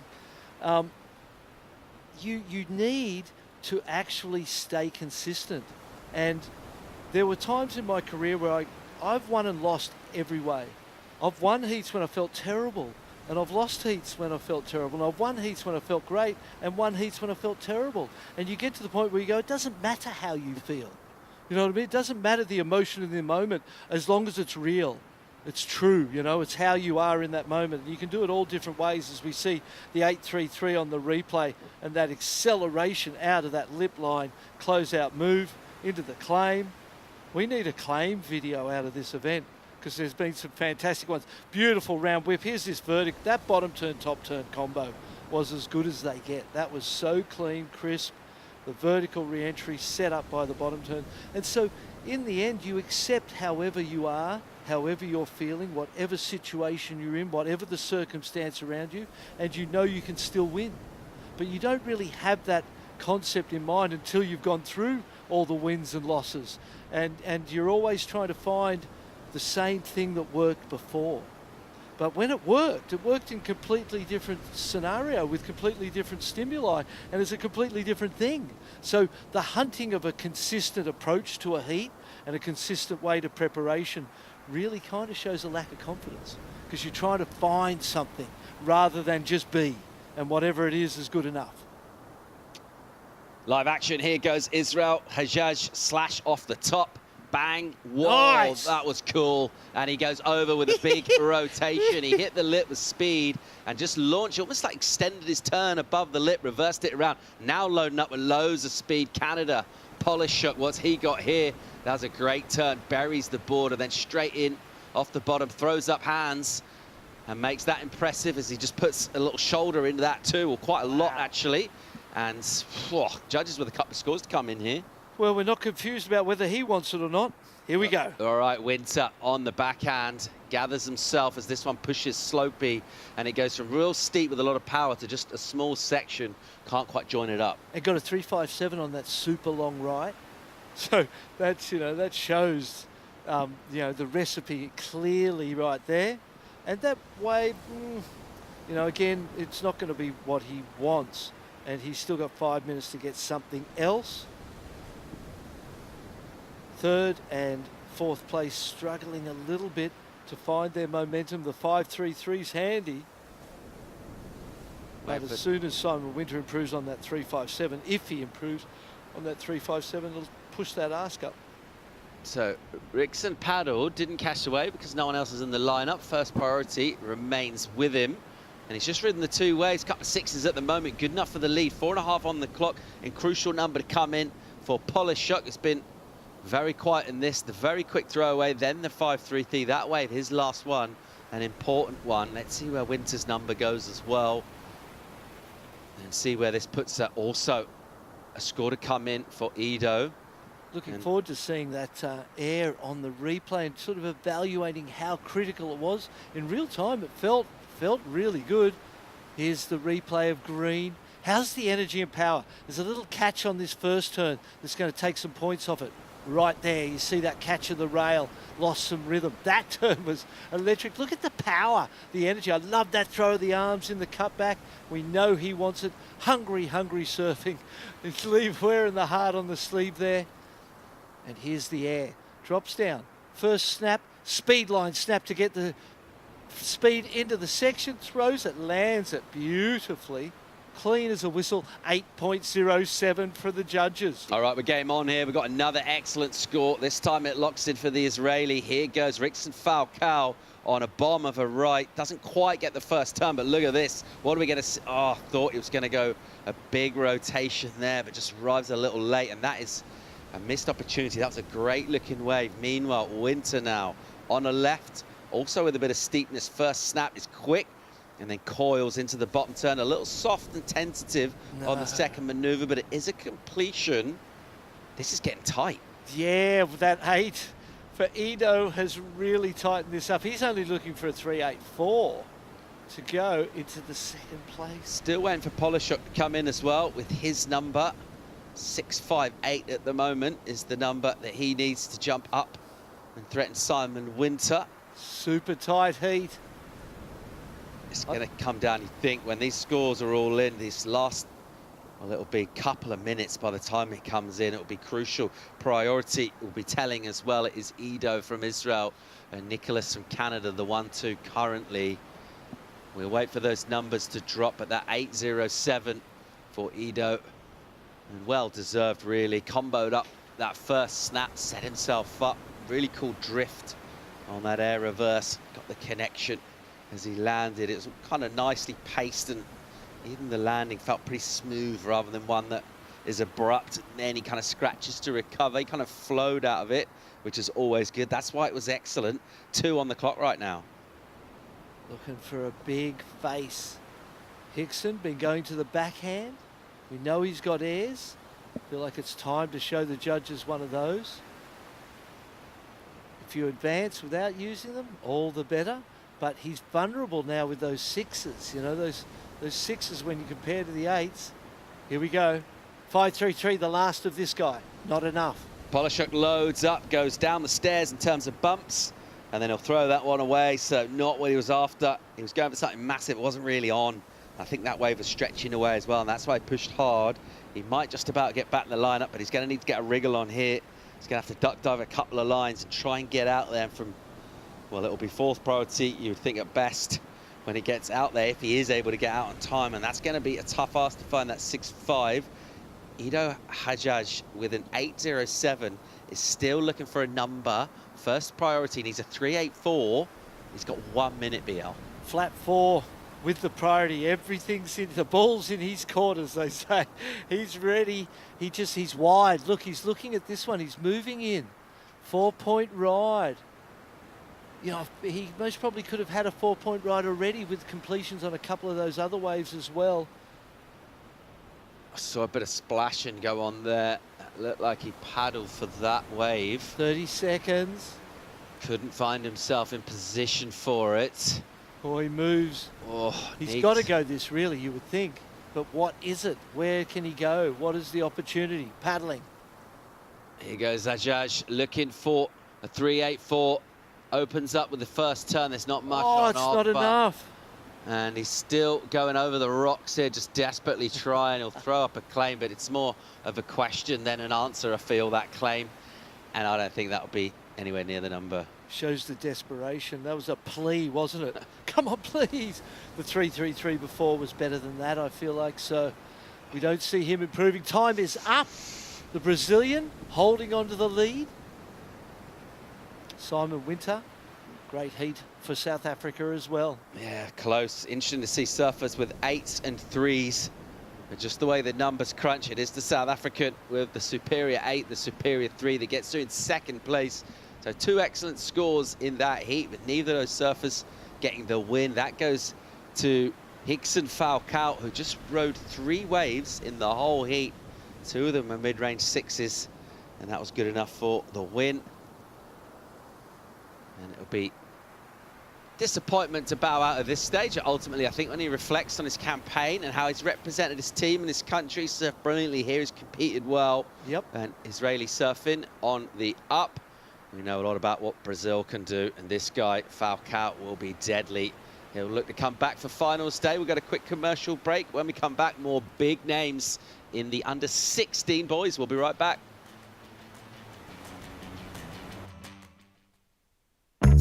Welcome to Day 7 of competition for the Surf City El Salvador ISA World Junior Surfing Championship. Kaisei Adachi with 9.07 for Team Japan. Huge score. Matthias now up and riding, slides through that opening turn, sets him up now down the line. I knew it was a hard heat. A lot of good waves came. A lot of good surfing was on the heat. And I'm happy to take the win. You know, it's just starting to show my surfing. And I'm super motivated, super confident. I needed this heat so I could boost my confidence. And I'm trying to keep it up, you know? Team Portugal's Maria Salgado with an 8.83. Team USA's Linnea Mons with 9.43. And again, Very nice. So I believe that I can do it because last year was similar because they cut the repechage, so it's kind of like one shot. And I was still able to perform, and I feel like I've been surfing good, and my equipment feels super good. Little chip in off the white water. There's to the pocket off the bottom, leans in and just gouges that thing. And then look at the adjustments she makes on the bottom turn to let her do that and this. That wraps up day 7 of competition. Tune in tomorrow for more action from here in Surf City, El Salvador. Welcome back to competition at the ISA World Juniors. We're looking at Repechage 8, the first heat of that, under 16 boys in the woods. Ocean Lancaster from Australia, Rory Dace in South Africa, Lucas Senkbiel, Mexico, Kaisei Adachi of Japan, Paul Evans and Barton Lynch in for the call. Stacked lines, mate, that's what we want to see. Thank you, mate. Stacked lines for a stacked heat, that's for sure. All 4 of these guys have been in fantastic form. The Japanese, Adachi, he charges, mate. Skinny, tall young man, but big heart. Ocean Lancaster got a beautiful style. Up and riding. Let's see him here. Compresses the bottom turn to go in. Super steep into the lip. Somehow recovered out that with a bottom turn and was actually had enough squirt for another turn, but there wasn't much wave left anyway. So he wanted another crack at that, but a very sprightly performer. And we'll get a number in already for the early work performed by Adachi. A 5-point ride for him. Best of the opening hostilities. Here's a bit of a bomb. Senkbiel on this right. Wow. Holds his bottom turn for an eternity, and that puts him straight into the lip. And from there, he goes into a carve, and then down again, just wrapping one back in the pockets. And he'll tag a lip and almost slightly overdoes it on that, but just good enough to recover. Yeah, it's got to be the best wave of the opening exchange so far. 2 for Ocean Lancaster, that was a throwaway. A 3 on a second ride for Ocean as well, another throwaway. Kasai with the 5, potential, you know, good foundation to build upon. And look at that beautiful triangle right there. That's a perfect triangle of whitewater. We like that. On the replay. Boom. Nice first. This is Adachi's 5. Second turn, smaller wave in there. Drives back to the pocket, cuts out. Good score. 6, 6, 7 drops for this ride. I feel like that turn alone was just fantastic. The way he climbed that bumpy, lumpy face and hit that lip so smoothly. Into a couple more on the inside. Hits it late. Free falls out, little wobble, but maintains. 6.67, so 1.67 better than Adachi's. Felt a little more than that to me, just on the commitment of that first turn. To be able to drive off the bottom on a bumpy, lumpy face and climb so hard and hit the lip so authoritatively, I thought that was really impressive surfing. Yeah, hard to deny the speed, the size of the wave as well, wasn't it, for Lucas? 667 for him, and that number puts him at the top of this with just 5 gone, so a quarter of the heat gone already. Rory Dace hasn't seen anything. Well, certainly hasn't been in a position to go anything as yet. He'll continue to be patient here. We've seen that go a couple of ways, the patient approach. Saw it in that last heat from the Brazilian Falcao that didn't need to do too much at all. We only paddled 3 times for a wave in the whole heat, but got the win, and we've seen that in the form of surfers like Jackson Dorian, and it come down to a nail-biting finish and a dramatic finish, and ultimately ended up, I mean, he was 1 second away from standing up before the horn there, and that's those margins. It's cruel, but it makes it exciting and entertaining to watch. Let's have a look at Dace here, getting involved, the South African on the backhands. First little snap high in the pocket, and then he'll prod that one up onto the closeout. Won't stick it. That'll hurt. The completion would have sort of put it, you know, most probably below the 5 maybe, but in and around that space. The incompletion means it's a throwaway. Adachi. What's he got here? This wave doubles up in front of him. A nice little release of the tail on that first turn. And again, similar kind of line, but different looking in terms of the section and also the amount of application he gives the back foot. as he just swings that out. Be another number of reasonably modest order, I would have thought, for him. Someone who got a couple of good scores in the last heat and didn't have to paddle for too many waves. Falcao, the Brazilian. Let's hear from him. He's with Rachel Tilley. Thanks so much, guys. A great heat win. You came from a third place in the main round event earlier today. Now, how did you bounce back into this repechage heat and take the win on that one? Você veio do main event hoje de manhã, foi para a repescagem. Como foi essa bateria para você? Tá de volta no evento. Ah, foi uma bateria bastante difícil ali. Consegui fazer meus 2 primeiros scores no início da bateria. Não consegui controlar a bateria 100% ali, teve emoções ali.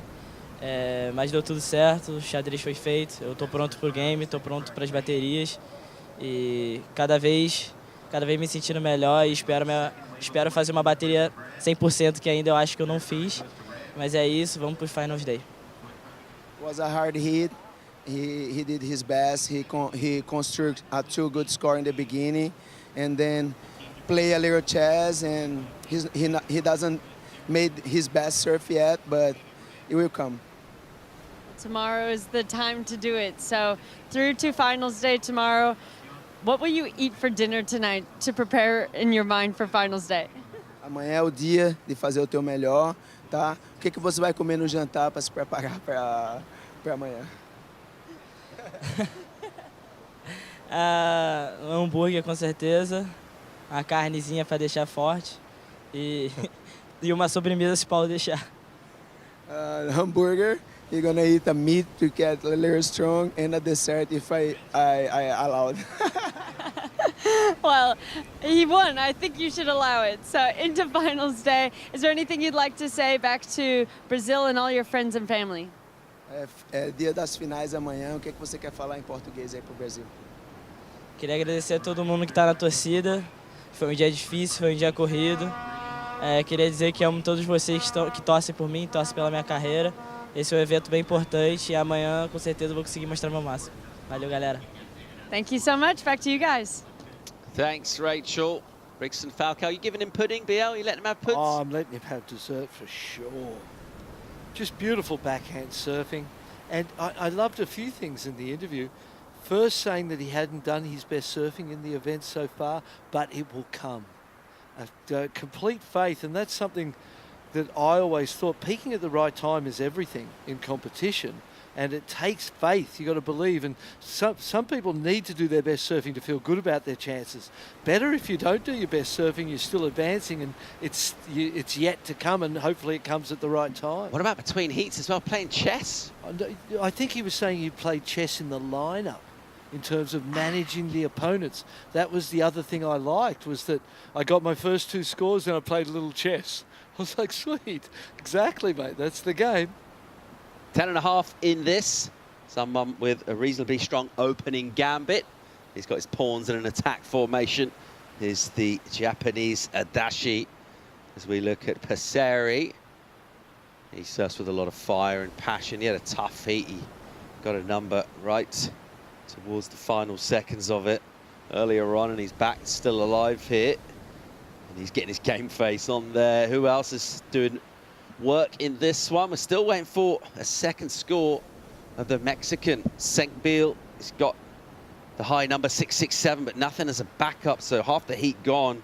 And just that one wave, it feels like the frequency's come down a bit in terms of opportunities with 4 servers in the water. It's not like everyone's going to necessarily get multiple high-quality opportunities. That'll either mean getting lucky or maximizing whatever comes through. Here goes Lucas right now. Easy paddle for him, just a couple of very mellow strokes, and then that is a great first turn as he goes super vert with the first one. The second one's a little sticky and mucky, but the first one was epic. Here's Ocean Lancaster. Nothing on the board of real quality for him, and then he'll give that one a spank on the inside. So one clean hit from there. He looks like, from our angle of our camera, like he's gone a long way down the beach here. Might have got some work done before that. Yeah, we picked it up late, didn't we? It was just adding the gravy to the meal. Wonder what happened. He's got beautiful technique and style. Love the way this young guy surfs. And here we'll get to see what happened on the outside on the replay. Quick bottom turn to the lip to carve. What happens here? Stands up in front of him. messy section, but handles it cleanly. Gets stuck behind for a little bit, and this is about where we picked it up. There's a nice vertical snap into the wrap. Beautiful technique. I love the way he used the arms, stylized things. This first turn was sick. Drove off the bottom. Watch this next bottom turn, this one. Just drove that bottom turn. Shame that lip wasn't there to hit a second time. The one hit was pretty good. It'll get him some sort of points. What's he looking for there? The point, he's going up into second guaranteed with 0.7. So, you know, it's going to be better than the 2.5 of Rory Dace's, I would think, for the one turn. So it's going to put him in a strong second place position. And at that point, Rory will have it all to do with the 4.87, 2.5 Adachi. Look at this section here for him. And good whip on that one as well. The speed that he emerges with is impressive. A nice precise surf, and his timing's good. Seems to be putting his board always in the most critical sections, and the flow, nothing's forced. It all looks like it comes easily for him. The board looks sharp and alive. Impressive surfing. Yeah, the board looks beautiful on that previous 5.83, the smaller right, with those two beautiful turns, and he just didn't rush. He sat at the bottom and just waited and hit the sections at the absolute perfect time for the 5.83. So building from the 5, Senkbel. Here he goes again. Another good looking left for him, and another aggressive assault on the lip. And that one will be incomplete. And that wave sloping off. We've seen some shouldery stuff. Big and rumbly on the takeoff, a steep section, and then a rumble, and it's quite tough to negotiate that dynamic. It really is. Wonder where the judges are going to go for Lancaster's last wave. It's a little bit messy at times, but somehow he always made it look like he was in control. Yeah, it's going to set us up here, isn't it? Because he's the only person not to really have a worthy score locked in. I suppose you could even say Dace's 4.87 is a little bit under according to what he'll need as a high score. Let's see where Ocean's wave comes. We're also going to get number 4. Well, Senkbel, it was just... Oh, we still haven't had prior to that, have we? Yeah, the 4.53. Okay, sure. So this is going to be a throwaway for him. Excuse me. And Adachi, let's see if he'll improve potentially. He's in the 5s. Meanwhile, Lancaster got a 6.07. Throws away an air reverse. Worth doing. I'm with it all the way. That was, you know, complete that, and you bank an 8 and you're on your way. He needs something like that. And when you're down the priority roster, then they may be your only options. Sit with some distance, which he's got now, between he and his opponents. They're all quite well separated in the lineup. Rory Dace with the first priority. Down in the 4th place, Ocean Lancaster 6.07 on the last one. Pretty good points for a kind of, you know, bit of a messy, disjointed wave. Clean at the end, but the work early was not that impressive, so a good score for him. Waiting on this number still for the right-hander, the last wave of Adachi. He's in the 5s currently. Thinking about that 6.07, that Ocean got a different kind of wave. It ran with more sections. Something of that order, potentially. Well, we'll find out soon. 5 on the clock here. Senkbel leading this one. That 4.53 that he got as his backup.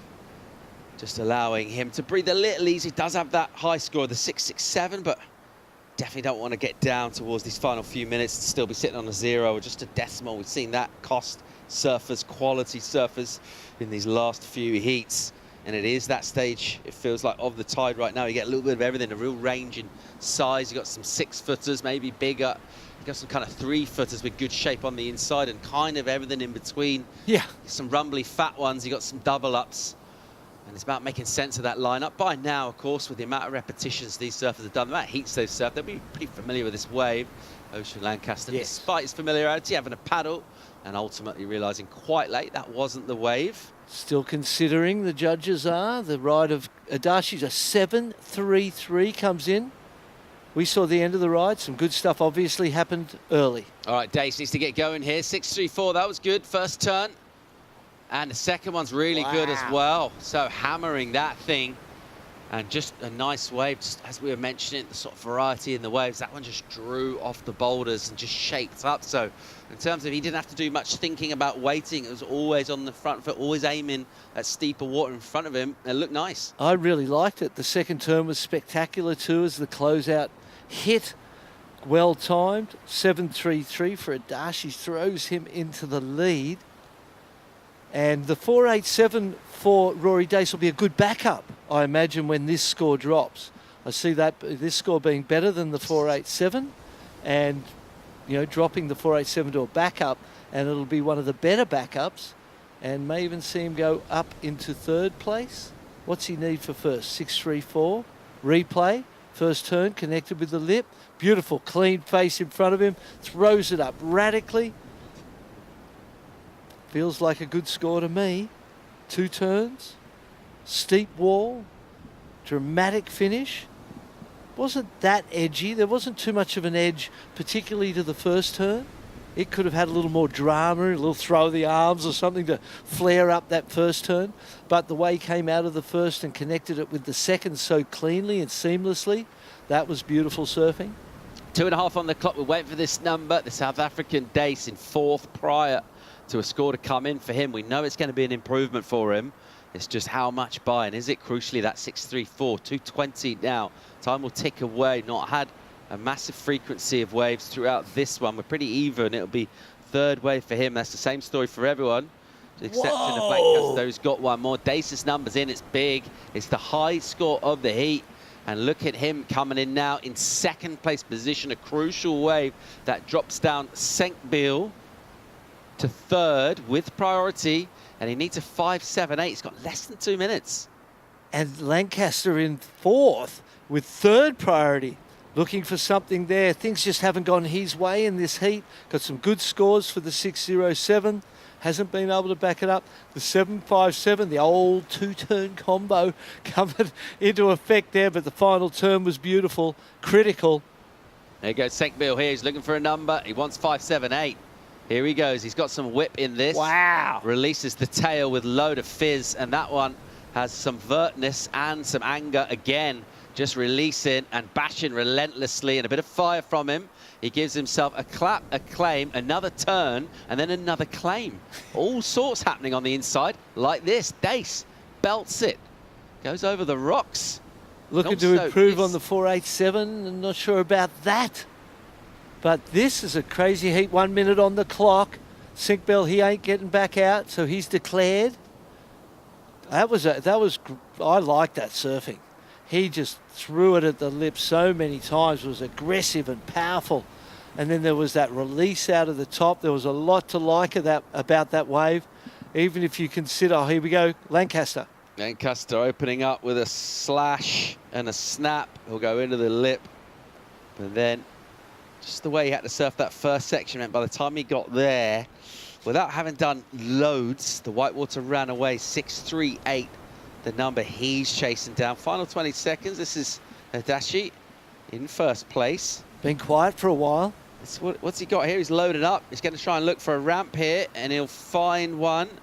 Nice try. Yeah, he just landed. His tail actually got below the nose of the board on that whitewater when he landed, so he'll just throw that away. He did get the 2nd high score in the heat prior to numbers to come in, but we're waiting for a crucial score for Senkbeil. And let's remind ourselves, it's a 5.78. That wave just kept giving, and every time it did, it felt like each turn, I don't know if it got harder each time, like he hit it harder, but it looked like he was putting more into each one, and that always looks good. And I'm even reflecting on the 7.57 of this heat and the 7.33. For me personally, the surfing from Lucas on that last wave was better than those 2 scores.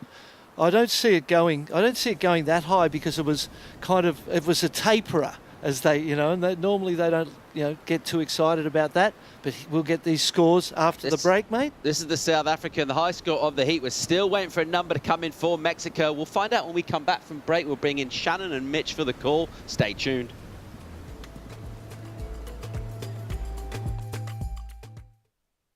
There's a right time for everything. A right time to learn. A right time to try. A right time to fall. There's a right time to find your wave. And there's a right place to enjoy your passion like nowhere else.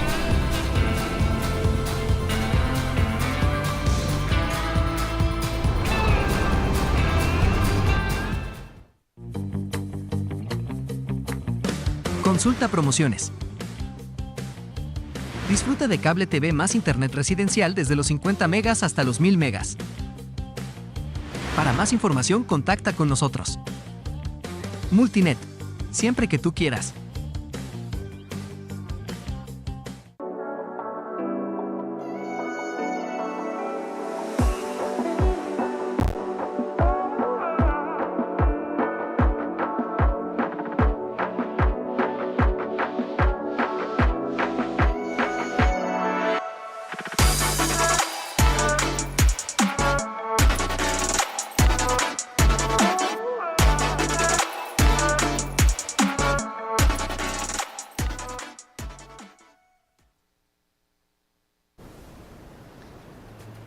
Welcome back to the action. Waiting for that score to drop for our surfer in green, Lucas Sekville out of Mexico. Shannon and Mitch here back on the action. And last of Rory Dace for South Africa was a 4.97 for the surfer in red in second. And scores have just dropped for this wave. Mitchell, a 6.67 takes Lucas into the win. Yeah, that second maneuver is just absurd. Slides the fins right there, straight up into another turn afterwards. And the finishing sequence, too, that was some beautiful stuff. Even fit in one more afterwards. So the two claims right there for Lucas Sekville. He takes the heat win in a massive way right there at the end. He's got to save some for finals day now, Shannon. That's right. He's got a big day of competition ahead of him tomorrow as well, and feeling so stoked that Mexico is going to be represented in that finals day conversation. Kaisei Adachi from Japan holds on to second with that strength of a 7.33 on the board. And it's Rory Dace, the South Africa, with the highest score of the heat, a 7.57, eliminated from competition. Yeah, and Lucas actually has lost in the main round since the start of the event. So he's been in the repechage for the entirety of the event now. And there is a possibility that he ends up being a gold medalist through the repechage round. So never surrender, never give up. Has a chance to become a world champion at the end of tomorrow. That's unreal. 8 heat surfed so far when it comes to the repechage round side of the draw. As we take a look now at Maverick Wilson for Australia. So this heat now underway, just 30 seconds in, as they would have been on hold for a few minutes, waiting for scores to drop. Gets stuck after that opening maneuver. He's in the water against Thiago Passeri for Argentina, Levi Silva of Brazil, and Khalil Piñeres out of Colombia. Some of these surfers having, made it through from early this morning, others with just that single heat in the main rounds as well. So lots, or at least for sure every surfer in the lineup having already been in that jersey, as we can see Team Mexico down on the beach. Yeah, it's a big moment for them. Alan Cleland Jr. has been a silver medalist at the junior level. Then you have Johnny Corso, Al Cleland, world champions, gold medalists at the open level. So a big moment right here for Mexico, and the best individual results so far for them throughout this event. As we look at Heat 2 of Repechage 8 now, Mav Wilson, Silva, as you mentioned, Passeri out there in the red, and Khalil Piñeras from Colombia. This is another stacked heat. Whoever moves through also has a chance to compete for the gold medal tomorrow, Shannon, but it seems like so far Wilson, despite competing well in the repechage after losing in the main rounds, he opened up with a 3.17. Yeah, it puts that first score on the board just for that opening turn. As we see Khalil now, quick rail grab off the bottom as the surfer out of Maui representing Colombia goes in for a nice 2-turn combination on the finish. Yeah, mistimed that second one just a little bit though, got there a bit early, never really committed to that second turn. The first turn was beautiful though, and a nice combination of different maneuvers too, so should be a solid number for Khalil. But looking at the sixes in the previous heat, these 4 surfers, they really got to elevate their game here if they want to get something better than a 5. 17 minutes on the clock, big set approaching. We'll have a paddle now from Mav. Sitting with that 3.17 for his opening wave. Was that fall after a great looking carve to start. Stuck behind the whitewater for a long time on this one. Links it straight up and vertical for that first turn though, whips it around for big open face wrap, and now starts to drive into the rail. He's gonna have a couple more opportunities to add variety down the line. Yeah, and an amazing style too, coming out of Dunsboro and WA. Has a lot of great waves on offer over there, but as you've alluded to before, a lot of those surfers from Western Australia, despite having usually better waves and real consistency too, they have to make the move to the east coast of Australia quite often in order to compete and get some more exposure. That's right. They'll still have their board riders clubs, the opportunity to compete once in a while on a slightly bigger level across the state. But really, the heart of competitive surfing in Australia is heading to the Gold Coast, or at least to that Sydney area in New South Wales, and really being able to put the jersey on more often. Levi Silva with a great whip on his backhand, but comes in just pretty late in that section, gets swallowed whole, and he'll be putting a first score on the board. We got a 5.17 for the surfer out of Maui to put himself in second for Khalil Piñeres, and we've got that 4.43 now on the board for last of Maverick. And he'll be sitting in that leading position. Yeah, so at this moment, second best of the heat, Khalil with, a 5 on the board right now, which is huge. 4 minutes into the heat, and he's got the best one. And Passetti right here, he's been competing in an excellent manner all week long. Did have a few missteps in the main round. That's the reason why he's really in the reps right now. Needs to keep composed and try to surf the waves to their potential, but not try to oversurf them. Seems like he's going left here. Here we go. Opportunity in front. Holding on to priority. 4 minutes into the heat. Makes a mistake on that opening turn.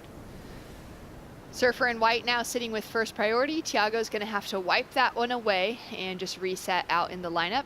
That previous heat came down to, that finishing exchange where we had surfer from Japan, Kaisei Adachi, sitting in the lead, but on the finish, it was Lucas Sankbell from Mexico who was able to take out the win on his final wave. He's with Rachel. A huge win indeed. Wow, getting the buzzer beater finish, not just to jump from second to first, you needed that score in order to advance. Talk to me about getting that all together. Yeah, so I started off with a good score at the beginning of the heat. And then I didn't feel like it would be necessary to stay on the right, so I came over here to the left. The left has been the one that's been giving the biggest scores throughout the event. But unfortunately, I couldn't get one over there, so I paddled back over the right. And I believe Rory, I think, he bumped me into third with a couple minutes left, and I just saw this small little, well, not small, but medium-sized left coming towards me, and it looked like it had a good line on it, and I knew it was I had to go on that wave, and I don't know, I try to perform it at my best level, and I'm so grateful I was able to get the score. Well, that was a fantastic heat breakdown. Thank you so much for that. You're going into finals day now tomorrow. How good does that feel? Yeah, it feels great. My first time in finals day. I've done this contest 3 times before this, and I haven't quite had the result I've wanted. So yeah, I'm super happy. I'm gonna go rest, drink some water, and hope for the best tomorrow. Well, enjoy this moment now, enjoy what's coming tomorrow, and would you like to say anything back to your family and friends? Yes, for sure. Dr. Mark, thank you so much for all the therapy. Dr. Mark. If it wasn't for Dr. Mark, I probably would have fallen on that last wave. That's amazing. Bro, thank you so much, brother. I'm just so proud of you. I'm just so happy I don't know what to say. It's fun to be here. I appreciate you, brother. Amazing vibes. Go Team Mexico. Back to you guys.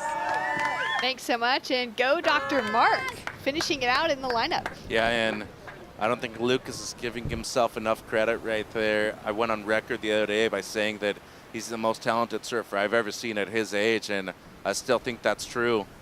As we take a look now at Tiago Passeri from Argentina, straight up into the lip, wraps it around in the pocket, setting himself up down the line, tags the section, and he's gonna try to hold on to the finish, but can't get there. Some spicy dynamic surfing on his way to it.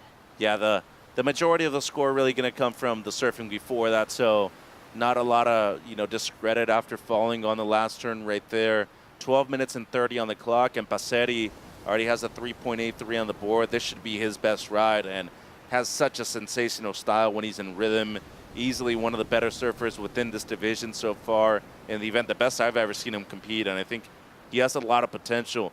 Just needs to be making better decisions at certain points of the heat, but I do feel like he's going to be able to get the score right here to move up in a second. Small requirement right now. In the Repechage rounds for the afternoon here for day 8 of the World Junior Surfing Championships with the ISA.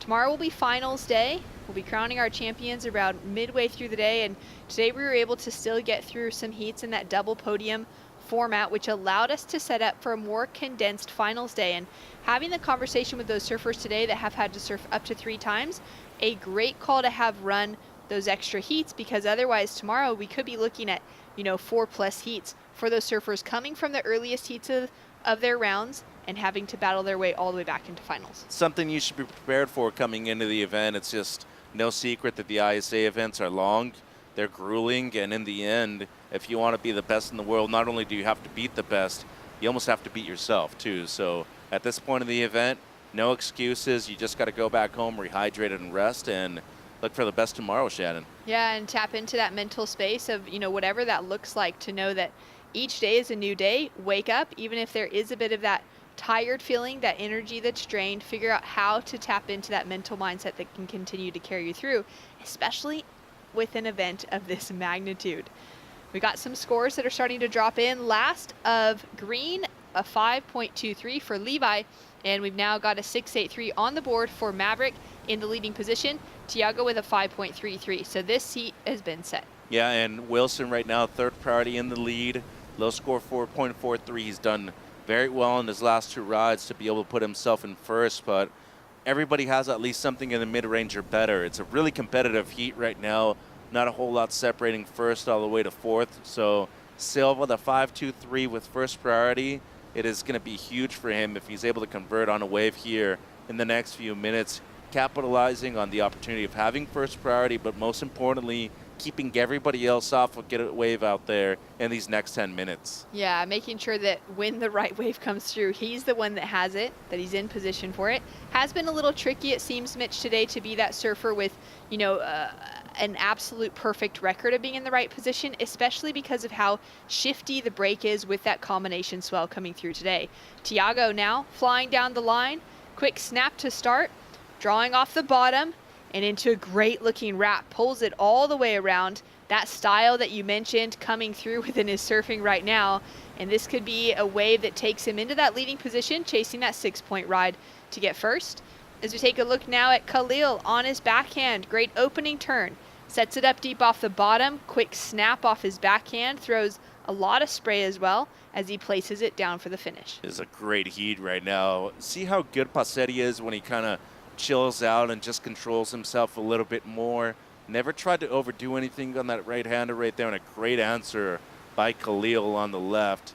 He was looking for a 4, but that was before Passetti's last, so I'm having a big feeling right here that Tiago's going to be able to improve, could potentially take the lead on this last wave. And with 9 minutes to go, a really important score about to come through for Passetti, because the last of Khalil does change things, Shannon. Last of white, a 4.77, in very quick from the panel. That takes him into second, pushes Passetti into third, now chasing a 4.61 to get the advancing position back. But with surfing like that, we could even see him taking away a leading spot at this stage. Yeah, and Levi Silva for Brazil, you look at their history as a country here at the ISA, they've dominated the boys U18. In the last 20 years, they've won multiple times, and I would not only say that this program has really developed a lot of the greatest surfers of all time, they've also really allowed them to have a platform at this level. But in the U16s, they've only won once in the last 20 years, and that was Felipe Toledo, and we all know what he's been able to do at the WSL level the last 2 years, world champion. But I'm very surprised to not see more champions from Brazil in the U16. Yeah, it's surprising. Maybe, a little bit more of that age and maturity being what they're able to capitalize with, leaves that open door for their next generations to really put down a solidified kind of younger statement in the field in that under 16s division. As we take a look now at Maverick, he's holding on to that leading spot at the moment, drives up into that lip, comes out, and has a big frothy section opening up in front of him. Solid size wave. He's carrying a lot of speed right now as well as he comes into the finish. It hasn't really shaped up for him to be anything critical until that moment. He's going to hit eject rather than attack it. Yeah, I don't know about that, though. 4.43 is what he was looking to improve on, and he kind of was a bit too cruisy right there for my liking, Shannon. So right now, he hadn't lost up until the last heat he surfed. Was looking for something big right there, wasn't able to convert, and in his defense, the wave never really allowed for anything, but Passetti's last, his best, and just slightly in second place. It's a really competitive heat right now. That's right, a 5.43 drops through for last of Tiago. Just hardly that much more would have taken him into that leading position. He'll now be chasing a 5.84, and that changes the requirements and situation. For Khalil, now chasing a 5.59. And for Levi, upping his requirement to a 5.53. Priority still sitting with the Brazilian. Yeah, and he's been patient the last few minutes. Let a few waves go by. Doesn't seem like anything has really piqued his interest so far. And these last few minutes when he's had a priority, Piñeras, though, getting close to a 6-point ride. Same thing for Passetti if he's looking to move up into the lead. Here's the last of Wilson. A much larger wave for Mav. It was a decent first turn, got a little hung up coming out of it, and then you see all the froth right here. Really difficult wave to serve. Under the lip snap right there, had to redirect, and then once he made it back out onto the open face, just super choppy. He was looking for a big section right here towards the end. Never really got it. Got the double up, and it seemed like it was going to offer up a good closeout, but just not enough speed to be able to hit that with authority. So don't know if he's going to be able to improve on the mid-4 that he has right now. If he would have, that would have been huge for him and his cause as Team Australia. They're looking to go for the gold medal as a team. That's right. It's been a while since they've walked away with that team's gold medal here for the Junior Championship specifically. 2013, just over a decade ago, was the last time they've claimed that. In their history, they've taken it out 7 different times. So they've been a very winning team through the early years. As we take a look now at Tiago, the style coming through in his surfing, every time he stood up pretty much throughout this entire championships. And he's just working his way down the line, little tag of the section as he goes in for a quick checkout to finish. And he's looking for that 5.84 now to put himself into that leading position. Nice to kind of stay active still as there's 5 minutes on the clock, which in the scheme of things is quite a lot of time now still, Mitch, to be able to see things change around. Yeah, and Passetti was looking to improve on one of his 5s. Some good style right there, good surfing. Just under 5 minutes to go, and Silva, once again, he is waiting patiently for a certain wave, and I would have to be thinking with the amount of time that has elapsed and he's let go a certain amount of waves, he has to be looking for a specific type of wave right now. Equally as good as he is on the forehand and on the backhand too, I just don't know if there's really going to be a wave that he's looking to be a bit more selective for, Shannon. I'm surprised to see him wait this long. Yeah, especially considering that while he's held on to priority, we've seen scores of the numbers he's chasing being dropped by other surfers, which means in lower priority, those waves have been available. He's just been deciding not to go. Right, and, it's fair. He's looking for a certain wave, but I just don't know if that exists out there right now. The tide is coming up. It seems like it's a lot more fun than it was earlier. Well, we knew Maverick had the potential to improve his backup score, but he's improved on his leading score as well. A 7-point ride drops in for that last, leaving us to feel like had he attacked that in section, Mitch, it would have been well into excellent right. Yeah, and it just came down to the size of the wave too. So a 7 right there, the best of the heat. And he is now in a really good spot to advance out of this one. I feel like he's safe in first. He's surfed this heat so far, as it seems like Piñera still looking for the 6.03 because the last of Passetti comes through, and it's his best, Shannon. Scores are in a 5.77, so Passetti doing well to improve his second place position. Chasing away an 8.06 now to take first. Khalil into the 6s and Levi just below the 6s, but essentially a 6-point ride would take Levi through. Khalil's going to need slightly higher than that for his requirement as we're down to that 3-minute mark. There you can see one of the surfers waving his arms, wanting to know that full situation.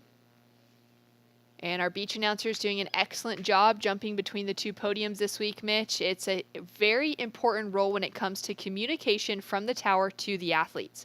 Being able to get those scores, those situation updates, as well as those quick changes in priority moments. Well, you're an extension of the judges, basically, so it's just as an important job. And Ben Way, Ixa Yambias, Kevin Moore, and Pito Rodriguez, fantastic job this week on their behalf. Big part of why the ISA is so good, and they've been keeping all of these surfers informed too, especially with necessary updates and critical points of the heat, like the one we're witnessing right now, Shannon. 2 minutes 20 Silva still holding on to priority, needing close to a 6. Same thing for Khalil. He needs a 6.03.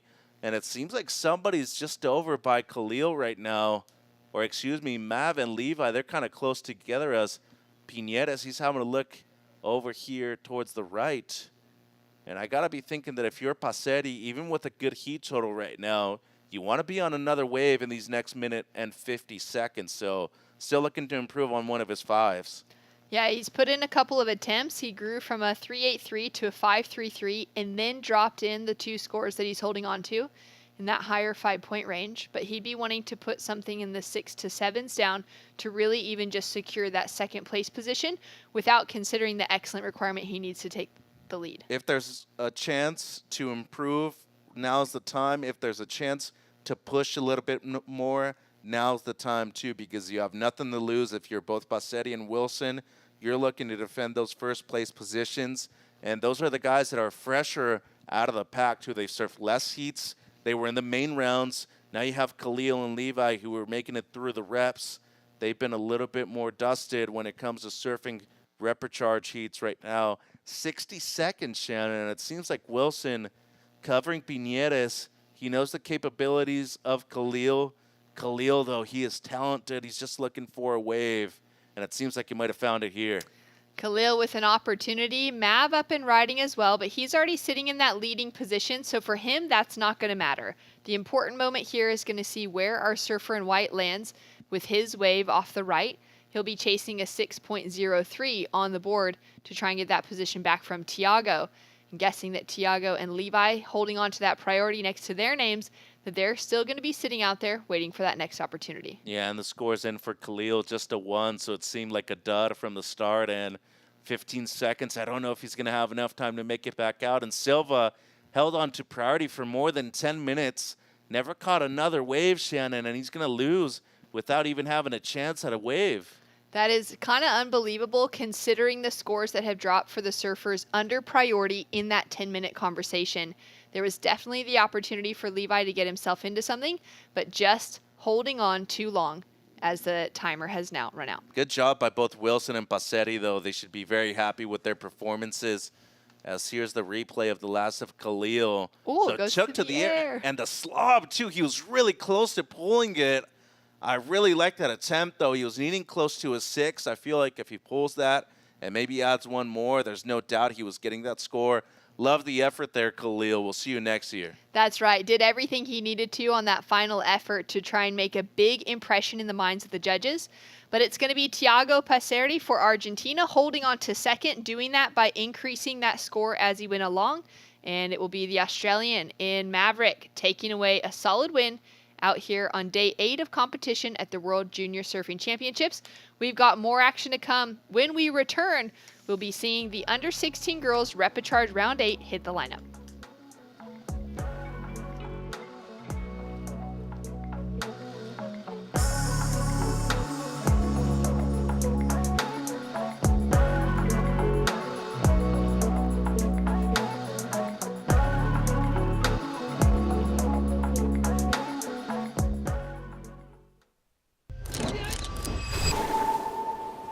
So depending on the side of the waves, it's super raw. You know, it just breaks like right on the dry reef, and it's super like intimidating. Nature, you got to be careful. You know, you just can't take things for granted. You can feel the energy, and it's really strong. It's probably one of the strongest places in the whole world and the whole French Polynesia.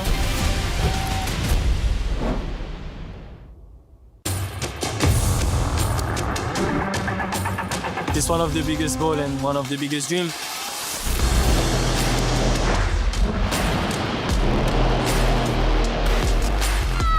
It's been like an emotional roller coaster. I ask myself, what just happened? Is this real? Every athlete's dream is to, reach that gold medal. I'm on a mission, I think that everything is possible. It's not over till it's over.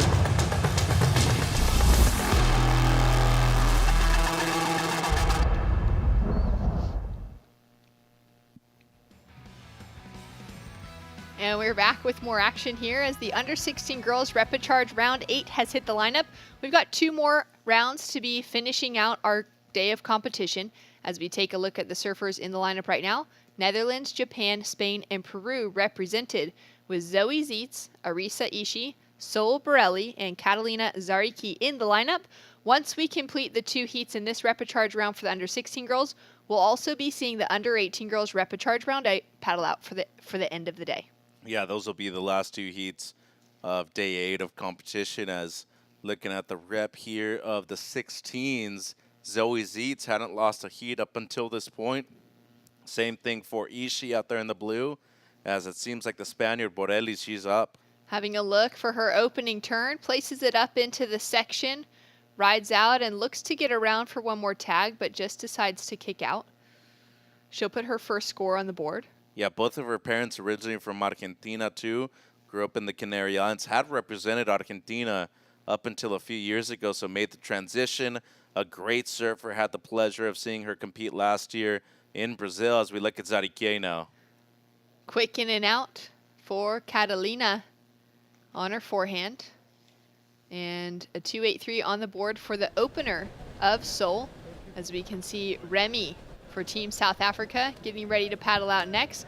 Quick turnaround for each of the surfers in the draw today as they're pretty much surfing round after round. Maybe they have an hour break, slightly more for the lucky ones, in order to really reset and try and cool down before paddling out into the lineup here.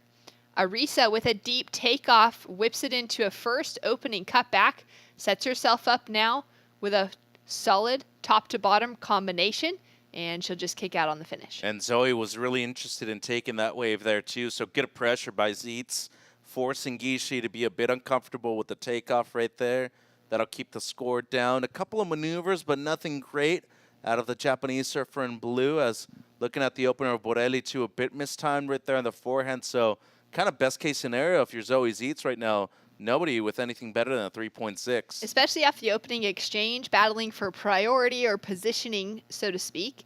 And now for Zoe to find herself with first priority and no scores of consequence on the board is a great position to be sitting in. Yeah, and just to kind of clarify things, just being in the repechage, you're getting a second chance, so that's a huge privilege that you have here at the ISA.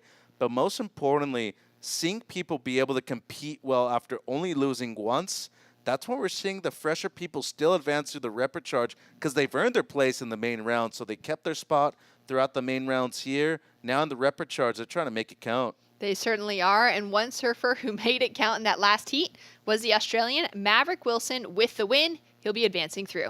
Thanks, Rach. That's right. He absolutely made it count. Having a tough heat this morning, getting knocked out of the main round into the repechage round and having to regroup and reset for this heat now. Talk to me about what that process looked like for you. Yeah, I was obviously pretty bummed to get knocked this morning, but I don't know, I just kept my head straight and moved on to the next heat, started a new day, and yeah, put it together. You absolutely did. How do you feel with that heat and that performance out there? Yeah, I wasn't sure what board to ride, but I was confident on all my boards, and yeah, the waves looked pretty fun, so I was just hoping to put 2 good turns together and hopefully get through.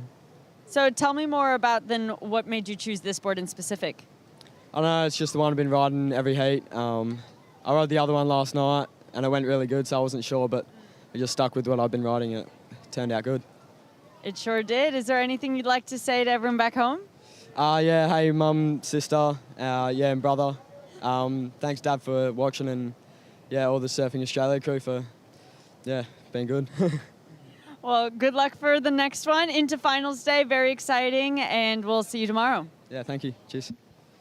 Thanks so much. Great to hear from Maverick, and you know the pathway that Surfing Australia has provided for so many of these young surfers, being really consequential to them having these opportunities and these big results with a great bit of training in the scenes behind, alongside of having good coaches and that support community for them when they're on the ground far from home. Well, just look at the coaching staff. You have Dan Ross here, who was really successful in his professional career, now giving back to Surfing Australia, especially with the youth side.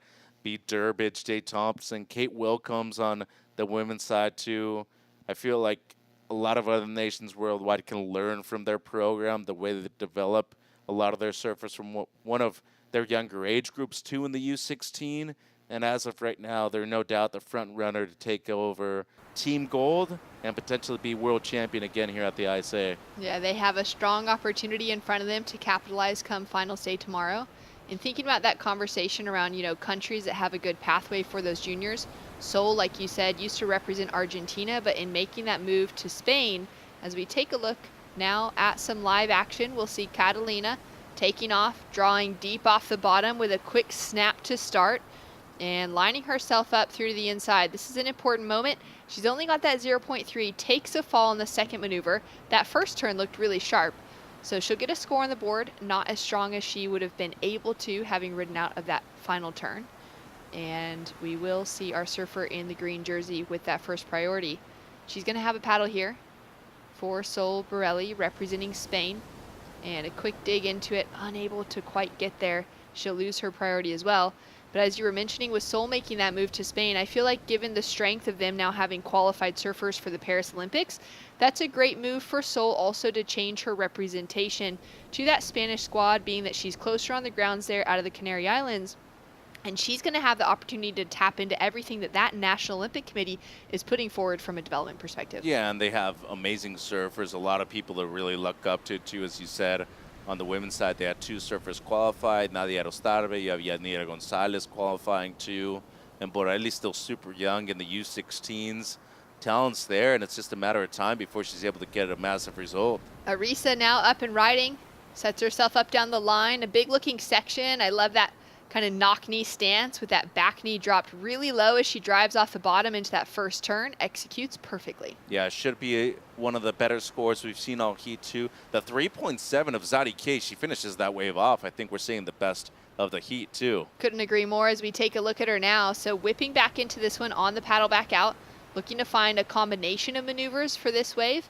And just a quick in and out, not going to maybe have the consequence that the one just before did, but she's going to improve that backup score. Yeah, that Rusty looks good on her backhand too. So a 3.7 as her high point. This should add some more points to her scoring line at the moment, halfway through the heat now. And coming from the north of Peru, Mancora, some amazing waves, especially lefts. And I think the success of both Sol Aguirre, one of her teammates, and Luca Messinas, those 2 people coming from the same area, there has to be a lot of success, not only within the juniors right now because of their success, but most importantly, motivation to want to be like your idols too. Despite them being your friends, I know that's one thing, but those are really the people you look up to in the sport. And having 2 people from the same region is massive. And I feel like as of right now, Peru has a lot of depth in terms of their youth. Yeah, it's a really great opportunity for them to start kind of picking the fruits of their labors. As we see Sol now up and riding. She's got that 2.83 on the board. Had a paddle for one before, but it's now set herself up to be in position for this with a solid finish. Got to be thinking that's going to be the 3.8 that she needs. Last is Zadi K, just a 2.93. And Zoe still nothing better than just a throwaway score right there. When she did have priority at the beginning of the heat, she paddled for one, unfortunately, and missed it. So a missed opportunity right there for Zeitz, but also pulling double duty. Both her and Zadi K have been in the U16s and in the 18s within this event. Those are a lot of heat surfed. I mean, more than double digits for both of them. But as of right now, clean slate, as Maverick Wilson was saying. You got to take the good with the bad and focus on what's within your control. And right now, it's the use of priority for Zoe Zeitz. Priority in her favor. A 5.96 requirement sitting for her for a single wave, as we see Arisa jump into the leading position with that 4.67. Arisa is the youngest surfer in the lineup right now, just 13 years old, that real future of Japanese competition. As we can see Zoe now putting herself in position here. So she sat pretty patient throughout this heat. She's having a strong paddle at that, and she can't get into it. Surprisingly, she's going to hand priority away. Yeah, and now she has to settle with really just catching a lot of the scraps underneath everybody else's priority too. And Mitch, as we're speaking, we've had a big score drop in for Sol Borelli. The biggest score of the heat so far, takes her into the lead and jumps the requirement now for Zoe into a 7.60 for a single wave. So she's got a big task ahead of her.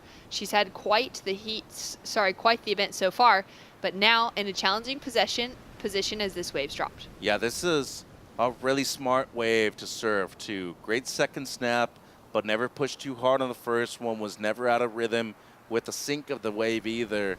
Well served right there for Borelli. Arisa now setting herself up, only needing a 4.34. That first turn, it feels like the wave let her down on the section she was hoping to connect with. The second one stands up for her really well, and she'll hold on to the finish. And she's not looking to improve a whole lot either. Zoe now under third priority means that she's going to have to get this campaign started. Whips it around that opening section, finds a two-turn combo quickly, but fairly soft through those turns. And a much smaller wave, too, so not what she was looking for right now. 7 minutes on the clock, and Sarike with first priority right here as Borelli. But she's looking to increase her first place position, too, and Ishii has been surfing great all of a sudden and catching the right waves at the right time. And, 7 minutes sounds like a good amount of time, despite the consistency of waves that we've seen throughout the 2 heats that we've had so far, Shannon. I'm really liking the amount of surfing that we're seeing out of these young ladies and the sense of urgency that we're seeing from them, too. They know what's on the line right now. Especially being in this end of the event. You're talking likely the top 10 or so competitors overall in the event, maybe a few more than that. We'll say top 15 at this round 8 of the Repechage. That's out of a giant field of competitors that they started this event with. Across the different divisions, we had 441 surfers. So to be into this end of competition means that they've had the opportunity either coming into the event with that strong heat strategy or to continue sharpening it on the heats that they've been making it through. And that's where we're seeing the strength of these 4 competitors out in the lineup. We've already seen some really exceptional moments for them throughout the event, and now it's time for them to kind of dig a little bit deeper. For someone like Zoe, who's been dropping really solid scores, she's had like 9s on the board already throughout this event. She needs to tap into knowing what she's capable of. She's got the time against her, but she still has time on the clock, and that's a positive way to look at it. Yeah, for sure. And, it's a necessity to have to mature and improvise during the event. The amount of experience all these surfers get within a 20-minute period is huge. And I think you can say that all 4 of these women have grown throughout these 8 days of competition that we've had. Nice to see a couple of surfers from different countries, too, be able to succeed this deep into the event. Still waiting on the last score of Ishii.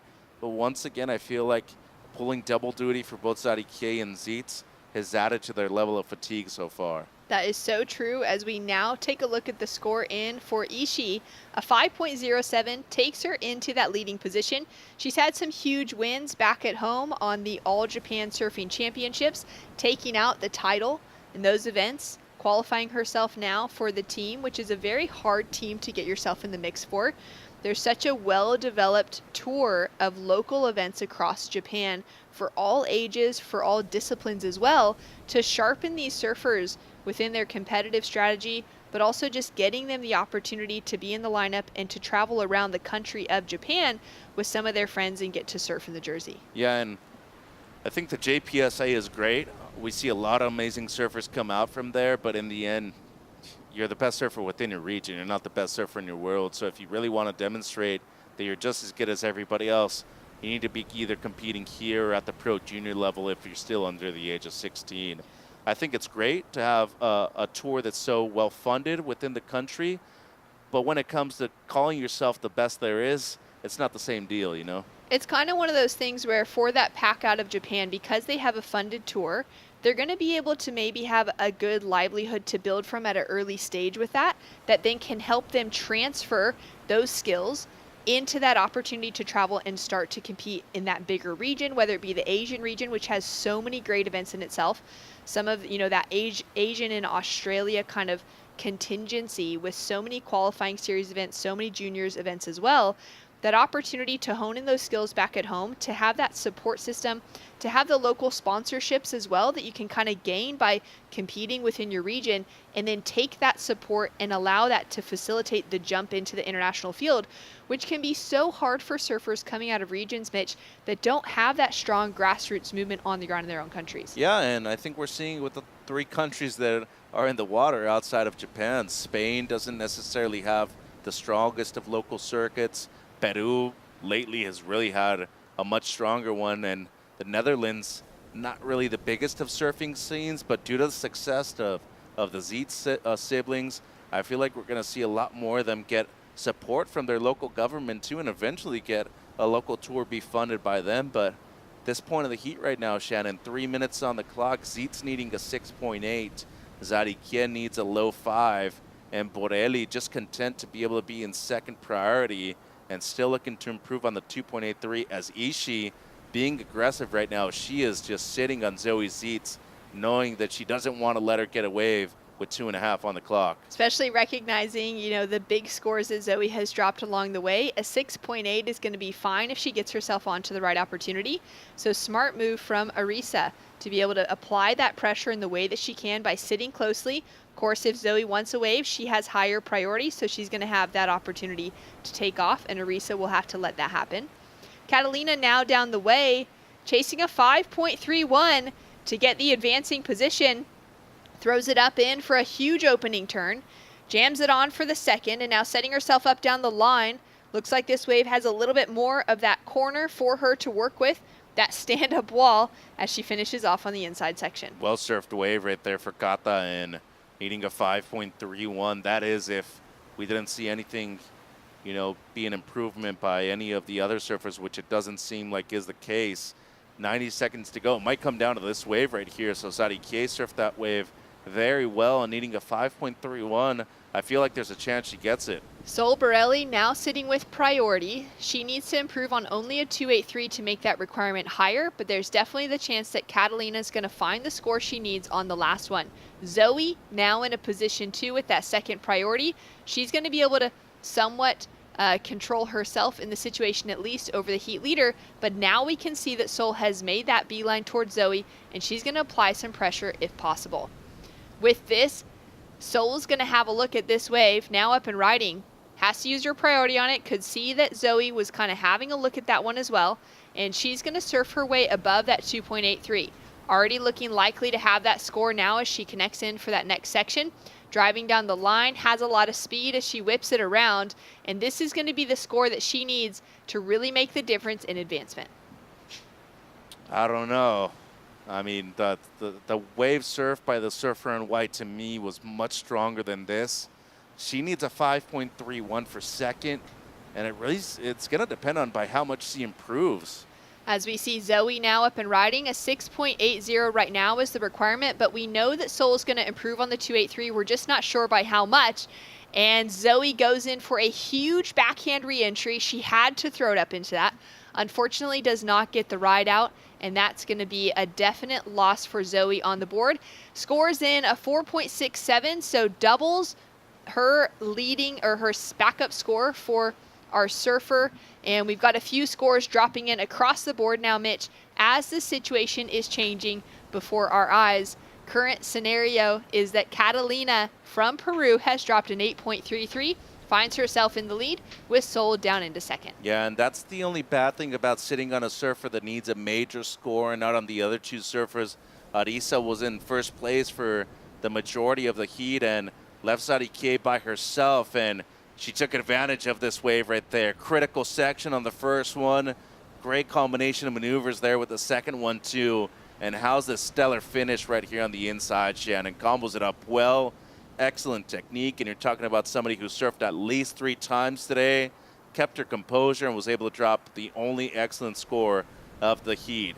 And as I said, Borelli just barely improved on her low score at 3.73, but because of the improvement, she stayed within the top 2 positions, so also very smart to be able to get this wave with her priority, also use her composure to her advantage, and get something that'll keep her within the top 2 spots. It'll be Peru and Spain advancing. Wow, very impressive finish for Catalina, finding herself an excellent score on the in, and she'll be taking away that leading position.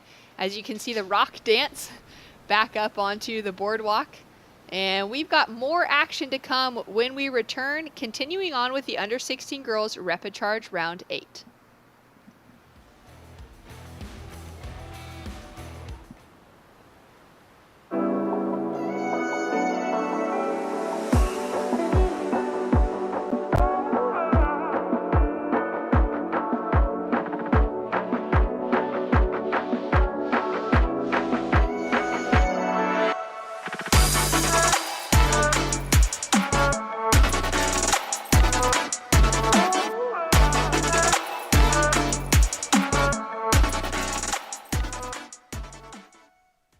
There's a right time for everything.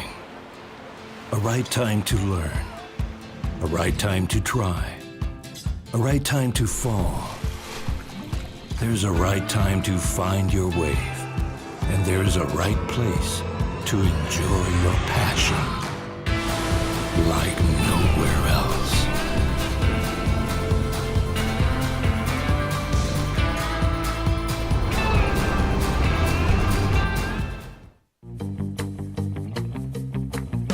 Consulta promociones.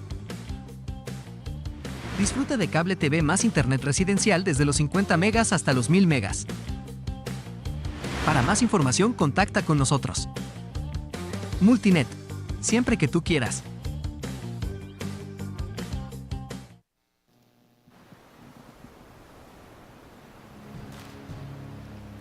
Welcome back to the action on day 8 here for the ISA World Junior Surfing Championships. As we can see our surfer in red, Osha Green from Canada, goes up for a big re-entry on her backhand, takes a stumble on the fall as she's trying to ride out clean. She'll be putting a first quick score on the board up against Remy Fiori from South Africa, who is now up and riding as we speak of her. Looks like she got some flames on that board, taking her a little too fast for that opening section.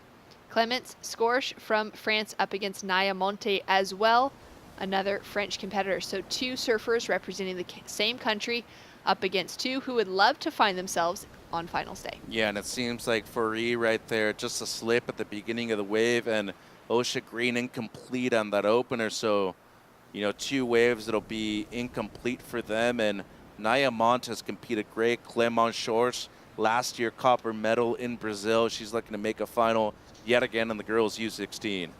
Well, a quick little reset out in the lineup. Small scores across the board. Hands priority to Naya for Team France in the green jersey, looking for her first wave. In that last heat, it was a bit of a wild finish as we had scores dropping in that last couple of minutes, and it was Catalina Zarike who was able to walk away with that leading position for Team Peru. She's with Rachel. All right, thank you so much, you guys. Catalina, congratulations. A massive heat win, a massive finish. Everyone's so excited. Talk to me about how you feel.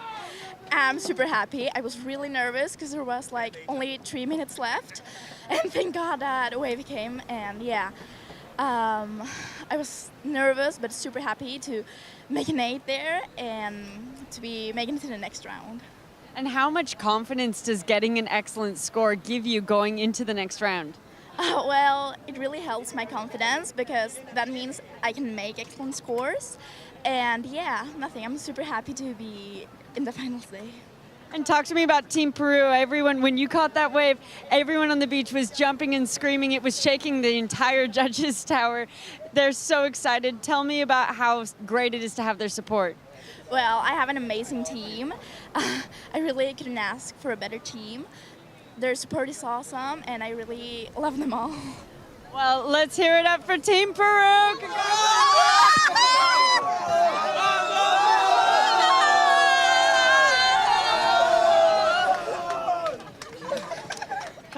Well, Team Huddle down on the beach is going to tackle everyone to the floor. What an exceptional moment for Catalina on the finish of that heat. Yeah, that was awesome right there. Live action here. Naya now uses her priority. So the opening exchange, no one really won because they're all such small scores. They'll be looking to replace. Naya with the opportunity to put down a stronger start to this heat. Finds that opening turn, but just gets a little caught out of rhythm on the way through. Well, and a smart choice to kick out at that point, too. You weren't really going to add on any points, so a missed opportunity right there for Mont. Just going to be a 2-5 for her opener.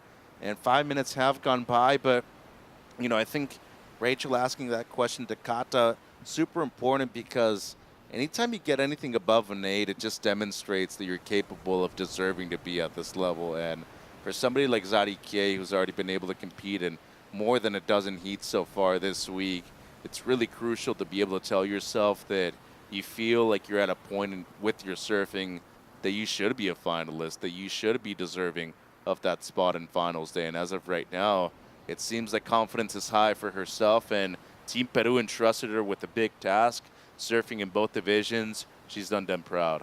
And for her to be sort of peaking now at this stage of competition, heading into finals day tomorrow morning, knowing that she's just dropped that excellent score on the board, would have her in a great mental space starting tomorrow. Rather than those surfers, maybe if you peaked in your first or your second heat and you dropped an excellent score, but that could be 5 or 6 days ago already, and you're in such a different mindset moving forward. Yeah, and in this heat in particular, we've seen Osha Green surf very well throughout the event. Clemence, once again, copper medal last year, so she's looking to make the final once again. And looking at the replay here of Mont, really a good wave, and after that one carve, should have really gone for it on that one section there, try to make it around the corner, but with that high tide, what it does, it allows you less sections but steeper ones on the inside. So got to focus on having a mentality of less is more right now, Shannon. 13 minutes to go, nothing better than a 2.5 on the board. Yeah, that quality on the outside sections being very important as we see Osha with a first wrap. This wave is going to stand up for her on the next section. She's going to look to time it and place a finishing turn very well. For her, her teammate, well, we'll get back to that in a moment because Clement is straight up and riding on her backhand. Quick snap. Great looking opening maneuver. Setting herself up around the section and wanting to time out to see if she can continue to now add on the score that she started with that opening maneuver. Yeah, and Clemence right there will be the best wave of the heat in my eyes. Osha should be getting, somewhat decent score too, but I'm feeling like Fari, with the way she's been able to compete so far, she's always been really happy in all of her post-heat interviews. She's got a lot of confidence in herself too, and she's going to have to rely on it in these next 12 minutes because probably going to see an exchange of some significant scores given the context of the heat, Shannon. And looking at the conditions, high tide definitely affecting things out there. It's getting a bit trickier to really read the lineup. Henri grabbing her jersey for Team Japan. She'll be heading out in our second to last heat of the day. We'll be back into the under 18 girls division for Repechage round 8. Getting a little fist pump from the beach marshals. Always a nice encouraging way to hit the lineup. Yeah, why not? Get your spirits up. Look at the waves. As we take a look now at Remy representing South Africa out of Cape Town with a huge re-entry on the opening maneuver. And now setting herself up to continue building on this score line. Important moment for her to finish off with that second turn. Well, that was a radical moment and one of those jaw-dropping moments right there that judges are really going to appreciate. The first turn, good amount of commitment, a lot of speed in that one too, and it should be, to me, one of the larger scores we've seen in this heat and really in the first 2 heats of this round too. So I'm feeling positive about it. I think Fari needs to take a lot of confidence after this wave, especially after the fall at the beginning of the heat. Should be a major number right here, Shannon. Yeah, this is going to be an important moment both for surfer in white and surfer in blue to see how much of a jump they can get on the rest of the field. That was a great back and forth between Clemence and between Remy, with some solid scores to drop. As we can see, red and green sitting really tight together. Surfer in green has first priority next to her name as we take another look at this one. Major point of difference right here. Deep bottom turn up and over the section where you're seeing a lot of people just kind of cut it short once they make it up into the lip line. So she has to go through the lip and then on a second occasion through, blast the fins on the inside, gets rewarded by a good number. A 6.66 on the board for the South African. Has her sitting in the leading position now. We're waiting for that last score of Osha Green to drop in as well. Her teammate for Team Canada in Aaron Brooks took out the gold medal victory right here at La Bocana back in 2022. That was an exciting moment in the under 16 girls division as Canada walked away with a huge result in that year's competition. And now to see Osha Green with that opportunity to try and get herself into finals day again and to continue that drive and push that Team Canada has had in the recent years. Yeah, and still waiting on her second score too, so got to make a decision of going on the wave soon if you're Osha, and it seems like going to be seeing her here, how to paddle. She's going to go down in the priority rotation again. We can see how much the conditions have changed, Mitch, with that tide starting to fill in. It's getting a little bit swampy out there. Some waves with still some great quality, but quite a few more that are just so tapered on the takeoff that they don't amount to very much. Well, you got to be under the lip too. You can't, be thinking that you're going to get into the wave super easy all the way from the outside. We saw that with Zoe Zeitz in the previous heat. Maybe ride a longer board if you want to, getting into the wave easier. And we saw Kai Kushner develop a great relationship with, the West Peak over here, which really turned out to be the most consistent left on offer. Samurai, that eco-carbon technology from Channel Islands, I'm thinking it's, an EPS core, which just has a bit more buoyancy and flotation. I think this point of the tide, it's really smart to have something with a bit more drive underneath your feet. And it seems like a lot of the surfers that have been advancing have been really in touch with their board so far. Scores are in a 5.73 for the last wave of Scorch. Has her sitting up in that second place position. Drives through that first turn, sets her rail here now as she's just trying to stay in the power section of this wave. And also read the way that it gets a little funny on the inside with those double up sections. Looked like she was going to take the low line, which was a smart move. Naya now up and riding on the outside. She's had a quiet heat, just that 2.5. And is she going to be able to get the ride out? Tries really hard to stick with it, but can't quite get there. Those are the little things that I feel at this stage of competition could be the make and breaks of those advancing positions. Well, it's going to make a difference in the sense of her advancing or not. So will it be a 6 or will it be a 3? And that's, as you were saying, staying on your feet going to be the major point of difference for those larger scores. Under 8 minutes now, and the last of Schorsch should be looking like a big score. 5.73 on a previous one. This should help out. Only needs a low 1 to move up into first. And with 7:20 on the clock, seems like Remy had a look over there towards the south. And right now, Osha Green, 4.83 with first priority. She's looking for at least something in the 5s, I would think. Such a great surfer, though. Needs to be on the right waves here. And coming from Cox Bay and Tofino, that wave shifts around a lot, too. Let's see if she can adapt to the conditions around her here. Setting herself up, down the line, drawing off the bottom, and locking it into a powerful turn. Goes for a bit of a layback, but makes the mistake. I like the attempt, though. I mean, rail surfing right there, 101, just always staying planted on your board, lean just a bit too far back, and that won't change anything right now. So still waiting on the last of white, which I would have to think is going to be competitive with their previous ride. And as of right now, I mean, you get into the double digits, you're looking pretty safe to make it into the next round, which will be finals day tomorrow. It's so true. Finals day is right around the corner. It's going to be an exciting day of competition between some repechage rounds. We've got the main final set for each of our divisions already from the surfers that advanced through their main event heats today. 4 surfers from each age category will match up again tomorrow. And then we'll have the repechage rounds to battle through with that repechage final before we get into the grand finals. Still plenty of heats to be surfed tomorrow. And then, of course, we'll be finishing off the day with the closing ceremonies. As we can see, a paddle battle in the lineup right now between red and white. And it looks like maybe white just has the lead on it, but as they were paddling over that last little wave, they both were putting that full kick on. You could see the splashing in the ocean as they were really trying to get into position quickly, and it will go in favor of white. Well, if it's a close paddle battle, it'll go to the person who caught the first wave out of the exchange. In this case, it was the surfer in white, so she gets rewarded with second priority. And her score is in for the last. It's a backup score, but it's not that significant. Just the 3.10 takes Scorch up into that leading position for Team France. Fiori for South Africa sitting in second, holding on to priority, only needing a 2.16 to take the lead away. She's already holding on as well to the single highest score of the heat. And Team South Africa came into today with so many surfers still stuck in that main side of the draw. She was one of her teammates. She also had Lulu Leprant in that heat as well, who took out the win. Remy, unfortunately, finding herself in repechage, but she's looking very favorable to take away the advancing position here and advance to finals day as well. I mean, she doesn't have a backup. That's the only issue right now, but a 2 will get her back into first place, has priority. I'd be thinking, she's feeling pretty confident about her situation right now. You don't need much for the lead. Your low score is really low, and if you improve on that low score, it'll just make things a lot harder for the surfer in green and the surfer in red. So I feel right now both Osha and Naya, they're really looking for something to at least match the 5.73 of Clemence. And just over 4 minutes to go, the level of surfing that we've seen today, given with the changing conditions too, and the amount of heats that a lot of these kids have had to surf, has been highly impressive.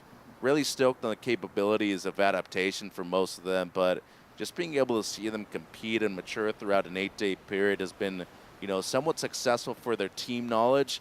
most importantly, individual knowledge. So they're going to be carrying this forward. Yeah, it's always a huge opportunity for every surfer in the draw to just learn so much in an event like this, as we see Osha Green playing it safe on her backhand, 2-turn combination. She's going to look around to try and tag another section, and she'll just exit. She'll get the 2.22 she's chasing. Yeah, but once again, we got to consider what Farie's backup score is.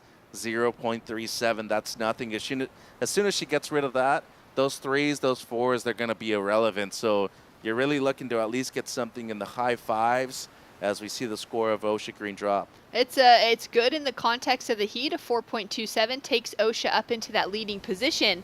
Still some time on the clock, though, with 3 minutes remaining. Yeah, it was a well-surfed wave, too. Nice timing right there on the first carve, and then was able to get into the lip for the second one, too. So nothing spectacular, but enough for one of the top 2 spots.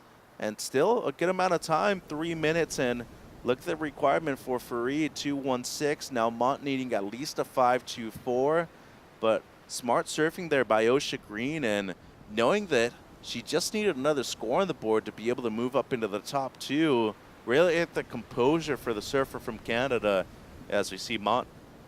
Mont now up and riding on her forehand.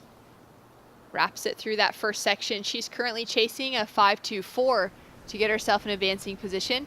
That wave softens out for her a lot through the second section, but now it's going to stand up for her here on the inside. What will she bring? She's going to need to put on a clean finish. Unfortunately, just digs in the nose and won't be able to capitalize on that final maneuver. 2 minutes remaining on the clock, and the question really sitting with Remy. Is she going to be able to get herself a backup score, or what wave is she going to look for? Is it going to be just something that gets her, say, a 2.5, or is she looking for a wave that's going to give her something substantial? It's a tough question to answer because it's situational. You just want to be able to get a wave. That should be your first goal. After that, you get something better than a 3. I think you're doing much better than planned. But as of right now, a minute 45, I've talked about her not needing much, having a low backup. It's been a few minutes since I've said that, though. So now with 90 seconds, I'd be a little bit in a panic mode situation because all you need to do is stand up on a wave and at least do a wedge to get 2.16. Can't be waiting around that long, Shannon. It's been a long wait for her. It certainly has. As we can see this set starting to approach, it's not quite going to be what she wants to take a look at, so she'll just paddle over that one. We do have another 3 on the board, a 3.33 for last of Naya, and that has her sitting in that 4th place position, chasing the 5.24 still to advance.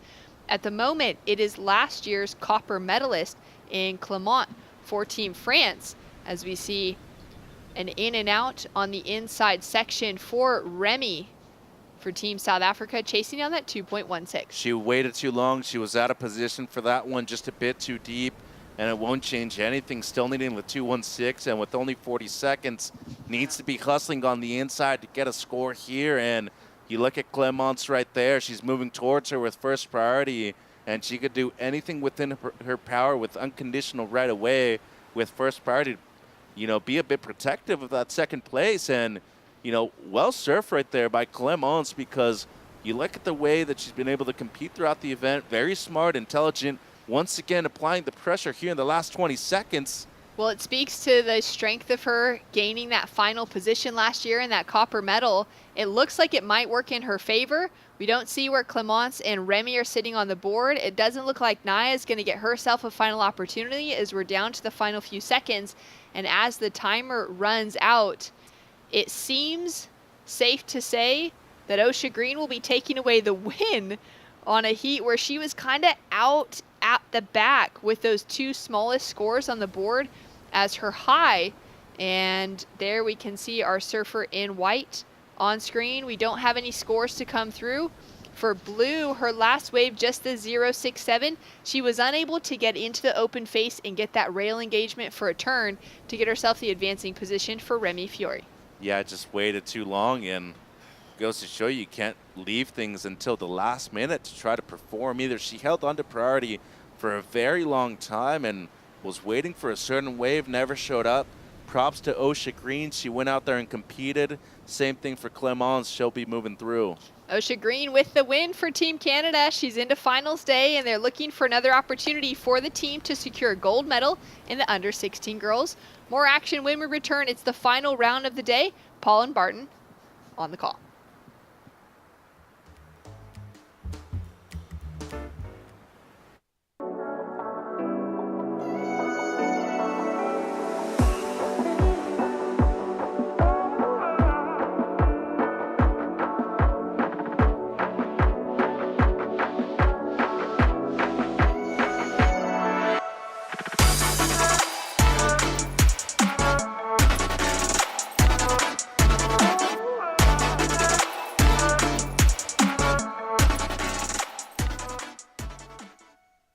There's a right time for everything.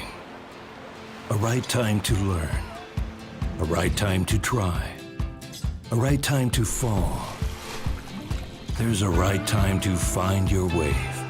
And there's a right place to enjoy your passion like nowhere else.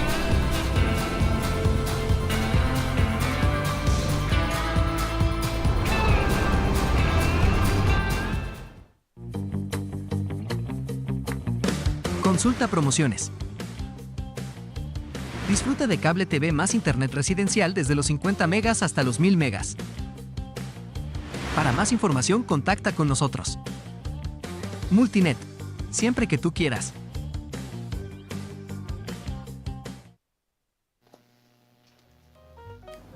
Just 2 heats to go to wrap up another big day here at Surf City, El Salvador. 2 pretty important ones. Repechage, girls under 18, featuring Cande Rosano, Olympian no less.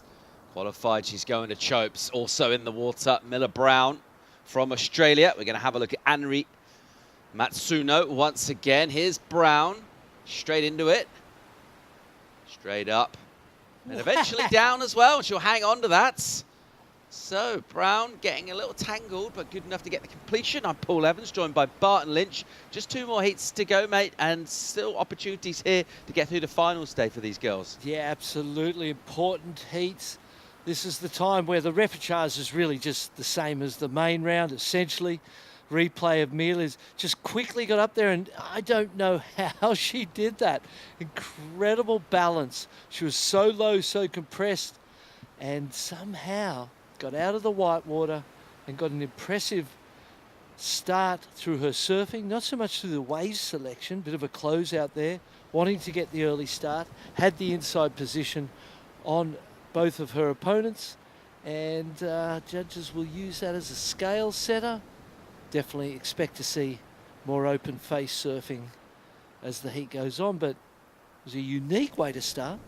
Already looks like from this drone with the tide filling in, it's kind of compressed start peak here, bringing our surfers closer into the rocks as we look at Cande out of Nicaragua. Struggling to do much other than just a little redirect. Trying to go sideways up towards a foamy section. It's not going to be massive in terms of numbers. Good scoring for Miller Brown, 5.5 to open up. Great score. You know, the merit of the size of the wave and then the cat-like finish. Landed on her feet, got the completion. Candelarias won't match that, you wouldn't think. Matsuno here with priority from deep. And a little too deep in terms of that next section. And that one will just tumble. So we've seen 3 ways ridden. And no one able to get on the open face really as yet. So these 3 just trying to figure this out and make sense of it. But certainly the number of 5.5 in for Brown of Australia will be the best of it. There'll be much smaller numbers for Cande. There it is, a 2.67. And a smaller one again for Matsuno of Japan. More lines filling in though. Feels like the swell sort of does several things throughout the day. It's not like the conditions are kind of set in the morning. We do see a little energy drain out of it and then pulse back through. It's been super consistent obviously throughout, but this size maybe a little more water on the reef out there and some more sets, a bit more size, a couple of feet extra on it. That one definitely looked to have some extra size. You'd love to be Mila Brown now with the best score of the opening exchange and first priority, the opportunity to really, you know, solidify with a second good score used that priority well and set up the back end? Close to, well, you know what? Let's go down and get some insights from the water. Team Canada has stoked their surfer, won the last heat, and she's standing by with Rachel Tilley. Hey guys, sorry, we're just here talking about jewelry and nails and having a good time because you are relaxed. You're so stoked to have won that heat and conjured up the energy after being sick the past few days. Talk to me about that. Yeah, I got sick a few days ago and I was really bummed because then I was like, oh no, what if like I get really sick and I can't compete or something? And then I had a U18 heat at Senzal and I really wasn't feeling good and I didn't make it. So then I just went home and chilled for the entire day, and luckily I'm feeling better and that heat was fun. Well, yeah, you had winning is fun, and that's exactly what you did. Now, competing at Sunzal compared to Bocana, you've had a lot of heats at Sunzal, I'm sure, this week. How does this wave compare, and how do you like competing at this wave? The waves are super different. I personally don't like Sunzal that much. I find it really tricky to get good waves. But out here, there's a lot of waves and a lot of opportunities, so it's really fun to compete. Well, you're into finals day here tomorrow at Bocana, so best of luck for it all. Is there anything you would like to say back to Canada and everyone who's been cheering for you at home? Yeah, I'd like to say thanks to my grandma and my uncle for watching all my heats and all my friends who are watching at home.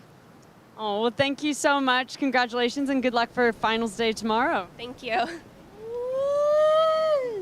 Thank you, Rachel. Good stuff there from Team Canada. And another strong performance from them, one of the emerging, I'm going to say, powerhouses in surfing. That seemed like strange words when you put them together in that order.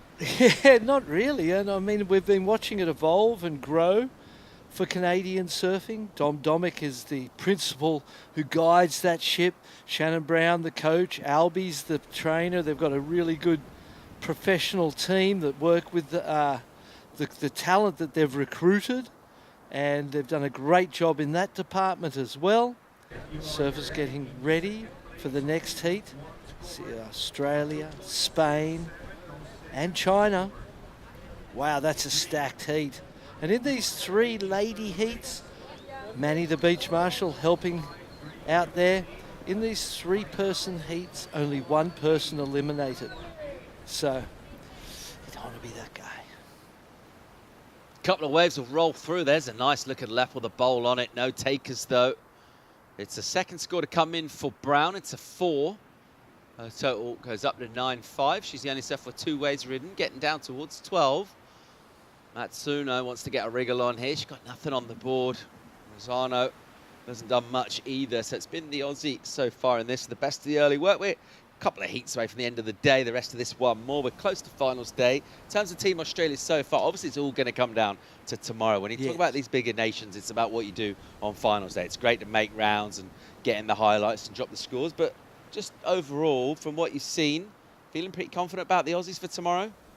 I am. I feel like, Maverick, we saw a couple of surfers start to look a bit shaky. Maverick Wilson, but he recovered and got a win, still alive. Ocean Lancaster. So, the team is powerful in both the boys and the girls. They have been some of the standout performances for you and I in the heats that we've commentated. I feel like they're well coached, well prepared, and hungry. Starving maybe after 9 years without success. And, it does sort of parallel with the global side of the sport and the top tier of World Championship Tour surfing and world titles. So, success here kind of bodes well for your future. And I feel like Australia have taken this event very seriously and the results have been following. There's another bomb come through. They're doing some snowboarding and unable to get out of that section once again. Kande, she just can't get around onto the face there. And is that positioning or is that just a selection problem? What's the issue here for Kande? It's a bit of both, but when you're in a bad position, you don't have to catch it. You know what I mean? So really at a point in the decision making, there's what could be considered a failure of discipline to actually recognise what's happening and pull yourself back. I know I just recently did an interview with Kelly Slater, and he was talking about how there's times where he's paddling for waves and he knows he's making a mistake and he knows he shouldn't catch the wave, but even he hasn't been able to stop himself in that moment and gets up on the wave going, what am I doing? So it happens. You get caught up in the pace of the moment and things are flying, and it's easy to make the wrong decision in those moments, and especially a pressure-filled one like this. The repechage. Surfer out of that. Surfers in the main round still got that fallback position of the repechage. So in there lays the advantage of being in the main round up until finals day. You could make a mistake early on finals day and bounce back and win. I believe Sally Fitzgibbons did that in Puerto Rico at the recent World Surfing Games. So it's not, at this point, it doesn't matter really, besides that fallback position, whether you're in a repechage or not, because you've got through all of the marathon part of it, and you've just got the final day sprint to come. Cande on the open face here, and the first turn's really nice. It's crisp. Just the one turn for her, but much better. And when you do the same thing, you repeat it and don't get a good result, maybe the third time you're going to start to think, all right, I need to change things there. But sticking to the game plan, going with the lefts that time, it pays off for the section. Yeah, nice clean manoeuvre, as you said. 2.67 to improve on. The 0.8, that's always going to be improved on at some point. But the 2.67, her heat high, feel like it'll better that. Drop the 2.67 to the backup. But the position of Australia, 8 minutes 30 on the clock. Powerful right here with the 5.5 and the 4, the two best rides of the heat.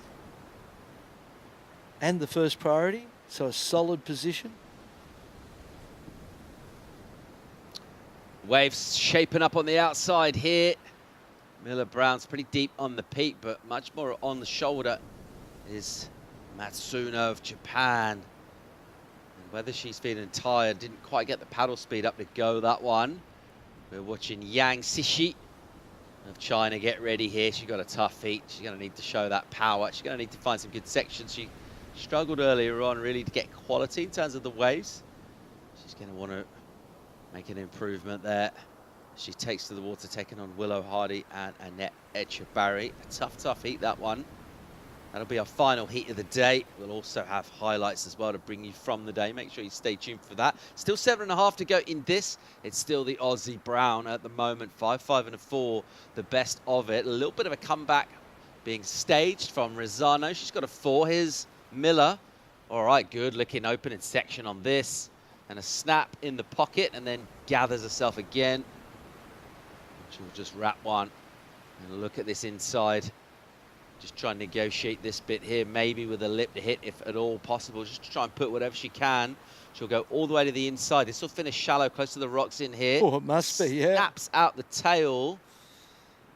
And a long wave with some points and some decisions to be made by the panel. Another paddle, which is unsuccessful from Matsuno, who's not been at this. She's got nothing going at all. She's got just over 6.5 minutes, and she really needs to get going. Still nothing really that would, terrify you in terms of scores. The 5.5, you'd be, confident of being able to match that. So at this point, it's still quite open. She's not being made to pay for the slow start really yet.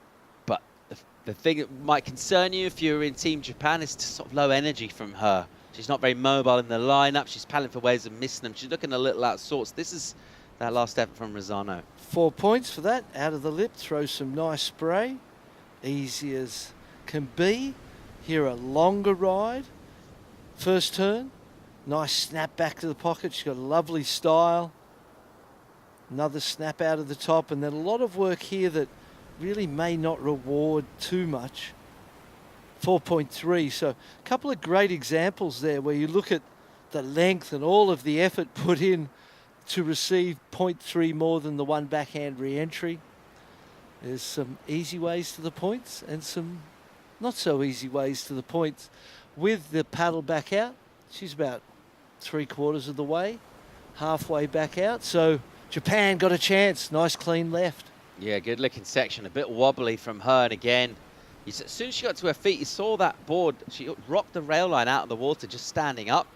She's having a bit of a nightmare here. Maybe just, the exhaustion of being in the second last heat of the day. Hot You've day. been waiting around all day, surfing heats, getting in and out of the heat into the AC to try and maintain your energy. Running down the beach every time one of your teammates surfs as well, getting into the huddle, that's going to take a bit out of you as well. That in itself, the emotion that you invest into your fellow team members' heats, all of those things just combine to zap you. And then sometimes even with all the perfect preparation, you get in the water, you start paddling, you're like, whoa, where is it? What's different? I don't feel right. But again, we had that chat earlier. You've just got to ignore your feelings. Ignore in terms of your emotional responses to how you feel and just focus on surfing. Here she goes up and in and out really quickly. Wave selection, a big problem right now. Well, the idea of getting busy is the right one. She's caught 2 waves in about a minute, but the execution's been poor. Neither of those are going to be in any way significant for her. 4 minutes, she's still got enough. Look at the requirement for second that she needs. That total is a high 6, a couple of 3s will do it for Matsuno. She just needs to wash off what's gone before and forget about that. First priority is with Rosano, who heads to the west, right of shot, trying to get in position on a bomb left. This thing's going to break way outside. Will it provide a section? I think it will for Kande. Possibly an end bowl here for Matsuno. She does need to ride waves. She won't ride that one as it shoulders off and goes soft. Something else out the back. And just when you think the surf's going to sort of dial down and be calm a little bit, you get a 6 foot plus set rumble through. Yeah, one of the biggest sets we've seen in a while, and the tide moving in towards the top of the tide, pushing the ocean in. But now's the time to kind of look for those, I suppose, in-betweeners while the water's smooth and try and find some nice clean face. There's a couple of bumps outside making their way in. 3 minutes on the clock. Japan in the situation where it's still only a one-wave requirement, but that 267 would be easy to replace for Candelaria, and that will make things a lot more difficult. Not loads of action really in this heat with just 2 minutes and 50 seconds remaining. It's been the Australian with the work done early on to build the platform, and then the minor improvement on the third wave as well.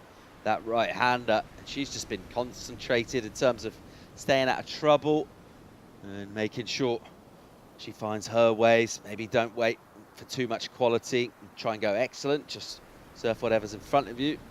So the Aussie looking pretty good alongside Rosano at the moment. He'll get a double up here. Look at this. That was nice. So tags that lip, and then we get the explosion. Don't think that'll be deemed a complete ride for Kande, but trying to improve on a 267. I think it does. I think it improves on the 267.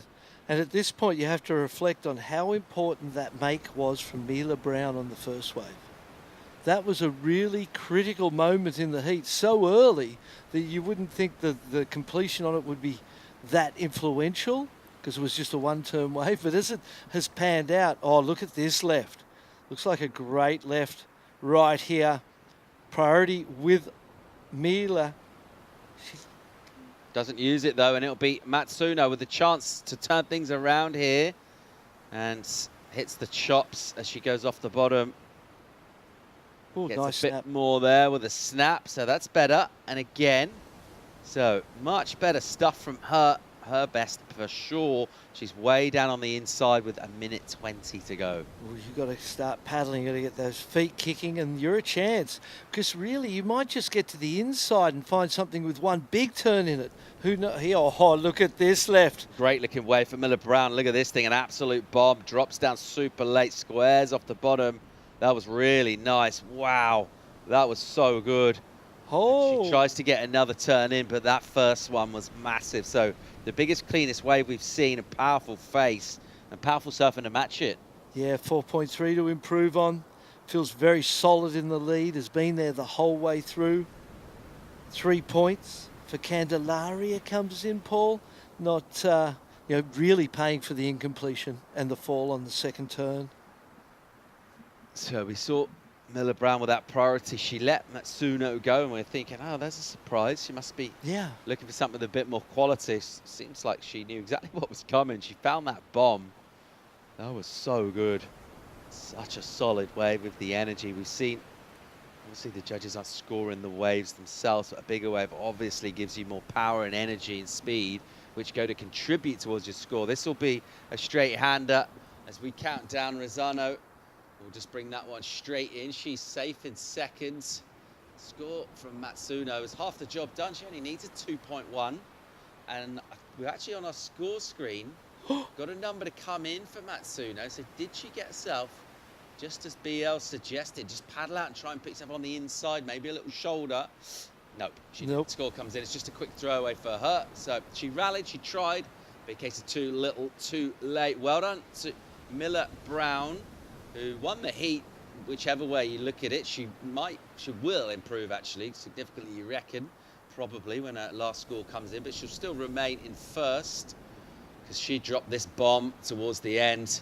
Good surfing once again from Team Australia. Just one more heat to go. It'll be the second heat of girls under 18 repechage. We'll have highlights too. Join us for that right after the break.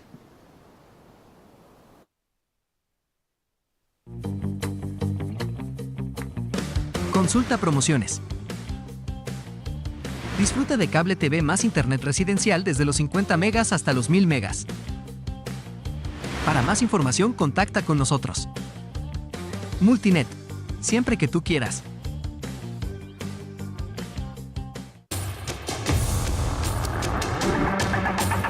It's one of the biggest goals and one of the biggest dreams.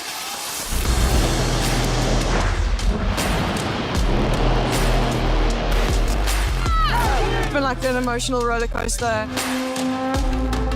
I ask myself, what just happened? Is this real? Every athlete's dream is to, reach that gold medal. I'm on a mission, I think that everything is possible. It's not over till it's over.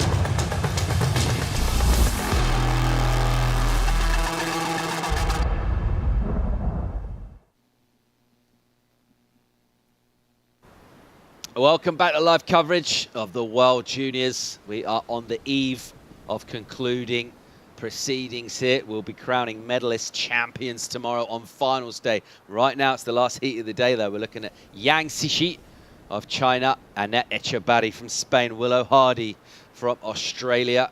Two of these through will come back tomorrow with a chance, with a couple more heats to serve, of going all the way for gold. Let's see how they go about doing that in the next just under 19 minutes now, as we'll watch some energy fill in.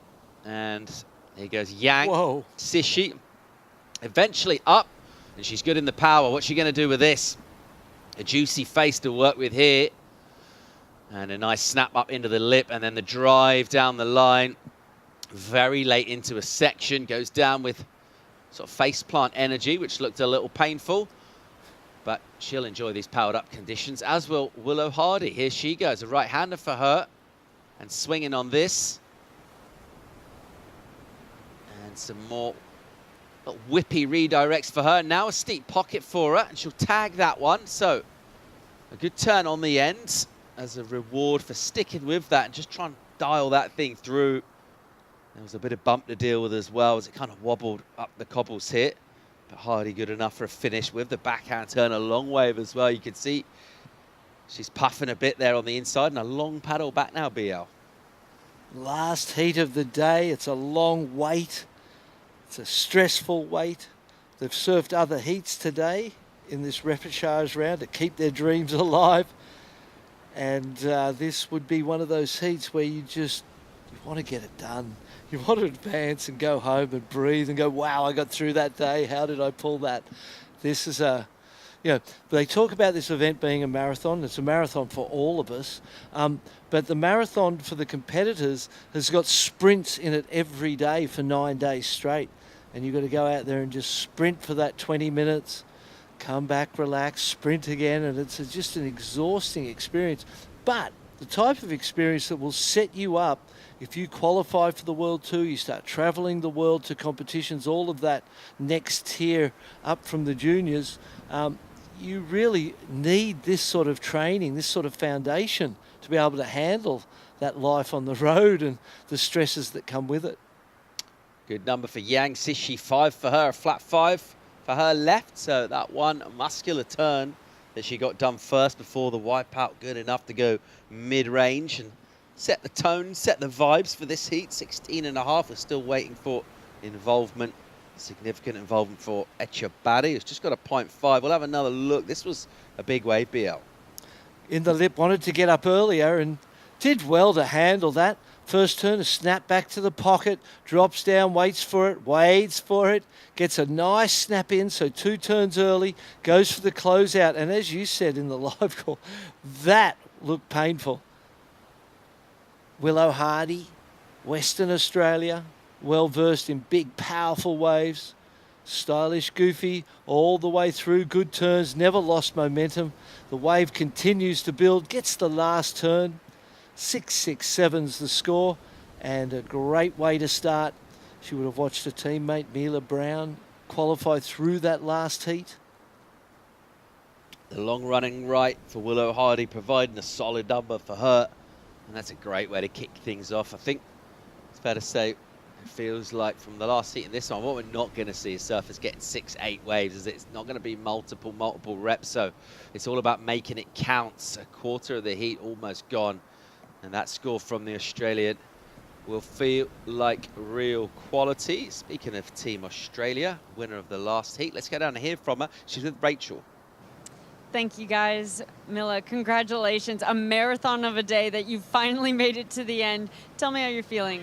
Oh, I'm that cooked. I'm so tired, but yeah, glad I'm on to finals day. And Willow's out there now, hopefully going to back it up so Australia goes back to back.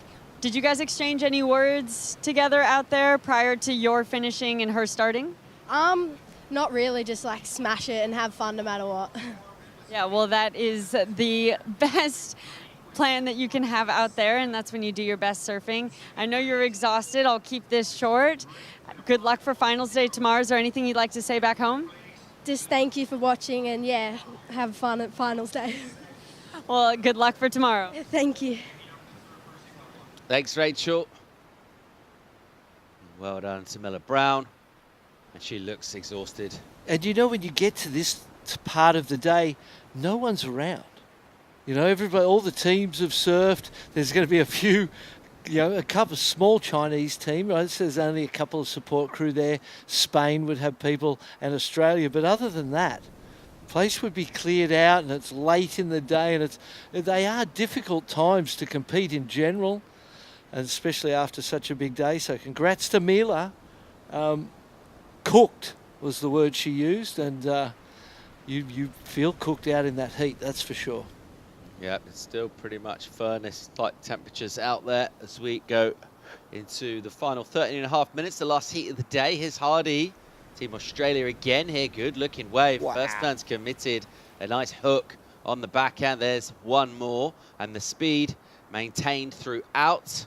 No inside section for her. Maybe the legs will be a little bit grateful for that. She hasn't got to go all the way down to the inside. All right, this is what we've been waiting for. And it's a wave for Echabari, and that was sick. So she goes really late into the lip, and that was risky, audacious. When she took the drop, it looks like that's a closeout. She went back up there into the lip, BL. Potentially the best wave of the heat so far. Slow start, 7 minutes gone, but the way she attacked that oncoming lip, it was pitching, it was late, but she handled it so perfectly. Here, let's watch replay. Mid-face turn, beautiful timing for the bottom turn. That's where that connection came from. I'm really impressed by that. Another cool claim. And Willow Hardy's again, 2 beautiful turns with just fluidity. I feel like that was just beautiful surfing from Willow, the way she just went one rail to the next and kept it clean. Yang Suchi having a look here for China, gets stuck at the top. It's in the first priority, no one out the back yet, so she'll most probably hold on to that. Loads of energy coming through in this one. The ocean really pulsing for our final heat of the day. Just 12 minutes left before we wrap things up. This is heat 2. Repechage 8 girls at U18 at the moment, waiting for a score. We reckon it'll be a solid one for Echebarri. Where's this going to go? We've already got a good number in for Willow Hardy. She's going to get another number 2. And the onus now on Yang Sishi. What's she going to do? She'll need to put something on the board here. And a real contrast to that last heat where we saw, apart from Miller Brown, other surfers struggling. In this one, good participation, good read on the lineup, and a bit more authority, and crucially a bit more strength. And it feels like that's kind of a key attribute in these kind of conditions. Oh, absolutely. You need to be, you need to be able to match the power of the ocean with your own power. Willow, a 5.17 for her second score. Solid position she finds herself in. Echebarri up and riding. Another bomb for her from wide. Grabs the rail on the bottom turn, and a great hit into the lip. Just does a little too much. She'll bury that one and go incomplete, but she's on the attack. How was that bottom turn? So low, so drivey. The bottom turn had points in it as well. With the completion, I'd be super confident of her going to the lead with just 2 turns, but 2 critical. Super good turns. Unfortunately fell on that second one, but so impressive, the full throttle attack mode that the Spaniard is on right now. Still waiting for previous to last for her. That'll be a throwaway for an incomplete. I mean, that's in terms of it to be a good throwaway, like in terms of an incomplete maneuver. I mean, how fast does she go? And she controls that speed really well. The thing that's been difficult for a lot of surfers throughout the event is the speed from the takeoff and the power that you get then hitting the chops. And, she's not big in stature, not a heavy surfer. To be able to have that much control at high speed is testament to the quality and control that she has. Yang still patient. Echebarri goes, I'll have a paddle and look. And she'll be happy to hear the 7.07, best wave of the heat so far. Takes her up into second. Great number in for her. That one, late hit, very late into the lip. Didn't think she was making that one. And stomps it, gets the 7.07. There goes above Willow's number for early on. And here goes Willie, still the heat leader. On a nice looking left, that's great. Really nice wrap with loads of spray. And another turn similar on a bit of a foamy face. Comes down a bump and then floats it. Nice. Great combo of turns. Meanwhile, Yang, crucial way for her. That was great. Really good turn. Look at this, committed bottom. Whoa. Oh, critical. Pushed so hard there. That was easily going to go into the excellent range if she nailed that second turn. Oh, wow. It's going to be a good score anyway with the first one. This one really entertaining. A contrast to the last one that was a little bit lacking in quality, wasn't it? This one's really entertaining. So is Willow Hardy's ride. Going to better the 5.17, you'd have to think. 2 turns on the backhand, but that forehand wave had some more critical manoeuvres in it. Echebarri, what a great heat this is to finish the day. Yeah, look at the speed she gets again, a slightly smaller wave, and that's really nice. Like how technical her surfing is. What? Oh, that was so good. And again, brilliant stuff from the Basque Echebarri. Very well done indeed. After a quiet start at 7, then a throwaway mistake, and that is great surfing. Going excellent for sure, mate. That was beautiful surfing. The bottom turn that she has is just, it's top notch. I'm giving points just for the bottom turn alone. She gets so low and drives it beautifully. The work out of the top of the wave was amazing. Willow Hardy had the good one. Yang Suchi, unfortunately, falling on the second turn, but that first turn was money. The second was like, oh, this is an 8. So all 3 ladies surfing like their career in this particular event depends on it. Drone angle. 3 amazing turns, better than Willow's, more critical. That is the best wave of the heat so far, I would think. It's definitely going excellent, right? Here we go. Bottom turn. Up onto the whitewater climb and just straight down with such control. The second bottom turn was money into the top, and then that third closeout. Wow, wow, wow. You see she went, shh. Let's just keep it calm. It's not over yet. But I would feel like it is over, and you're going to get through in it, Echebarri, because that was incredible. I love the shush. So that's a soccer one. That's football. When you're generally playing an away game and you score and you go and shush the home fans. I love that. How's the attitude from Annette Echebarri? I tell you what, she's got the surfing to back it up as well. She's paddling out the back, and she'll get a number come in. It will be a hefty one. Good score for Willow Hardy. What a heat this is. 7-4 for her. Siki Yang drops a 7.67 for that one turn. And let's just wait and think where this number's going to go for Annette Etchebarri of Spain. It's going to be big. It's hard to feel that that isn't the best that we've seen. They're high 7, so logically that would put it excellent. Let's wait and see. No, 100% has to be. I'm a little bit kind of confused by this score. Let's see. First turn, beautiful snap right up in the pocket. Money. Second turn, flares the tail, gives it too much, falls down. 7.67 for one turn. I'm a little confused by that, I've got to say. You know, it feels like, you know, it was a great turn, but I suppose we've seen one-turners get that score too. So for the single turn, maybe that's, you know, Confused but not surprised? Hey? Confused but not surprised, maybe. Yeah, exactly. Yeah, well said, because you kind of put it in context. What I am surprised by is the 8.5. So really just a little bit more than a point for Annette on that one. I feel like it was significantly better. Felt like a 9.5 to me. 100, I'm with you. It's been a long day for all of us, though. Who knows? How many waves have we watched? How many waves have the judges watched? Great job by them today. It's been a massive 8 days of competition. Look, that was so smooth and clean. That bottom turn to top turn there, to me, is just amazing. Into that was incredible. And I imagine one of those to match the Chinese wave. Here's the first, but bigger wave. So, again, we've seen all day, the bigger the wave, the bigger the score ordinarily. And this was completed, who knows where that goes. But for the one score, the placement of it, clean face, made you want to surf the wave. And look at this heat for the last heat of the day. Look at the scores of all three ladies. Hats off to them. Yeah. Incredible way to finish the day. 5 minutes on the clock. It could go anyway from here. That was the good news. We've still got 5 minutes left. A bomb here for Etchebarri. This will be a closeout. She'll jump off, won't add there. Look at her numbers, 15.57. She's in the lead. Yang has priority, and she she doesn't anymore. She'll lose it there, so a mistake by her. Willow Hardy with the priority and in second place now. You know, the goal is to not let your opponent get too far away from you. You want to be close enough so that you can control what she does. Use your priority in a defensive manner as well as offensive when you get to this point. 7.4 for Willow's last. So that was a high score too. So the back end there for China and Australia, quite high. And then the performance and the 8.5, rightly so, the best wave of the heat so far. It's been an incredible heat.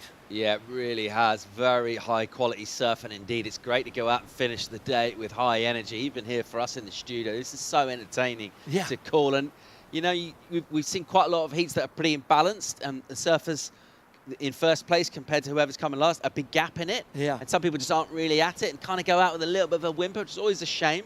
How good is it when surfers are pushing each other? They're hearing the scores. They're genuinely competing. Rather than just competing in scores, they're actually competing with their surfing, as in they're reacting to what each other's doing, and they're trying to up it each time. And as a spectator, as a fan, we're the beneficiaries of it. This is awesome. Absolutely. And Annette Etchebarri in the lead had the slowest start of everyone.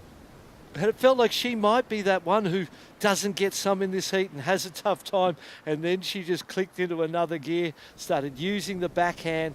And I've got that backhand bottom turn of all hers, the way she gets down, she has that hand on the rail or close to it. And technically, it's an amazing turn. Willow blocks and goes this one. Here's Hardy, 3 on the clock. What she got here opens up with a slice and then drops back down, and a couple of pumps to deal with some chops. Another turn with plenty of spray, and then a slightly muted turn up into the lip. It's a crumbly lip, and she won't get any more action on that. 6.67 the low, 7.4 the high for her. Judges will process that and figure out where that goes. Will it make the requirement tougher for this woman, Yang Sishi, who needs a 6.4 prior to any possible improvement for Willow? Yeah, just considering Willow's wave, I feel like the timing got a little bit off, and the snaps themselves, compared to the backhand energy we've seen in those other rides, that one felt a little flat, and I don't feel like it. I feel like it most probably won't improve. Etchebarri, again, a bomb here. Look at the size of this wave. Look at the control. She gets to pump that That is such good technical surfing just to make these sections, actually. And then by the time she comes around, she's on it. And she puts the board up incisively. First turn was the better. So her backup is a 7.07, an absolute bomb of a wave. It's a shame it just ran a little bit at the start because I was looking forward to her going straight back up to the lip. Yeah, well, you know where the ball, who's caught the ball is in now. It's in China's. Got 1 minute 50, 5.3 comes through for Willow Hardy, doesn't improve. I don't think Annette improves on that wave either.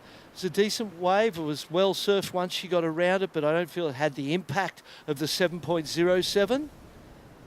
And China out the back, 1:30 on the clock, with the priority, looking around. She, without question, has the performance. There's no doubt about that. A 5 and a 7.67, only ridden the 2 waves. But the judges loving the work she's doing. We've been loving the work of all these 3 ladies. It's been an incredible heat to finish. Day 8 of the ISA World Junior Surfing Championships. Looking around, still a minute to go, plenty time. Are you getting nervous, mate? There's lines out the back here. Well, I was just watching, there's some lines approaching and thinking, that is, what are they, 40, 30 seconds away maybe from getting into the lineup. It is the throwaway for Echebarri. We're unchanged scoreboard-wise. It's all going to distill down. Willow Hardy will get back in the lineup. So well done to her. She's back and with a chance to affect things as well. Rather than just coming in and letting her fate be decided by others, she's able to maybe have a swing and just get involved here as well. She'll certainly try and improve. Live action, Willow Hardy, 30 on the clock. Here she goes, the Aussie. And she arrives pretty late to a foamy section. 20 seconds. Throwing away a 5.17 and a 5.3, and then Echebarri throwing away a 6. So both ladies, oh, hold on, Yank priority. go this. 10 seconds to go. Pat, didn't get it. Will there be enough time between that and the next wave? I don't think so. Time's going to tick down. It's going to beat the young Chinese athlete who has put on an incredible performance again and made the world stand up and take notice of her and her performance. But Australia and Spain. What an absolutely incredible heat to round off the day. Probably, I'm going to say my favourite heat, actually. Yeah. Everything we've called today, just from memory, that was so entertaining. I love the performances. We like a close finish when the scores are low because it's exciting to see. But when the scores are big and it's competitive and everyone's in it, obviously the quality is there. And you feel like Yang Sishi, she'll bow out here. But the surfing she's able to do, if she can get more reps, I think it's incredible the amount of power and drive that she gets. We'll look forward to seeing her in the Olympic Games also. Wow. We just saw previously Cande Rosano. We're going to see her as well. So incredible to see China and Nicaragua representing their countries in Tahiti, end of July, beginning of August. And well, tension still for the moment with the juniors here, and medals that will be coming tomorrow as we wrap up a really, really big day. Of course, the ultimate prize for these surfers, as well as the World Games, is to get themselves in contention for qualifying for future Olympics as well. So beautiful views from above as we have a look at Surf City, El Salvador. We're still going to hear from Annette Echebarri. Really like that young woman surfing, and I like the attitude too. We'll get insights from her with Rachel Tilley. Before that, let's check out some highlights from the day. Oh, it's going to be good.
Great moments from a great day of competition here at Surf City, El Salvador.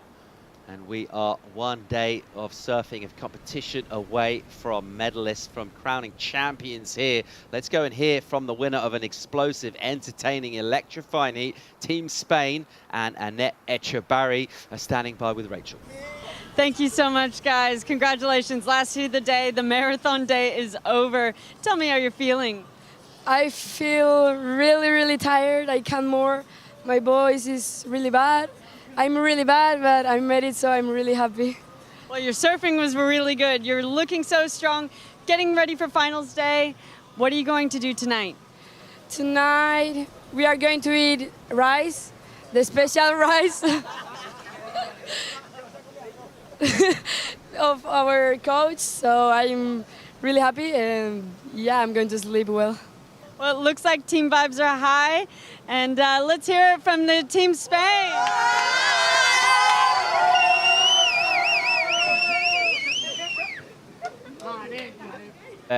To Annette, absolutely ripping that heat. What an incredible surfer she is. Incredible. That was a great last heat. All three ladies performing, Willow and Young Soo Chi. Congratulations to them too. So, you know what?